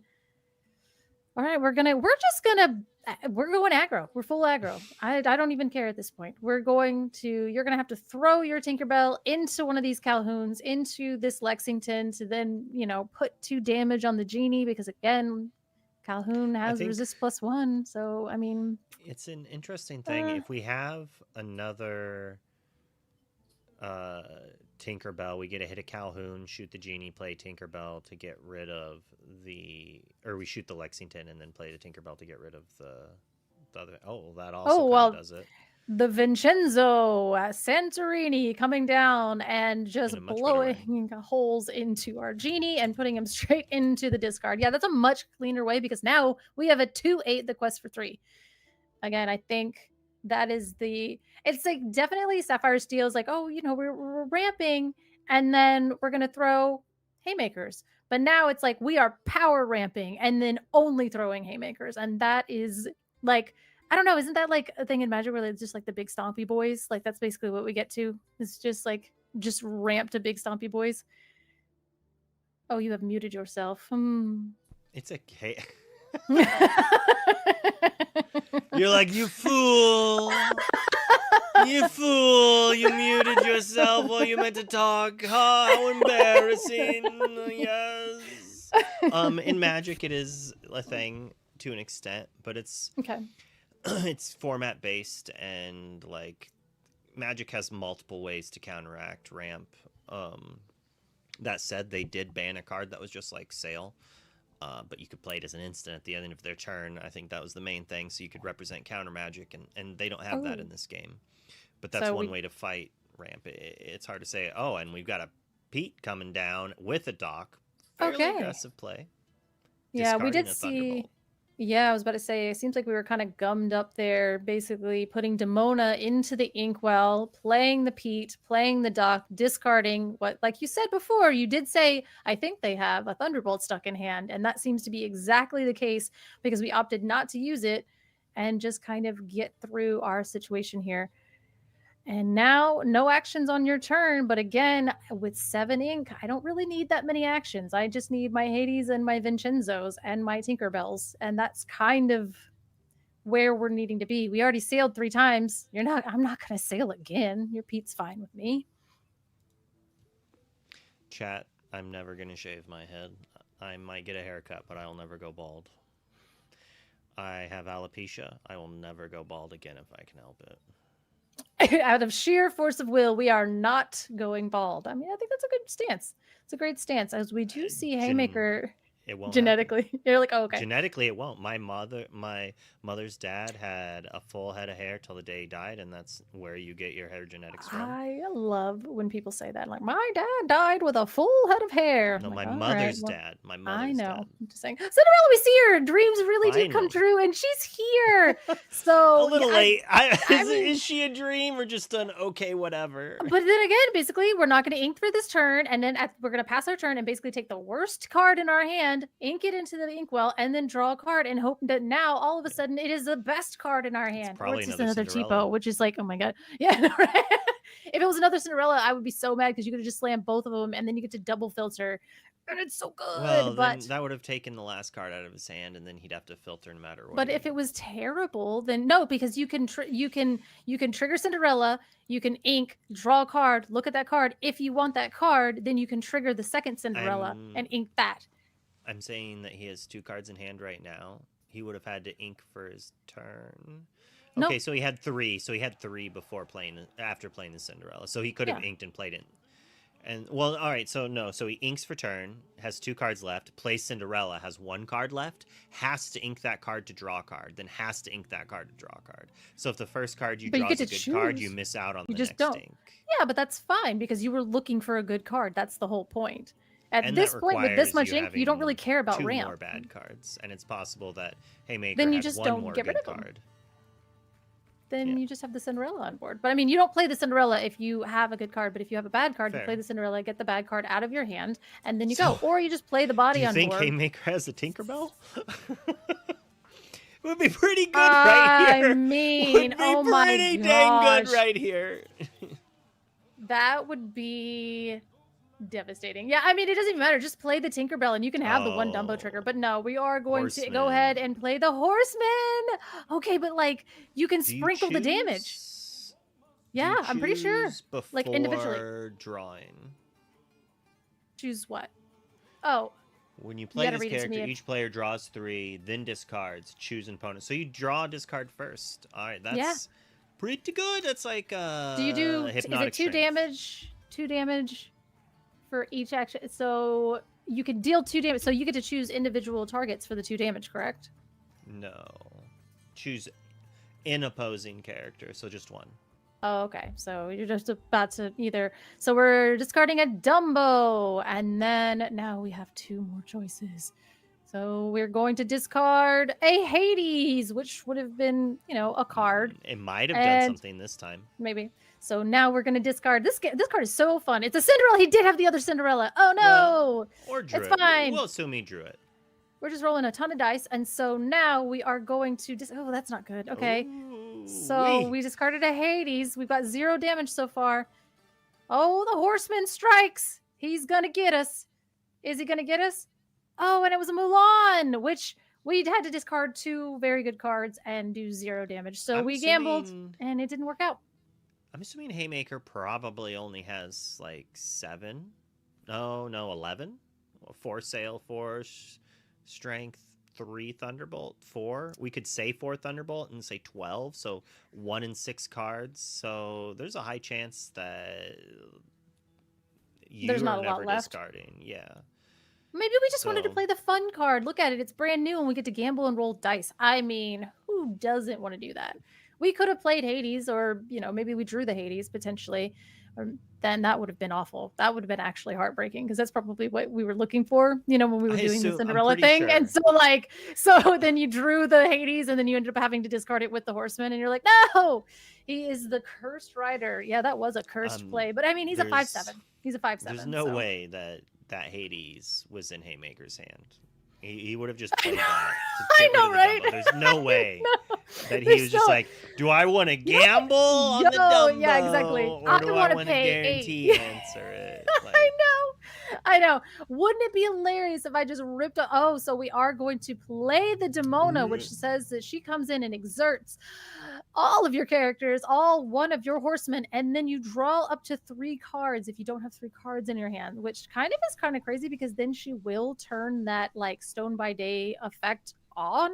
And because like you have to have 2 cards, so it's kind of a really neat, flavorful synergy. Like, well, yeah, if you're the first one to play Demona, then you're feeling real good. If you're the second one, then you're a fool. I'm just kidding. Demona Wars, we're ready. Well, I mean, so good. You make it so their Demona is exerted and doesn't ready up as well, though. So playing the second one's not that bad. Oh, so maybe that. Oh.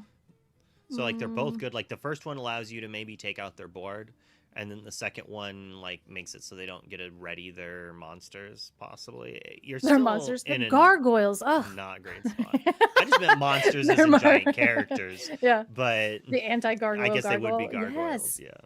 The like flavor of that is amazing. Like, yeah, the anti-gargoyle gargoyle. She is unhinged. It's almost She's as if absolutely unhinged. she betrayed all of the gargoyles. Yeah, she did.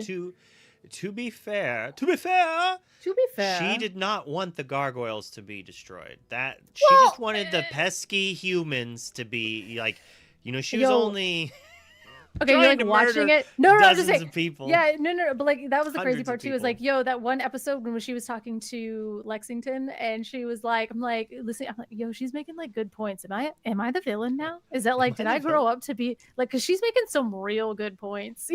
So That's just we cartoons do- in general. If you watch too many, a well-written villain you start to agree with, and then Yeah. the show writers are like, well, we can't have this. Let's just have them massacre. Or Yeah, like let's we gotta make them do something like so Yeah. bad that people are like, well, now I don't agree with anything they did. Not even the Yeah. things they said before that was reasonable. Yeah. So we played a Mulan, There's the discarded Hades. something. We did have a Hades come down, get rid of that Demona because she is a 5/6. So regardless of whether you Demona first or I Demona or she mind controls and takes over Goliath and everything else, Demona. my Demona, yours is in the inkwell. So there we go. And is there a downside to this? Putting her in the inkwell? I don't think there is, honestly. Get her off of the board. She did the Yeah, damage, but she's- 5/6. I mean, Two more. Goliath's really the pesky one. Once she comes in, she's just She's a huge. big old gargoyle. Yeah, but Ooh, like, okay. So we that's just double scary. Cobra'd. All right, and now we're at 15 all of a sudden.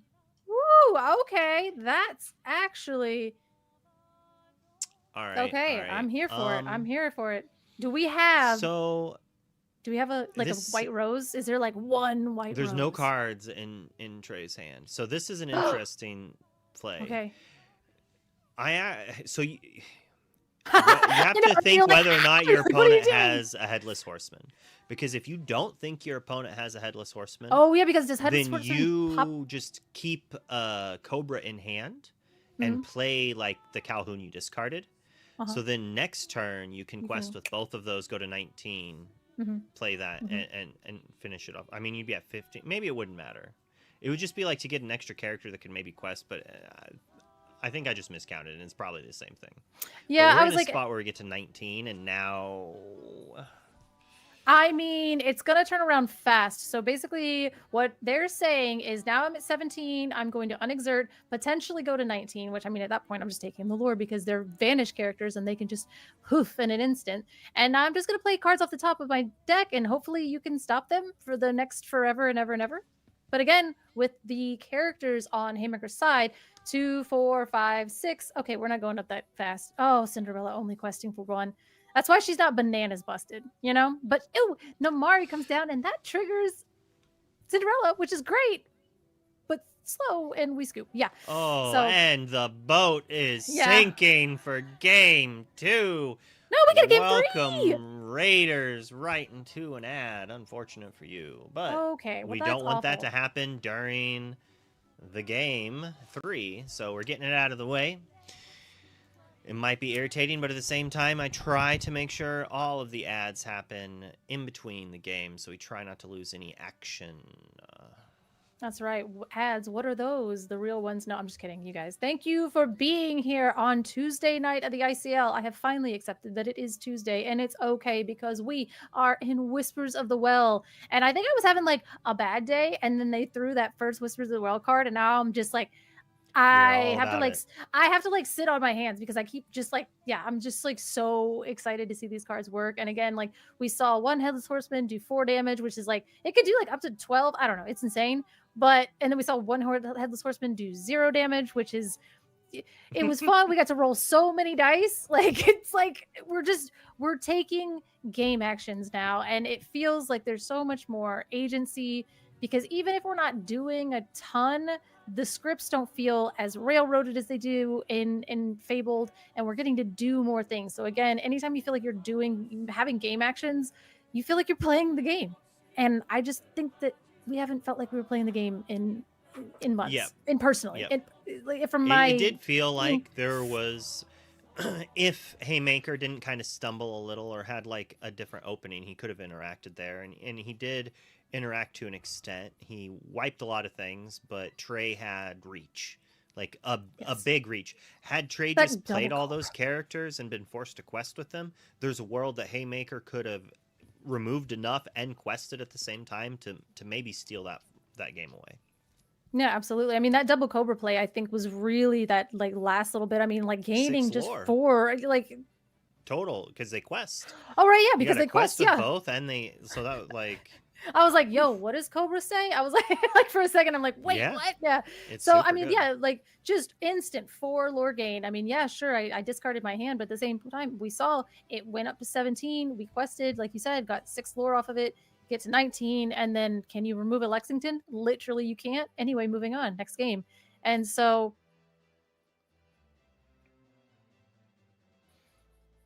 be a little careful. But yeah, so that is why I am extra hype. Maybe I will probably at some point stop yelling every time I see a new card. But we got 200 and something new cards, so odds are low. Odds are low. And We're gonna be yelling for all those season. joining, we got a couple raids there. Shout out to Ooh. Boo Boo Lorcana. I hope I said that right.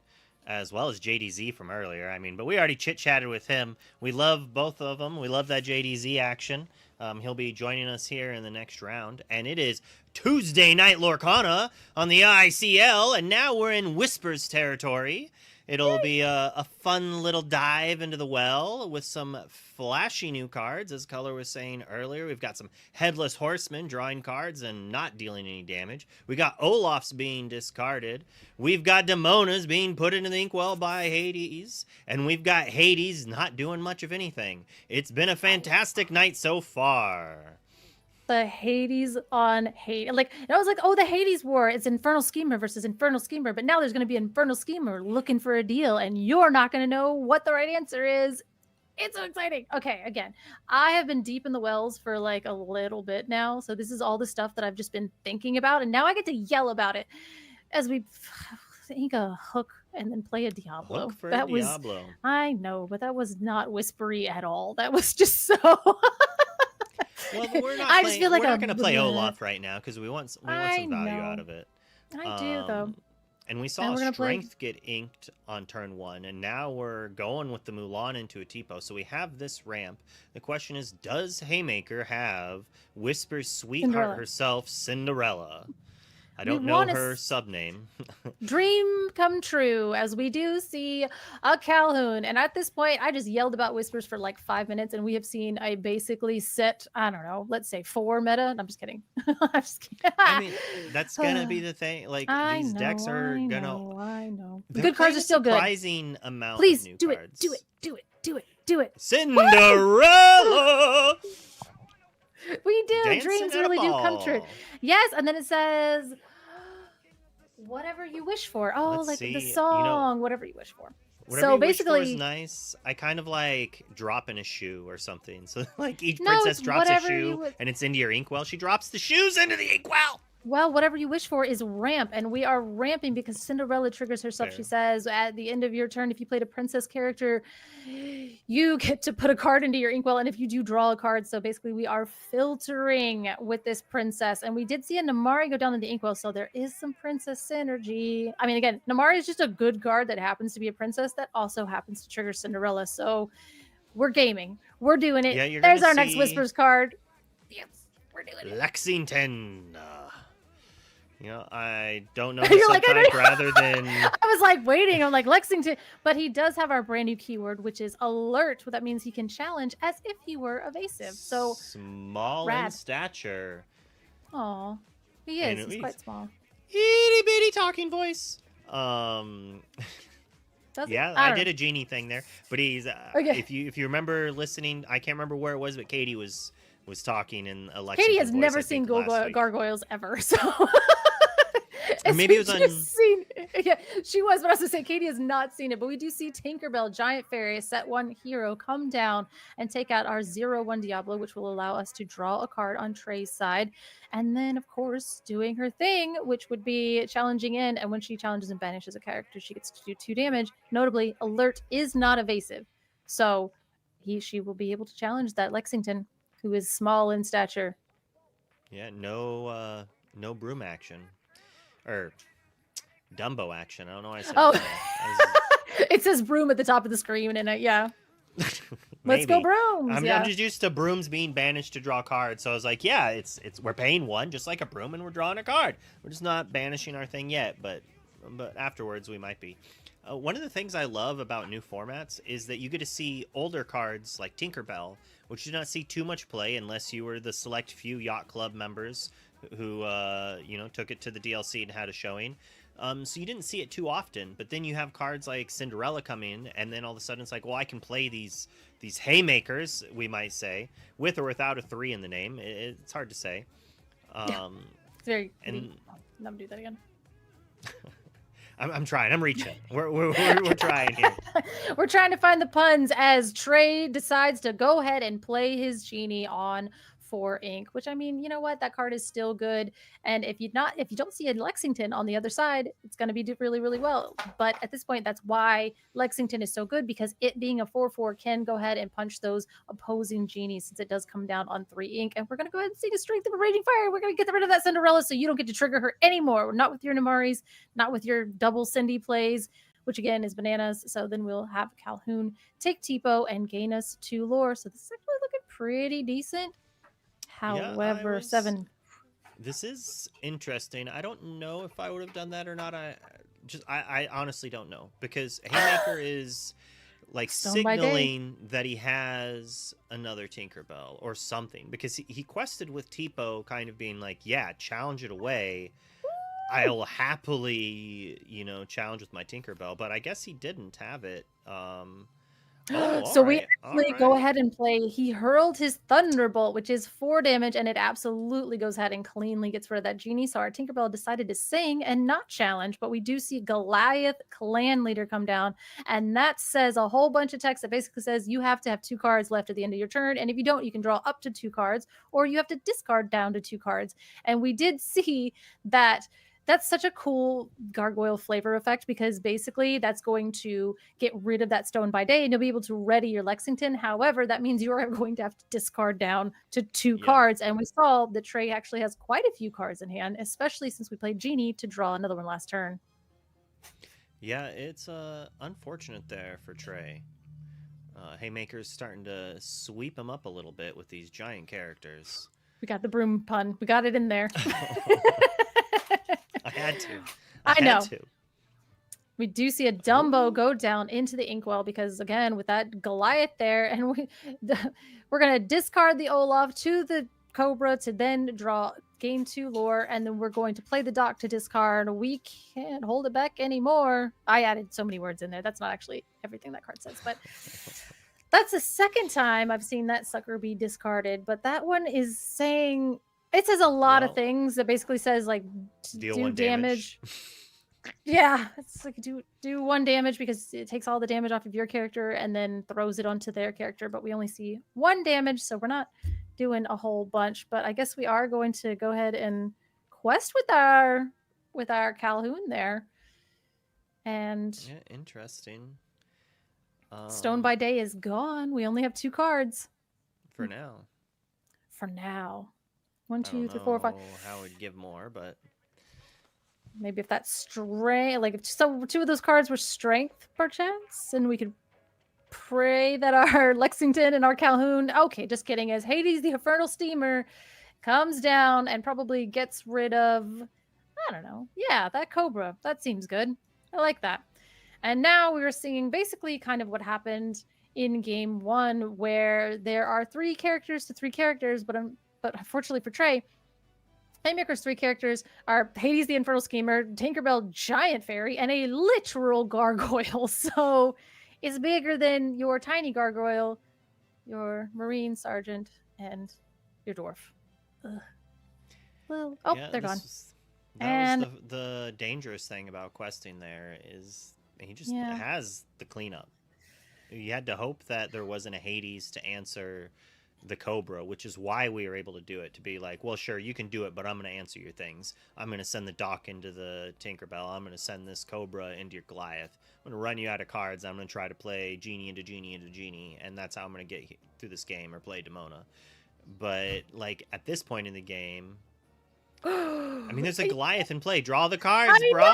Draw the cards. Because in any other situation, when Hades looking for a deal comes down, you target their character and say, "Hey, let's make a deal. Are you going to let me draw 2 cards, or are you going to cram the best card on your board underneath your deck?" And in some instances, it's fine. You put the card under your deck, and you're like, "All right, well, it's a removal spell," or you say, "I literally do not care," and you can draw 2 cards. But we are going to play the Hades into a Calhoun and pass. Sorry, I was shocked we didn't take the Tinkerbell trade, but maybe that means Trey's sitting on another strength and is going to try to, like, get that other character. Yep. So another Hades the Infernal Screamer comes down and gets rid of, well, it goes into the Inkwell. So we're going to have to make sure. It goes into the Inkwell. Yep. So we're going to put that into the Inkwell where she belongs. That's a special tool that's going to help us for later. But at this point, again, you being able to get rid of 2 Hades, I mean, you breathe on Tinkerbell at this point, and she's gone. Goliath, again, he is a 4/5, so you're going to have to maybe throw your... Yeah, it's not great. It's not great because, again, Hades looking for a deal is only 3 power and 4 willpower. So if you throw the Lord of the Dead into the clan leader, he's not gonna make it. Even though he's a literal god, the gargoyle will win that battle. So I feel like that's lore-ish appropriate. Maybe. I don't know if there's ever any gods in gargoyles, but there might have been. Like, the gargoyles time travel. They did some crazy stuff. They didn't time travel. They were literally frozen in time in stone for 1,000 years. They did not time travel. They went back in time at some point. Oh yeah, you watched it a little bit further than... Okay, yeah. All right. Well, I haven't, like, I vaguely remember that. The show gets crazy. Yeah, I was about to say I haven't gotten that far. I started watching DuckTales because I was like, I need like a little bit of a break, and now I am absolutely obsessed with it. Woohoo! I like got hooked on DuckTales, and I'm almost done with season 3, and it's so good. Is Goliath a 6'4", 6'5"? Yeah. I thought. Oh, he is a 6'5". And Demona is a 6'5" as well. A 5'6". A 5'6". That's what it was. So I got their stats mixed up. Well, and it makes more sense that he would be a 6'5". No, I disagree. I think that is a flavor fail. I think Demona should have more. She'd be that gargoyle. She's the aggressive, and Goliath is a more defensive. He is like a hero guardian, and she is an aggressive assault.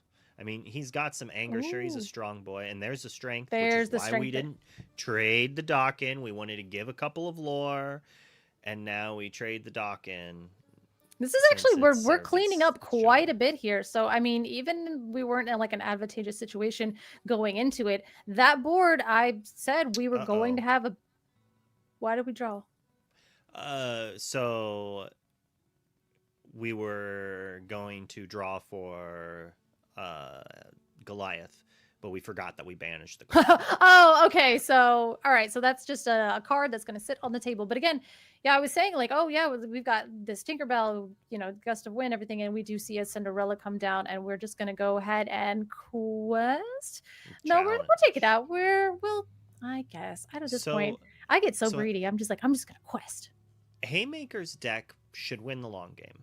Outside of trade, like going Hades into Hades into Hades, or like Dumbo and some things, right? And drawing too many cards, having a threat that doesn't get answered, basically. And we probably have Vincenzo in hand. So we're gonna just take that Hades off the board. We don't want him to be able to sing a Thunder.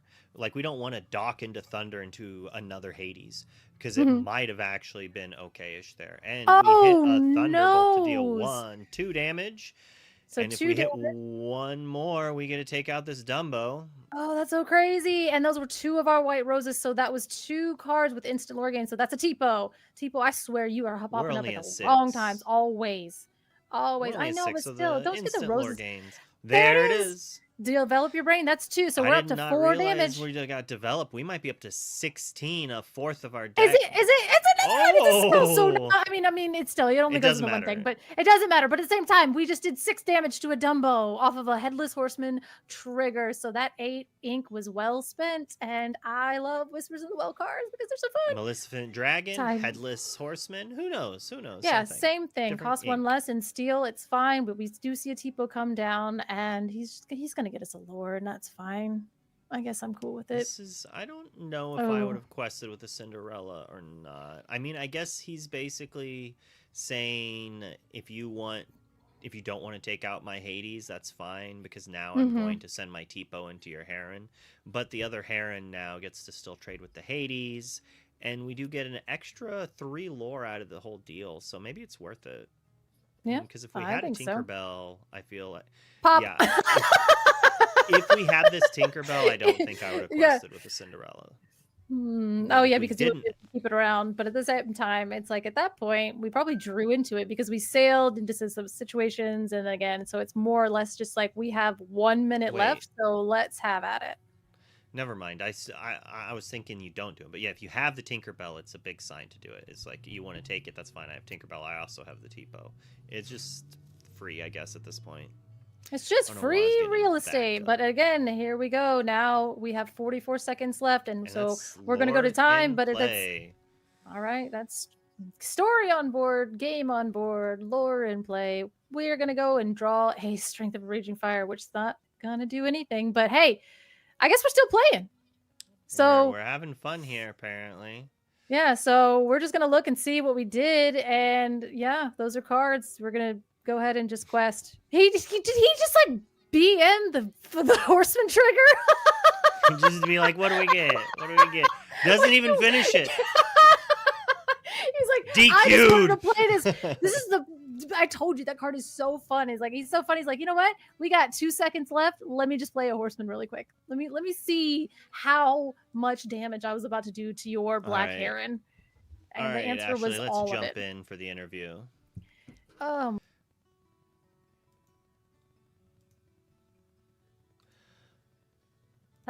So, I guess I only have one thing to say, Haymaker. I'm on a boat! Oh my goodness. So did you I have also to ask play while this at the DLC before? Were you on that or did you not? No, I wasn't on that. I was not part of that, unfortunately, and I brought Purple Steel and regretted it every single round as I proceeded to queue into Blurple decks. It's hard to be too upset bringing the deck that won the same, colors that won the event, but I should not have brought that. I should have just brought Blurple myself. So I do have a question. Oh, I have to ask you about the echo. That's the worst. But that last Headless Horseman. What the hell, man? You're just like, you wanted to see. Yeah, okay, cool. Yeah. New card, play it for fun. See what you get. Yeah, absolutely. why not? Put this little guy out here. Oh, yeah, that guy. I want to turn on my face cam, but it's a disaster behind me, so I'm not going to. Oh, I get that. So let's start off with the Sapphire Steel. We already talked to you about it a little bit, that you didn't play it, but you kind of wish you had played anything but Amethyst Steel. How do you feel about it in this set? Are you happy with the Cinderella? Does she live up to the hype? Yeah, I think so. I mean, and even last set, like I did play test Blue Steel quite a bit at the start of the format and ended up moving off it. I wasn't on the Shift Jasmine line that a lot of the players who did well with Blue Steel were on that, and that's probably a big difference in terms of why I didn't find success early on in the format.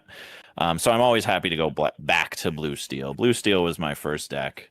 All the way back in set 2 as well. And it feels very similar now. Like before you were, way back in set 2, all you cared about was altering to find a 2-drop and 3-drop ramp. And now you're altering just to find 2-drop ramp and 4-drop ramp. basically, right? So you can kind of throw everything and look for those. So I do kind of like that, and just dropping the boats is always a ton of fun. Yeah, I mean, who would have thought the person named Haymaker likes playing giant haymakers? I never would have guessed. All right. Yeah. Trey, why don't you tell us a little bit about your deck and some of the new fun toys that you've gotten? The new fun toys are obviously the new Hades and the Demona, and then just like I like the Heron. I don't like seeing 3 Herons in a row that far into the game, but it's really just gotten like I was running a version with no docks because it just felt like there was enough card draw, and then I hit enough times where I was just like, man, a dock would be really nice right now. Purple steel is purple steel. You've got the Cobra is always there, just to kind of pull you back from from a deficit pretty quickly, or just race you up faster. I was trying the there was another fun card that didn't get shown here, was the Pluto, the steel champion. Ooh. Your steel champion, or when you take something down with a steel, you gain 2 lore. That's been fun. The other Frozen song, I forget which line of the song it is. I can't hold it back anymore. That's been fun, just as like a 5th Elsa that also heals your side of the board. And just I've had one game where I accidentally nuked the thing. I was just like, well, I wanted to kill it with the Calhoun, not the damage.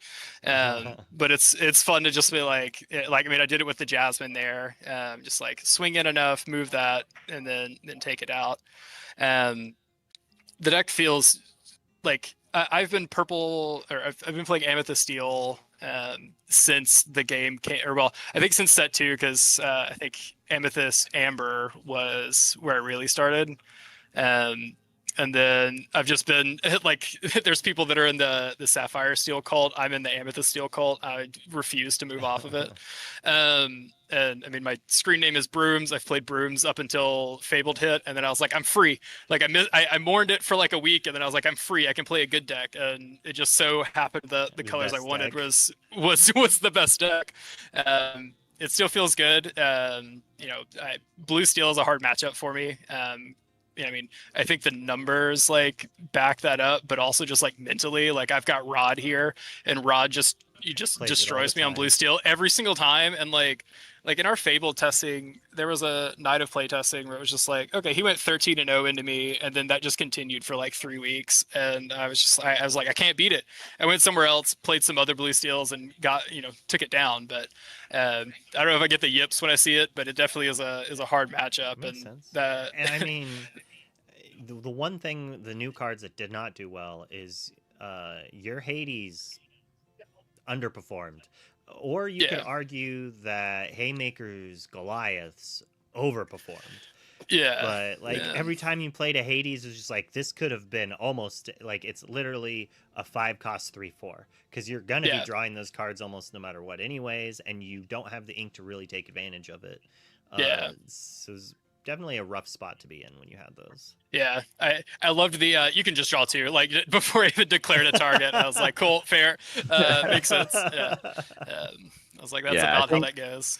This is a tough match for that Hades, because I'm never gonna let any of my guys. All my guys are so much ink that I could never put them on the bottom. And then the Goliaths work if Beyond the Horizon's in the deck, then it's another way to punish. Yeah, there was a turn where I ended with a dock and drew up to 2 when you had Goliath, and I was like, this feels bad now. Ending the turn with a dock feels great unless there's a Goliath. Except and it's well, I could have just I could have just had the tempo, not drawn the 2, kept whatever was in my hand, and then drawn 1 or 2. But I mean, I'm super excited about Whispers in the Wells. I might go back to Amethyst Amber because the Cauldron and the Horn King look super fun, but I have a propensity to play bad decks, so that's probably why it looks really good. So I'm excited. I know I got colors ears perked up with that one.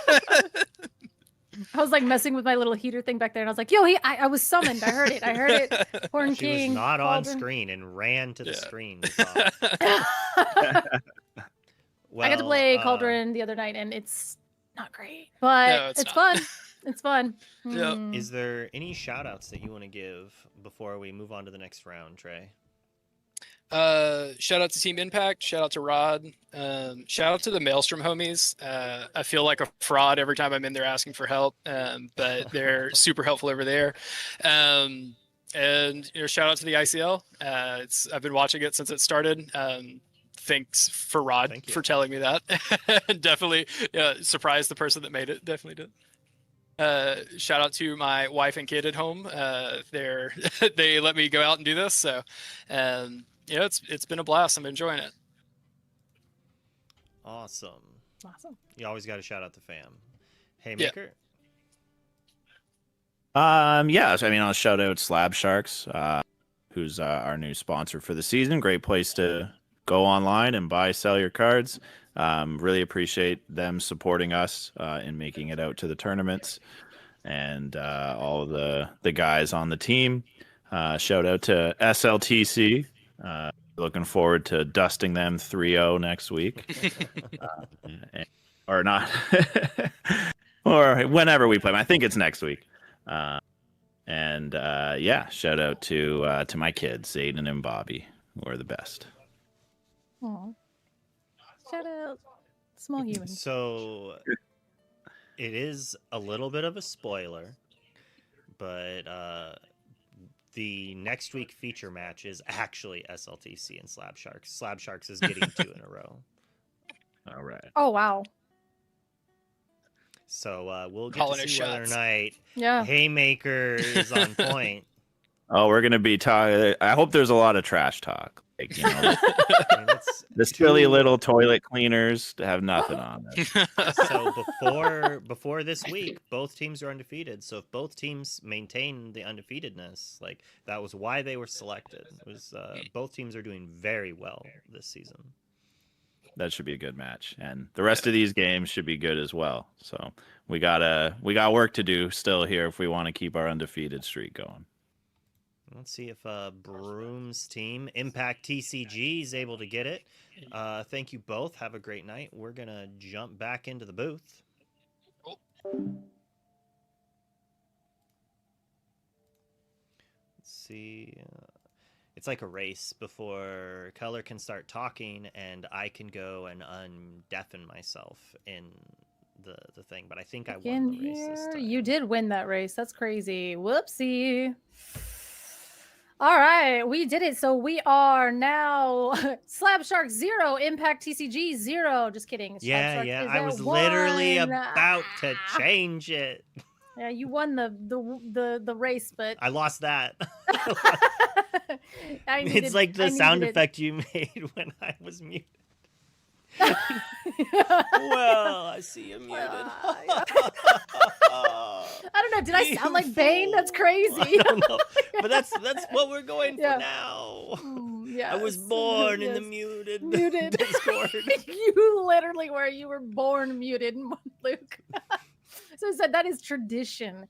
If you are not muted, I really think we whiffed on tradition. But we had such a long run of no audio issues. Episodes. Was it like 2 days? Oh. Dozens of us. There were dozens of episodes with no issues, audio issues, I swear. Oh, right. But you know what? I'm out.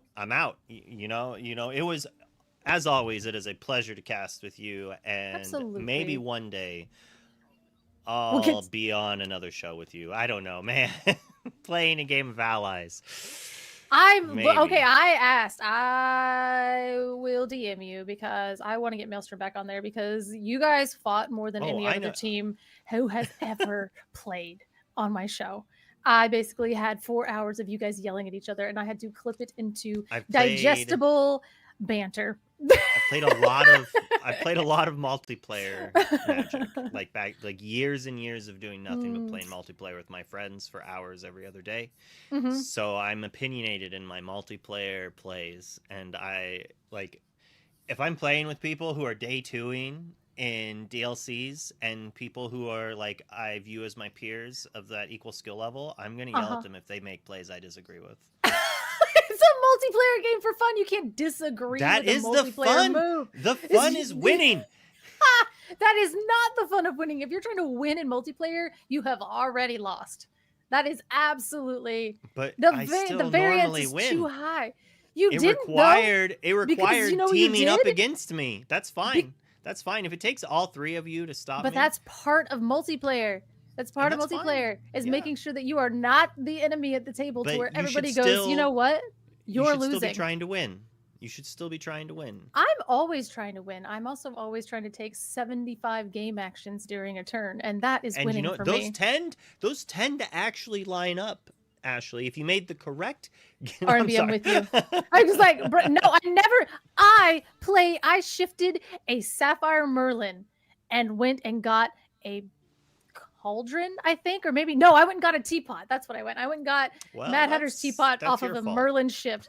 That was the correct play, and you can't tell me different because I had a Merlin's Cottage in play, and it was the most fun because then I got to mill R&B's Tamatoa, and he said a bad word. So I won multiplayer. I didn't win the Well, game, I'll but I let- won multiplayer.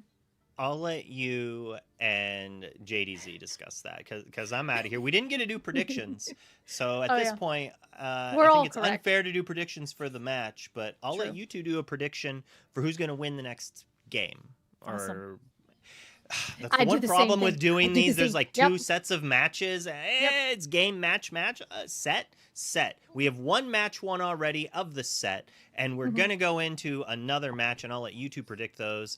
And as someone said in chat, happy Veterans Day, and we're gonna put one of our favorite veterans on screen with Ashley right now.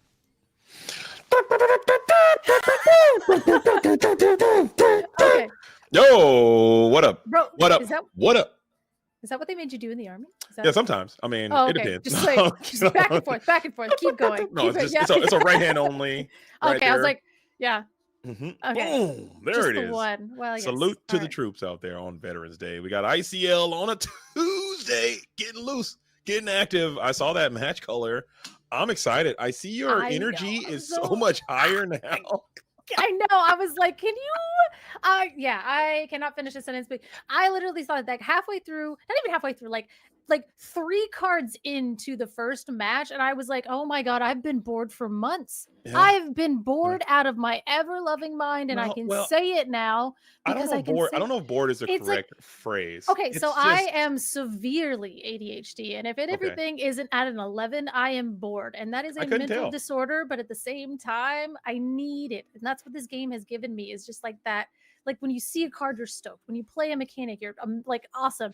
And I just feel like Fabled was so like, blah. Let's play. How long will it last though? Blah. And I think I do believe that Whispers in the Well is going to offer us an opportunity to get a lot of different unique strategies coming on to the forefront. So I think these players will be able to rotate different cards through to keep that quote unquote boredom at bay, because I still to this day don't know what the best deck is yet, and hopefully we don't find out until this set is over. Oh, absolutely. Yeah, Winter Spell. We're gonna be like, oh man, that was the best deck. We absolutely got cooked by it way too many times instead of just being like, hello, Blurplemere. Again, I do have some PTSD from the whole meta from last time, but I'll let that not. Luke was like, "Can you make your head not cut off?" And JD just went like down into the chair. So I'll we just got drop it. We Drop got it down a yeah. little bit. Maybe I can go a little. Yeah. I'll go a little in there. How's that? I How's that? was But gonna say, we got 2 cool players coming out for this round number 2, match number 2, game number 2, set number 2. Dale Bolito of the Slab Sharks versus Daniel Yohuale. I believe I'm saying that correct. I'm gonna keep saying it like that. Yohuale. Oh, yeah. The guy go ahead, with the caller. name that starts with a D. I'm gonna take that from chat. I Okay. like that one. Somebody with the name that starts with a D is going to win. And wearing a that hat. is up to you. Yeah, and wearing a hat. Absolutely. But let me tell you, I'm never gonna pick against Dale. It's I just know, something I I know. cannot do. Sorry, know. Daniel, but you better make sure you pack a lunch because it's gonna be a long day. Because Dale Bolito's coming after you with everything he's got. You're gonna be on the draw. You're gonna need every little piece. Oh, you're gonna be on the play. He's You're not gonna gonna need be- every little yeah, I piece was of like- that I was like- play that you're gonna get because he's coming at you with everything he's got. There you go. Take it to the bank. I mean, there's like a couple ways I can go. I could go with Dale because I love Dale, and I could also go with Daniel because you chose Dale, and Daniel needs that support. But Yeah, again, that's fair. I'm basically, God, Dale is so nice though. Like, Yeah. Dale, you know what? I'm gonna pick you, but Daniel, if you see me at a DLC, come up, say hey. Maybe you'll be nicer than Dale, and I'll pick you next time. That's where we're at. That's fair. That's fair. I'm going off straight vibes, by the way. And me too. I mean, if I did have to ever pick against Dale, it would be here because I love me a game 3 with some stakes on the line, and I know how bad this team Impact wants to put a win in the win column. And I also know how bad this Slab Shark organization wants to maintain that undefeated status. So it's going to be an uphill climb for both of these players. But I would love to see a game 3 with stakes, but I cannot root against Dale. I think Dale's taking it down. I was about to say, if one of you guys 2-0s the other one, I will be upset because the more of this meta that I get to see, the better. So I need a game 3. So one of you, I don't know, can you like throw a punch at the very end so we get it? Anyway, it's fine. Do not do that. Play the game. Let's play all of it to our fullest ability, even though it's a bit blurry. Is that me? Is that my internet? I love it. But here. it's going to be time, and it's underway as we got the John Silver in the Inkwell to start with Webby right away. We might be getting a little bit of that Emerald Sapphire deck. That's a deck I think is the best deck. If we had to have a best deck, I think it's the Emerald Sapphire strat. What do you think, Color? I don't want to. You basically said it is a little less blurry, but yeah, I mean, you basically said we don't know what the best deck is, and then you're like, by the way, it's Emerald Sapphire. If I had to pick, be wrong. But God, is it going to be a mirror? I don't know if I can do it, JDZ. I don't know if I can do it. I didn't see any inks. You got it. I believe that was I want to say that was a Go-Go Tamago going down into the Inkwell for Dale. Oh, so maybe it's Emerald Amethyst. It could be Emerald Amethyst. Both of these decks could be Emerald Amethyst. For all we know, we haven't really had a chance to see anything else as the Bobby is going to get shifted with the Webby here. But on the play, Webby is not going to be as powerful as the on the draw Webby. It's not as powerful, but it is a 4 cost that can sing a 4 cost song. It's a 2/4 and it has 2 lore and it has ward. So again, a warded 2/4 on turn 2 that just already got you the 2 lore is actually still pretty good. And again, we do now realize that like Webby on the draw is very good, and that is the obvious use for Webby. But at the same time, Webby introduces a massive amount of mind games at this point, because now this could potentially be a mirror and say that we don't have our Webby. So we do see the Prince Philip come down and say that we don't have our Webby. Do we continue to ink? Do we ramp? Because if we're going to ramp on Dale's side, that means that Webby's about to get value out of us just playing our sale on turn 2. So again, it becomes a mind game situation, even though we're on the play. Yeah, and not having a Webby to return fire. So one Webby to rule them all on Dan's side. So Dale has to make a decision here. And I think, never mind, check that. We're both going to be Webby gamers as shift Webby onto Webby as Webby staring down Webby. I know. This is going to be us for the next 6 months, Color. Are you ready? Webby versus Webby. You get Webby. It's all Webby. We're Vander quacking. Yeah, and I mean that at point it's like, okay, so now at this point we're not gonna get it. We're still in the play. We can quest our Webby. We're still gonna get that 2 lore, and we could just challenge into your Webby. We could do some Webby on Webby violence, or we could just go ahead and quest for 2. Now we're at 4, which seems like a pretty good play, and we'll go ahead and ink to play the Prince Philip, the 3-drop, the warded 3/2 with 2 lore. And that's another interesting point about these new metas. It's just going to take not a long time, but players are going to have to put in a ton of reps to kind of understand what to do in these certain situations. I mean, in older metas that we've had, it's like, hey, when this happens, you always do this, or when my opponent Webbies me on the play or on the draw, I'm going to do that. And it's going to take time to figure out how to engage with these new things. And those are also very interesting things to point out, as now Dale is going to, maybe you could take a little bit of Webby value here, and you will. Absolutely. The first Webby trigger that we've seen in the ICL. What a day. I know. So the ICL, so we go ahead and quest the Webby, get 2 lore, take the top card of our deck and put it face down and exert it into our Inkwell, which is really good because we can still ink for turn, which means that's why Webby is so good on the play, because we just go ahead and quest the Webby, then ink for turn. Now we're ramping and you're not. But if again, you do, though, you're opening up your opponent to come in with some more Webby of their own, as we are going to bring out that Cheshire Cat. It is so Emerald it is Amethyst. Ooh, Look at that. Sorry. No. It's I gonna was be weeks I of me was talking over you because I'm like It's just like okay. I'm screaming used about to it, every color. card. I know. We've been rolling for a long time. I Yeah. can handle the color. Okay, no Yeah. issue. Keep it rocking. Never change. Okay. But I had an event in this weekend. I was down there at Sharp Gaming, and we saw Mo play an Emerald and Amethyst deck, and it was really cool. So maybe this could be something similar to that with the Cheshire Cat. Is another slam dunk card in this metagame. Love to see it as we get another Webby quest. The Webby wars are waging. I don't know if I'm a big fan of these Webby Webby wars. wars are waging. Did you Yeah. say the Webby wars are waging? The Webby wars are waging. There it is. We're Webby. We're all Webby all the time. Well, and that's the thing too, is like now I don't even have to ink out of my hand anymore because basically you're gonna quest with your Webby, it's gonna give you ink, and then you can go ahead and ink out the top of your deck. So this is almost like a weird roundabout card advantage situation. Yeah. Like, of course, you can't use the ink on that turn, so you are kind of setting yourself back on that. But I get to keep the cards in hand, and we're our Emerald Sapphire against our Emerald Amethyst, and so we now know that we are ramping. We do have the small 3-drop Prince Philip available to us. Again, we're just trying to get up to 6 ink so we can sing that Mean, Malicious, and Scary, shift our Prince Philip, and then clear every single board off of Dale's board. So again, the Emerald Sapphire versus Emerald Amethyst situation. I don't know how this fares. I think you saw it We're this gonna weekend, find out. though. We are in untested terrain. We are in Ooh. new air, and I'm here for it. As we have the Emerald Sapphire player, noticeably the Sapphire player did not manually ramp on two. Hasn't used any of the ramping cards yet, but still has a pretty healthy inkwell thanks to the triggers of that Webby. As now Del Bolito has to kind of really think about how they want to continue to use these inks to play into your opposition Webby, as multiple cards in hand. You still can, I believe you're still behind the Webby 8-ball right now. I can't tell with those patent pending white sleeves. No mat for Del Bolito either. I think he's a 4 ink, but at the same time, that Cheshire Cat says Dale has all 4 pixels running real hard in his camera right now. But again, that Cheshire Cat says basically when you boost it, that's one of our little boosty guys. So you pay boost Whisper. 2, our Whisper, and that you can go ahead and remove a damage and put that onto another character. However, there is no damage, and both of Dan's characters have ward. So that is just a 3/4. It's a 3/4 at this point, as we do see the genie come down to draw us a card. So Yeah, Cheshire Cat really not able to do too much in this situation, but he can help if you do exert your Webby again. I believe you had an opportunity to challenge that Webby last turn, elected not to do so, and putting down another warded character. So maybe just playing this ward strat, and now with this warded Kita, along with this warded Prince Philip and this warded Webby, you have enough to potentially sing together and Under the Sea that Dale's going to have to be super cognizant of. I know that that card is kind of falling out of the meta a bit, but it still is a viable thing to play in this game. I still like it. I'm like, ooh, like why not both? You know what I mean? Yeah, Like Mean, Malicious, and Scary, and we have the Prince Philip kind of combo with that little sweeper situation.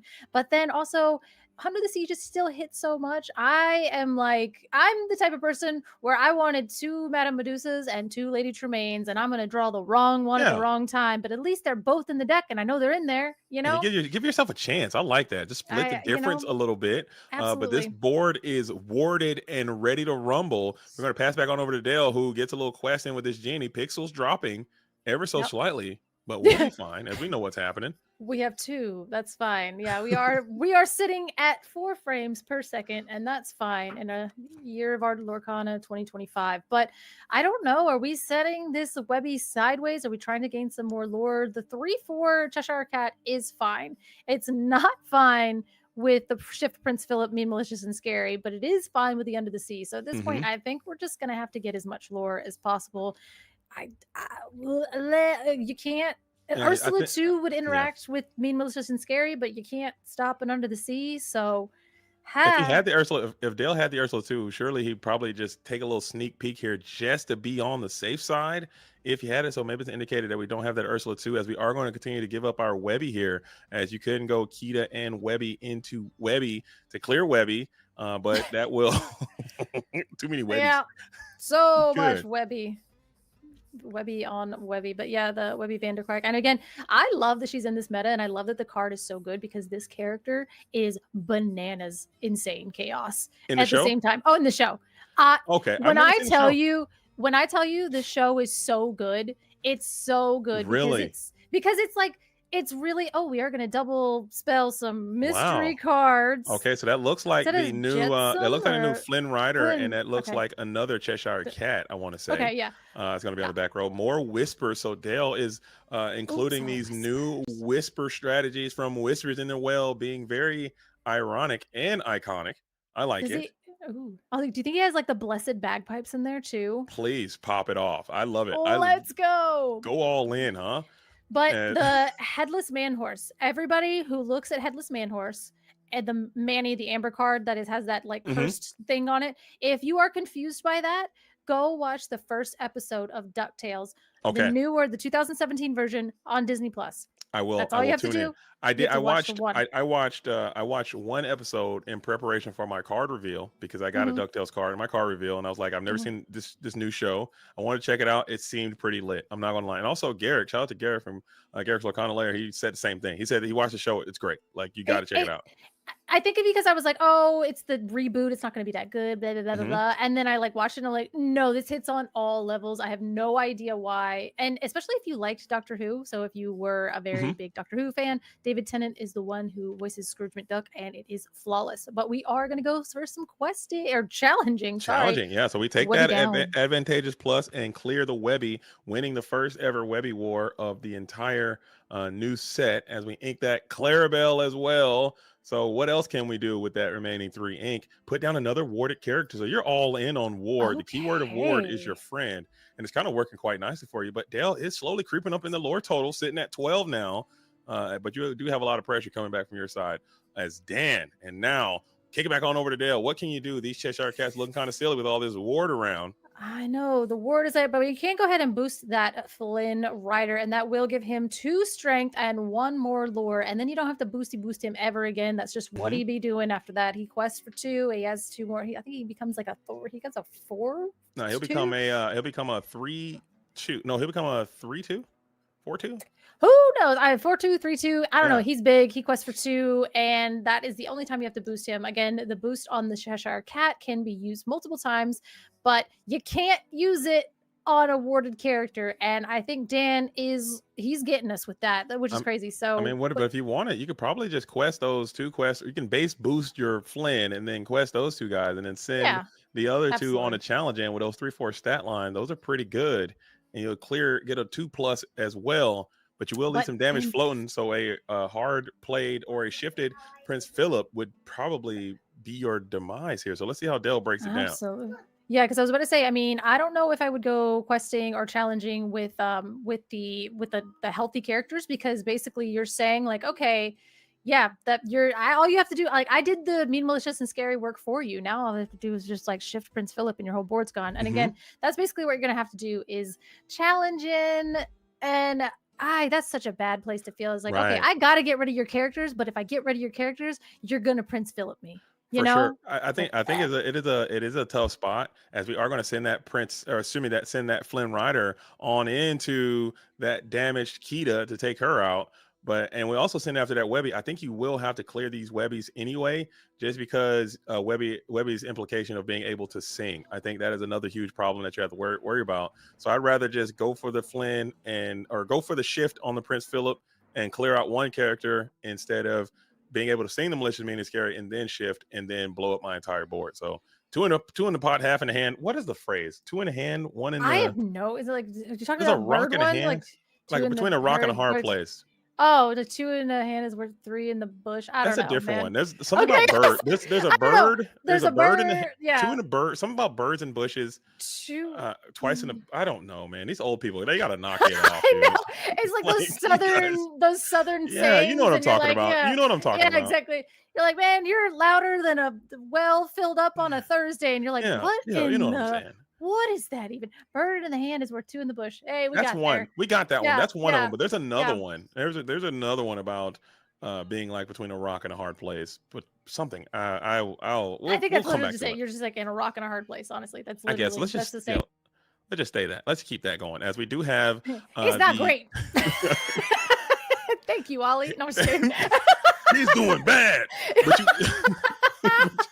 But you also need to also prepare yourself, because a Prince Philip coming in on a shift, being evasive, being able to blast your Cheshire Cat and knock out your Genie is also a problematic situation that you may have to deal with. I am So questing with that, Philip. You're at 15. I don't care. no, I want. I'm knocking that genie's I block know. off. You can't because you lose. I want to be at 9. I want to go out at 9. Okay, come on, let me go out at 9. But yeah, no, we're gonna have to find a big Prince Philip soon. Yeah. Yeah, I Oh, think oh. it's at the point of the program where Dan needs to get to that Prince Philip, and that's kind of where the meta's gone. That at least in the short instances that I've seen in the games that we watched over this past weekend was like, hey, you need to have it. You still, Oh, sorry. oh, sorry, Because go ahead. I was going to say, because we saw him ink a go-go. So basically, if you were to shift the Prince Philip and actually challenge into one of those things, then I could just go. Well, no, because now the Prince Philip no longer has wards, so then I can just go your Prince Philip off the back of it. So kind of that's like one of the ways to set that up if we see that. And we are doing it, and he does got the Prince Philip, and Prince Philip is charging in on his horse, and he's going to be able to take down that genie, putting 2 damage on, but that will clear that entire board, and that is exactly the last thing Del Bolito ever wanted to see, as this evasive 6/6 is on the board, questing for 3. Yuck, yuck, yuck. I can't tell how many cards Del Bolito has in hand, but you need to find a refill here soon, or maybe even one of those Hades looking for deals just to kind of accelerate yourself a bit more. yeah, at that point, I mean, we're going to go. I was going to say he inked a go-go, so I was like, he has to have another one because there's no way that you're going to ink a go-go and not have another one, especially when you set yourself up to kind of get that off of the challenge and everything else like that. Especially, oh yeah, like all of my characters are warded. I guess I'll ink this go-go. Just kidding, I have another go-go. You know what I mean? So if we have a way to put this go-go back in our hand, we'll win eventually. The family fishing pole, we saw that have some decent effects.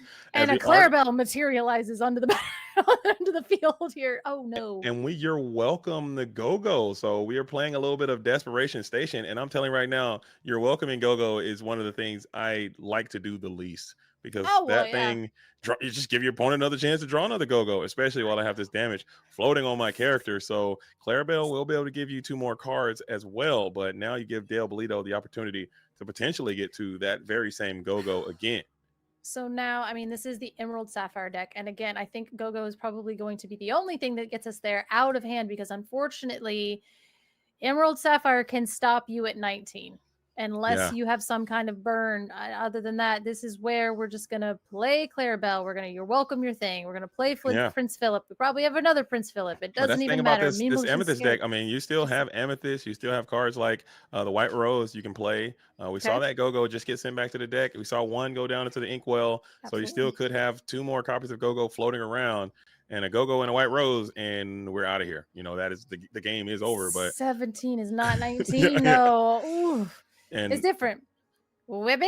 No, it's an Ursula too. Okay. I was like, so what do we got? There's You're Welcome. You can have that. And we do have a Hades. So that is clear. Hades, Clarabelle, a Vision of the Future, which could be anything, even Hades. It could even be a Visions. A Visions is a vision, but it could be anything. It could be anything. Visions. Even a Vision of the Future. Yeah, absolutely. So this is some good cards, basically. Just got a handful of good cards. And now, but you do have to kind of think if you want to go ahead and use this Hades, the Infernal Schemer, after this Ursula, because like you said, that 17 is much further away than the 18 at this point with that 2 damage on. There she is again. Oh, wow. That is the worst. And basically, that's crazy. So you kind of slow rolled that go-go, and I'm mad at you for it, but that is amazing stuff there, because that's literally the play that you were saying. You're like, this is the worst timeline. You were welcomed your go-go. You inked a go-go, and you just drew a go-go. That's messed up. That's not what your welcome is for. You saw the Ursula as well. Or excuse me, with the Ursula, you were able to see the hand, so you were able to get a sneak peek of what Dan had. You're just like, take a tour. And there's a Hades the Infernal Schemer there. You saw the Vision of the Future. Maybe you can use that vision to find something else, because you need to clear both of these characters now. And he took You're Welcome. Yeah. So I mean, that was a beautiful play by Dale. He's like, okay, I'm gonna play Ursula. Maybe I'm not in a good position. I'm gonna get some perfect information, even if I don't hit a song. Oh well, let me take You're Welcome, which is like perfect removal. I see that you have a Hades. Anyway, sick. Go. Like, okay, chill. And we're going to have to go ahead and use this Vision of the Future. This Vision of the Future is actually a good sign for Dale, as he knows the contents of the opponent's hand, has a lot of hand knowledge now. This Vision of the Future looking unless you can get to that spooky site, that's another card that you can find in this instance to Yo, kind of keep you chill. around. Ooh. Spooky site, you can ink and get up to, I believe, that 6 ink threshold and deploy the spooky site. Maybe you have it, maybe you don't. I know Notably, I'd probably be playing that card.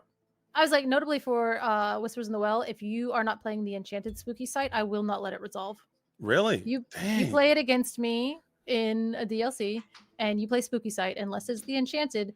I'm calling a judge. So you're gatekeeping, you're poverty keeping. That's that card's expensive, I bet. I know, right? I was like, I can't afford it either, but at the same time, I don't want to see the base version. You can only spooky site me with the enchanted. And there it is. So Dan could not find that spooky site. You couldn't find the answers that you needed to get this thing done. But Dale Bolito is going to come out on the draw and win that very cool on the draw win. You love to see those in the ICL because you have that comfort feeling knowing you're going back in on the play. But checking out Dan's strat color, what do we need to do? How does Dan win in this situation going first again? I think he should draw cards Mm-hmm. and then play them. Yep. In order that would win him the game. Perfect. I like that. I personally, I wouldn't like to just stick to your game plan. I think the Webby game on the play, excuse me, I don't think I would prioritize that. I think I'm going for the double ramp situation and I'm just trying to play my game. I think Dan got into a situation where he went for this Webby line. Maybe he thought he was in the mirror match and then it realized it's not the mirror match. He's not in a Sapphire situation. And he kind of stuck to this Webby game. And it kind of threw him off his timeline a little bit. Slowed down way too much. He wasn't able to execute the way that he wanted to and lost a bit of initiative there. So I'd like to see Dan come out and do your ramp on 2, do your Cinderella on 4, and just play the game the way you're supposed to be doing it there.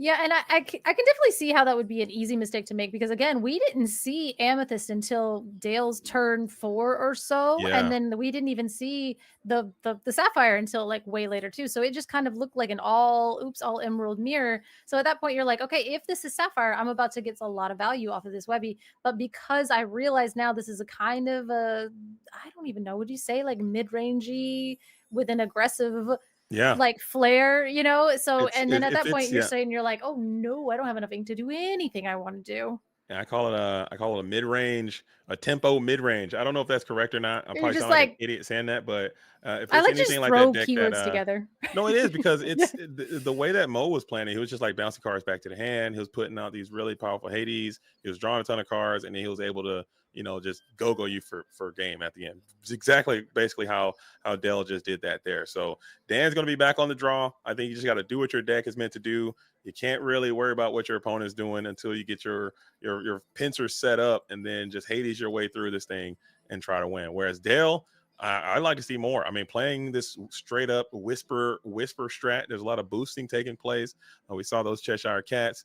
He's going to have to really figure out a way to avoid all of the wardness that Dan has going. The ward up. And see, there she is. The Webby's going down to the Inkwell early this time. Yeah, which Webby is that one? That's the Floodborn. That's the shifted version. I knew it was the shifted one, but I just didn't know her variant name versus her little 1-drop variant name. So we are going to go ahead and go with the new Flynn Rider, scoundrel something or another, but he is a whisper. Whispers. I'm going to get Why are you saying what way? No, I'm just kidding. So that is a Basil into our Visions of the Future. It's fine. We don't need to ramp. It's fine. Second game in the row, the Sapphire player not ramping on 2, so not getting your optimal opening lines. You absolutely hate to see it. Playing Vision of the Future on 2 instead. Like if I'm shifting Webby on 2, I'm fine with that. Or if I'm playing Sell the Adversity and or Tipo Growing Sun on 2, I also like that. Vision of the Future on 2 does not feel nearly as good, but sometimes you just got to keep vibing. As we're going to pass there on over to Dale. Yeah, and I will say the Flynn coming down on 1. I mean, we can go ahead and we've got the 1-drop is Mystery Enthusiast and the 4-drop is Junior Prospector. All right, so that makes sense. Yeah, I like it. But at the same time, I mean, Dale seems to be going a little bit more aggressive with that because we're going to go ahead and boost our booster.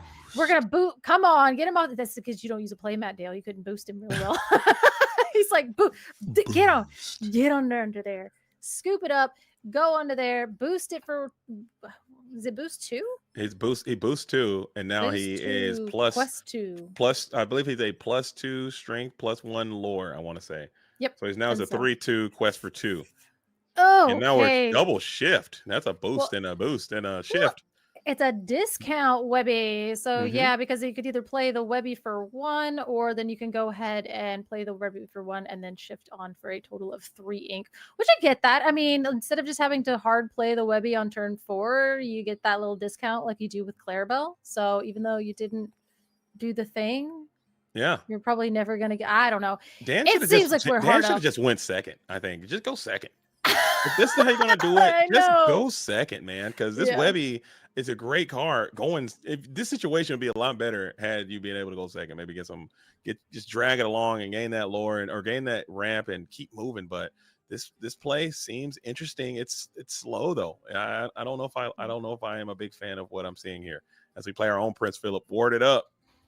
Ward it up, Prince Philip. Yeah, I mean, it's basically like we're gonna ward up and everything. Now we could go ahead and quest for that, but I mean, it won't take out the Webby, but I mean, it'll put some sufficient damage on her if you're really trying to just challenge in to the Flynn after he quests. But I mean, I'm questing. I have no reason not to. I just put a warded 2-cost 3/2 on the board with 2 lore Yeah, on that's it. interesting. So. But this Webby can clear both of these characters. It will result in a 2 for 2 at the end of the day, since you did shift this Webby in. So if Right. you clear the Flynn, you're gonna pile 3 damage, and then the Prince Philip can clear the Webby, and you'll clear him as well. Unless you have a way to heal. I don't know if that exists on this timeline right now, especially with 4 ink.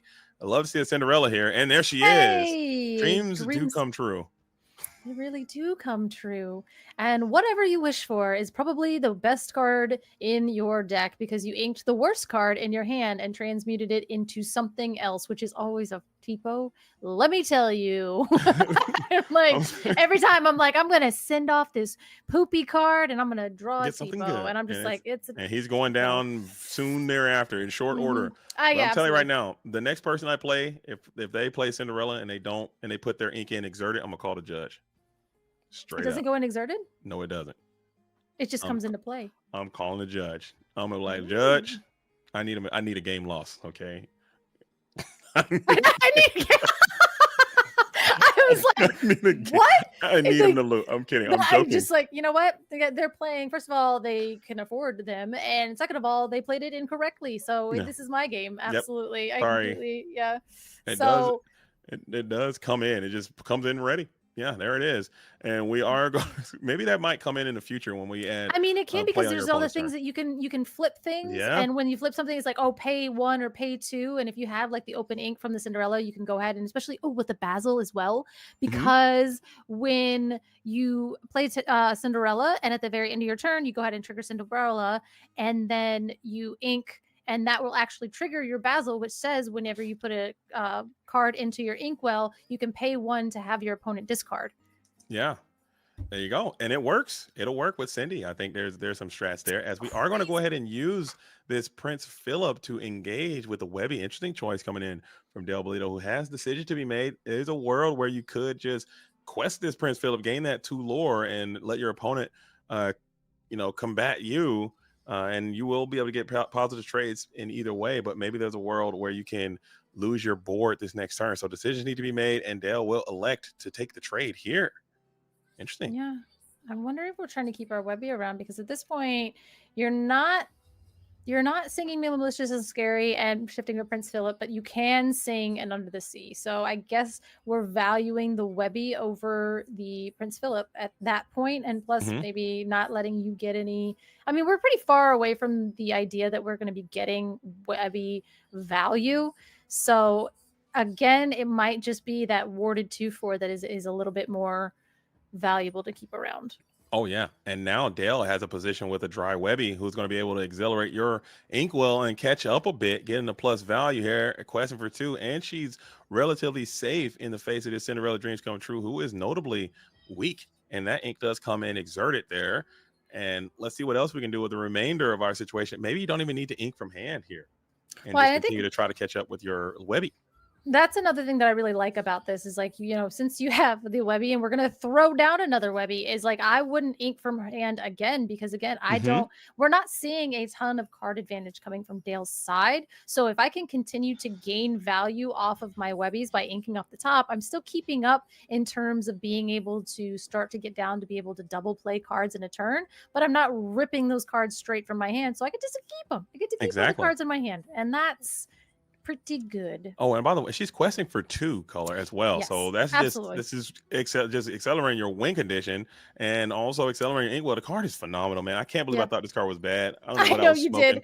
I was I having was some like, problems. dude. everybody's I'm like, so well, stupid. maybe when you're on the draw, it's like a good card. Yeah. No, it's again, you're still, if you shift her, you're still getting a warded 2/4 on turn 2 that just Yeah. gets you the 2 lore. And like, again, that's little like like Daisy gets you 2 lore on turn 2, but you end up having 2 bodies because you end up playing this and that and with the shift. So I mean, it's, but at the same time, it's still a 2/4, and we all freaked out about Daisy being a 1/4. So it's like, but Kita's here, and she has ward, and she has an ability that we probably won't get to use because she's gonna have to do some challenging. But Kita is a princess, so you were able to cycle another Cinderella trigger in there, which is really cool. And then Kita can come through next turn and key to the puzzle and just really make a very deep inkwell. However, you're going to get a double Webby trigger here if you really, really wanted to. But Dale is electing to try to combat this Cinderella here just to get her off the board and maybe not prioritizing our Webby usage. Maybe you got enough ink down there.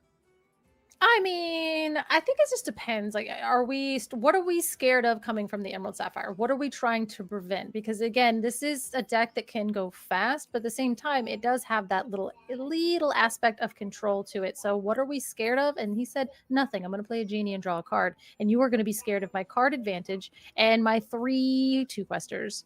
I thought it was going to for sure go for a Cheshire Cat, boost Cheshire Cat there and send that damage over to that Cinderella and clear her off of there. But I guess I did not read the situation correctly at all, as we are going to just send that genie another evasive character. So you have evasive and ward, really manipulating these keywords in this Emerald and Amethyst strat, questing hard in the process. And there is the Ursula. Let's take a look.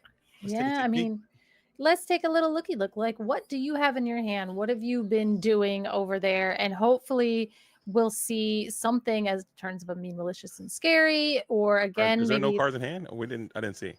I have no idea. Maybe we're frozen in time. Maybe we're thinking about following the rules. I will show you when I feel like showing you. Or there's literally no cards in hand, and this is a That's a huge one. That's a big one. That's a malicious, mean, and scary of our own. And that is going to be able to take down the Cinderella and the Kita. So I believe we do have some type of freeze situation. So if we get a quick little refresh there, I think that might be a bit helpful to us all, because I can't see. Maybe the Illumineer is in the game, can see, but I think we have a frozen in time. I believe that was a malicious, mean, and scary. The Kita should be gone. The Cinderella, no, Kita should still be there. Cinderella should be removed from the field of play. Yeah, we will kind of see what's going on here. Oh, there we go. Boom. Okay, so some stuff happened, and yeah, the Cinderella went down. We have 1 damage on the Kita, and then now we can go ahead and challenge into one of our... Oh no, we're just gonna put damage on that Webby. So we're just gonna spread the love, and that way, when a Prince Philip comes down, it'll just go ahead and pop your entire board. Which is why we've been seeing the Potion of Malice go into these Emerald Sapphire decks, because you can just kind of sprinkle some damage here as a treat that we're gonna find out about later. Instead of having to like find that 2-card combo, you're just gonna leave that Potion of Malice around. And again, I like it. I think that's a nice Stone Cold ad, and just shows how Whispers anything can be possible, especially once we're still wide open. Granted, there will be a bit more refinement as this set goes along, but cards like a Potion Mallet, even that Shere Khan, I've seen him come through and have some great effects. The card is terrible, but maybe he's not. I don't know. We don't know. I don't know. I mean, I don't know. Like I said, I saw some weird happenings with Hercules today, and then you were like, and I'm like, okay, all right, let's see Legendary Hercules. But we are going to have Webby saying, "You're welcome," onto our Hades Infernal Schemer, which, I mean, Same at thing. this point, I do feel the same way as I felt about sending that Go-Go back and sending the Hades back. I mean, you do what you must in order to try to win the game, but I just hate doing it because they're just going to get another chance to get it, as we But will when you play a deploy the Clarabelle, Enchanted Clarabelle now. So you're going to get some new cards. And you can keep questing these Webbies, and you can get some more ink as well. So that's just a plus central right there. I mean, that You're Welcome feels real good now because, again, we basically went ahead and put that Hades back in your deck, and that's fine, but I'm going to make you draw 2 cards because I'm drawing 2 cards too at the end of my turn because of my Clarabelle, and that feels a lot better, even though I think Dan is a little frozen. So we got 4 pixels total on Dale's side, and we have a frozen board on Dan's side. Yeah. So Dan's frozen in time, unless he's very still. I have seen that happen before, but I doubt no, because I think we just passed back to Dale, so I'm pretty sure. Oh no. All right, Some you guys stuff. are not missing any action, so just bear with us while we get these technological indifferences resolved here in this spot. This is game number 2 of match number 2 of set number 2. Del Bolito versus Dan Yokwale. I'm pretty sure I'm saying that correct. I'm not going to take anything otherwise than that. Then you just be incorrect. All right. Yeah. Well, we do see the Bobby Zimmerski go into that. And there's the Prince Philip. That's why we were trying to sprinkle that damage around, because we knew next turn we were going to go ahead and throw the Prince Philip and start getting rid of those pesky characters. And we're questing Webby, and we're going to 2 with Dale at 10 with a Clarabelle and an Ursula 2 on board. Yeah, but now you can't just freely quest your Clarabelle like you would have liked to just continue to propel yourself. Another You're Welcome or a Mother Knows Best might be not great, because Prince Philip coming back to the hand doesn't sound like the best situation. But sending them back to the deck might be a vibe here, as we are counting out our bouquet of ink. Spacing it out in a very specific way, and maybe have like another Ursula 2 so we can see what has happened. Maybe a genie, maybe another You're Welcome. I don't know, 2, 3, 4, or did we just do that because that's like a vibe? Yeah, or it could be like maybe some boost math. I mean, maybe you got to think about, okay, I play my guy and I want a boost, and then there you go. So we are pondering here with the maybe still trying to get some Clarabelle value as well. Yeah, I was wondering. I was like, oh, are we gonna have like another You're Welcome or something like that? Because we can send that Prince Philip back away and then draw 2 cards off of it. Who knows? But we do have our Emerald Amethyst and our Emerald Sapphire deck. I mean, it's like kind of like a mirror, but like the Emerald Amethyst is like, I can do anything. Like it could be anything, and that's definitely how Mo builds decks. Again, I'm not saying this is Mo's deck specifically, but that was kind of our first introduction to this version of it, was him over this weekend, and his kind of like deck building prowess, where he got right back into the Emerald. Oh yeah, Amethyst he was situation. absolutely cooking in that tournament, and the deck was looking spicy, and it looks like Dale's got his own little spice ball here, just trying to figure out what the best way is to approach the situation. When you got a 9-cost 6/6 evasive dude on your face, it's a lot that you have to kind of negotiate through. So take a little bit of time. Or the Horseman Strikes Back. You just play Amber. Oh, Amber. Horseman Strikes Back and World's Greatest Criminal Mind.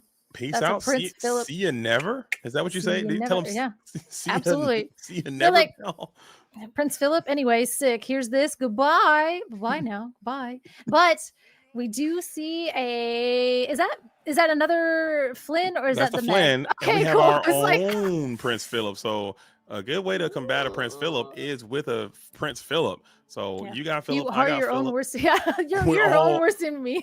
We're all Philip, it seems, as we will be able to quest this Clarabelle and the Ursula going up to 13. So Dale's just trying to leg it out and run the race. We can boost that.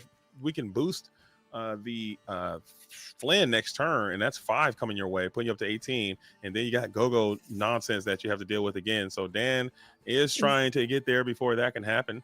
So what are we doing? Are we singing Mean, Malicious, and Scary with our Prince Philip, and then we're gonna shift our Prince Philip onto himself? Or just play another one. Yeah, sing it and then play another one. Sing it and play another one. That's probably better. I don't know. I like to do silly things where I'm like, I'm gonna shift the Prince Philip onto itself. You'll never have to sell me on that. Sell you on the worst play, just because like I wanted to for do the vibes. Go for the memes, but it looks like we are going to do some challenging, which will get rid of that Clarabelle, leaving our Prince Philip a little health. He's limping, but he's still on his horse. He's got 5 damage. That's insane. You got to get this Prince Philip out of here. I mean, we got to learn our lessons, man. We can't do this. We got to stop. Like, we cannot leave 5 damage on this. You're welcome your own Prince Philip. Do that. No, not like this. I I know that is the biggest. We are winning with a go-go, people, and we gotta know it. stop, Nah, I man. know. Please, I know. I please, know. don't leave this. Don't do it. No, It's gonna be go-go for 5, and that's it's 100% basically gonna be yeah. go-go. We gotta stop, man. And we Oh. are going to 21 next turn. Here it goes, people. If he didn't have a go-go, he does now. And that's how Oh. it goes. Yeah, play the Bobby because we're gonna like that's basically what it is. It's like let me play a Bobby, draw a card, discard a card, and hope it says win the game because Hopefully I'm just about to bounce. lose If it. there's Yeah. a way that you can maybe you still could potentially Ugh. shift a Webby. You can, I think, have enough. You still can shift a Webby, and you're welcome to Prince Philip back to your hand, and you're fine. Or no, not you're welcome. I'm talking Mother Knows Best. Shift Yeah. Mother Knows Best. You got to Yeah. get this guy. You I cannot know. do this. Dale's Mother Knows just Best. breathe. This is like, oh, I hate this. The go-go is literally the one where it's like, do you have the goat? Just tell me if you have to tell me legally if I ask you if you have a goat in hand, you have to show me. And that was basically that Ruby Amethyst mirror situation where you're just like, let me know with your eyes whether you have the goat bounce goat because I cannot. He's got it. He has it. He had the go-go in hand. I saw it. I saw it. We will boost the He's Flynn. got it. And there it is. He's going to quest for 2. I mean, it's never not a go-go in this situation. Like He showed the camera. We just saw it. It actually has to be like it was no Yeah, there it is. Yeah, okay. it's just like it's like I showed. He had it in hand, like he drew for turn, and then he was like he kind of like flipped it like this, and I'm like, Dale is the real one right there.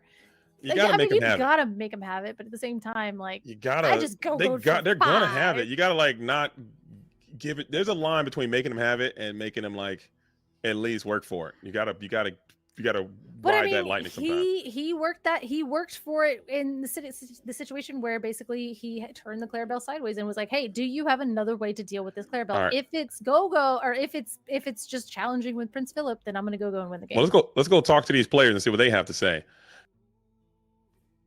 Played. It is me, your boy JDZ. We're back at it again. Round number 2, ICL action. We got Del Bolito, one of my favorite players all time. You know what I'm saying? Versus Daniel. Is it Yokwale? Am I saying that right? It's Yokwale. I was nailing it. Yokwale, not Yokwale. But GG's to both of you. First, we'll start with you, Dale. You're in the Whispers in the Well. You're playing Emerald and Amethyst. That's a color combination I was not prepared to see you show up for in this event. Can you just talk about your deck really quick? What made you bring that? And what are some of your overarching thoughts about this set and the strategy you brought tonight? Yeah, I would have brought Green Steel, but I really want to test this deck. This is Mo's deck. Oh, okay. With a few changes. I did get to talk to him before, and I got to talk to a few guys, attack for 2, help me build this deck.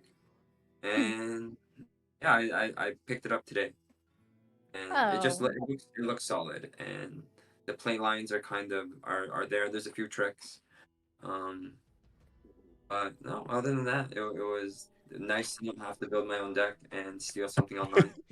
Right on. Well, hey, real quick while we got you, because a lot of people are watching this episode and they're going to be talking about this as this ICO can help shape the metagame. Can you just talk about a couple of those tricks? What are some of those lines you're looking for, especially in this very volatile quasi mirror match that you have? We saw you guys got into that Webby war a little bit in game number 1. We saw how effective Gogo was in game number 2. Can you just talk about some of those optimal lines? Talk about that Flynn and any other things that you kind of illuminating things from this strat.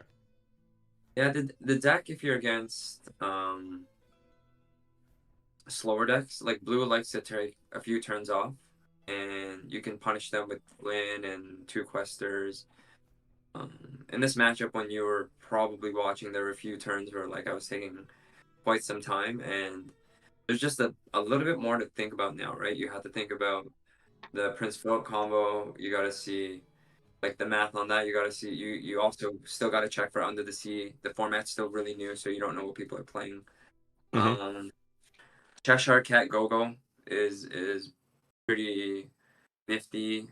Like there's ways to set up Gogo. Obviously, the Clarabelle he had to challenge, and I already had that ready to go. That's why that turn took a long time, because I was seeing if I could math out Cheshire Cat, Flynn Rider, and play the Gogo instead.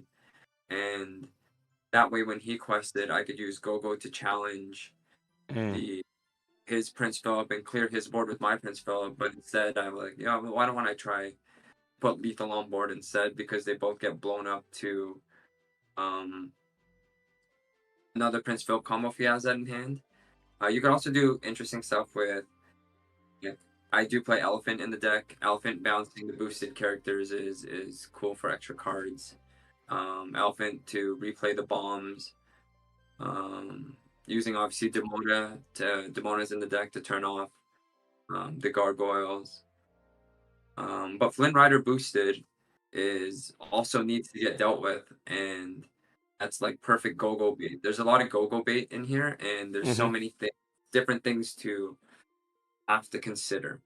And this deck draws so many cards that like you probably have to consider all of the lines, and a lot of the game is masked in between like how fluid the deck is, because you could present the same board state, but there's multiple different threats that you can't really prepare for, because the board you have to choose what you prepare for, because the board state's going to look the same way regardless of what it's going to be, Right. and the play lines.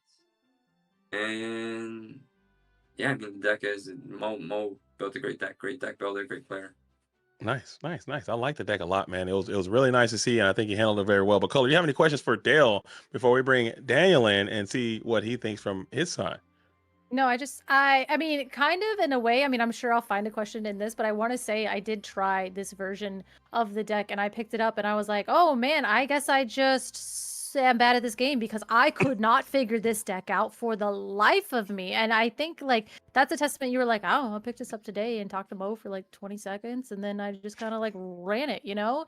And I just like, again, like I don't even know if this is a question, but like, you're awesome, question mark. And but like, I don't know, it's just like I know, because it's so cool, because again, like Emerald Amethyst is like that toolboxy type of deck, and there are so many lines that just like, for me as a player, it's not my play style, but at the same time, like they're not intuitive, but the ability to be so flexible with this deck is incredible. And like, again, like shout out to you and shout out to Mo for and like an attack for 2 for kind of like wielding this color like thing pairing like this. I don't know, it's just I find it like fascinating when somebody can sing with this color pairing, and it's cool. So But it's back Question though. mark. It's Yeah, I know, right? it's actually back in a major way. But another deck that's back in a major way is the Emerald and Sapphire strategy. It never left. It was kind of a growing, almost like a tier 1.5 threat in the last set. Now with the new addition of the Malicious Community Scary, I believe is one of the best decks in this format. And Daniel brought that here. But Daniel, it did not go well for you in this matchup. Can you just kind of describe why'd you play this deck, and what are some of the things that went wrong for you here? So I like the deck. First and foremost, fun to play. Not fun to see as many go-go's on the other side, but you do what you got to do. And I knew the moment I cracked that Clarabelle, I'm like, this game's over. Yeah. This game, like, come on. He's got it. And that's like the scary part, right? Like how you I mean, clearly you just said it, but like you were terrified. You're like, I have to get rid of this Clarabelle. If I challenge into this Clarabelle, I lose to Go-Go. But if I don't challenge into this Clarabelle, I lose to Clarabelle. So it's Yeah. bleh. Yeah, and I mean, he inked a Go-Go in game 1, then he played a Go-Go, and then he played another Go-Go, and I'm like, oh my goodness. And can You're welcome Go-Go to Go-Go, go? and he drew it. Yeah. Can go away from me, please, man. But in that game number 1, and also in that game number 2, you didn't ramp on 2. Is that something that you were trying to do, or it just didn't happen for you? Because we saw you went for the Webby line on the play, it didn't work out. And game number 2, you had a Vision of the Future on 2. Is that something that you've learned, or is that something that just kind of happened for you? No ramp. No ramp. So I mean, you play with what you're given, and for sure. Webby on 2 is actually, in my opinion, better than the Tipo on 2. Okay. If you're on the draw. On the draw for sure. Yeah. Right. Yeah. But if you don't draw it, then you can't play it. For sure. That is typically how cards Yeah. But I mean, again, like the deck is really versatile, and I mean, would you guys say, like, I'll ask either one of you, how are you feeling about the Whispers in the Well meta versus the Fable meta? We can I start mean, with Dan. Yeah. I didn't dislike Fabled. I liked it a good deal. Okay, Dale, can we hear from you now? No, I'm just kidding. I'm kidding. I'm kidding, So- Dan. That's good. No, that's awesome that you're like having fun with both. Then you would say like they're both Oh, enjoyable in their own definitely. ways. Yeah, definitely. Like, yes, there were a lot of reprints in Fabled, but every card that wasn't a reprint was a banger. Like, you had to have it. So, They picked some good ones, absolutely. but then Whispers right after that, super clean set. I like it a lot. Yeah, and it's gonna really really supercharge a lot of the decks in the meta, a lot of decks in the situation. But gentlemen, we do have another matchup play. Excuse me, we do have another matchup play, and as always, coming into the ICL, it's a labor of love. We do appreciate both you guys coming through here. I'm certain we're gonna have more time to talk to you guys in the future. But before we get into that round number 3, I'm gonna start with you first, Dan. We like to have special shout outs. Anything that you want to say about the meta or about whatever, shout outs. The floor is yours. Evie, Ivy, and Jess, Daddy loves you, and your husband loves you. Nice. Okay. Anything else? That's it? Keeping it clean, simple? Yeah. Nice. I Right think on. I said what I said. Right on. I said what I said. I said what Now I you know. said. We're gonna move on. I said but what we're I gonna said. kick it over, and we're gonna move on. We're gonna move over to Dale Bolito. Okay, got it done here in 2-0 fashion. Another one for your team. You guys are gonna go on to continuing your undefeated streak here. The Slab Sharks are trying to make a impact. Or no, I'm joking. We're trying to make the Slab Sharks are trying to make a run here in the ITL. But anything you want to say, Dale? The floor is yours. Just something quickly on Whispers. I think Whispers is like a great set because if you spoke to me in Milwaukee and leading up, I said the game needs a lot of power. You need power in the game to come back. You can't just lose to a straight blurple hand that curves out. You need tricks. You need all of that it's enjoyable for everybody. And the game definitely needs power. Cut it short. Shout out to Slab Sharks, our sponsors. Shout out to Slab Sharks also being the only undefeated team after next week when we beat SLTC. Rude, but okay. Let's go. Talk to him. Talk to him. They're all the homies. But yeah, we're coming for it. Wow. Uh, Coming for hey, it. All right. to be fair, my encounter was an SLTC. I know, I saw that. Yeah, as you and Haymaker both had them. And me and Matt both had it. Yeah, shout out Bobby And- for the hand markers. Yeah, Bobby's great. Everyone there is great. The community is amazing, and yeah, shout out to my family. Love everybody. Getting married this week, so yeah, there's that too. Well, congratulations. Yeah.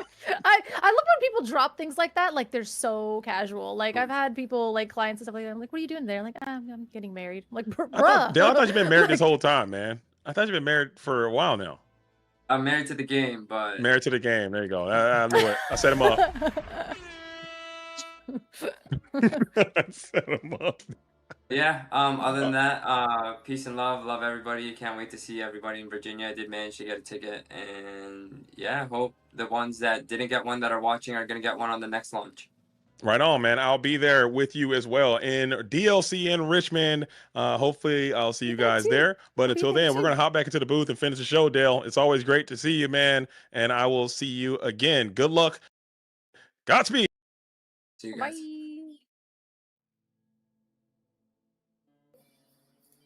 Back in the Heyo. booth with Color is Law. What a great. Wow, you went in and then you just went down. It was fine. What a Yeah, game. I was like, I didn't know if we were gonna go up, but we just kind of leveled. But it's good. Yeah, no, I mean, it's definitely a game. I mean, I will say it's kind of interesting. We didn't have to see the Emerald Sapphire mirror, but we got to see like an Emerald mirror with like the draw cards from the ramp cards, and we didn't get to see Emerald Sapphire do what it wanted to do, and that was upsetting because I wanted to see it, but we're gonna get plenty of chances Same. to see it because that deck is so good. That deck I is so good. I do love this meta a lot, Color, but if we could just figure out a way to get a Ruby strategy involved at all, I know. I'd be I so wore the ruby happy. red lipstick. That's why we're here. This is. Oh. I didn't mean to. I don't want to. I just look noticed like you're the not Joker today. you're not in full blacked out mode today. You're actually are vibrant. You're so healthy, you're rejuvenated.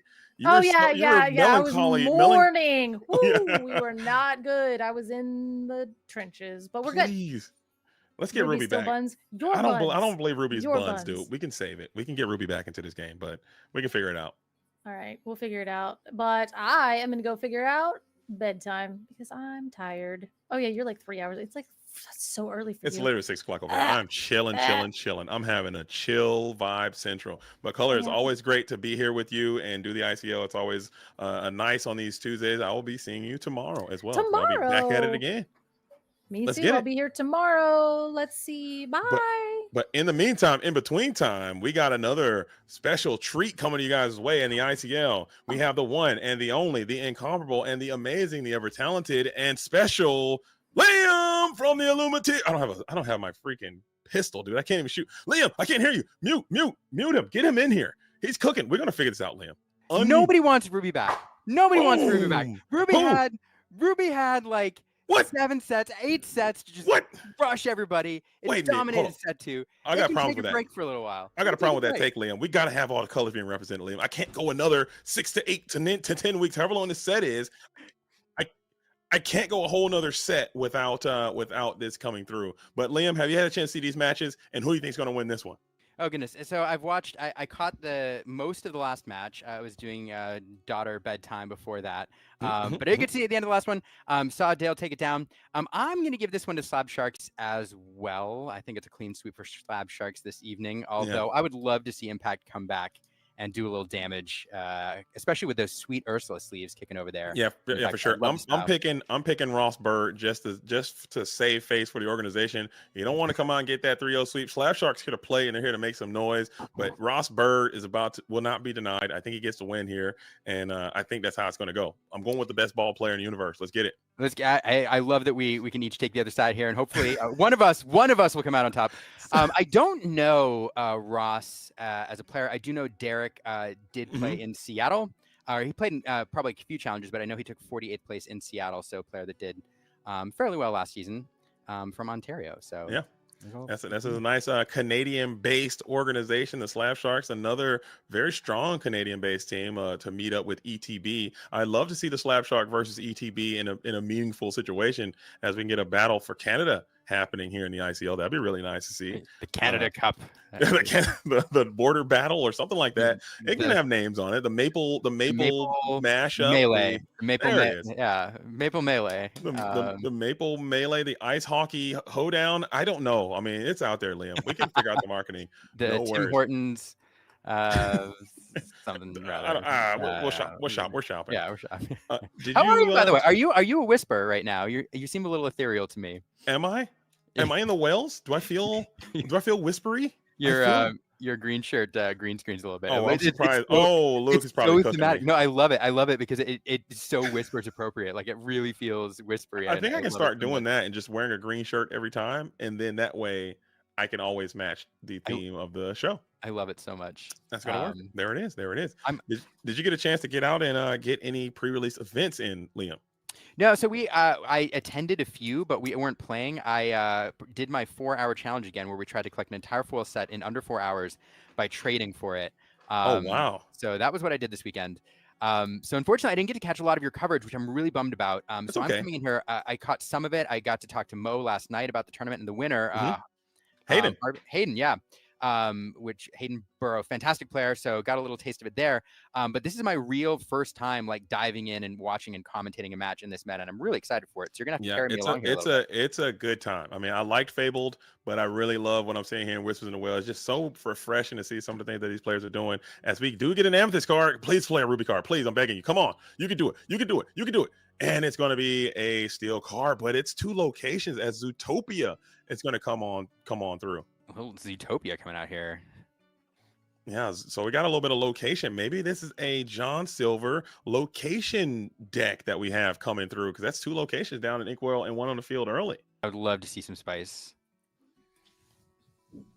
As it looks like we have a sale on 2, so maybe this is going to be a little bit of Sapphire and Steel versus the John Silver Amethyst Steel location spice, as maybe we got another one-cost character that you can play, maybe Mulan or Captain Hook, to get after these locations. I think you need to start putting some bodies into the board if you are Ross. Yeah, and I love seeing locations back in the set. I mean, we did take a couple sets off for the dual colored cards, but having them make an appearance, and of course, we got the reprints and Fabled, but having locations back, it feels good. It feels like kind of a necessary part of the game. They're always sprinkled in. They keep you on your toes a little bit.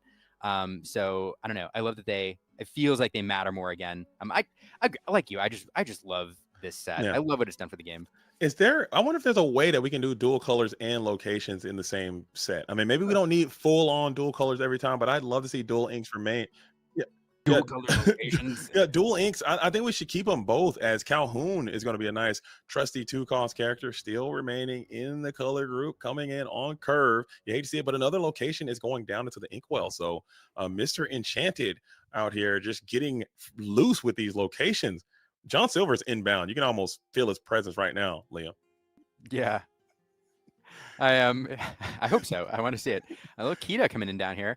So the other thing, talking about power creep, like back in the day when locations first came out and into the Inklands, these 1-for-1-4 locations with 1 lore, I think that was the basic stat line for these, and I thought, wow, that's pretty good. And now we get 1-for-1-4 that has like a decent ability, and so it's just another example of like, And then McDuck Manor comes. They're like, what are we doing? Yeah, Let's what is knock this? it off. What is Cut it out, dude. And come on, man. Give me a break. As we're going into this third ink turn, it's another location. So that's 4 locations being either in the inkwell or on the field of play. And there he is. That John Silver, just like you thought on 3. He does have resist.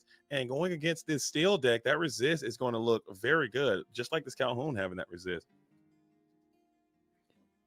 Absolutely. I love, I mean, this is a deck that this location matters deck that's been was popular a couple sets ago. And I say popular, it was like on the fringes of the meta, but it did fairly well in some bigger tournaments. Hunter Burton made a run. Of course, we had that crazy location deck.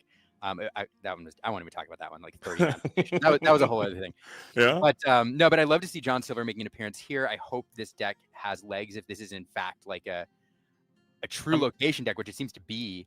And we're playing it in the ICL, so that means that a lot of people will tune into this and watch these deck lists and look at what these are some of the best players in the game showing up to the ICL and being featured here. So people can build and elaborate on some of these ideas, as now it's going to be on Ross to kind of figure something out going into 5. I like to see that Jasmine come on through, or maybe even something to start getting loose on these locations, because if he spams double location here next turn and quests John Silver for a lifetime, that's going to hurt quite a bit, as we are going to take some time to key to the puzzle. What do you think about that, Liam? I mean, take a look at your card, see what's coming up. I don't know what he's digging for, but might as well get, your information, see what options are available. And that is a pretty decent option. Namari coming through, being able to, I can't tell how many cards in the discard, but right now she looks quite paltry, but still strong, should be strong enough to get after this Zootopia. Yeah, you just need something to start to clear things off the board, and she, with her willpower there, will stick around for. It'll be a little bit trickier to remove. Require at least a couple resources or a couple cards from Mr. Enchanted over there. So you don't hate it, but that Kita now kind of a juicy target to clean up. And it does feel like the momentum's still on the other side of the board. And that Zootopia has sneakily gained 3 lore now. Yeah. Sitting out there since turn 1. And if they do like to kind of flood these locations here on this 30 turn. So if you have like 2 more locations in hand, and even just questing for 4, if you play like 2 locations, quest for 4 with John Silver, you can, be fine with that and having like a nice resistant carry. And then your opponent's gonna have to waste a few turns to. What is going on, man? What is happening with this Kakamora? What are we doing here? As the Kakamora is going to come on through and try to flush the Namari, putting 1 damage onto the Namari. You have 1 captain in play, so you can do 1 damage. And we have the Olaf as well, who, when he's banished, you're going to be able to add another card from your side of the field back to hand. And you got the strength. The combos, Leo. The combos. What? Remind me. Oh, goodness. And there's that other. There's a location. And Calvin Wow. going to clean up that key. I'm not surprised. It feels good to get that off the board, to get 2 lore out of it, and now those locations are Okay. going to sit there for My another mind is turns. blown, Liam. I've been Um, watching so much Lorcana, and I've never seen. This is welcome to the Wells. I love my it. Did brother. you see any versions of this like location variant this weekend, or is No, this I kinda... didn't. I Okay. didn't. I've only seen a location deck in the previous formats, and like you said, it was always like a fringe thing. But this was something that people have been speculating, like this could be possible, because I like to always listen to what the game designers are telling us when they reprint cards. They reprinted John Silver. They printed a bunch of locations. That tells me that we should be playing a deck like this, and trying to figure out what those ratios are and what that deck looks like is going to be the challenge for these Illumineers doing. It seems like Mr. Enchanted YT here has done that, but the Hades the Inferno Schemer cares not for the John Silvers. We'll send him on to the Inkwell. Man, what a crazy little turn, man. Yeah, but unfortunately, I mean, there's plenty of top end in this deck that Ross is running. He has access to those answers now with that Hades, but a lot of it's targeted, single character removal. And now those locations again, they're going to tick up 2 again. So that's 1, 2, 3, 4, 5 lore off locations. I think going to be even more now with the library coming down. Probably going to slide some characters over there, and the preponderance of the lore so far has happened off those, and there's not a lot of good answers in Ross's deck for those. He has to establish a character, a decently statted character, and then start to hammer away and tear down some buildings. But it takes time. It's going to take a little bit of time, and I kind of like what I see here, that Hades is sitting only at 3 in the strength, and also the Vincenzo has a 2. Like, your characters are notably not that strong, but now I believe Mr. Enchanted is now in top deck mode, and we are going to quest here. So you are slowly starting to increase your lore total as well, but I don't know, man. I still kind of like the spot. I'm not gonna lie. I think it's a pretty good situation over here for Mr. Enchanted. I like it. It is one of those that's going to come down to the wire a little bit. It looks like, unless we get some more card draw, Ross will probably end up turning a corner. But I think Mr. Enchanted will be able to close it out before that happens. Remind me, does Vincenzo hit locations as well, or is it just 3 damage? I believe he can hit characters only. I want to say I believe he can only hit characters. But it's been so long since people have played a location that you might have to I know, that's why I'm like a little fuzzy. I'm about to bust out the Chad always knows, but like there he is. We'll see. Well, we won't find out here. He'll just blast that Kakamora out of existence, and we'll get a card draw off the library there. But there he is. And you couldn't even hit the Olaf either, because Olaf would have added that Kakamora back to hand. As crazy as that is, you could just do an endless Kakamora situation there. As would have been nuts, coconuts. That's pretty good. That's pretty good. And now the stare down commences, though. So I believe Olaf has to be other characters. I need to read all these cards, Liam. Oh my goodness. I'm a little fuzzy as well. I'm gonna and I familiarized myself with Mo's deck this weekend. Mo didn't run the Olaf, oddly enough. So you can target himself. So if you want, it says whenever this character leaves play, you may return chosen character of yours to your hand. So if you want it, you could have sent the Olaf back to the hand, but you would not have been able to draw a card, I believe, with the library. So elected to trade the Olaf in for another card from top of the deck. Don't hate it at all for Mr. Enchanted. Gaining 3 there for these locations. Could you though? Like if when this character leaves play, and library says when it is banished. I don't know if leaving play is the same as being banished. It would have been banished. I think so. And it would have trigger the library. Yeah, we gotta we did a whole segment on this last night with Joe, and I've immediately forgotten. I actually tried to tackle this scenario here. Yeah. Here, I'll unmute myself so they can hear as well. So they're just wondering why you're looking. So your question is, if you have Olaf at a location and he's banished, do you draw a card and bounce something? You can bounce, because it says when you play this character, when this character leaves play, you may return chosen character of yours to your hand. So could you return? He can't return himself ever. Oh, he can't ever return himself. Okay, never mind. Okay, yeah. But if he had him, if you did have the character at a location, could you bounce that character and then gain? Would it draw as well? So like you would never be able to bounce a character that would be being banished with. Oh, okay. I'm dumb. Never mind. That card's way worse then. You'd get the card draw off the library, and then you could return it to your hand. The card's still good. You can use it. It's just Yeah, if you not the way I you thought. do get both, you would draw a card off a library and be able to bounce something else with the Olaf Gotcha. if it's banished. Okay. as we are going to keep filling up the board. Double Diablo. You were able to get through one of those Zootopias, and we're going to actually send a Diablo to the Zootopia so we can draw and discard one. Just trying to cycle, looking for some more immediate lore gain, it seems, as it's going to be Poor Unfortunate Souls getting discarded. So this deck is a Spice Ball factory, it seems. This feels like, oh, there's a fairy ship coming in. Look at it. And we Poor are going to... unfortunate souls in pain, in need. That's pretty good. And then we double move the double Diablo from the Zootopia back to the library, and we're going to quest for 2, putting a lot of lore in place. And the thing about the Sapphire Steel deck, you pointed to it earlier, Liam, is that they have a lot of strong characters that do some cool effects, but they are kind of they're kind of weak. Vincenzo swinging for 2, Hades swinging for 3. You cannot clear this entire board here unless you go for a Tinkerbell. Tinkerbell would be the thing. I saw one go to the Inkwell earlier. That is, nope. Is it Hades? With We're going 8. It's Oh. the Headless Horseman. I love this card. Oh my goodness, I'm such a fan of the Headless Horseman. But right now, the Headless Horseman might be a little too long in the tooth, as you can pop one of these Diablos, but that still will not give you enough to clear all of the locations required. You might be able to survive another turn, though, because you can take down at least one of them. Yeah, I think you can. Yeah, blast a Diablo, challenge a Diablo. You can hit one location, but it'll be a stretch. You're going to need one of these to be in action, I believe, to get that going. And it currently is zero actions for the Headless Horseman here. And let's see what Mr. Enchanted's got going. This card, I hate how long this card takes to resolve. Yeah. But I love its ability.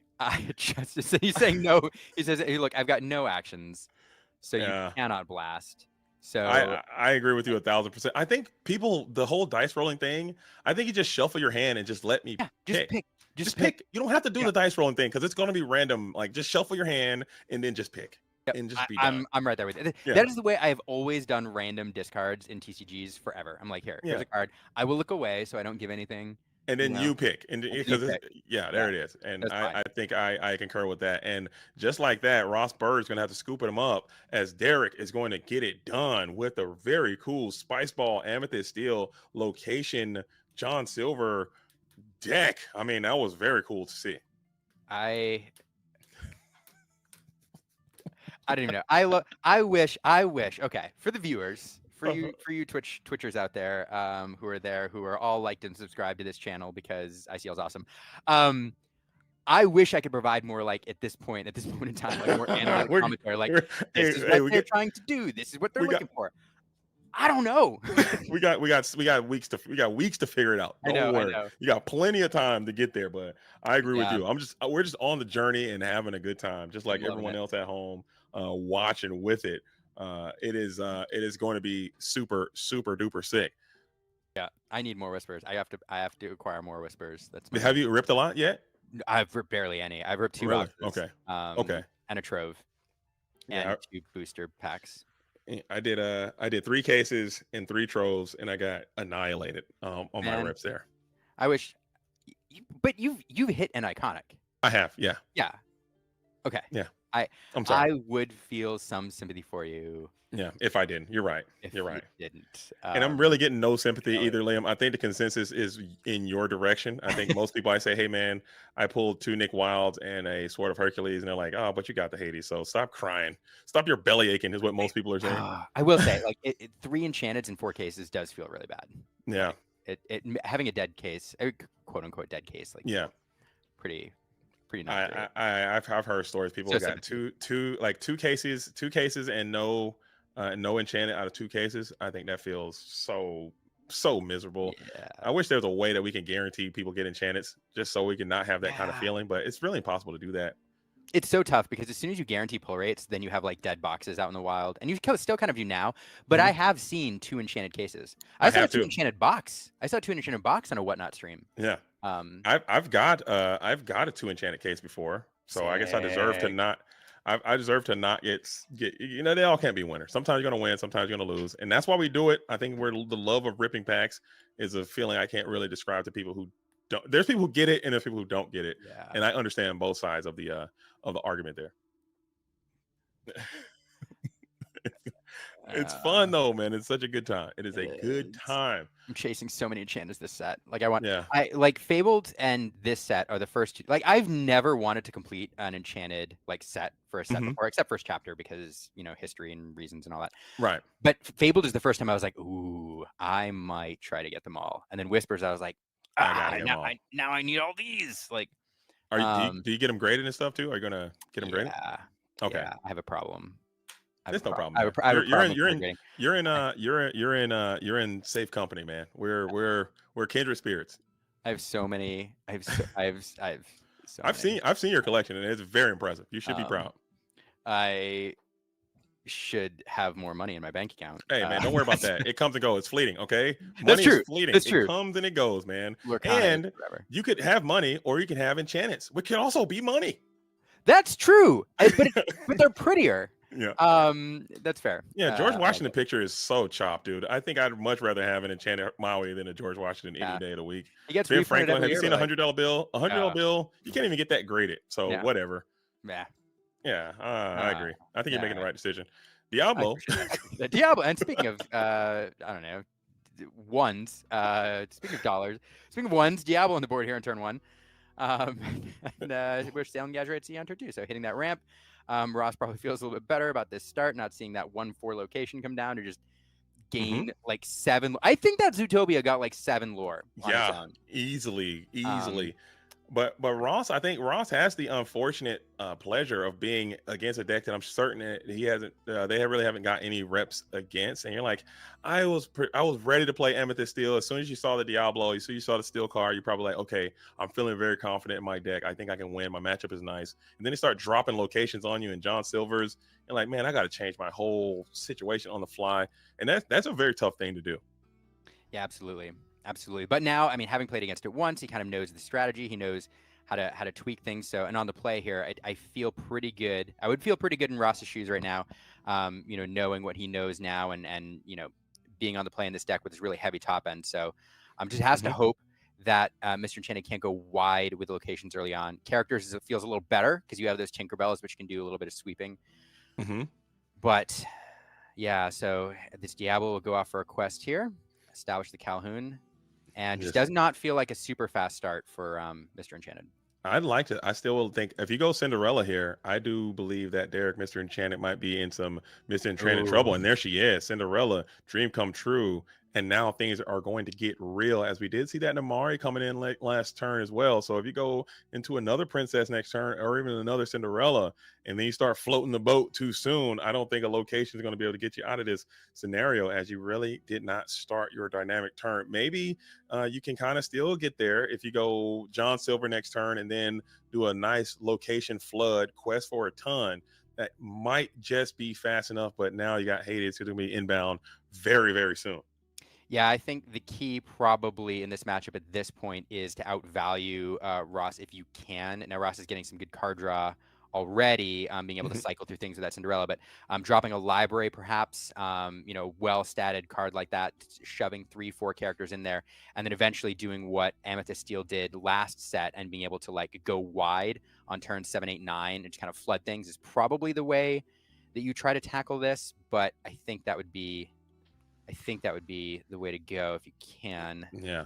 Ross, you need not another princess for sure here in this spot, because you hate to see another ramp. But this guy's also now Goliath just seems kind of problematic for you. He does have incredible stats, but he's going to keep this John Silver strat increasing in cards each turn.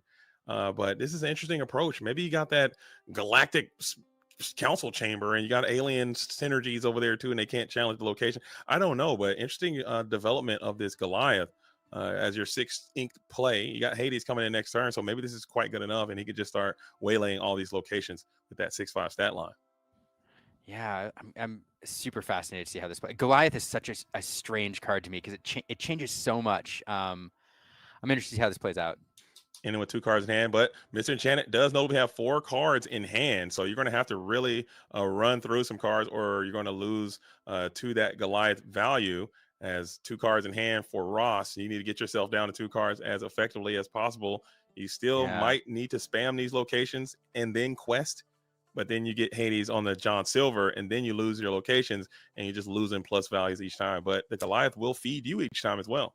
Yeah, it if I'm in Mr. Enchanted's shoes, I don't like to see that Diablo, I don't think. Because again, I'm trying to figure out, like, in this new meta, what the lines are here. And I do think Amethyst Steel, with the way this is built, it's very low to the ground. It does have some low-cost locations, and it probably, part of its end game is to just outvalue your opponent with significant card draw. Oh, that's the dump truck. Dump truck coming out here. The dump truck. Zap, and then bam, boom, cannons coming out. The pirate synergies are too real. And you didn't have the if you play another character and seeing strength on this Goliath, what are we talking about, Liam? That's so gross. Please don't do this. Wild turn. Don't do this. Don't do this. Don't do this, please. Zootopia. Please. It's okay. Location. And we can breathe. And that is the Castle Wyvern, another location coming in. He's really put me to the test reading these locations, Liam. I don't remember what this does. I'm full disclosure, JD. It's basically Maui's of Exile, but it gives Challenger or something like that, I believe. Yeah, let me take a look here. I've been studying, man, but he's really putting us Challenger 1. Challenger 1 and Resist 1. Okay. Yeah. Seems good. Seems good. Yeah, so the reason that Goliath I was going to say is problematic is I do think that you want to use cards that replace themselves, like that Diablo. You want to use things like Genie if you have them. You want to use things like the library to recharge your hand and just do exactly this. It's go wide. And with Goliath forcing you to dump your hand every turn, I mean, actually, that could work in your favor, because if you're dumping 2 low-cost characters out, then you just draw 2, dump 2 again, 3 a turn. Yeah, actually, and just keep doing it. Like, so I think the Goliath could. Yeah, actually, never mind. You're playing this tempo game. Yeah, which is kind of scary. Like, you can go Goliath, you're going to gain some cards, but you have to be able to put more threats on the board, then they can continue to add threats, because they're questing every turn and they're adding new cards every time. Yeah. But we're just doing a little bit of configuration and mathematics. Is he at the Wyvern right now? I do not think anybody's in that castle. Okay. I do not think so. Yeah, actually, I never mind. I actually do really like that Goliath in play if I'm Mr. Enchanted looking at that, because this is so low to the ground. That's like 3 cards you can drop every turn. And Goliath, a little like Flavor Foul there, are going to go take down Castle Wyvern. Takes down his whole home. In the show, they moved that whole castle piece by piece from Scotland all the way to New York. That is a significant lift. David Xanatos is balling outrageous. That's some next level eccentric billionaire activity right there. I agreed. And then Goliath just comes in and wrecks it for no reason. Oh, I guess you had to. Yeah, it's true. But then Goliath sitting there kind of exposed. I'll be interested to see if Mr. Enchanter just kind of lets that sit there. It's like, all right. Yeah. What did he do on that turn? Did he just challenge the castle and pass? There was no card being played? I did not see if Mr. Enchanted drew for turn. Because he had the 2 for the Goliath, but it seemed like we just discarded a Hades and that was it. So maybe you're just bricked, inked, and just unplayable. That is so unfortunate for Ross in this situation. We'll have to make sure we make a note of that and ask in the interview of what just happened on that turn, because that was a very, very slow situation. Like, probably one of the worst turns I think I could imagine that spot. Surely an Ink and Hades is going to be inbound there, but maybe you're just bricked and unplayable, as we will continue to upload new locations to the board. The library's in. I think that library is going to be one of the keys to this map. I mean, I think Mr. Enchanted has it in a very favorable spot anyway, but that library is going to do some significant work to allow Mr. Enchanted to close this out. Another dump truck gonna come in, just do a little zip, zing, pow, 1 damage over there. Just pirates flinging damage around there. John Silver gonna head into the library now. Not known for his reading, but gonna get a little education there while he's off questing. And 3 more, all the way to 12.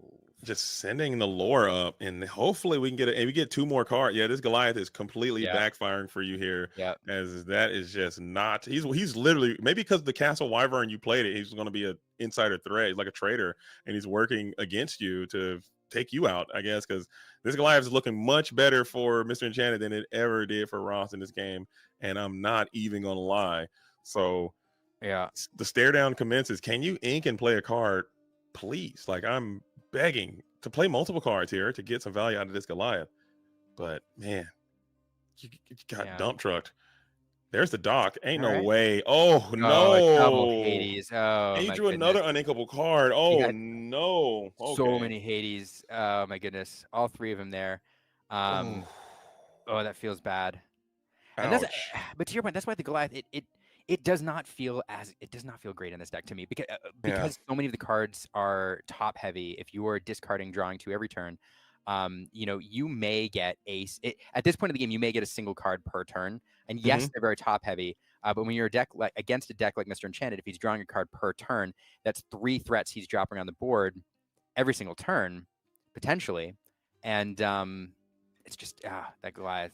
Yeah, that feels very miserable. I do not envy Ross's position at all, as we are going to go Zeus here, or Thunderbolt as it may be, to pop the are we popping the I think he's got resist. He doesn't have resist 2. He just has resist 1, so he still can't clear the John Silver, but you'll draw a card in the process. And I guess you can take some of these characters and start doing some damage to some of the lore off the board, or do you go after the library? See, taking the lore off there, getting rid of that Calhoun. I think part of the calculation with the Goliath. Here we are talking on and on about how rough it is for Ross. I do think part of the calculation is he just needed those stats on the board. He's like, I'm going to start. I need to tear down some buildings. Getting something with 6 strength on the board, felt pretty good. Hopefully it works out. And it just. Yeah, he just had an unfortunate bricking situation there. Unfortunate hand. Yeah, if he could have if I think at any point had you got an ink within the last 4 turns, because you played that Goliath pass, and then you had to go into this really awkward dock situation and discard your Hades. You discarded all your Hades there. So if you'd had a chance to just play an ink and you start raining down those Hades, I think we're playing a different game. I really do. I think the game is a little bit more tenable, but this one seems long in the tooth as you have this double dump Diablo, but one shiny shimmering Tinkerbell, and we are so back. I think if you can find that Tinkerbell to just eradicate this entire board, never mind, you got more dumping is coming your way. Oh my goodness, not the Kakamora. And you put the Kakamora on the Goliath there. What's going on here? Interesting. He wants the Goliath around. You see, he kept him there. He wants him there. He didn't get rid of it. Nope. That's just an indicator. Yeah, give me 2 more cards. All right. Yeah, yeah. And oh my goodness, yeah, I'd love. Let's see a Tinkerbell here just to make this interesting. I would. But I think Tinkerbell might still be kind of bad right now because he's going to draw 3 more cards. Had Tinkerbell be set up here, gotta keep it from winning. I mean, that's the problem. You gotta do it. Oh no. You gotta do it. You gotta do it. And you can't even take down the library either because the Goliath and Doc together. Oh, there is a Tinkerbell. Okay. So many cards. He draw 4 cards. 4. Yep. 5 cards. Yeah, 5 cards. Oh my goodness, dude. Yep. And oh no. You got to keep your opponent from winning, You have to. You got to play to win the game. It is what it is. But yeah, just doing the math here. 5 cards off that. I mean, maybe he decks himself. I'm sick. I'm dizzy, Leon. I'm dizzy. Oh my god, I'm sick. I'm sick. I can't take it. You had to. Yeah, it is. I'm lightheaded, man. Oh my goodness, 5 more cards. But one good thing though for the 5 cards, if you can manage to stabilize the Goliath being there, will at least make them have to discard some of those after this. So at least you got that going for you. But they can just challenge and banish this Goliath right now to turn him off when you need to. and then you can just oh man, but you will survive. You played it for the next turn, and that's all you can ever ask for. And now all of your best cards are already discarded because you're going to need those Hades to curl back into this thing. If they just deploy, they got infinite ink, infinite cards in hand. It's not looking great. You need another Tinkerbell is what you're going to need here. You're going to need Tinkerbells forever. Vincenzo's, Tinkerbells, Hades, everything eternal, always. Oh my goodness! What is going on? And we are gaining lore from the location as well. So leave you with 2. You're going to quest these other 2 characters. You do have that Tinkerbell. I mean, that is something. That's definitely not nothing in this situation. As we got the John Silver, never mind. That's it. Okay, John Silver cannot challenge next turn. Assume it's gonna be the Goliath. No, or the tank. Or Tinkerbell. And another The dump truck. truck. Goliath's gone. Boom. Blow up Goliath. The dump trucks. Kakamura. You got to fire the cannon. Oh no! No. Pew, pew, pew, pew. What is happening, bro? Like you just got stormtroopers over there just firing. You're like, oh my goodness. Oh man. Pirates flinging damage everywhere. 4 dump trucks. You have 4 Kakamura. It's very similar. It's very similar to that Emerald Steel toilet deck that we saw last set. Ray's toilet, flushing people in the toilet with the dump trucks and Kakamoras and the pirate stuff. It's a vibe, but this right here is this is what Whispers in the Well can offer us, Liam. This is what you can get. There's so many shenanigans. Yeah, I'm a big shenanigans fan. Yep. I'm a big I love some tomfoolery, and Ross does not. So no. Woo, what? So, what an crazy. Let's go find out, Liam. We gotta go to the interview. Let's find out what these. Right. It always takes me like 2 minutes to navigate over there, so I'll see you in a minute. Oh.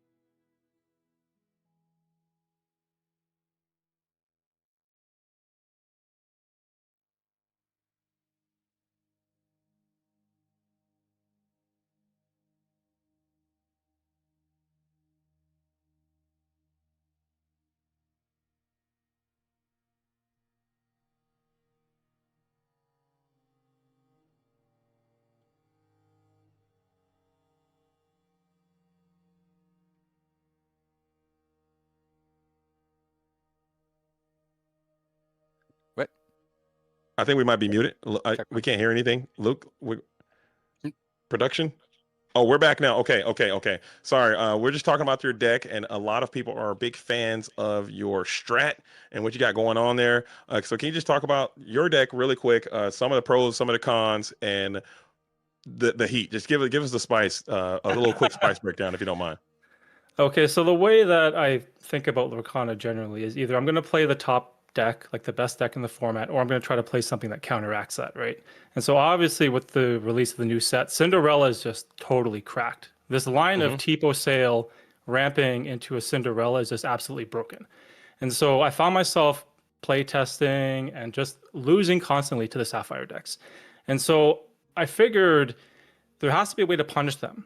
And then the way that I normally punish Sapphire decks is with locations, right? Because you also get around things like the Prince Philip removal, right? And you also get around Spooky Sight or whatever that card is. Yeah, right? Yep. So the locations inherently solves that problem by getting around the AoE based removal.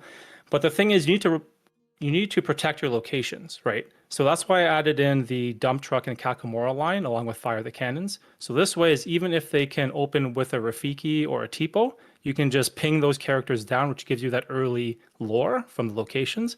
And then if you can kind of get big boy John Silver on the board, which is one of my favorite cards, he just scales so well with locations when it comes to the amount of lore pressure he applies. And because you get all this lore from the early locations, usually John Silver can close out the game for you.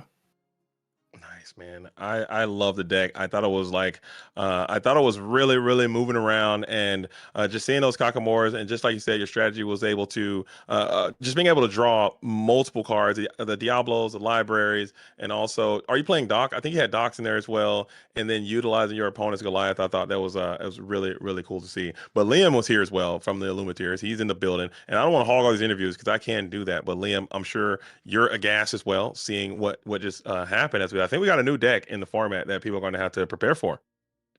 I just really appreciated it because you can see what you're doing early on with your opening line, getting that Zootopia on the board, which I think got like 7 lore by the end of the game. And I don't know that I have any questions other than I need to look at your deck and figure out, exactly what kind of like your end game looks like and stuff like that. It was just really, really fun to watch, and I appreciated the ingenuity of attacking what seemed to be, or it seems to be the best strategy in the meta with that Cinderella. I guess the matchup was in your favor. How do you feel against non-Sapphire decks? Let's say like Amber Steel in the meta right now. So in the brief testing that I was doing, Amber Steel was okay because you can generally ping off a lot of their characters. They don't have many characters that can challenge back well.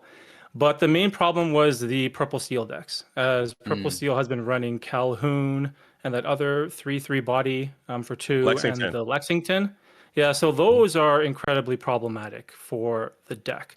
However, there are ways around that. By playing Calhoun in this deck, you have 3 attack or 3 strength, and you can use the Kakamora and Dump Truck ping to clear the 4 health of Lexington. But the game that we played was kind of skewed because Ross drew like all his Hades, so he Giga bricked, right? And then I just kind of abused the Goliath for draw. Whereas the main draw engine in the deck is the 4 Dock, the 3 Olafs, which returns a character to your hand, and then the 2 cost Song, which bounces a card. So generally, I'm trying to redock over and over and over with the Olaf and the Song in order to keep gassing. I feel like the library is also like huge in that regard too, with a lot of your low cost characters. I mean, we saw it go off there, but it does feel like with that 8 willpower, it sticks around for a while and is probably helpful there as well. I don't know. Absolutely. Yeah, especially drawing 5 with a Tinkerbell double quadruple Diablo situation. That's always going to be pretty bad. But Ross. I feel so bad for Ross. We got to bring Ross in. And Ross, we saw what happened in that game number 3. We're not going to talk about that, okay? But you're on Sapphire and Steel, which again, a lot of people early projections indicate that's one of the best decks in the meta because it can do some very powerful things. Those things did not happen this time. But can you just talk about some of the things that you think went right and some of the things that went wrong, and where exactly did the wheels fall off? Yeah, I don't know if a lot went right either of those 2 games. I also got to miss sequence there with the library. I should have taken that out before playing the Tinkerbell. But yeah, I mean the dex feels pretty strong. It's nice when you can just throw these big characters out like Hades and the Headless Horseman, and I have a Radigan in my deck as well. But like if a deck like this with the locations can go completely underneath you, then my deck doesn't have a lot of low cost characters. Like I'm not playing Mulan or Hook. I was this weekend at the Sharp event, but those ended up bricking me in a couple rounds, so I decided to come off of them. But obviously it didn't pay off here. But yeah, I mean the deck feels pretty good in so far, but we'll have to see. I feel like there needs to be a little more cooking here with some other colors as well. So For sure. I got a question for you. Very important question. I know you're a great player, but how many reps of Amethyst Steel location did you do in preparation for this tournament? Actually, I was telling Derek, like I don't know if it was him that I played earlier today on the Fight Club, but I did play a deck with the Fairy Ship and Zootopia. So, and I managed to beat it. But it was only 1 game. So Okay. So you did get some reps in, so that's really good. Are you playing? I saw you playing Namara. You're playing Cinderellas, but you're also playing Kita. Is that card something that you're going to keep leaning on in terms of trying to just find an additional princess and more ramp options? Yeah, I think so. So like this past weekend, I was actually playing Pleakley, which didn't feel great. I played against a lot of Purple Steel at the Sharp event, and they can just remove the Pleakley so that you can't. Basically, you don't have a body, you don't have anything to sing strength with if you want to sing strength. So I decided to switch to Kita. That way, she could stick and throw out he heralded his thunderbolts if I wanted to. But she also synergizes well with the Cinderella. So nice. I'm a big Sapphire Steel fan. I think that it's going to be. I still think the deck is great, but I think the Sapphire Steel players might have a new competitor here in this Amethyst Steel location deck. But Liam, do you have any other questions you want to ask before we start to throw this thing out of here? No, not for Ross. I just, I felt for you that turn where you had the 6 ink up, you passed back, you had the 2 Hades in your hand. It just felt like, you happened to stumble into probably one of your worst matchups, a deck that was tailor built to take you down, and then just didn't have the draw to support it. So great deck. I think it'll continue to perform well. Just rough matchup tonight. One question for you, Derek: is this your brew? And if it is, do you have a name for it? These are the important questions. Good question. Yeah, you're right. Is this stream PG? It's PG. It's PG-13 adjacent. You can get one S and one F, but that's it. I call it taking a dump on the ferry ship. Okay, that's fine. That's definitely PG-13. We can let that slide. Okay. I'm not sure I can get away with that on some other streams, but okay. We'll have to come up with something. We'll have to come up with something. Taking a dump on the ferry ship. Okay. Yeah. Okay. I can rock with it. I can't tell if I'm glad I asked or not. Kakamora, That's fair. That's fair. Yeah. Well, it's pretty good. All right. That was fun. But no, I appreciate this matchup. Ross, yeah, I felt for you, man. That turn where you left 6 ink up and just passed, and we did mention that too, Liam. Had he just found an ink there and were able to just rain those Hades eternally, I think we'd probably be playing a different game and they'll been able to get after those locations. But that's just the way the game goes sometimes, and that's TCGs in a nutshell. It's going to happen more often than not. But I appreciate the match from both of you. Yeah, well played. For sure. Yeah, but gentlemen, Derek, awesome deck. But gentlemen, it's been a wonderful night of the ICL. Team Impact, you guys go down this time. Team Slab Sharks, you guys are going to maintain your undefeated status. But still, I really want to appreciate both you guys for coming out and participating. But we'll start with you first, Ross. Any shout outs that you want to give? The floor is now yours. Yeah, first off, I want to shout out my wife, pregnant, 7 months at the moment, with 2 kids at home. Lets me, drive 5 hours to tournaments. So want to shout out her first, and my practice partner, my 6-year-old son. Nice. And the Memphis crew, the Impact TCG. Want to give a shout out to all of them for all the play testing. So. Nice. Shout out Team Impact. Shout out to Rod. I didn't get a chance to see you there. I was in Sharp Gaming, man. You didn't come by and say hello. I'll shake your hand next time. Come on through. Yeah, and, Rob was closing on a house, or actually moving in. So. For sure. Okay. But we'll kick it on over to you, Derek, the winner. You got this thing done.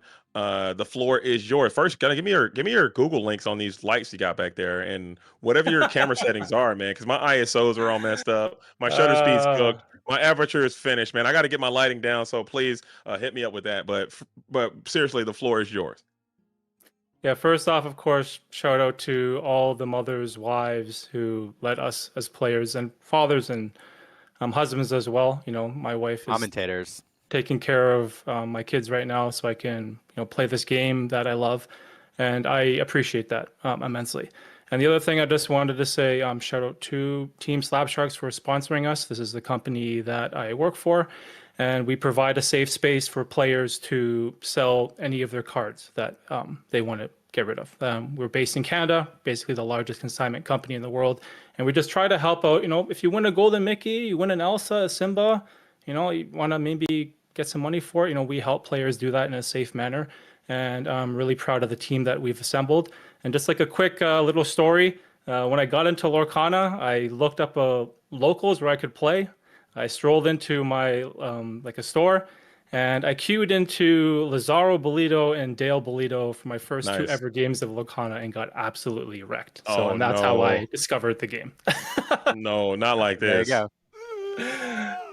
Not like this, man. It happens. But you get better, though. Steel sharpens steel. And you got to have that prepare to win attitude. And now you guys are all teamed up together. And I'm sure they could teach you a lot. You've gotten a lot better since then. And your deck is absolutely awesome, man. But gentlemen, from the bottom of my heart, as a representative of the ICO, I do appreciate both your guys' commitment to this league and showing up when you didn't have to.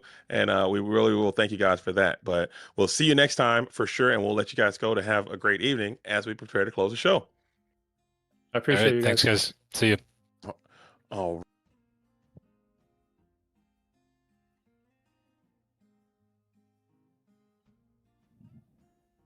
Oh, I can't hear you over in this. Oh, you cooked me. Oh, I was lost. sorry. I got lost. I had it for There a you go. second. I was so fast.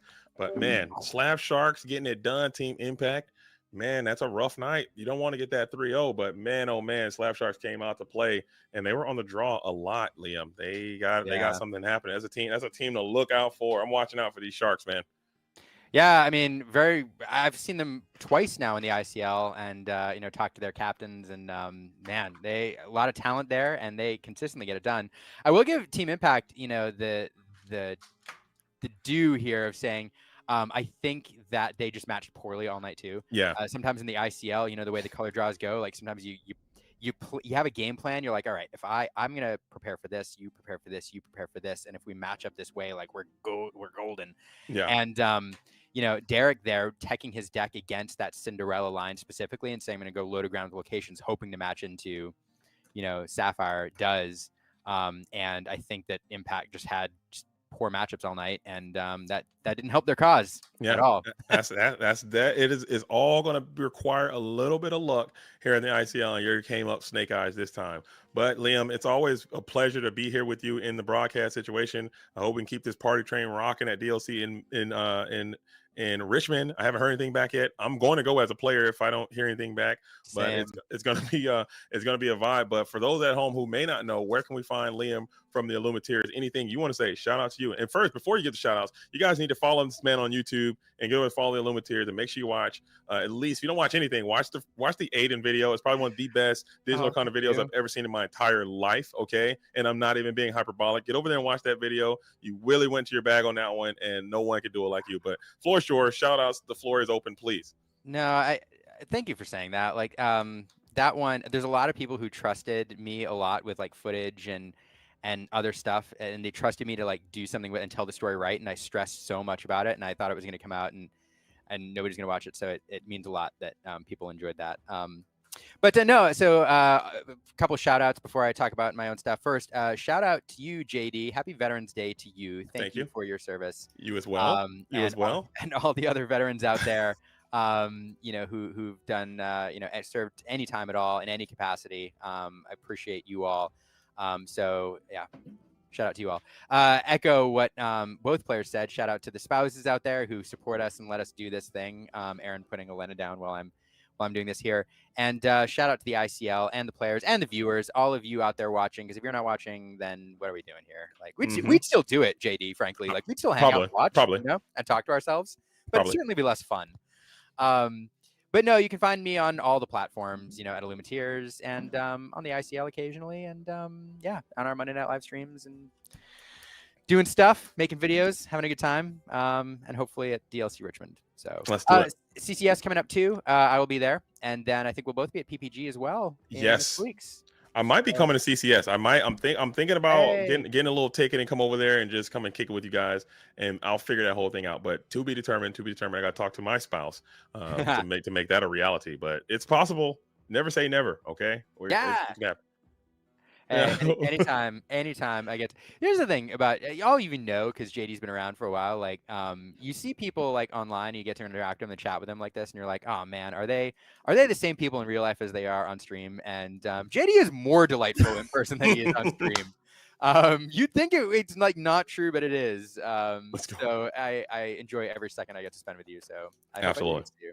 You know what, Liam? It's all love, but I can sit here and wax poetic on my love for Liam for the rest of my night. But we will have to wrap this show at some point, Liam. But thank you so much for being here. The ICO is better when you are a part of it, and thank you for your service as well. And I can't wait to see you again, hopefully sooner than later. But my fellow Illumineers, that is going to get it done for tonight. Slab Sharks get it knocked out 3-0 fashion. We'll be back at it again tomorrow with more ICO action production. Who's going to be on the docket tomorrow? Oh, my bad. Sunflower Illumineers and Freedom Gamer are going to be the feature match for tomorrow. So make sure you guys don't miss out. We are fully invested in Whispering the Well. Thank you guys all for being here. And make sure you leave a follow and a Prime sub if you got one laying around. Until then, I'm JDZ. This is Liam. This is Luke. Shout out to the judges. And we'll be back at it again tomorrow. All right. Slow motion. We're raiding. We're getting that raid on. Who we sending the raid to? Stanley Streamer. The Lorcana cleaner. But Stanley Streamer. Bruh. Oh my goodness. Oh. You hate to see it. You hate to absolutely see it. Stanley Streamer keeps TCGs cleaner. Stanley.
Welcome to ICL on a Wednesday, that wonderful day of the week that JDZ claims is the best ICL.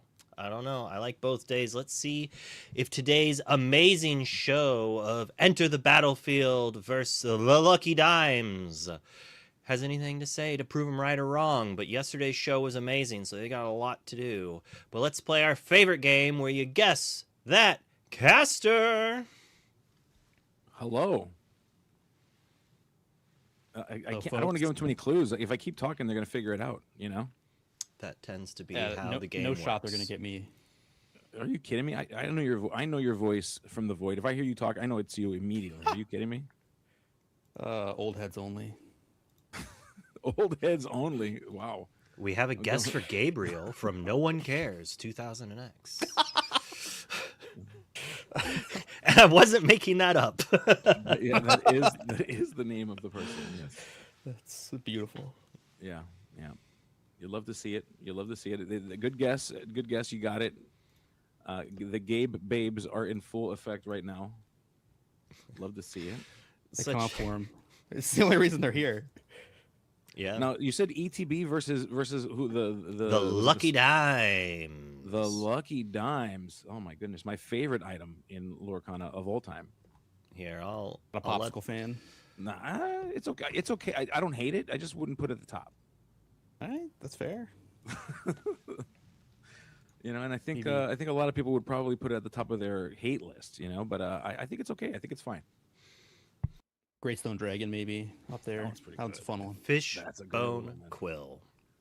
Oh, yeah, Fishbone Quill. Yeah, that's a classic. That's as a Steel Slug player, I actually kind of hate the card, but like if I'm trying to play a whole new world, my opponent playing a Fishbone Quill is like the first thing to make me cry. Yeah, that sounds about right. That sounds fair. I do love a good Fishbone Quill. I do love that too. It's a good time. It's a good time to be an Infinity player. I'm having a lot of fun with the format again, knowing that we got DLCs coming up. I'm having a great time actually playing Infinity. I actually really missed it. I kind of wish I was playing it the whole time. I almost wish they didn't rotate. Yeah, I bet you had fun playing today. You just like wrecked me. I don't know about wrecked you. I was fumbling through it. You helped me out along the way. So I do also kind of like part of me wishes they didn't rotate it yet. Like I kind of wanted to get to like set 12. Yeah, possibly, but I do think rotation is healthy for the game. Without a rotation, a lot of cards would have started to get to insane amounts of value, and it would have forced them to have to do more reprints to maintain that. And I don't want to live in a world that you need to buy some secret layer thing or some reprint only set to just get reprints. Like as someone who's been in the game the whole time, that's also not good for me, because then like I don't want to open a Rapunzel when I have 13. I mean, maybe if she's worth $1,000, but I don't know. But we got 3 minutes till the match. I'm gonna have to, I mean, it's tradition for me to say the ETB is gonna lose. They do best when I vote against them. So we're going to see if the caster luck holds out or not, and I'm going to go for the Lucky Dimes. I'm also going to swap us over so we don't miss any gameplay just in case. So I'll let the two of you do your predictions there, and I'm going to start up the stream. I mean, I wouldn't bet against ETB. I mean, you know, I'll just play what I feel the odds are. That's funny. So would Habibi. If I know him well enough, I know he would too. You know, I gotta say, ETB, you know, 2-time champions of the ICL. It's hard to refute the statistics. It's hard to look at data and say that they're not going to win this thing. But here's the thing: they're old, they're tired, they've been doing it for so long. They're confident. Yeah, they may be too confident, Bannable. They might be too confident, and they might just let their foot off the gas here. I kind of want to see the Lucky Dimes get this one and sneak one from underneath the ETB. You know, it just feels as though they're the big bad wolf of the. I'm not saying I'm rooting for the wolf. I'm not betting against the wolf. That's all. I love it. I love it. Oh goodness, yeah, 100% yes. As the players, we see the board here now. Just a reminder for all of our friends hanging out with us. Of course, we've got a number of games that are running at the same time, running concurrently here. So we are just like you would in any tournament. We want to make sure that every table starts at the same time. Set the timer. That's why there's a little bit of a delay here. So let us know in the chat. Those of you that are hanging out with us, we're already all the way up to 25 people hanging tight with us. Who do you want to see win? Put that in the chat. Who is going to win tonight? Is it going to be ETB? Is it going to be Lucky Dimes? And if you want to go even further, is it going to be Chris or is it going to be Jay Smiley? Let us know in the chat where you stand. Are the predictions available, Luke? Have you made the predictions open for people or no? Are we not doing that? All right. Oh, of course they are. Of course they are. Put your predictions. Yeah, see, what Gabe doesn't know is he's gonna have to carry this because I'm rusty and I'm the fill-in caster today. He's like, oh, are you kidding me? I love it. Listen, here's the good news, Benny. The format hasn't changed all that much, but I can play the game. I don't know if I can talk about it. That's where we go wrong. Oh, of course. Now we see, okay, so we do see that there is a Palace Guard on Chris's side. I missed what was inked. We do see that it is Emerald Sapphire on Jay Smiley's side. Pretty classic cards there. You got the Gentleman Duck. You've got Visions of the Future, or sorry, rather, Develop Your Brain. Kind of tells you what we're expecting to see here. As Chris, knowing now what he is up against, opting to ink that beautiful Enchanted Demona to play. That's Pocahontas. Yeah. So likely a purple steel deck here going to be the aggressor against this this slower ramp deck. Yeah. Now we think about a lot of how this meta has changed. We know that Emerald Sapphire kind of fell off a little bit. It's kind of made a rise again when it won that DLC in the hands of Ed, of course, because Ed Chu, he's goated with the sauce. Let's be honest here. As we see Tipo finding his way down, getting to that ramp, that very important ramp on 2. Banny, I gotta ask you though, what do you think are the odds here? Just I know we're early times in, 2 turns in. Which deck has the advantage here? I mean, that's tough. I think it's probably pretty play draw dependent. I think the purple steel deck having a Pocahontas in play early rather than a Calhoun probably bodes well. You're gonna need to get lore quickly. Obviously, once the Prince Philips start coming down, it's very difficult for the purple steel deck to finish sometimes if you're not already very close to 20. Yeah. It feels like the way this game generally plays out is you sneak yourself all the way up to like 12 or 13, and you're kind of like army crawling your way to that 20. You're just trying to eke whatever points you can get, Cobra value. If a character is able to survive a turn, and you're kind of eking to there, and if the only way you can win it feels like for the Amethyst Steel side is you got to be pretty far advanced. As we see that Pocahontas going on a quest alongside that Palace Guard, Chris trying to take that and get as fast as he could possibly be here. Yeah, I think Genie is another great play. A card that threatens to quest for a lot, so very good with Pocahontas. Definitely putting a good amount of pressure on that combination there, which is really good. Yeah, and we see Jay Smiley playing that Cinderella. Of course, we talk about the 2-4-6, the skip ramp, as I like to call it. We're hitting those numbers beautifully. We ramped on 2. We got the Cinderella on that 4. Skip jumping all the way ahead, gonna get us to 6. 6, a scary number in the Emerald Sapphire world here. Not an ink count you want to be at, or at least your opponent doesn't want you to be at. This is exactly where you want to be at, because you can start employing some really crazy things here. As we see the boost for that magical researcher, gonna go ahead and quest with that for a nice 2 points. Pocahontas coming in, of course, choosing that magical researcher. That's an additional 3. And then you've got that Palace Guard. We are all the way up to halfway through the game, and a second Pocahontas. Chris is doing his best aggro impression. This is an amazing start. I think this is exactly what you want if you're the purple steel deck. Now, another thing to note about this board, right, is I don't know necessarily how many Under the Seas are in or not in the blue-green deck here, but this board is actually pretty resistant to Under the Sea, which is really nice. Yeah, that's a good point. That's the other thing you got to be keeping an eye on. You want to be fast. Generally speaking, in Lorcana, fast means low strength. But Chris, not really forfeiting that here. Trying to be as above board as we can be, keep ourselves away from that Under the Sea, but still being so quick. And I think pretty quick is working out here. I think Chris has a pretty good lead on this game. Yeah, I mean, and seeing Vision here, I imagine as the purple steel deck has to make you feel good. This is the first turn where something actually scary could have come down out of the blue-green deck, and it didn't happen. So,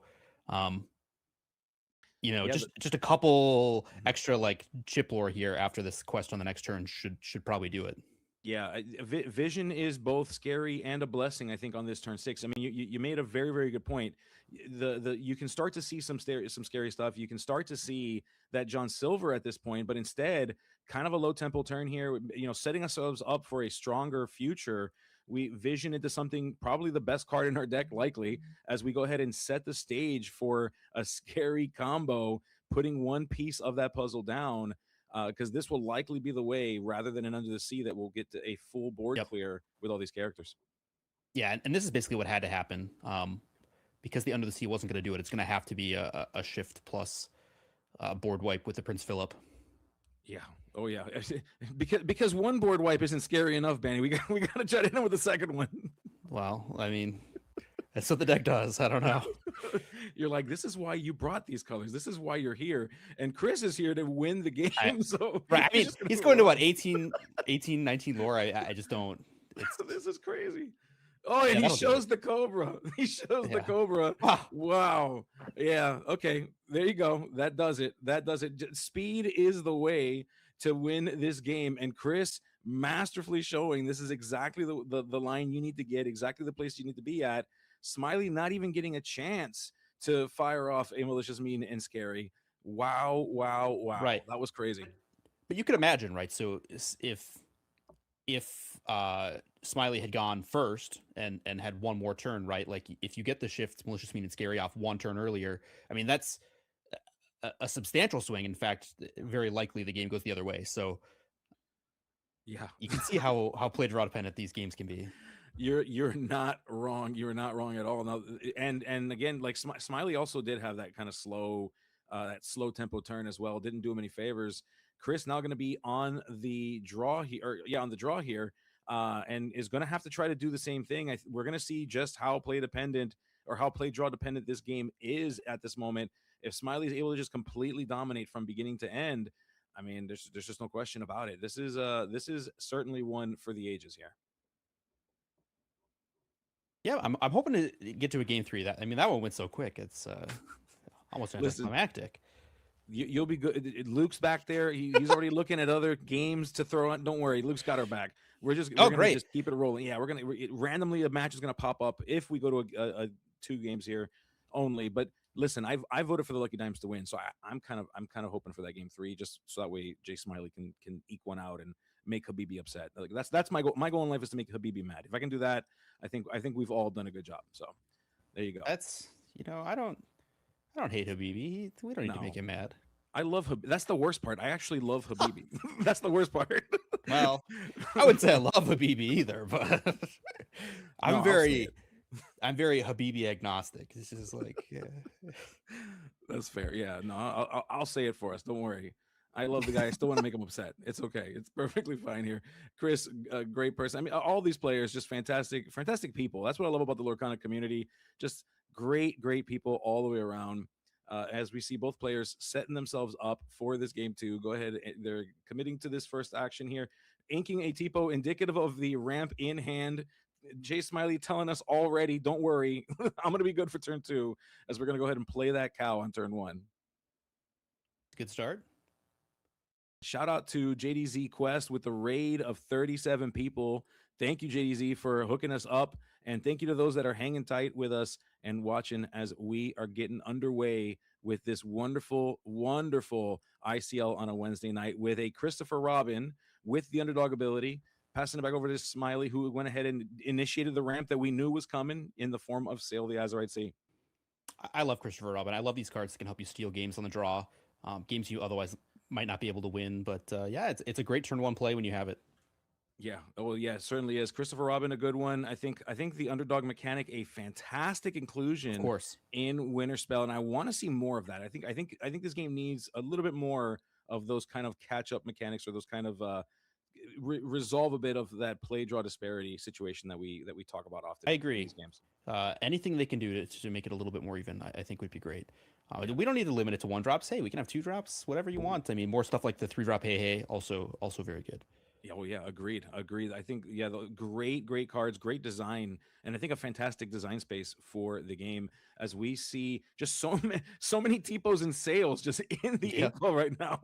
And we're gonna go ahead and play. Oh no, that is a Prince Philip with 5 ink. That means next turn we are live, folks. Malicious, Mean, and Scary is live and can be fired off at any moment in the game. Uh-oh. Yeah, that's terrifying. Obviously, if you're the purple steel deck, like we're at 2 lore right now. It's not the number you want to be at when your opponent's threatening board wipes. Yeah, I mean, and the problem in this situation is you have to play the game. You can't just not play the game. You also have to put Jay Smiley in a position to want to use it. So there's a fine balance that you play when you're playing against this combo. You're kind of having to say, hey, you have to do it to this board or you're going to lose. But also, I don't want to overextend. And so that becomes a bit of a game within the game here, as we see Chris maneuvering through this pretty well. Yeah, I've seen many people lose games because they played around the sweeper and then lost to their opponent just having other good cards. Yeah, that's fair. That I can tell you, I've been victim to that plenty of Yeah, times myself. it'll happen. You get in your head about like not wanting to lose to the board wipe, and then they start challenging all your characters. So like, oh, maybe I should have played some more stuff. I probably should have just played the game instead of playing these mind games with you, dude. Yeah, it's oh gosh. As we see Jay Smiley, oh yeah, we are shifting. Okay. Notably, no malicious, mean, and scary. So, but hey, you know what? A 6/6 with evasive that can challenge, pretty good, if you ask me. Yeah, I mean, it challenges very well. Obviously, can help turn the corner really quickly too, right? Like if at any point Jay Smiley gets board control, then we quest the 20 very fast with Prince Philip. Yeah, as we see Yzma, I love this card. This has been an interesting narrative with Yzma. You know, we've seen it in the last set. It kind of came up, then it kind of disappeared a bit for Dumbo. Now it's back. It looks like the identity of the Amethyst Steel deck is kind of stepping away a bit from the evasive strategy. So in order to kind of get some of that same effect, you're seeing Yzma appear in these decks as Chris is all the way up to 10, halfway to finishing the story, halfway to finishing this game 2. And if Chris can go all the way to 20, finishing this entire round 1 with a victory in game 1 for ETB here. Yeah, Yzma a very strong play. Jay Smiley was down to 1 card in hand, so obviously didn't have the combo at the start of the turn. So Yzma very, very likely to get the ability activate activate here, or even just quest for 2. I mean, depending on what the hand is, like if you've got the reach, I could see that too. But I do think that it's likely, you know, draw cards here. Yeah, as we see Elsa, the 5th spirit, coming down, exerting that Cinderella. Is going to go ahead. Play. That's a fantastic play. That Calhoun makes that such a good play. Wow. Yep. Oh my goodness. That's amazing. Yeah, great job. And the Yzma gets to do her thing. She gets to opting the quest with it. Yeah. So Chris is saying, hey, you know what? Speed is the name of the game, and I need to be fast. So we're gonna go ahead and we're gonna quest with this Yzma rather than use the effect to draw cards. Yeah, I mean, it's funny. I think either choice would have been pretty defensible there. I think, you know, Chris at this point actually up on cards, so it could have easily played the control role if they wanted to. Yeah, certainly. As we see a second Cinderella finding her way down here, more card filtering, but is this too little too late?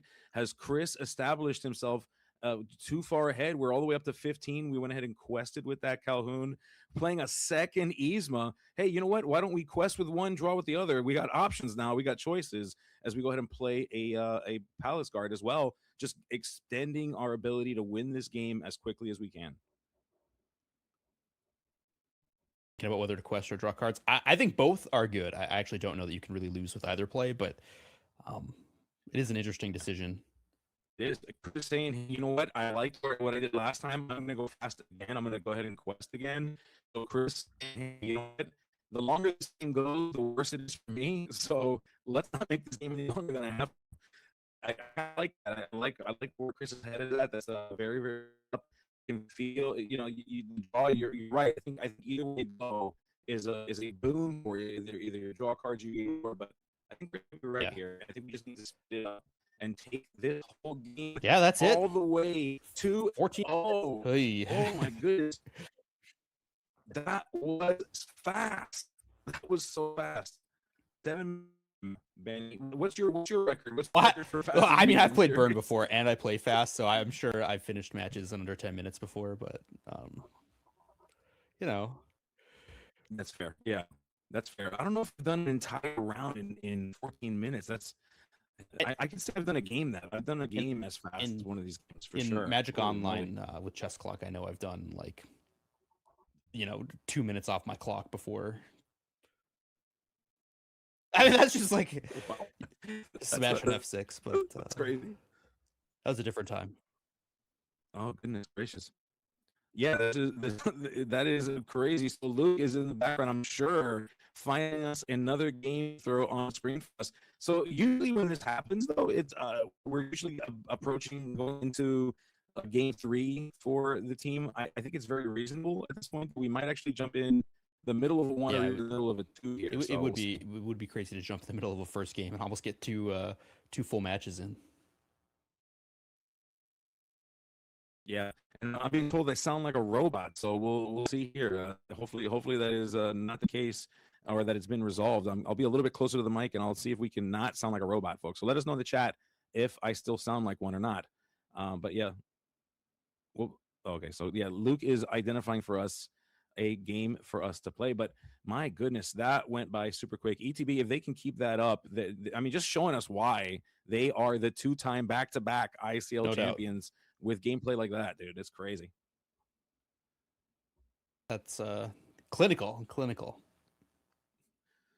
So, Benny, what have you been up to, buddy? I haven't seen you in a bit. We haven't talked to you in a while. What have you been up to? Boy, you know, life. I've been playing Lorcana. I'm around. I just, you know, I don't. I haven't been flying out the last few months to tournaments. There's like not that many big tournaments by me, so it's hard to appear on stream or in major events. And like, I didn't go to the last DLC in Europe, and you know, you'll see me at Indy. I'll be there. Oh, cool. All right. Yeah, good. I'm glad. I'll be there too. I got my tickets. I'm excited. I can't wait to see everybody there. It's going to be a lot of fun. Get to play some Yeah, Infinity. they always are. I'm bringing. Don't break the ice. So we're gonna have some great fun between rounds in Indianapolis. Wait, don't break the ice. Okay, yeah, I'm finding you. I am finding you. Don't be scared. We're gonna play.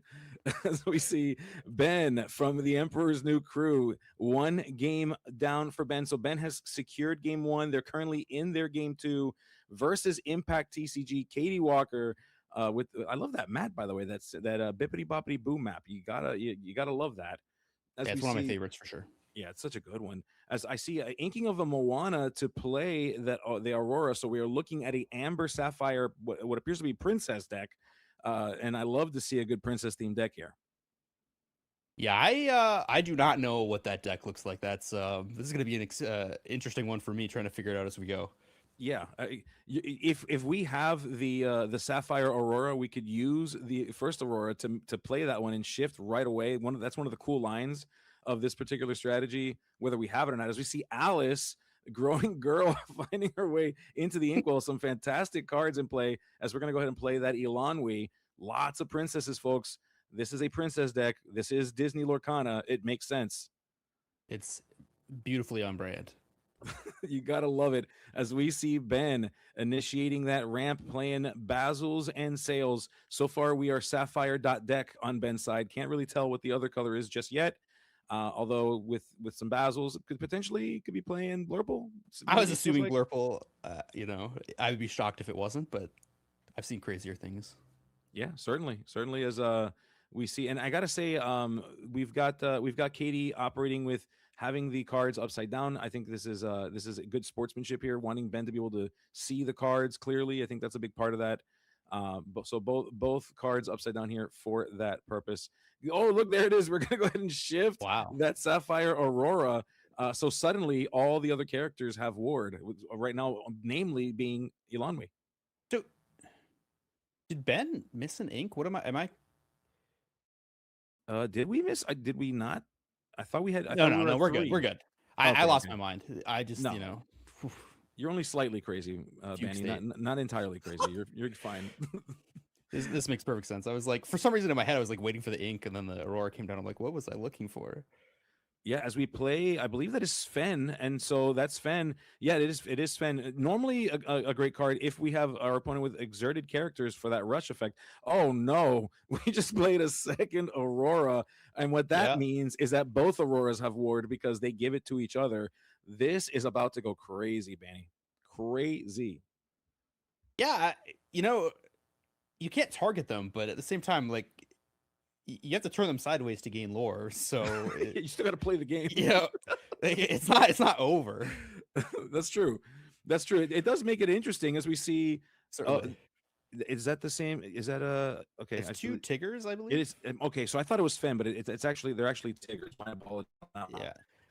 So they're bouncing all the way. We see, okay, so now they're rewarded. Okay, but now we've got another barrier to your ability to challenge these characters in it sounds like I'm going robot hard. Everyone sounds like a robot.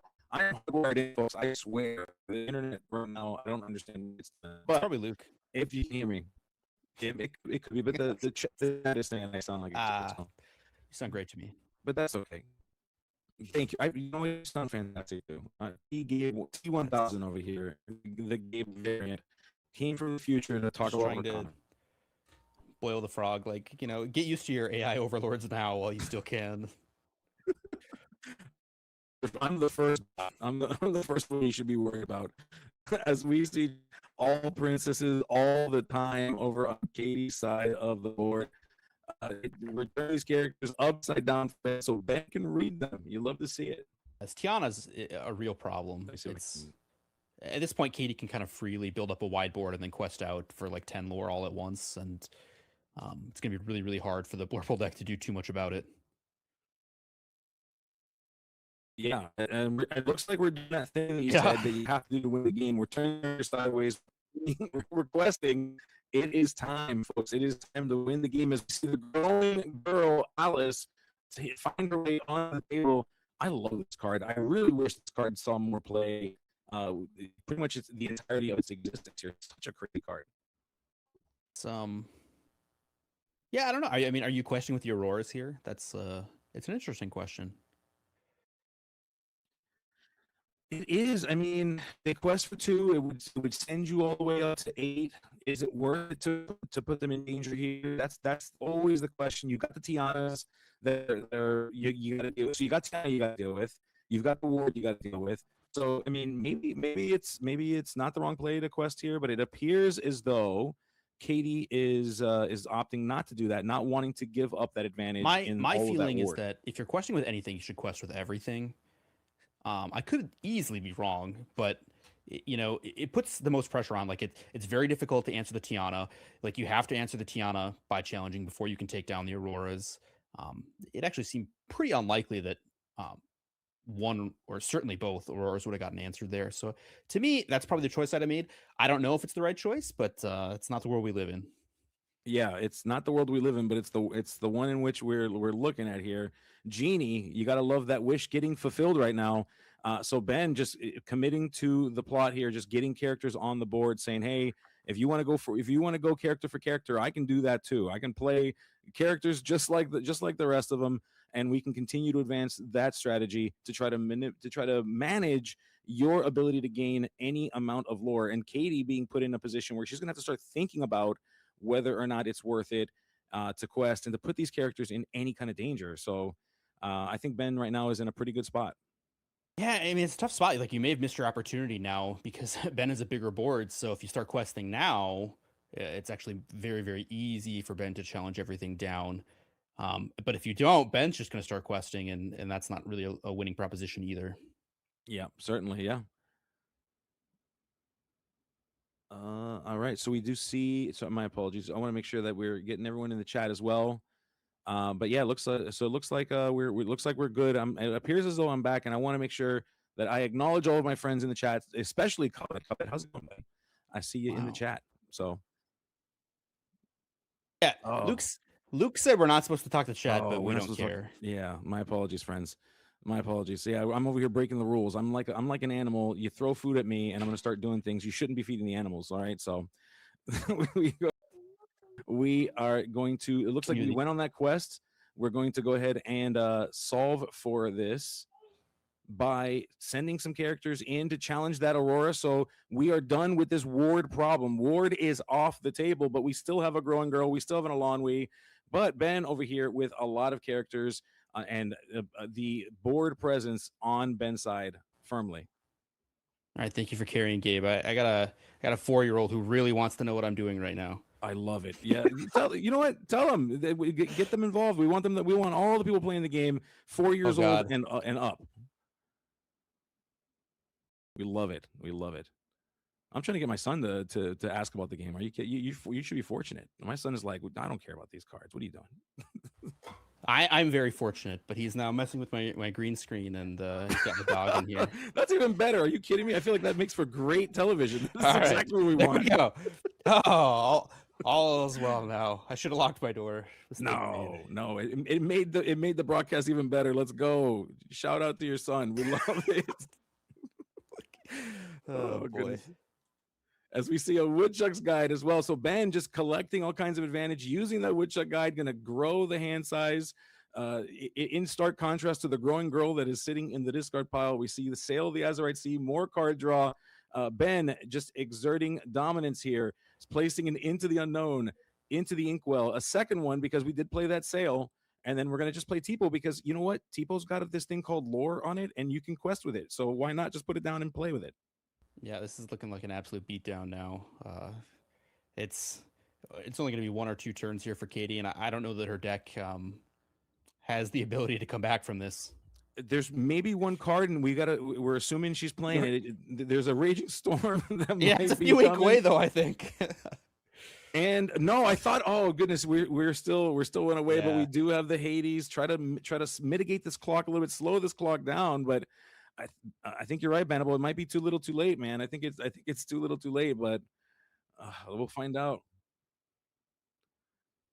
Oh, I missed that. So producer, can you run that by me again? I missed what you said there. I believe she is. Yeah. Okay. There are Raging Storms in the deck.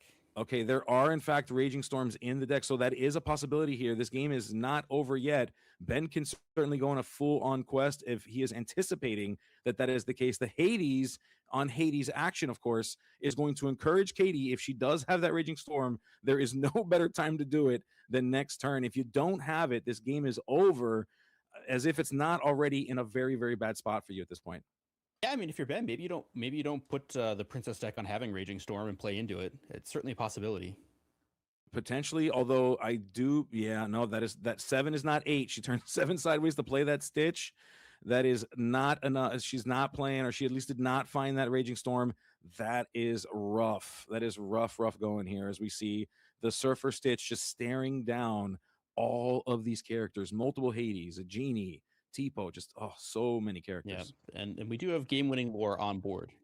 Drawing 2. Yeah.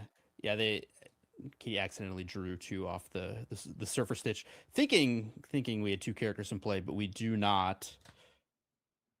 Oof. Yeah. Still, yeah. I don't think it matters too much. I mean, even if you have those cards there, Ben had the game on board. Yeah, 100%. Yeah, so that game going to Ben also 2-0. Which this is just a tale of 2-0 across the board. Bannable. My good, what is happening tonight? What did we drink that everyone's taking 2 O's here? They knew I was here and they wanted to overwhelm me. That's exactly what it is. I think they're like, no game 3s for Bannable. No, none. Oh my goodness. Or maybe they really don't like you. They're like, oh, let's make Gabe carry 3 matches in 1 hour. Let's go. I challenge accepted. I love watching games of Lorcana and I love hanging out with you. So no worries at all. This is not carrying at all when you're having a great time. And as Hobby says in the chat, I blame color. I do blame color. Anytime I can blame color, I'm there. You know what? That I will agree with you wholeheartedly on this one. It's color's fault. All right, that's all you need to know. She brings me great pain. And, oh, I'll let her respond to that how she will. Oh, and I'm sure it will be swift. Yeah, exactly. Like, why are you dragging me into this? What is going on right now? I'm innocent bystander over here. Crazy. I know it's crazy talk, but nothing, bestie, nothing. We get another game, and we still have 30 minutes left in this round. Yes, this could go. And is this one game 1? That's what the graphics saying. I'm not sure if that's correct. So Luke needs like a good, you got to give Luke like a good, I'd say like a minute and a half. He's gonna go in there. He's gonna you're gonna see like the magical buttons start to get clicked on. We're seeing that Andy took a game. We will find out shortly if Gamesome took a game. But it is the Salty Ducks, the North County Salty Ducks. This is in fact game 2, which makes sense 30 minutes in, going up against the Sunflower Illumineers. A team that I really appreciate. Great crew. All the members there, fantastic. We see that we're looking at a Cheshire Cat. We're looking at Elsa's over here on Andy's side. We do see Angel, and we see, is that Ruby Steel? It appears to be Ruby Steel. I was going to ask you that, but I see boosting Scrooge McDucks, or as we like to call him, Uppies Scrooge here, getting those boosts. We got the Angel finding its way onto the table. We got the Angela, which turns off the Stone by Day effect for all of Gamesome's gargoyles. Okay, this board state is crazy. Let's go. Let's do this. I'm in. It is absurd. The Demona here, huge though. It's going to be a problem. Yeah, you're not kidding. I mean, that Scrooge has a number of cards underneath, a significant number of cards underneath it, but finally able to deal with that. That thing is scary. So glad that we're able to get that off of the board. We have the Angela that essentially has a few things going for it. The most notable thing, of course, is that it turns off other gargoyles stone by day effect. So I imagine we're going to be seeing things like Brooklyn. We're going to be seeing we're going to be seeing things like Goliath perhaps in this deck as well. Trying to keep them super functional, not having to worry at all about our hand size with this Angela. And this Angela surviving, but game some, it looks like. Did we scoop it up? I mean, I just scooped it up there, but I'm a coward, so. Yeah, I mean, listen, you got to save your brain space, I guess. So another 2-0, folks. It's another 2-0. What is happening? It's hard. Like when a Demona comes down, draws your opponent cards, Yeah. and then they basically they board wipe you, gain board control, have the repeatable removal effect still in play. It's difficult to keep going from there. I'm just trying to understand what my brain. I can't understand what's happening. That everyone is falling into the Savage 2-0. What's that? Oh, I think we are confirming. We're going to go ahead and get you guys another game. We're getting a 4-for-1 special here, folks. You love a good discount. We're getting 4 games for the price of 1. So we will be getting some more coming in here. But again, for those of you hanging out with us, I see 67 folks hanging out with us on Twitch. We love it. If you've got a Prime subby to throw our way, please do so. Make sure you let us know that you love what you're seeing here. Hanging out with us. Let us know in the chat. We are appreciating every single one of you spending time with us. You could be anywhere, but you're here and you're hanging out with us. So thank you. We're also thankful. And because we love you so much, we're going to try and get you 1 game from every single match currently being played. Let's do it. Let's do it. Yeah. You know what? I think we're going to run the gamut. We may in fact get to see every team on Wednesday right here. So that's going to be crazy. I love to see it. All right. But while we bring you some more of that in just a little bit, so you mentioned that you're heading to Indianapolis, Bannable. Did you get your tickets to the LCQ? Did you get your last chance qualifier ticket? So I am not going to be playing the LCQ. No, it's tough. Like I like many Disney Lorcana players have to make budget decisions and time decisions. I mean, when your father got a job, I've got other hobbies too. Like it's difficult to justify traveling everywhere. And I think as much fun as it would be to be at Disney and be at the North American Championships, it's so much harder to qualify this year. Well, I mean, not so much harder. It's like slightly harder, but I won't be there. Anyway, game number 3. Well, there you go. All right. Well, that's sad. At least I get to see an indie as we are looking at hands here with Mowgli. It's Steven having to bring the cards real close. Thank you, because my glasses are the prescription's out of date. I got to get those updated. But seeing that there is no non-character cards in hand, Birdie playing that Mowgli, it is a character, but it didn't really do all of what it could do. But at least we know we have some information. We're learning here. We got some information, and that can help us go a long way. Yeah, it does feel really bad to play Mowgli and miss. There's just so many cards you can hit with when it misses completely. It feels bad. It's not like Ursula where they could easily just have inked all their songs. It's turn 2. You're really hoping there's something in there.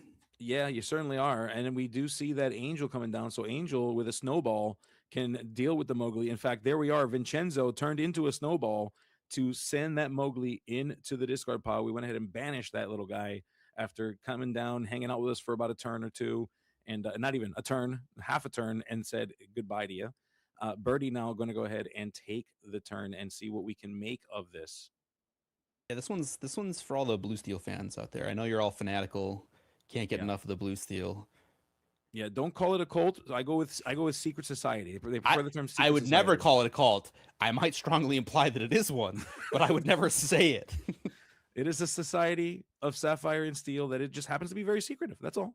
That's all it is. I don't. They're not secretive about it. They'll tell you. Everyone knows. Everyone knows.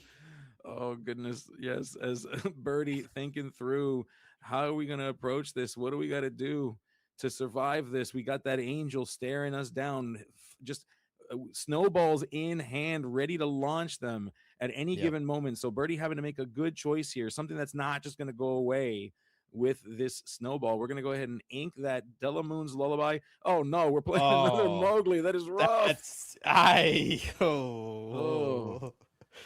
No, I mean, what you want to play. It's probably very difficult to play against this Angel, but to play that Mowgli has to feel horrible. It's tough. I mean, you almost anything else. Seriously, it's just I would almost rather not even play it at that point. It feels like, as we see Scuttle finding its way onto the table. Scuttle's so big, a 5/5. It's got ward. It is a problem. You're gonna have to deal with that a relatively honest way, and a quest for 2. That thing is so frightening. Yeah, and Steven's setting up Goliath next turn with no cards in hand to draw more to gas up the Angel again. This is it's looking pretty rough for Birdie. Oh yeah, I mean, if that's the double Mowgli's, oh my gosh, sending in more characters that are just easily removed with the Angel. We're seeing the Grandmother Willow. The best that we can do, it looks like, on Birdie's side is put more characters down than you have Angels, so at least one of these will survive. It likely will not be the tree. The tree will find its way covered in snow and off of that table next turn, unless we got something really crazy, something particularly magical that will help us deal with the Angel, as we see that tramp. On the upside, there's a good chance that Angel won't get used here because Steven's just going to play a Goliath. You know, it's yeah. I mean, I don't know how much of a consolation it is, but exactly. Oh my goodness. And Scuttle, of course, coming in for that quest, saying, hey, I dare you to come in here and do something about it. You send your characters in and then have other resources in hand to deal with this Scuttle. As Steven is just drawing cards now, that Goliath coming in clutch, giving cards to Steven, who is going to be able to use them to turn those into snowballs if needed, play the ones that are viable to play. Steven clearly in the position of power, as Birdie is just trying to catch up. Yeah, and Birdie almost needs to get a wide board, but I just don't see how you build up a wide board in the face of this Angel and cards that are going to keep coming in via Goliath. I mean, you can dump your hand, but you know, Under the Sea is not going to cut it against these characters, so it seems like a really, really uphill battle for Birdie. It really is. I mean, when you think about Sapphire Steel and you see this combination of cards, the Angel is such a good answer to this Amber Emerald Dog strategy. So good, and just full effect using it here. We did see that Birdie had the Tramp in hand, not able to use it because we're just sending characters off into the discard pile by launching snowballs at them. We do have Miss Park Avenue finding her way onto the table. As we go ahead and we ink a card to play it, going to go ahead and grab the characters, use them as ink, and then hopefully muster together some kind of strategy, some kind of plan to survive this. Can Birdie make it through? This is looking rough. Yeah, and it's like not even really the play you want to have because your opponent has Goliath in place. You'd almost rather just empty your hand and then, you know, make use of your opponent's Goliath. But you know, this is what we've got. Obviously, the hand wasn't ideal with that second Mowgli. We knew whatever was going on in there wasn't what we wanted. Oh man, this is just terrible. And you know, even if you do have something like an Under the Sea strategy in this thing, just how strong the Goliath is, how strong this Scuttle is, so much work is going to have to be done to even try to deal with them. You'd have to be packing something like Scrump, and then you'd have to go like multiple characters deep just to try to like deal with him. And the dog strategy is not really doing that right now. You're seeing Delamoon's Lullaby in most of these builds. You're seeing that Rhino, and it's just not enough. It's just not enough to get those characters underneath the sea. Yeah, I mean, I think the one answer, obviously, if they quest, would then be the 2-draft Tramp, which you can use to pump something up and trade, which is not horrible. Yeah, but it's not a long list of outs to these big characters, and obviously, if they don't even exert, that's not even an option. And yeah, it's just haymaker after haymaker. I mean, we're at the stage of the game where the blue steel deck can play all the cards it has, and oh no, just thunderbolts and Hades and snowballs and scuttles and Goliaths and just and draw 2 afterward, because that's just gonna be what happens every turn from now to the end of the game. Yeah, this is exactly the narrative of this game. It is going to be so rough. I think Birdie is seeing the pictures here, but Birdie, being the fighter, going to stick it out, going to try to see. Looks like we're drawing our cards for the turn, and do we do anything with it? Birdie says no. Birdie says it looks like we're going to go ahead and picking them up. Send it away. Yep, take it away. Welcome to Scoop City, folks. That's where we're at right now. My goodness. But hey, Bannable, we got 3 games out of that one. That's Only with 20 minutes left on the clock. My goodness, these games are so. You know what it is though, and you've played in this before. So, and I've played in this before too. There's a bit of a strategy when it comes to playing in the ICL. You kind of want to like you want to create your lineup in a way that'll benefit you and your team.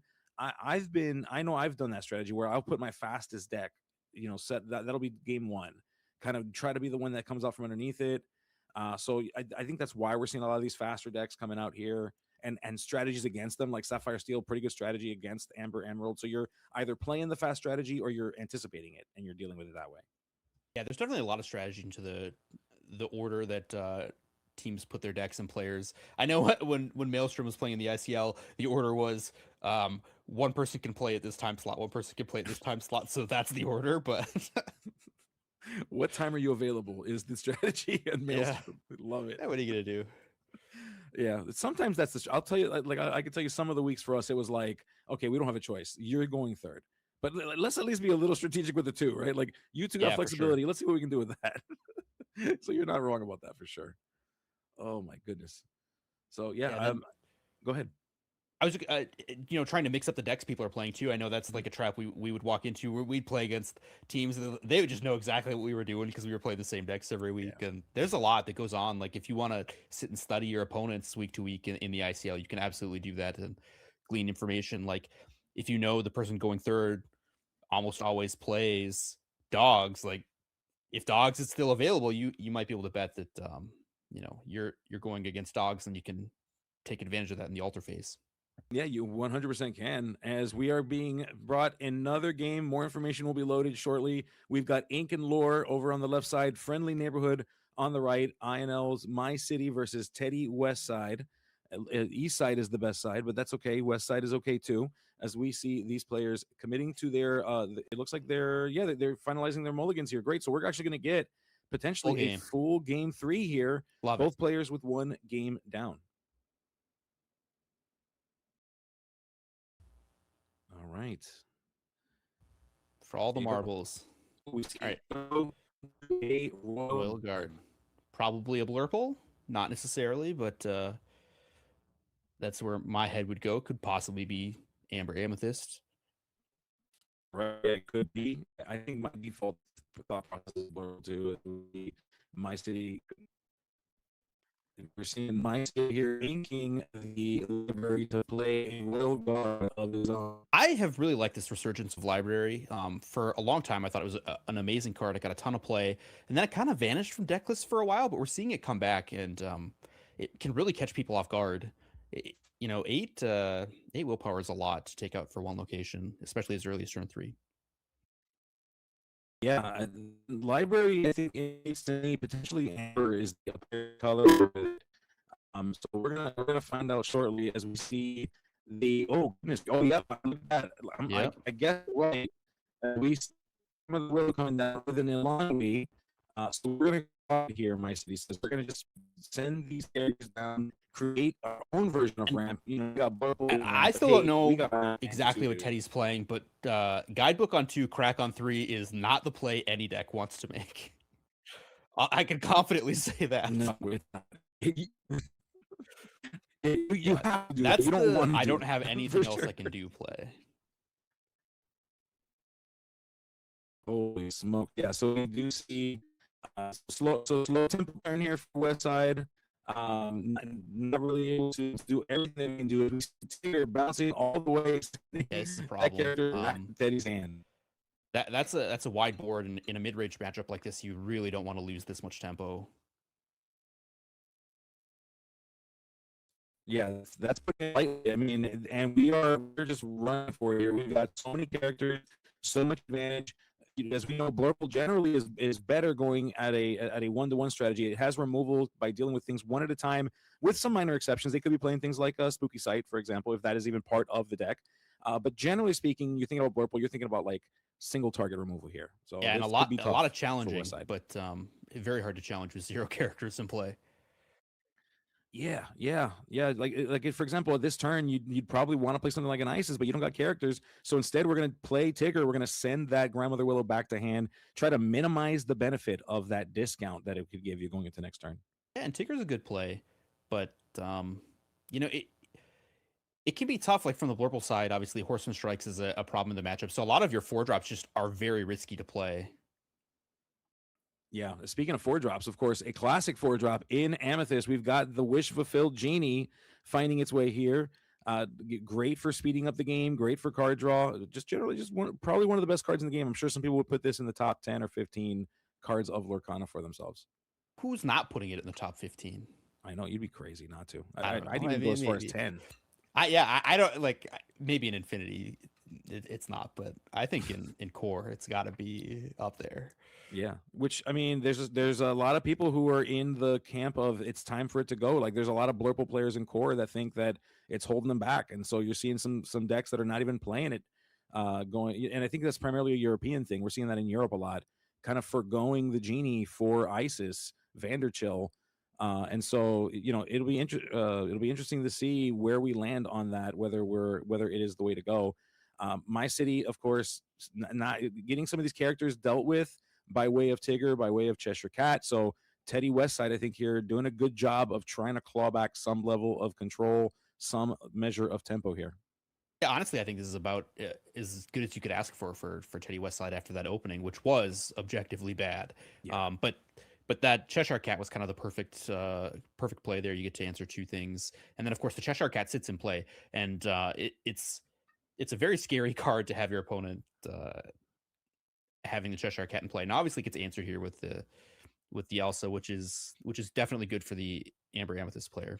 Oh yeah, and my City hanging tight here, playing the cards at the time you'd expect to see them. We're seeing Genies on 4, Elsa's on 5, so we've got the sequence of cards that we want when we want them. Speaking of cards on 5, Hades making a deal. The question becomes, will my City take the deal? Yeah, and I think it really depends. So I don't know how many cards my City has in hand, but you have a tempo advantage here, and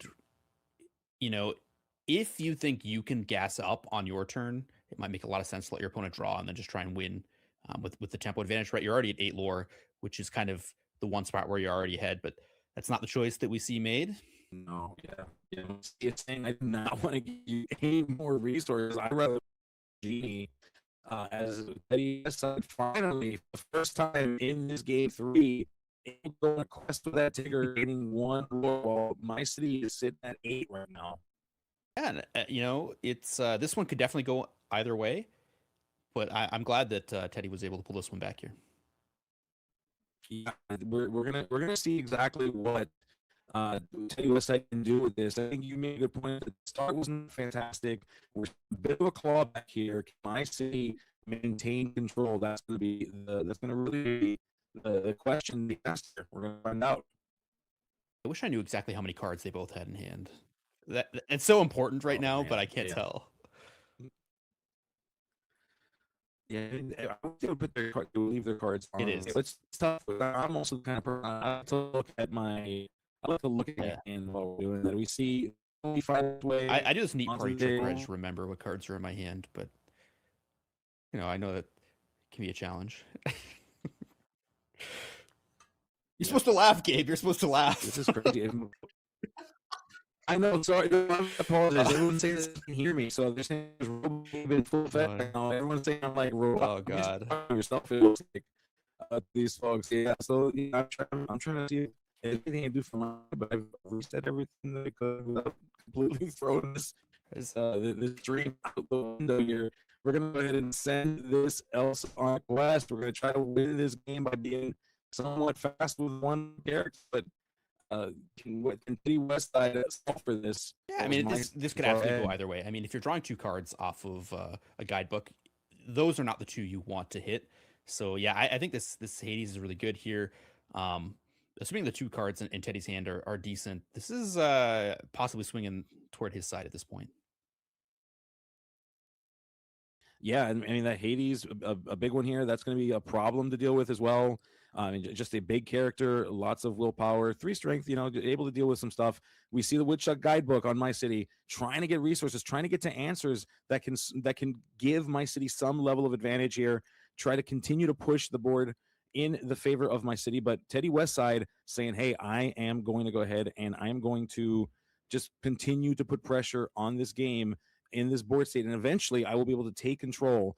But oh no, they never come back. Those two characters will stay exerted going into the next turn. Yeah, I mean, it's like an okay tempo play. I mean, you want to play that card when you're a little bit further ahead on board. You know, this Hades can still challenge, and it's not like the tree and Alon we are questing for a ton of lore here. So it's more just buying time than anything. Yeah, certainly. And sometimes that's what you need, right? Like, it's just a matter of delaying the inevitable, but it could also be putting you in the right spot. Like, it might feel that way, but in reality, you're waiting for an out, you're waiting for an answer that gets you what you need, that puts you just ahead in exactly what you're trying to find. So the answer sometimes you find with a delay, and sometimes the right thing to do is nothing at all. Yeah, actually, I think maybe my city's playing toward a Raging Storm here. Like, this is a lot of to have 4 cards in hand, have drawn that many cards and done mostly nothing for 2 turns. If I were a betting man, I'd be thinking maybe Raging Storm here. Yeah. Now the question becomes: does Teddy identify that, or or does Teddy overexert here? Is Teddy biting the bait? And it looks like no. I think Teddy is telling my city, if you have it, this is enough pressure for you to do it. So I'm going to go ahead and pass, and then if you're going to do it to me, you better, because we're going to play this game after this Raging Storm. I'm not going to give you any more than I need to. Yeah, and that's a good play, I think, because that's how you maintain tempo, right? Like, you don't have infinite resources if you're Teddy. 3 cards in hand. I think if you play 1 out here, then you get Raging Storm. Like, sure, you have the tempo back, but 2 cards, if they're not drawing you more, that's not necessarily where you want to be. Whereas now, you know, you can build back up a little more easily with going to 4 cards on your turn after the Raging Storm. Yeah, now kind of slow. I will say, if that's the play, you'd imagine there'd be more of a decision to slam that down. Although I think Teddy's choice to slow this game down is going to put my city in a thought process of like, well, is it actually worth it? Like, I'm being goaded to play this thing. I'm being baited in a way to play this thing. So do I even play it here? I don't know. I don't know if you have to, if you don't, if you've got it here. So I think my city's making that decision, which is why there's a bit of a thought process. Yeah, I mean, it depends, like, what your ability to add additional pressure without, like, sacrificing a ton of resources is, right? Because if you feel like you need to, like, draw cards and maybe you have like another, they never come back, you could buy some time that way. That's certainly an option. Yeah, and my city opting, instead of sending a Raging Storm, if there even is one in hand, opting instead to say, you know what, I'm going to keep playing to the board. We're going to play this this Demona that has Challenger and can challenge for a lot. I'm going to play this Cheshire Cat, which is going to help me collect some advantage, and I'm going to put you in a position to come after my characters. I'm in the lead. I'm going to stay in the lead, is ultimately what my city is telling Teddy Westside here. Yeah, it's still anyone's game. Yeah. This is an interesting one. I think this is a great game to watch here. We're seeing the Woodchuck Guide here, another one giving Teddy some more resources, some more tools, just in case there is a Raging Storm across the bend. But at this point, my city, with the character advantage, with the board advantage, de-incentivized to launch a Raging Storm if you can help it. So Teddy Westside is going to have to invest more into the board to try to force my city into using it. Elsa sending that Demona exerted is certainly going to be a problem if we can deal with it. Instead, saying, hey, I'm going to take away your teeny tiny little character here. We're going to get rid of Illumineer, and I'm going to just have board presence, and I'm going to quest up and put you in a weird spot. Yeah, and you can, like, prevent the Demona from coming back on the next turn, right? Because my city has too many cards in hand.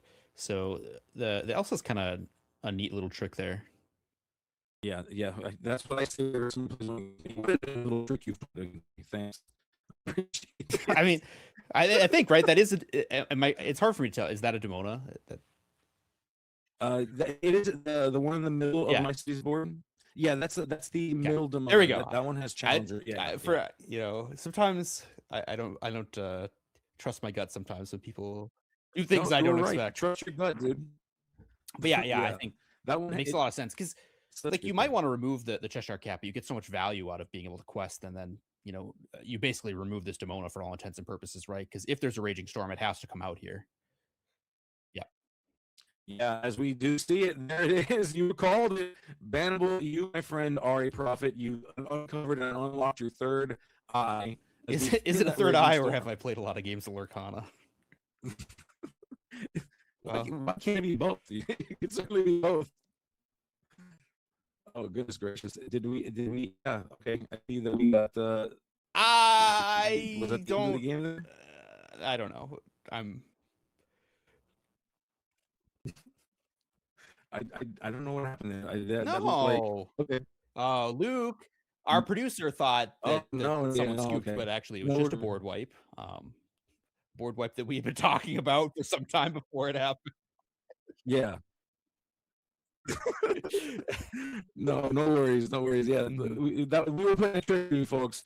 That was not the end of the game, so we are good. That was just a board wipe, as we discussed, just a raging storm, and board wipe is not empty anymore. We see Hades not looking for a deal. This is what I like to call when we play Hades without a character to choose from. Chester Cat, Yeah, now that right the behind boards that on have my really emptied C7. out, it's worth noting that there's 4 minutes left on the clock, so there's someone's gonna have to apply some pressure here. Yeah, it's well, hey, Hades saying Cheshire Cat into your equal is certainly one way to do it. As we see, You know, Teddy my city West only Side with two playing the characters now. Cheshire Cat makes me think that there's another Raging Storm, but we'll see. We'll see what happens here. Oof. I mean, yeah, like chaining Raging Storms now could be big. If Teddy Westside sees that coming, we can certainly try to. Oh yeah, you're right. Look at that. We went ahead and we launched a second Raging Storm, wipe the board one more time to try to just keep control of this game. My City with 13 lore, Teddy Westside with 10. Can My City reestablish here, or is Teddy Westside going to try to clamor back and take this game from him? And this is the most annoying spot for the Blurple player. I've played a lot of Blurple, and now you're sitting there thinking like, how many Raging Storms is my opponent playing? What are the odds that they have another one?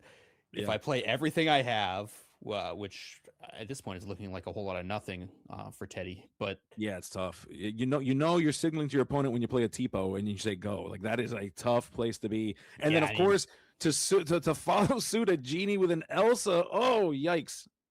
Yeah, I mean, you're looking at what, like removal on Teddy's side. That's kind of really all that could be there. Yeah. Oh goodness gracious. This is rough going here. My City, 2 characters in. Teddy Westside indicating not. Oh, just kidding. There's a Hades, and Hades that makes is sense, pretty good here. Yeah, I would agree. Yeah, you know, you wouldn't necessarily want to run Hades out on an empty board, knowing your opponent is going to have something to play. So, you know, possibly another Hades in hand, but I'm thinking maybe like Into the Unknown, possibly Let It Go type stuff.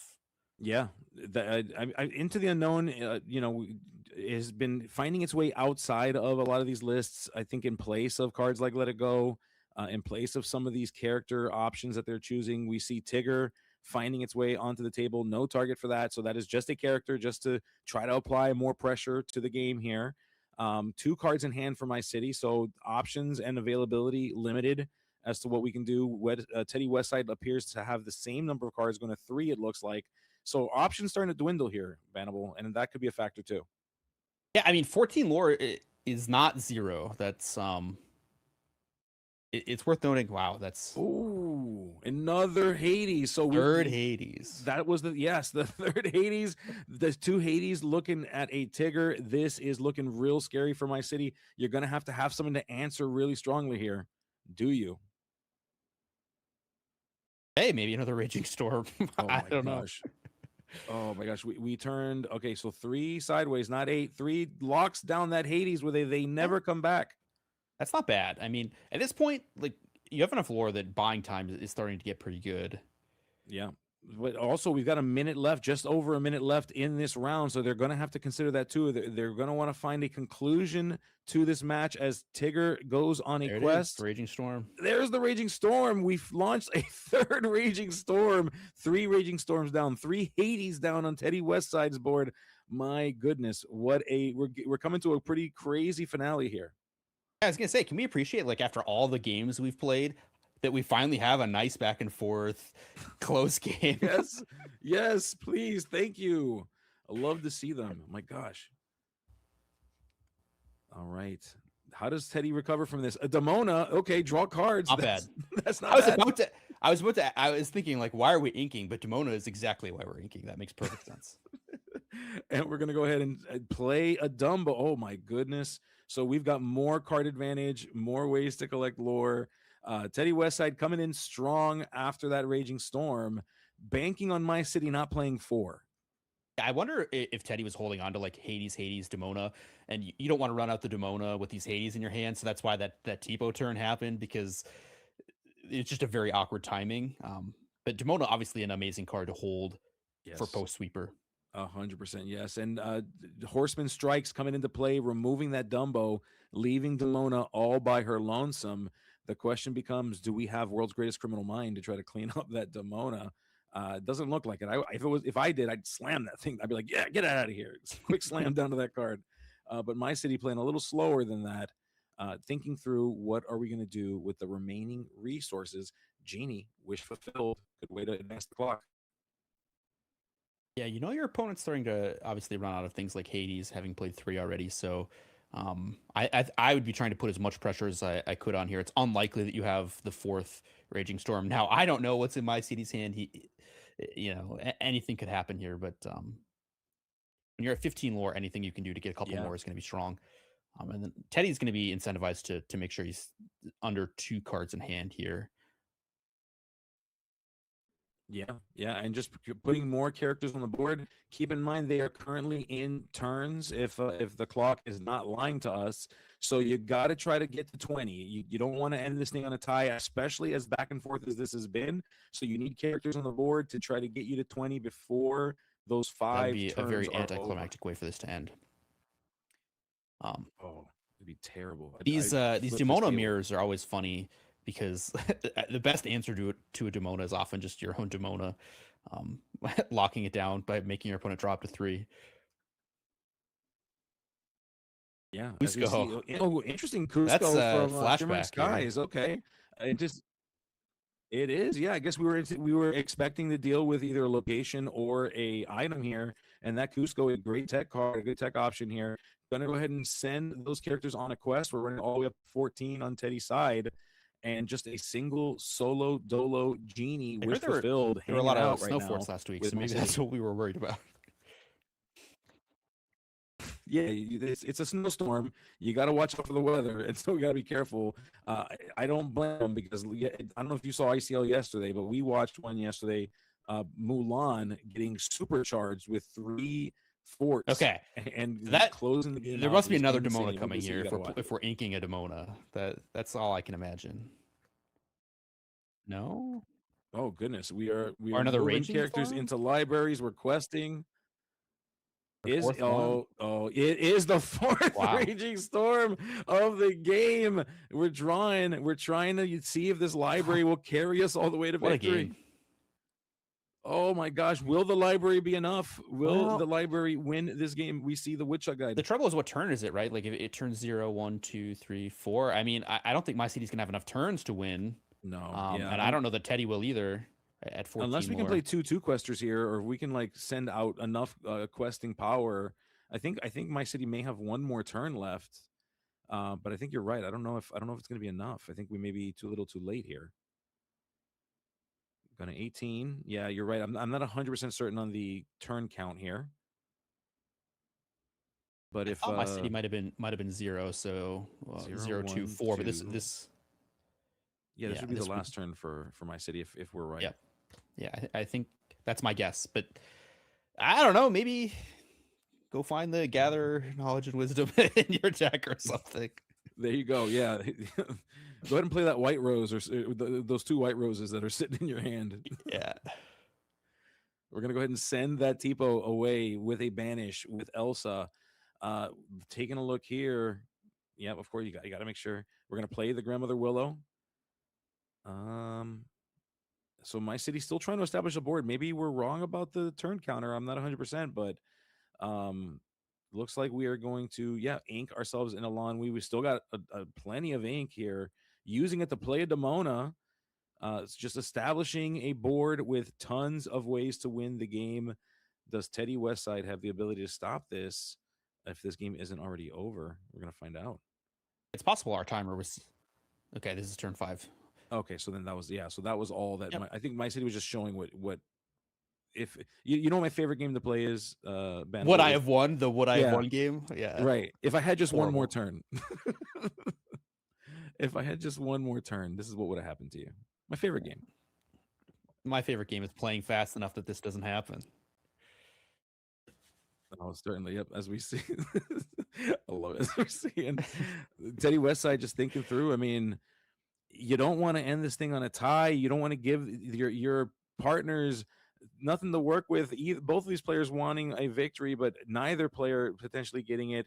And unfortunately, oh my goodness, we have been joined by by an indigenous and notorious JDZ Quest. What is up, my friend? Yo. Indigenous? The rare and indigenous. You left the rare part off.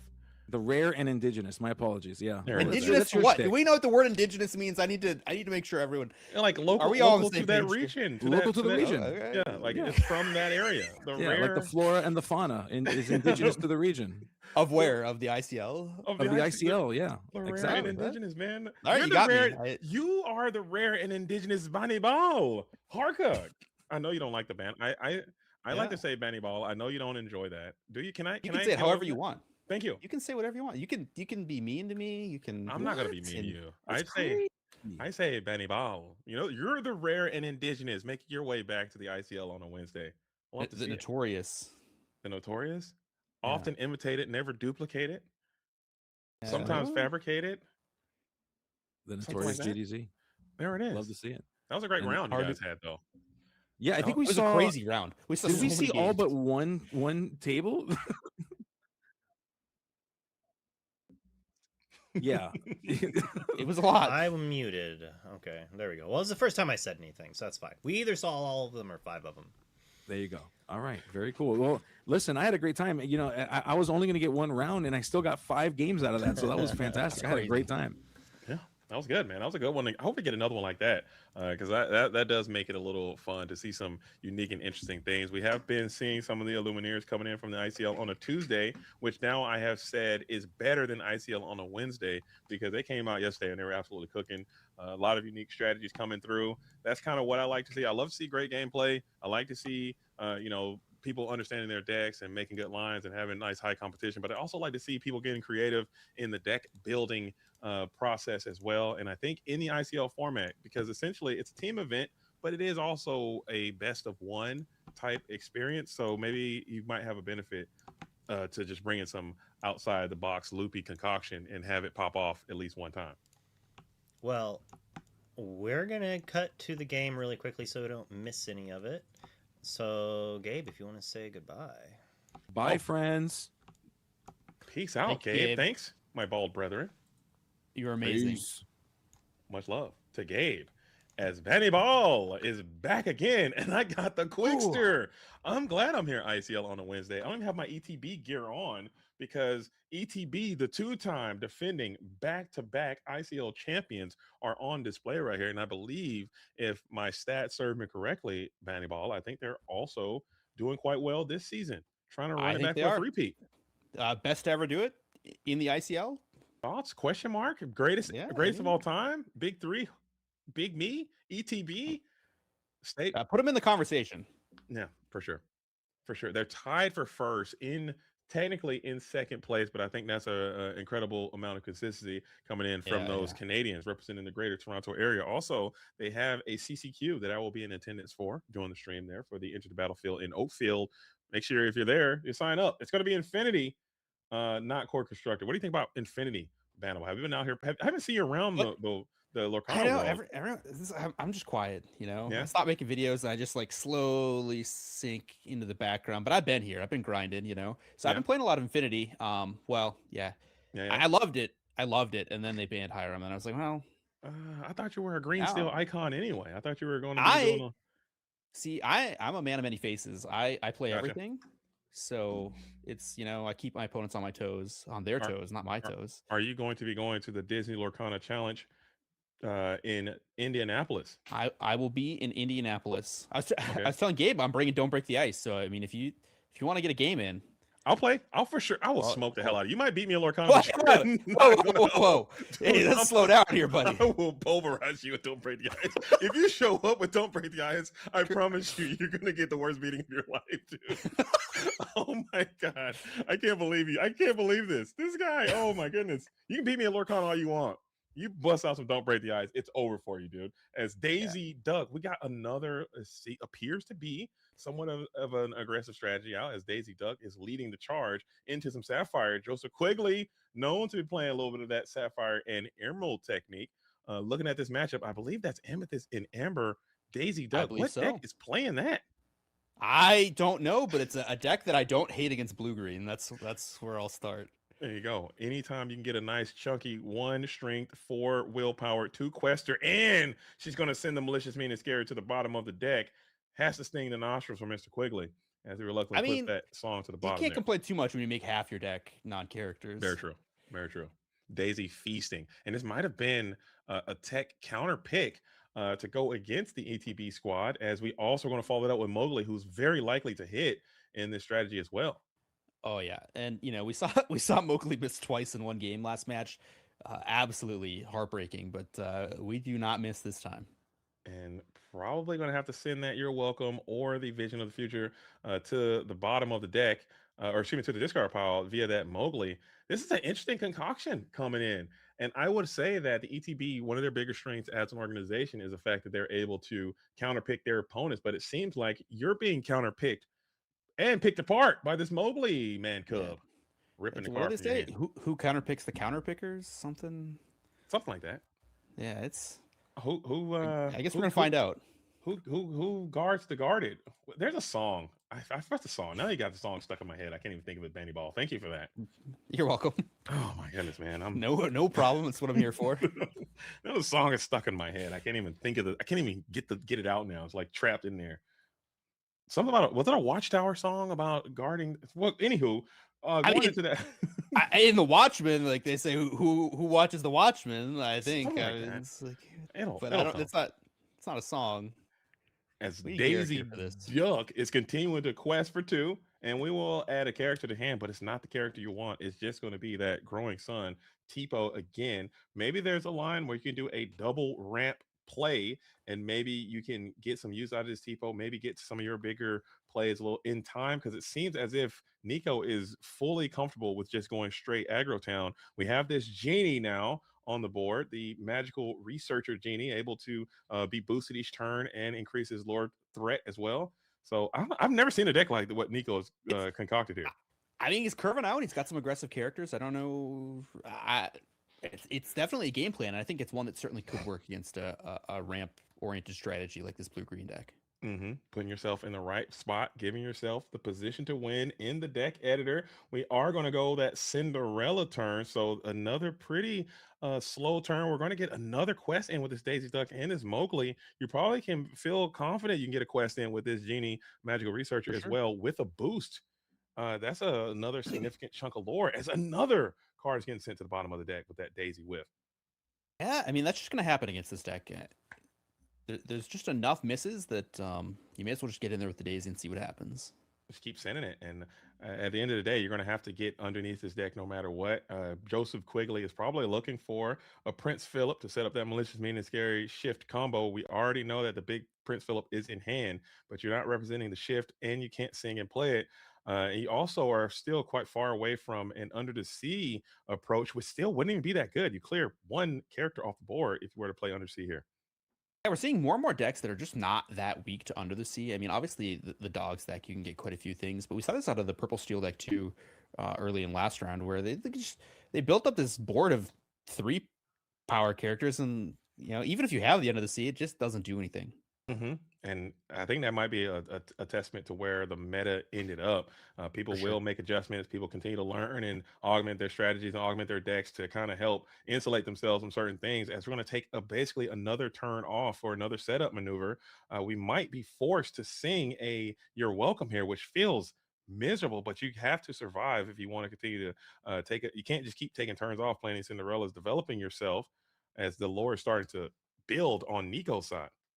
For sure. The one nice thing about having this double Cinderella line is, of course, that next turn, Quigley is going to have access to literally every card in his deck, right? He can play whatever. So it does make it a little bit harder for Nico to try and navigate his way around all the possible options.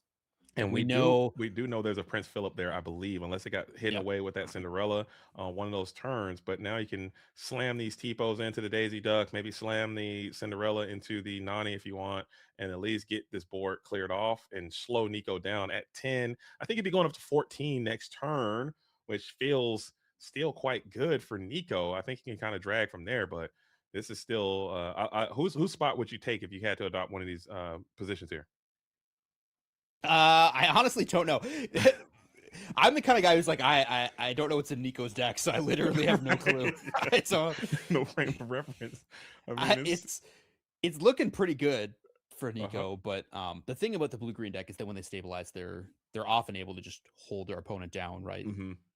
You know, Especially got cards like the Basil, the 7-cost one that can bounce characters back to the hand. You got Hades Infernal Scheme if that's the card you're playing. You got the board wipe as well, as you're going to kind of do a little bit of your opponent's job for them and elect to start challenging in opposed to questing and playing into that Prince Philip malicious mean and scary approach. So that, or Prince Philip natural. So I think you can get I a board know. play here. It's so tough, right? Because if you leave the Cinderella in play and then you want to play a bunch of like 1-power characters, now you like walk into Under the Sea. So you want to prevent the singing the Under the Sea. You want to develop board control, but you also don't want to walk into like just natural Prince Philip. It's a really difficult position to navigate, and I think one where it's very easy to make a mistake.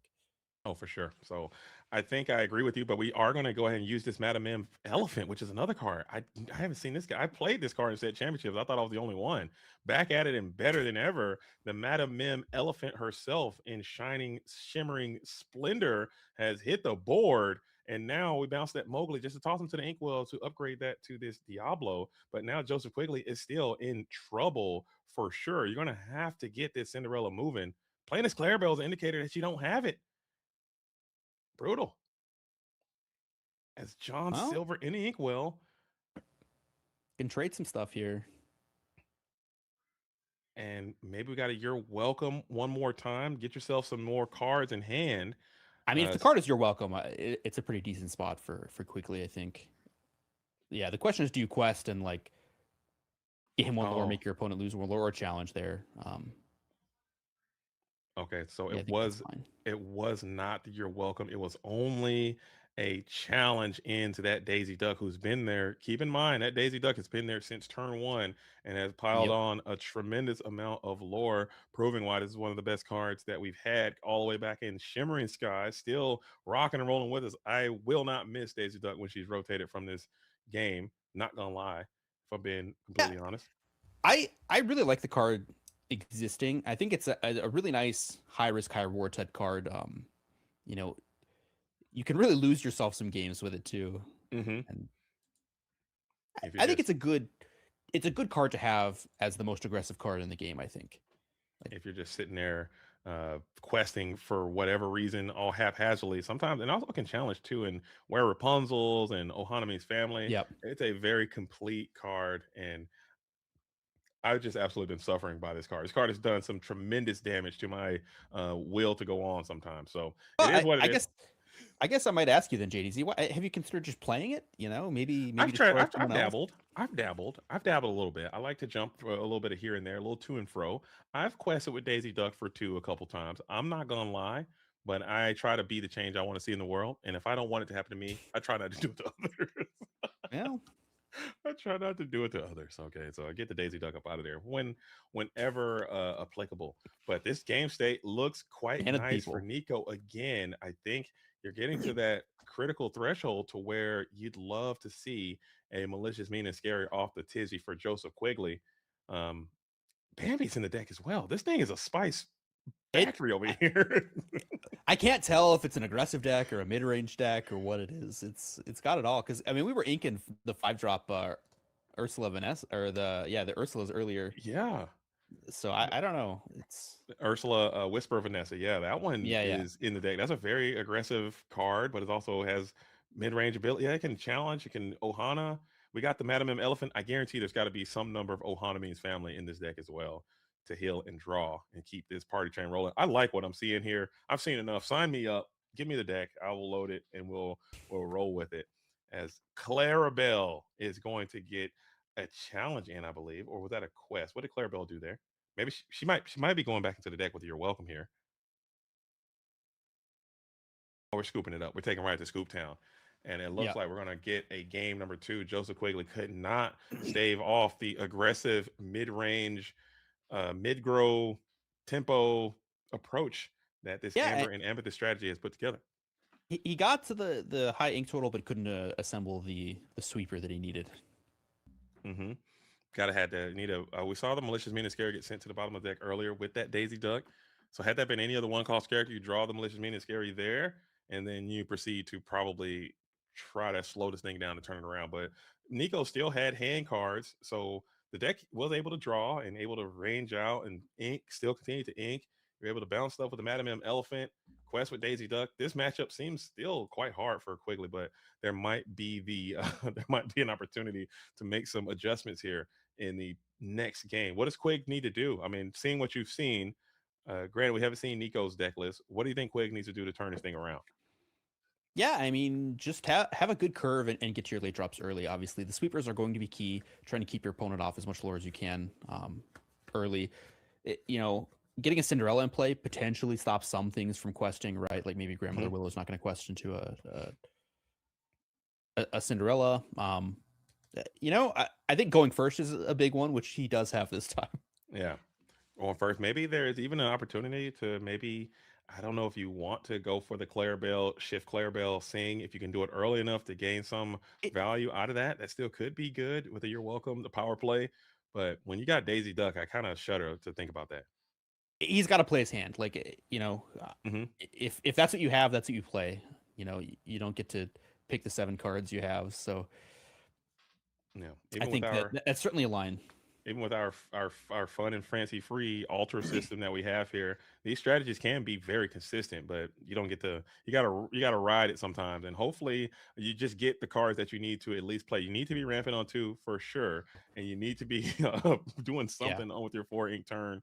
That's Donald Duck or Cindy or something, and just continue to build up that way.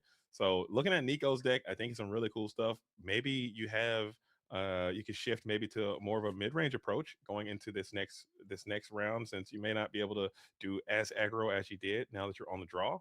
So interested to see how this thing plays out as Nico bringing the mid-range, mid-grow, aggro, toolbox control deck, and Joseph Quigley on blue-green.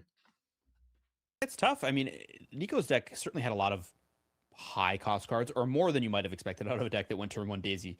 So, I don't necessarily think the mid-range strategy is what you want to be doing. I definitely think you still want to try and get underneath these sweepers if you can, but it's tough. Maybe we haven't seen more. Maybe there's like Big Elsa in there. I mean, maybe he's got the cauldrons in there. I don't know. I honestly I've never seen this approach, and I probably have, but not in a while. So Magical Researcher also was a good card that did some heavy lifting there. Maybe you can get that down. He can go for 7, 8 lore on his own. Who knows, man?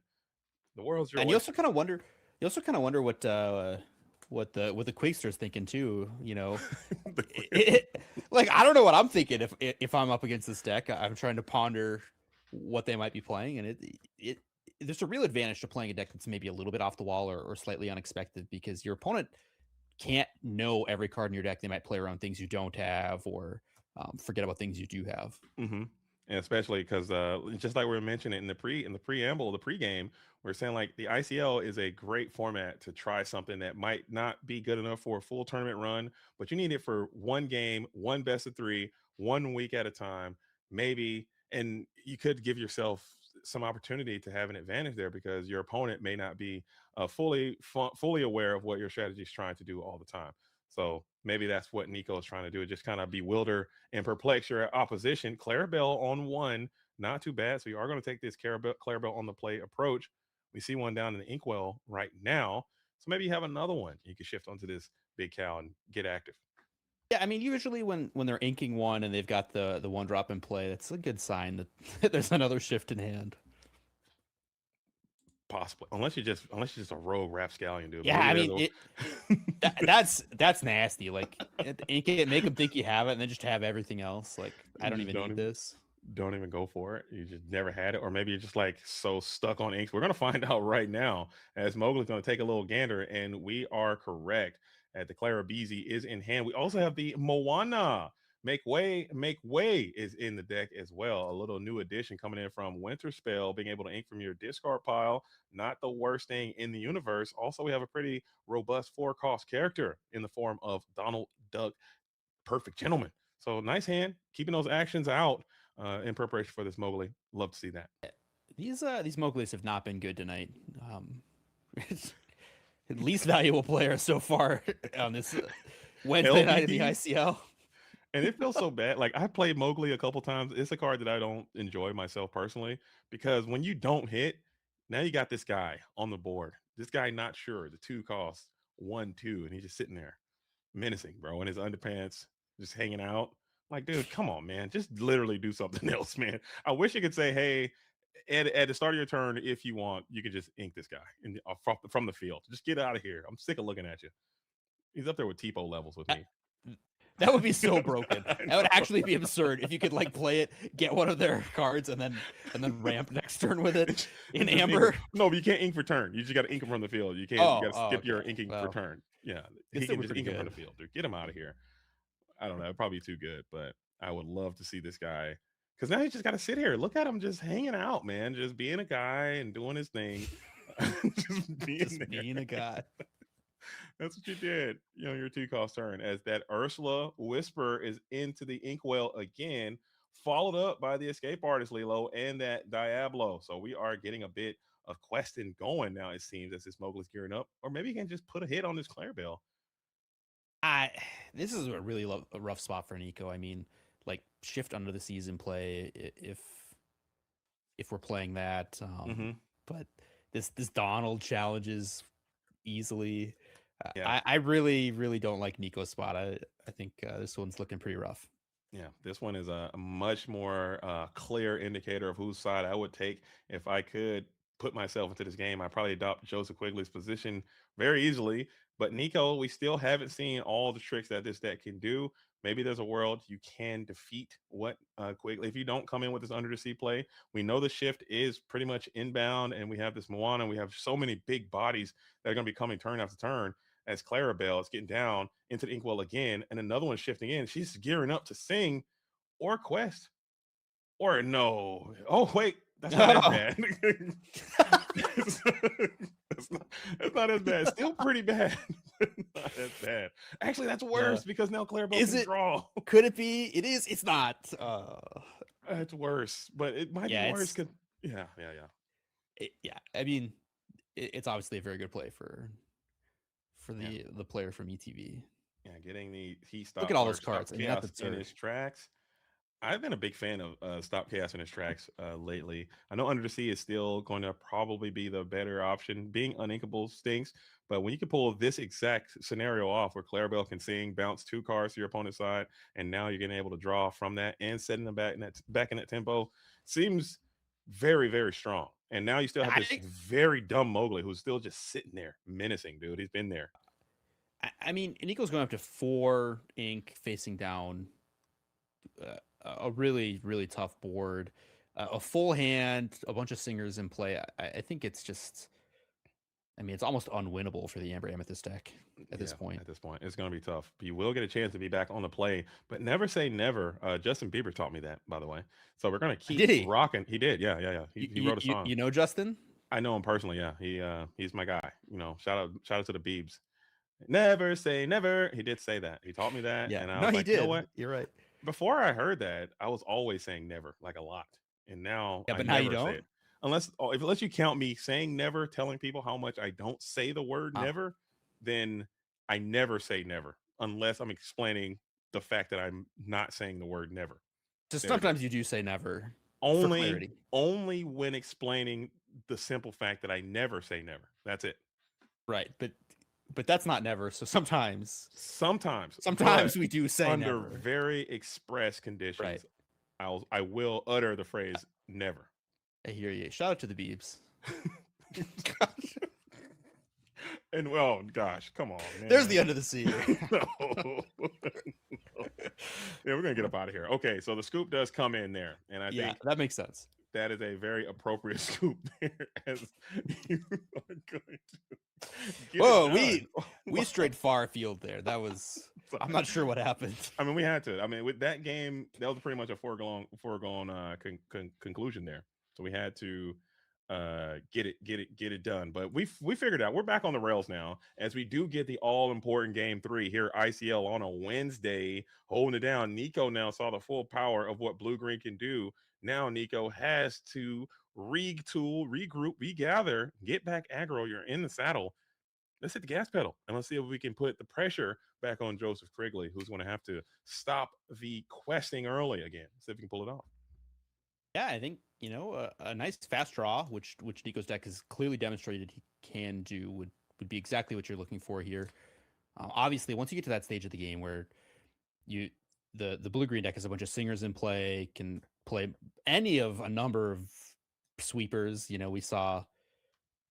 At last game, we didn't even see Prince Philip. Like, it's we've seen all the components in all the games. We saw the smaller one, we saw the bigger one, we saw the malicious mean scary, but he's never completed the trifecta yet. But we also saw there's Undersea, there's Stop Chaos in his tracks. Yep. So you got the tools of the trade. You have the technology in your deck. Going second, maybe you're gonna hard alter for the Prince Philip malicious mean scary stuff. But now you have to also be careful for that Man Cub Mowgli coming through, checking your hand on turn 2. Nico's done that every single time so far. So maybe they're favoring that line of play as well. So it's always these little mini games within the game that you kind of have to play out in your head, which I'm terrible at. I know that's what separates some of these great players from good players, like remembering what happened, what they do to you, the trends, cards that they favor, and all that kind of stuff. It takes some time to figure out, and I can't be bothered. JDZ is lucky if he remembers where he is at any given moment. There it is, man. Thank you. Thank you so much for sharing, dude. And that's very true, man. My brain is it's aging not gracefully. It's aging very, very rapidly. Okay. It's like Jack, that movie Jack with Robin Williams. But Sure, yeah. brain. Just my brain.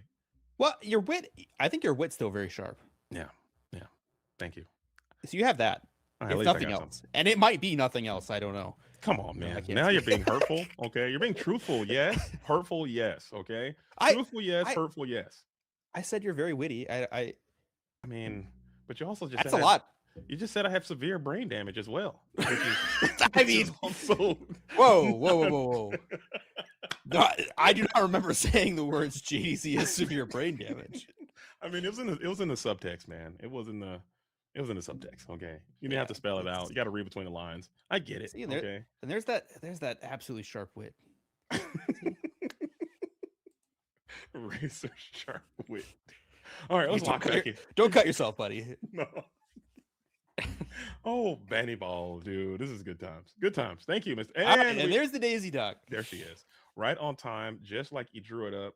The Quakester had to be sad to see that 1-4 Quest for 2 character slam herself into the field of play. Now you are on your back foot already. You're hoping you got ramp on 2. As the Clara Beezy is out on turn number 1. Again, it worked out so nicely last time. Yeah, let's see if the Daisy triggers hit this time. Obviously, it can make inking with your T-pose better. It can give you some defense against Mowgli by having just more cards in your hand. And there's a hit. There might be you get a Prince Philip, and that's not a bad one either. Now you're one step closer to achieving your dream of Prince Philip, Malicious Mean Scary, Shift Prince Philip combo. So that's a good thing you got going for you if you're Joseph Quigley. But Nico now. You might need to increase the characters on your board, right? You don't want to lose this momentum that you generated for yourself. He's gonna have to play something. Yeah. we inked the man cub this time. We inked the man cub this time, and Lex to go for the Lilo. Another 2 quester. Not a bad choice. Imagine missing with the Mowgli again, and you would have nailed the Sail the Otherite Sea. Yeah. Oof. No, it's we sent a message last game. Was like, if you keep that Mowgli, I'll show you the business. And it did work want out. Any of that.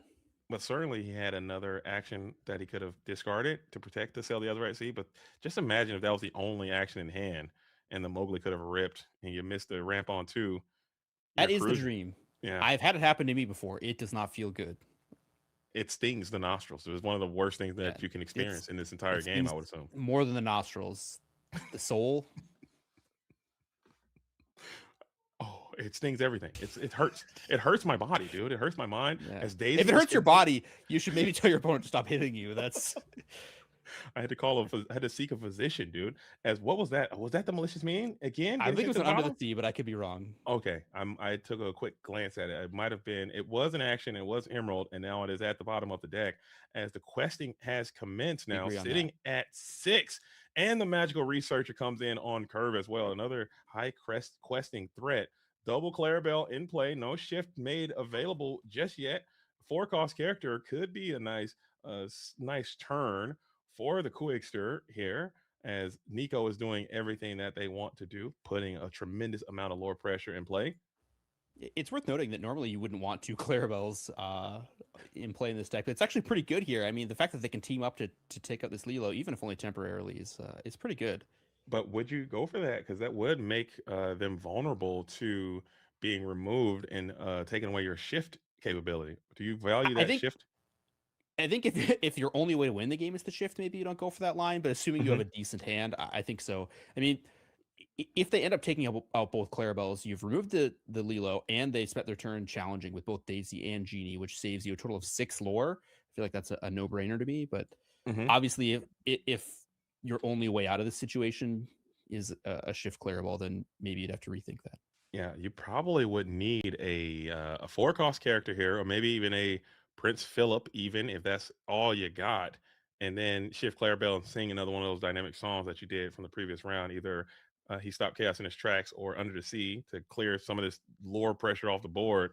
And then you have to deal with this magical researcher on the back end, because Genie is about to get loose if you don't do something. I've seen this guy get up to boost 4, boost 5, boost 6, even if you want to get real crazy. And that just the game, he can solo people if he gets uncontested. So gotta watch How out did for him. you? I don't know. How did they get up to boost 6 or 7 without winning the game? That's the real mystery, dude. You gotta. You'd be surprised, okay? But I'm also at table 7,000, okay? When I'm saying things are getting weird over there. There's some Pirates' Lives in there. There's Nani's paybacks going around. You know, things are happening over at table 4,000. You got to join us there sometime. It's a really nice vibe. You'll drop from the tournament. You got to keep going. The thing is, when you're not doing well and you drop, I think that's a throw. You got to stay in, and that's when you start seeing the cool stuff.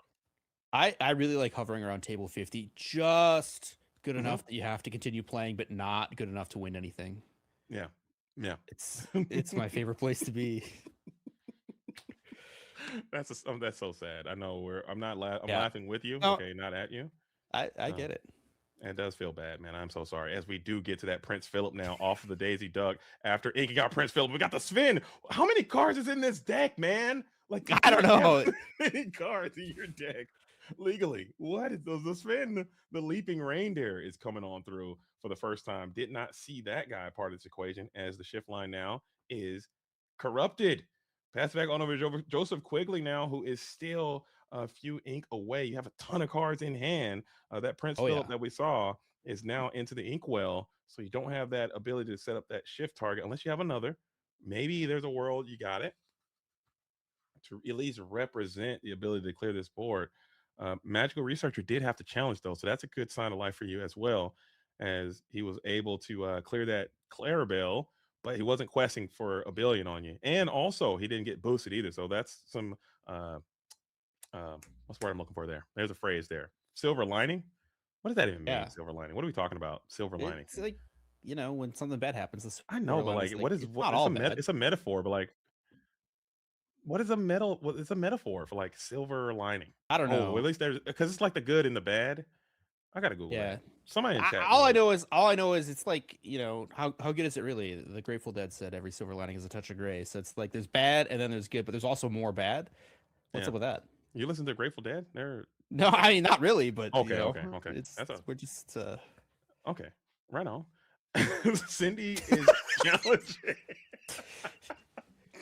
You brought up Justin Bieber. I didn't immediately ask you if you listened to Justin Bieber, But I do. If you did, there's nothing wrong. Justin Bieber's got hits. Grateful Dead's got hits. I was just He does. asking. They do, I didn't, yeah. I don't have an issue with Grateful Dead. I think they're pretty chill. I don't rock with them like that though. Maybe I probably should. As Cindy now challenging into the Daisy Duck. Cindy. I'm not Cindy's a little listening. slow, but I do think like it gets you access to the Prince Philip next turn, which is pretty good. And I think that's what Mr. Quixer is playing for right now, trying to go for that Prince Philip. One of those meddling Mowglis might be a great rebuttal call and response to this position that Quigley has established. Nico now, damage is floating all around. Even if you do just play the Prince Philip without the song, you will get a natural board wipe. Mowgli now, forget everything I said. He's in the inkwell. Else, I was hoping that some Tehran or something was going to come off the top. So- I was like, Yeah, it's a tough spot. Like you don't know what to play around if you're Nico. I feel.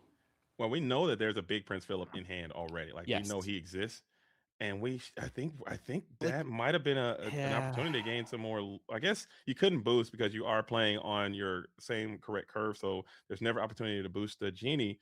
And you are gaining that lore. Donald now is in hand. You're losing this whole board with no militia Right. being scary needed. The problem with the Elsa is that you know that the Prince Philip's coming down next turn, so now like you make Quigley's turn really easy. He just has to ink and play the Prince Philip.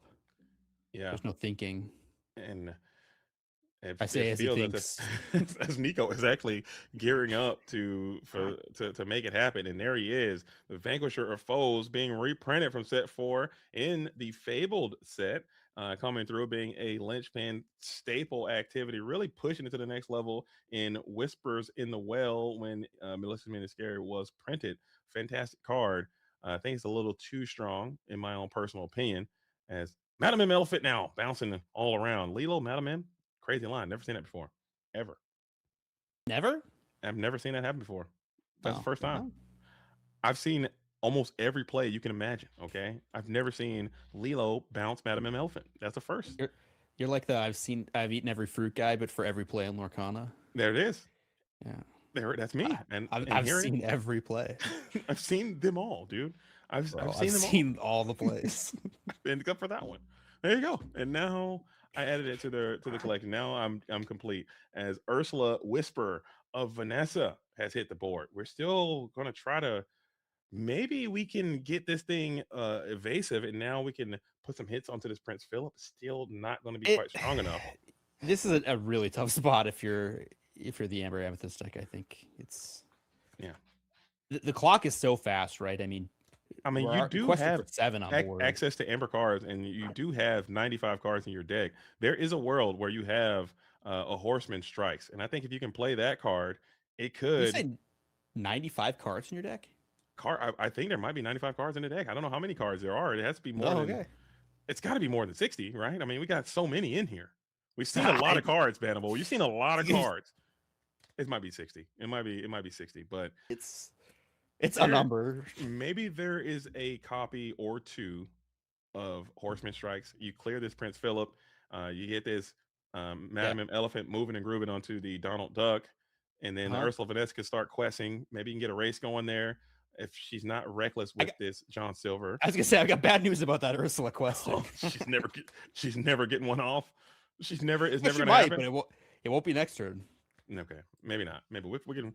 I mean, well, that's future problem. That's tomorrow me's problem. This Prince Philip anchoring this whole board together. If you can put together a Horseman Strikes, blast him into the discard pile. John Silver now becomes your second threat that you have to deal with, as Quigley now is in a position where you need to continue to add more threats to the board in the event that play can happen. I mean, Quigley can quest up to 11 here. I mean, tomorrow's problem is going to be today's problem real quick. I'm just saying. Very true. Very true. You can only kick the can for so long. Right. And it's not looking like it's going to be too long. We got one kick of that can, and I think that might. Oh, never mind. We're going. You're welcome. Where you're welcoming with the Prince Philip. Interesting, indeed. Yeah, that is interesting because you could just pay full cost for that. Yeah, that's interesting. Maybe there's some more tomfoolery. Maybe there's a bend in my will. Please don't play it if you got bend in my will. I would hope. I mean, it makes a lot of sense to be bend. It makes. I hope it's not. I hope it's not bending Well, my will. it, I don't it know if my looks a soul's lot sacred. like it might be because It there's can't nice, ever be bending my will. Please, there's let's 7 just ink relax. there. It's all set off to the side. They know what and they're if it doing. and if it wasn't, I mean, you could have. You're welcome with a Donald there and still got a you could quest have. off. You're right, still, but it doesn't. Oh, not like this. Oh, oh, my heart. Look at all the Lelos. All the Lelos. Hold up. Wait a minute. No, it still won't be enough time. It's But not going to be hold. enough. Hold. It does We buy a just little go, time. dude. Bring back four Lelos. How much ink do you got? Bring back all Not- the Lelos real quick. I mean, that's like a plus 2, 4, 6. What a turn! As we just all the Lelos. I mean, it's not that good, but it's good enough, man. Is it good enough, or is it No, like? it's not, man. You just Yeah. got bend in my will. There was a Simba in there as well. There's a Simba in the deck too. This deck is cooking. I need the list, man.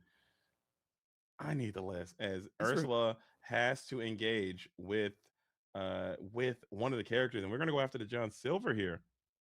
Maybe I don't hate that at all. These Lelos can now become semi-battering rams to get after this John Silver to finish him off. I would Wow, love to see Lilo challenge down a John Silver. That would be a thing of beauty. It could happen. It could happen.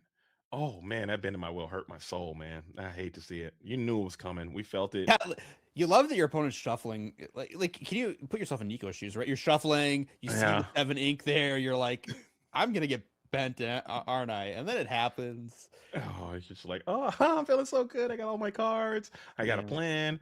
But we did not see a Horseman Strikes in there. So you still can rip the Horseman Strikes off the top as the Basil is going to be bouncing one of those Lelos back to the hand.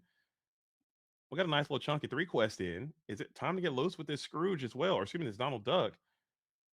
It might be. I mean, get active with it. Just giving your adversary more cards in this scenario. Maybe think about going for a challenge. I don't know. If you're wondering why Donald didn't sing "You're Welcome," it was so that the Ursula would have to challenge and get banished. banished. That makes a lot of sense. Actually, it really does. And I was trying to find a spot to sneak that one in there after I noticed, but my bad. No, that makes perfect. That makes perfect sense. Keeping your guy around, or maybe I would think like after you play Bend in My Will, you probably would just want that Donald out of there anyway because it's going to give them more cards too. So maybe there's a world where that 3 lore, you'll be at 16 right now, and I mean you're still going to probably the thing win. is that the Donald wouldn't have been banished. It just would have given the Ursula something to challenge. Oh, got it. Oh, she's Yeah. a 4. She's a 4/5. I'm dumb. Okay, my Yeah. bad. Let me lock in, dude. My bad. I thought she's a 5/4. My bad. My bad. Lock in. Nah, I gotta wake up, dude. I gotta wake up and get active, dude. My bad. You're right. She's 4/5. That makes sense now. We're playing chess over here, okay?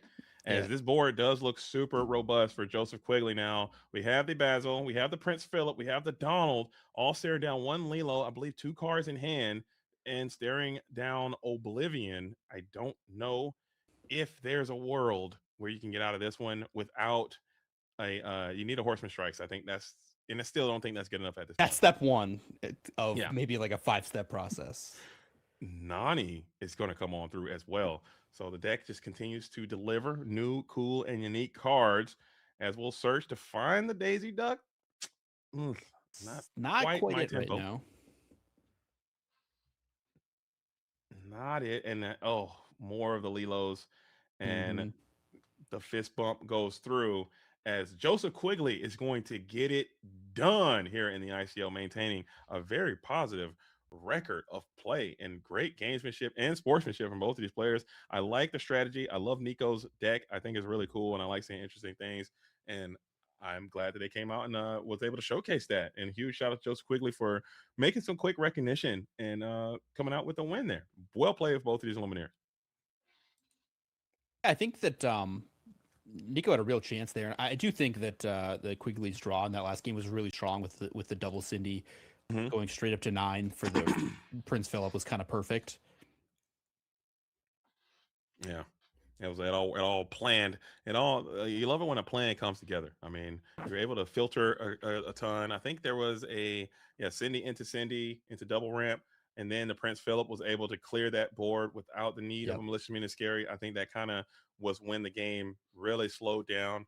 The fact that you couldn't get to a Horseman Strikes, and then the Bend in My Will was just the absolute last little piece to that game over puzzle.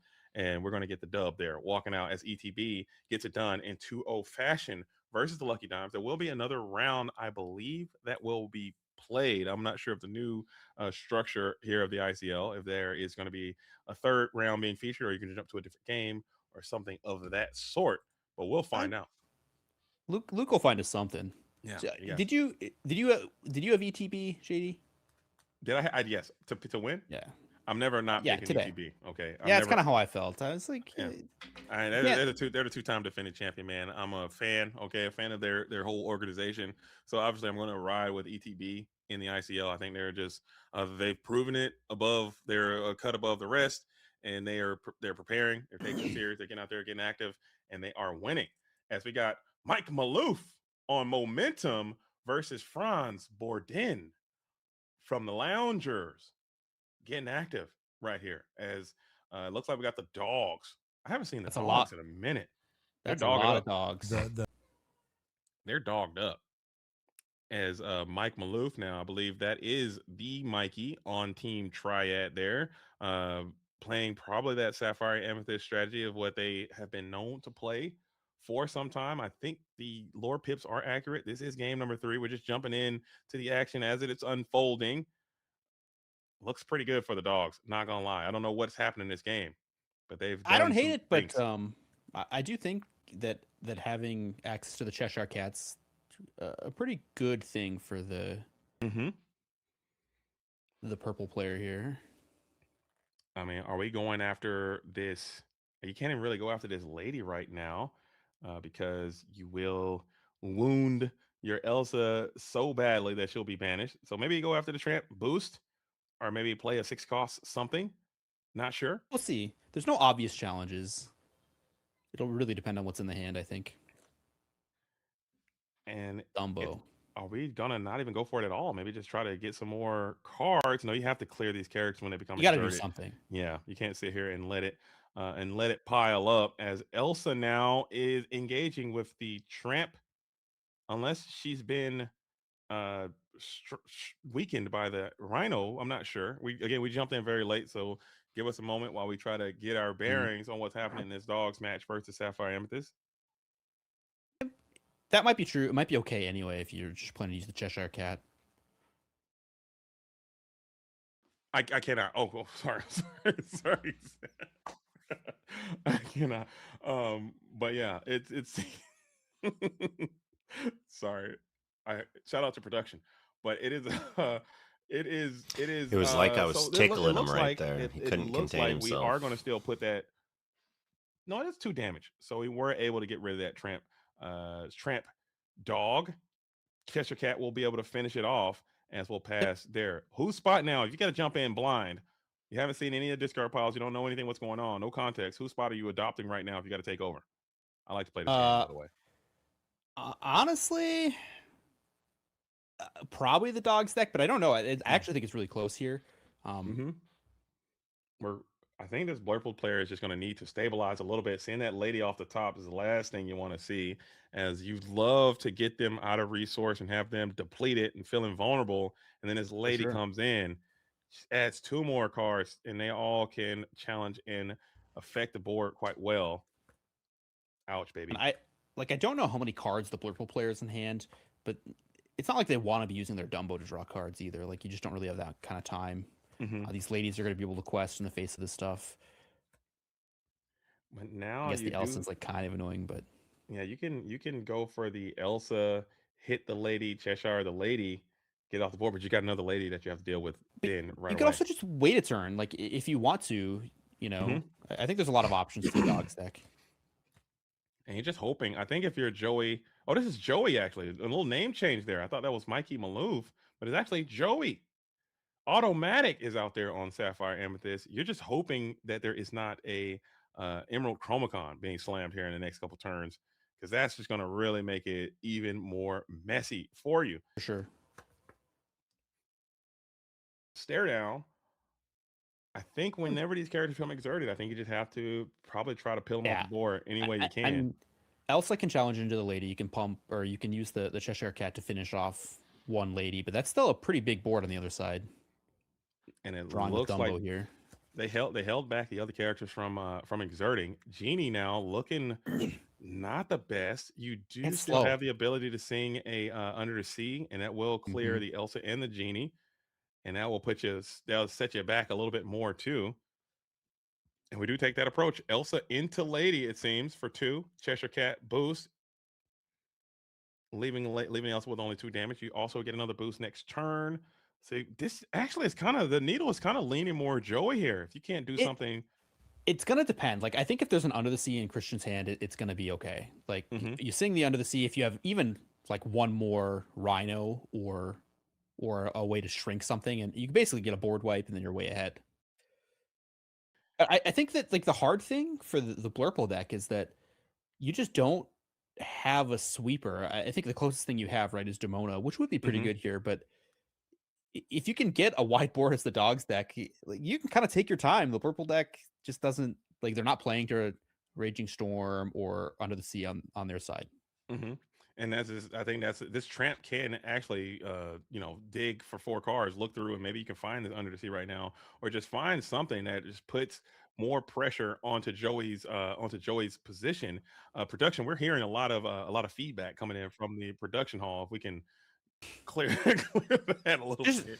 Just always pulling the curtain back. Like, sorry, my bad. In case anyone wants to know what it's like to hear My bad. production, we'll let you know. We're used to it here on the ICL, so a little bit of this and a little bit of that. I don't know could they hear that? I don't think they could hear that, but we could hear it. Yeah, my bad. Okay, okay, my bad. Okay, so we got those Morty sleeves. Got the Tramp on board. What are we digging for? Under the Sea is probably the easy snap pick. Hey, second Tramp, not bad. Second Tramp wouldn't be the worst. Chromacon being sent to the discard pile, and I just realized this Illumineer is playing with Baby in hand. We're talking one-handed. That's kind of cool, man. Vibes That all is kinda around. cool. I like that. Daddy duty, don't stop. As the infant is there helping support. I was wondering, I was like, why is this Illuminaire playing one-handed? Oh, because there's a whole toddler in hand. You guys can't probably see that on There's the the Under stream. the Sea. But yeah, that one might just have to take us right on to Rapsville as leaving nothing but Dumbo, 9th one in the Yeah. universe. Yeah, I mean, it like you were onto something. Like it looked like it was going Blurple's way, but the thing is, like one Under the Sea was always all it was going to take. And that's it, man. And that's Yeah. it. I mean, I think And- that's why a lot of people have issues with this Ember Emerald Dog strategy is because of that. I think had Under the Sea not been a part of it, it wouldn't have been as bad. Still pretty bad, but not as bad. I don't think the conversation should be about dogs. Like if anything, it should be about Under the Sea, a card which is very, very strong. For sure. Especially when you print Delamoon's Lullaby and you have this Rhino Hamster, you have all these effects that can modulate the strength to get a much bigger spread, and it's one-sided. Under the Sea would have been much more fair if it was both-sided, very similar to Be Prepared, but here we are. And sing together, much easier to achieve than Singer 8. Yes, that's insane. So I agree. I think we concur, as it does create some of those unfair situations, as this Jumbo Jr. is going to get active into this Rhino 1/16th Wolf, getting challenging in. Going back to Christian, the ability to quest all the way up to 16 this turn, so don't need to find that much more lore if you're Christian. And I think you're feeling kind of comfortable at this point to just start questing and putting your opponent in a spot where they need to start challenging you and just gain that lore each time. And another lady is just back-breaking, coming on down, grabbing more characters that you can just flood this board with. Like you said, Bonnie Ball, there's no way that you can really engage with these wide boards. It's been something Amethyst and Sapphire struggle with probably since the beginning of the game. Like, how do you deal with it when they get a little bit unruly? And you just can't. You got to try to outflank them before they outflank you. And Under the Sea just really made that an impossible task to do. Yeah, Blurple is a deck that requires you to stay in the game. Like the moment you're out of the game, there's no way back in. You know, there are a lot of decks that have ways to sneak their way back in, right? Like the blue-green deck can play. This Blurple deck, like once you're way behind on board, it's over. Yeah, it's done. It's actually cooked. But I guess you could still be like in a fact finding kind of thing. Maybe this is the ICL. People can't tech kind of strange. Maybe you're just trying to find Christian to give up some information. Maybe if you stall long enough, Christian's baby might become a little um, burdensome there, a little tired. Need Yeah. some milk. And you Or gotta, hey, I crying. gotta scoop, gotta take care of my kid. It starts crying and throws him off. That's a strat here in the ICL that we don't really have to deal with when you go to those Disney Lorcana challenges and all of Yeah. those types of things. Yeah, the hope the baby Yeah. ruins your opponent's play strat. I can't win, but maybe they can lose. I like it. I like the approach. If I'm Joey, I'm taking that line all day. Start screaming and putting on like Baby Shark or something, play some music, and hey, Rachel's on. And baby, I don't know, the baby's too young for that. I don't know if you're gonna be on that stuff yet, but I think it might be time to just take it right on the scoop field here. I don't know if there's a world where you can get out of this. Maybe you gotta let it go into the unknown, challenge. Haiti, I don't know. And it's, I mean, the problem is like, there are a lot of problems, I guess, is the real problem. What's the biggest and most present problem? The 50-meter target, I call it. Well, the problem with dogs is that it's often not just one problem. It's like, there are just 6 characters over there, and even if you could remove 3 of them, like, it's still a problem. And you're at 16 lore. I think that's a pretty sizable problem as well. And yeah, I mean, that's obviously a big part of it. The two questers might be the biggest. Like, if you can clear the lady, you clear the other lady, you challenge another thing. Yeah. So you gotta have let it go into the unknown. I think is required at this point. Yeah, and that is good enough so that you live to lose next turn. Live to lose is crazy.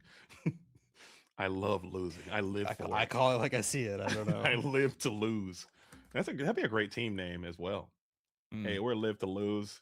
Our life revolves around losing. Live to lose. Just embrace it.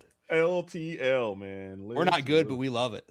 And drawing with Dumbo, not a good sign. Yeah, that's an indicator that this thing might just be Jover. We're ripping with Sail as well.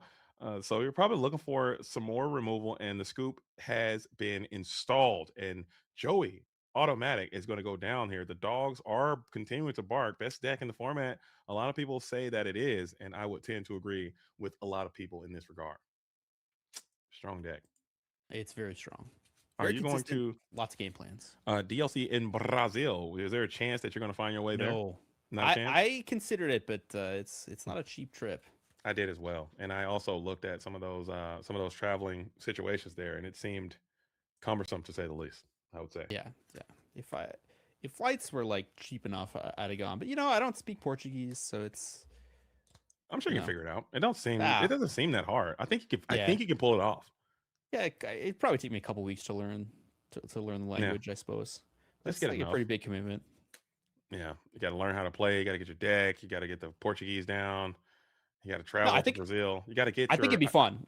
It would be a blast, I think, to travel the world and see places like that playing the game. But no, not for me this time around. I bought the visa because I was fully planning on going. Yeah. Is that reimbursable? Can I get that back? That's a question for somebody else. Can I get that? Can I get a return on that? Anybody know? I paid it. Travelers in chat know about refunds on Visa. Any international travelers in the building? Can I please get some of those funds back? Because I was planning on going to Brazil, and it cost. It wasn't cheap to get that. Yeah. No. Anyone want to hit up with JDZ on the Patreon or the donos on a stream? Maybe he needs that money back. I had to do it. I had to try. I mean, because I was fully. All right, I'm back here. We're gonna blip the stream real quick. We'll be right back.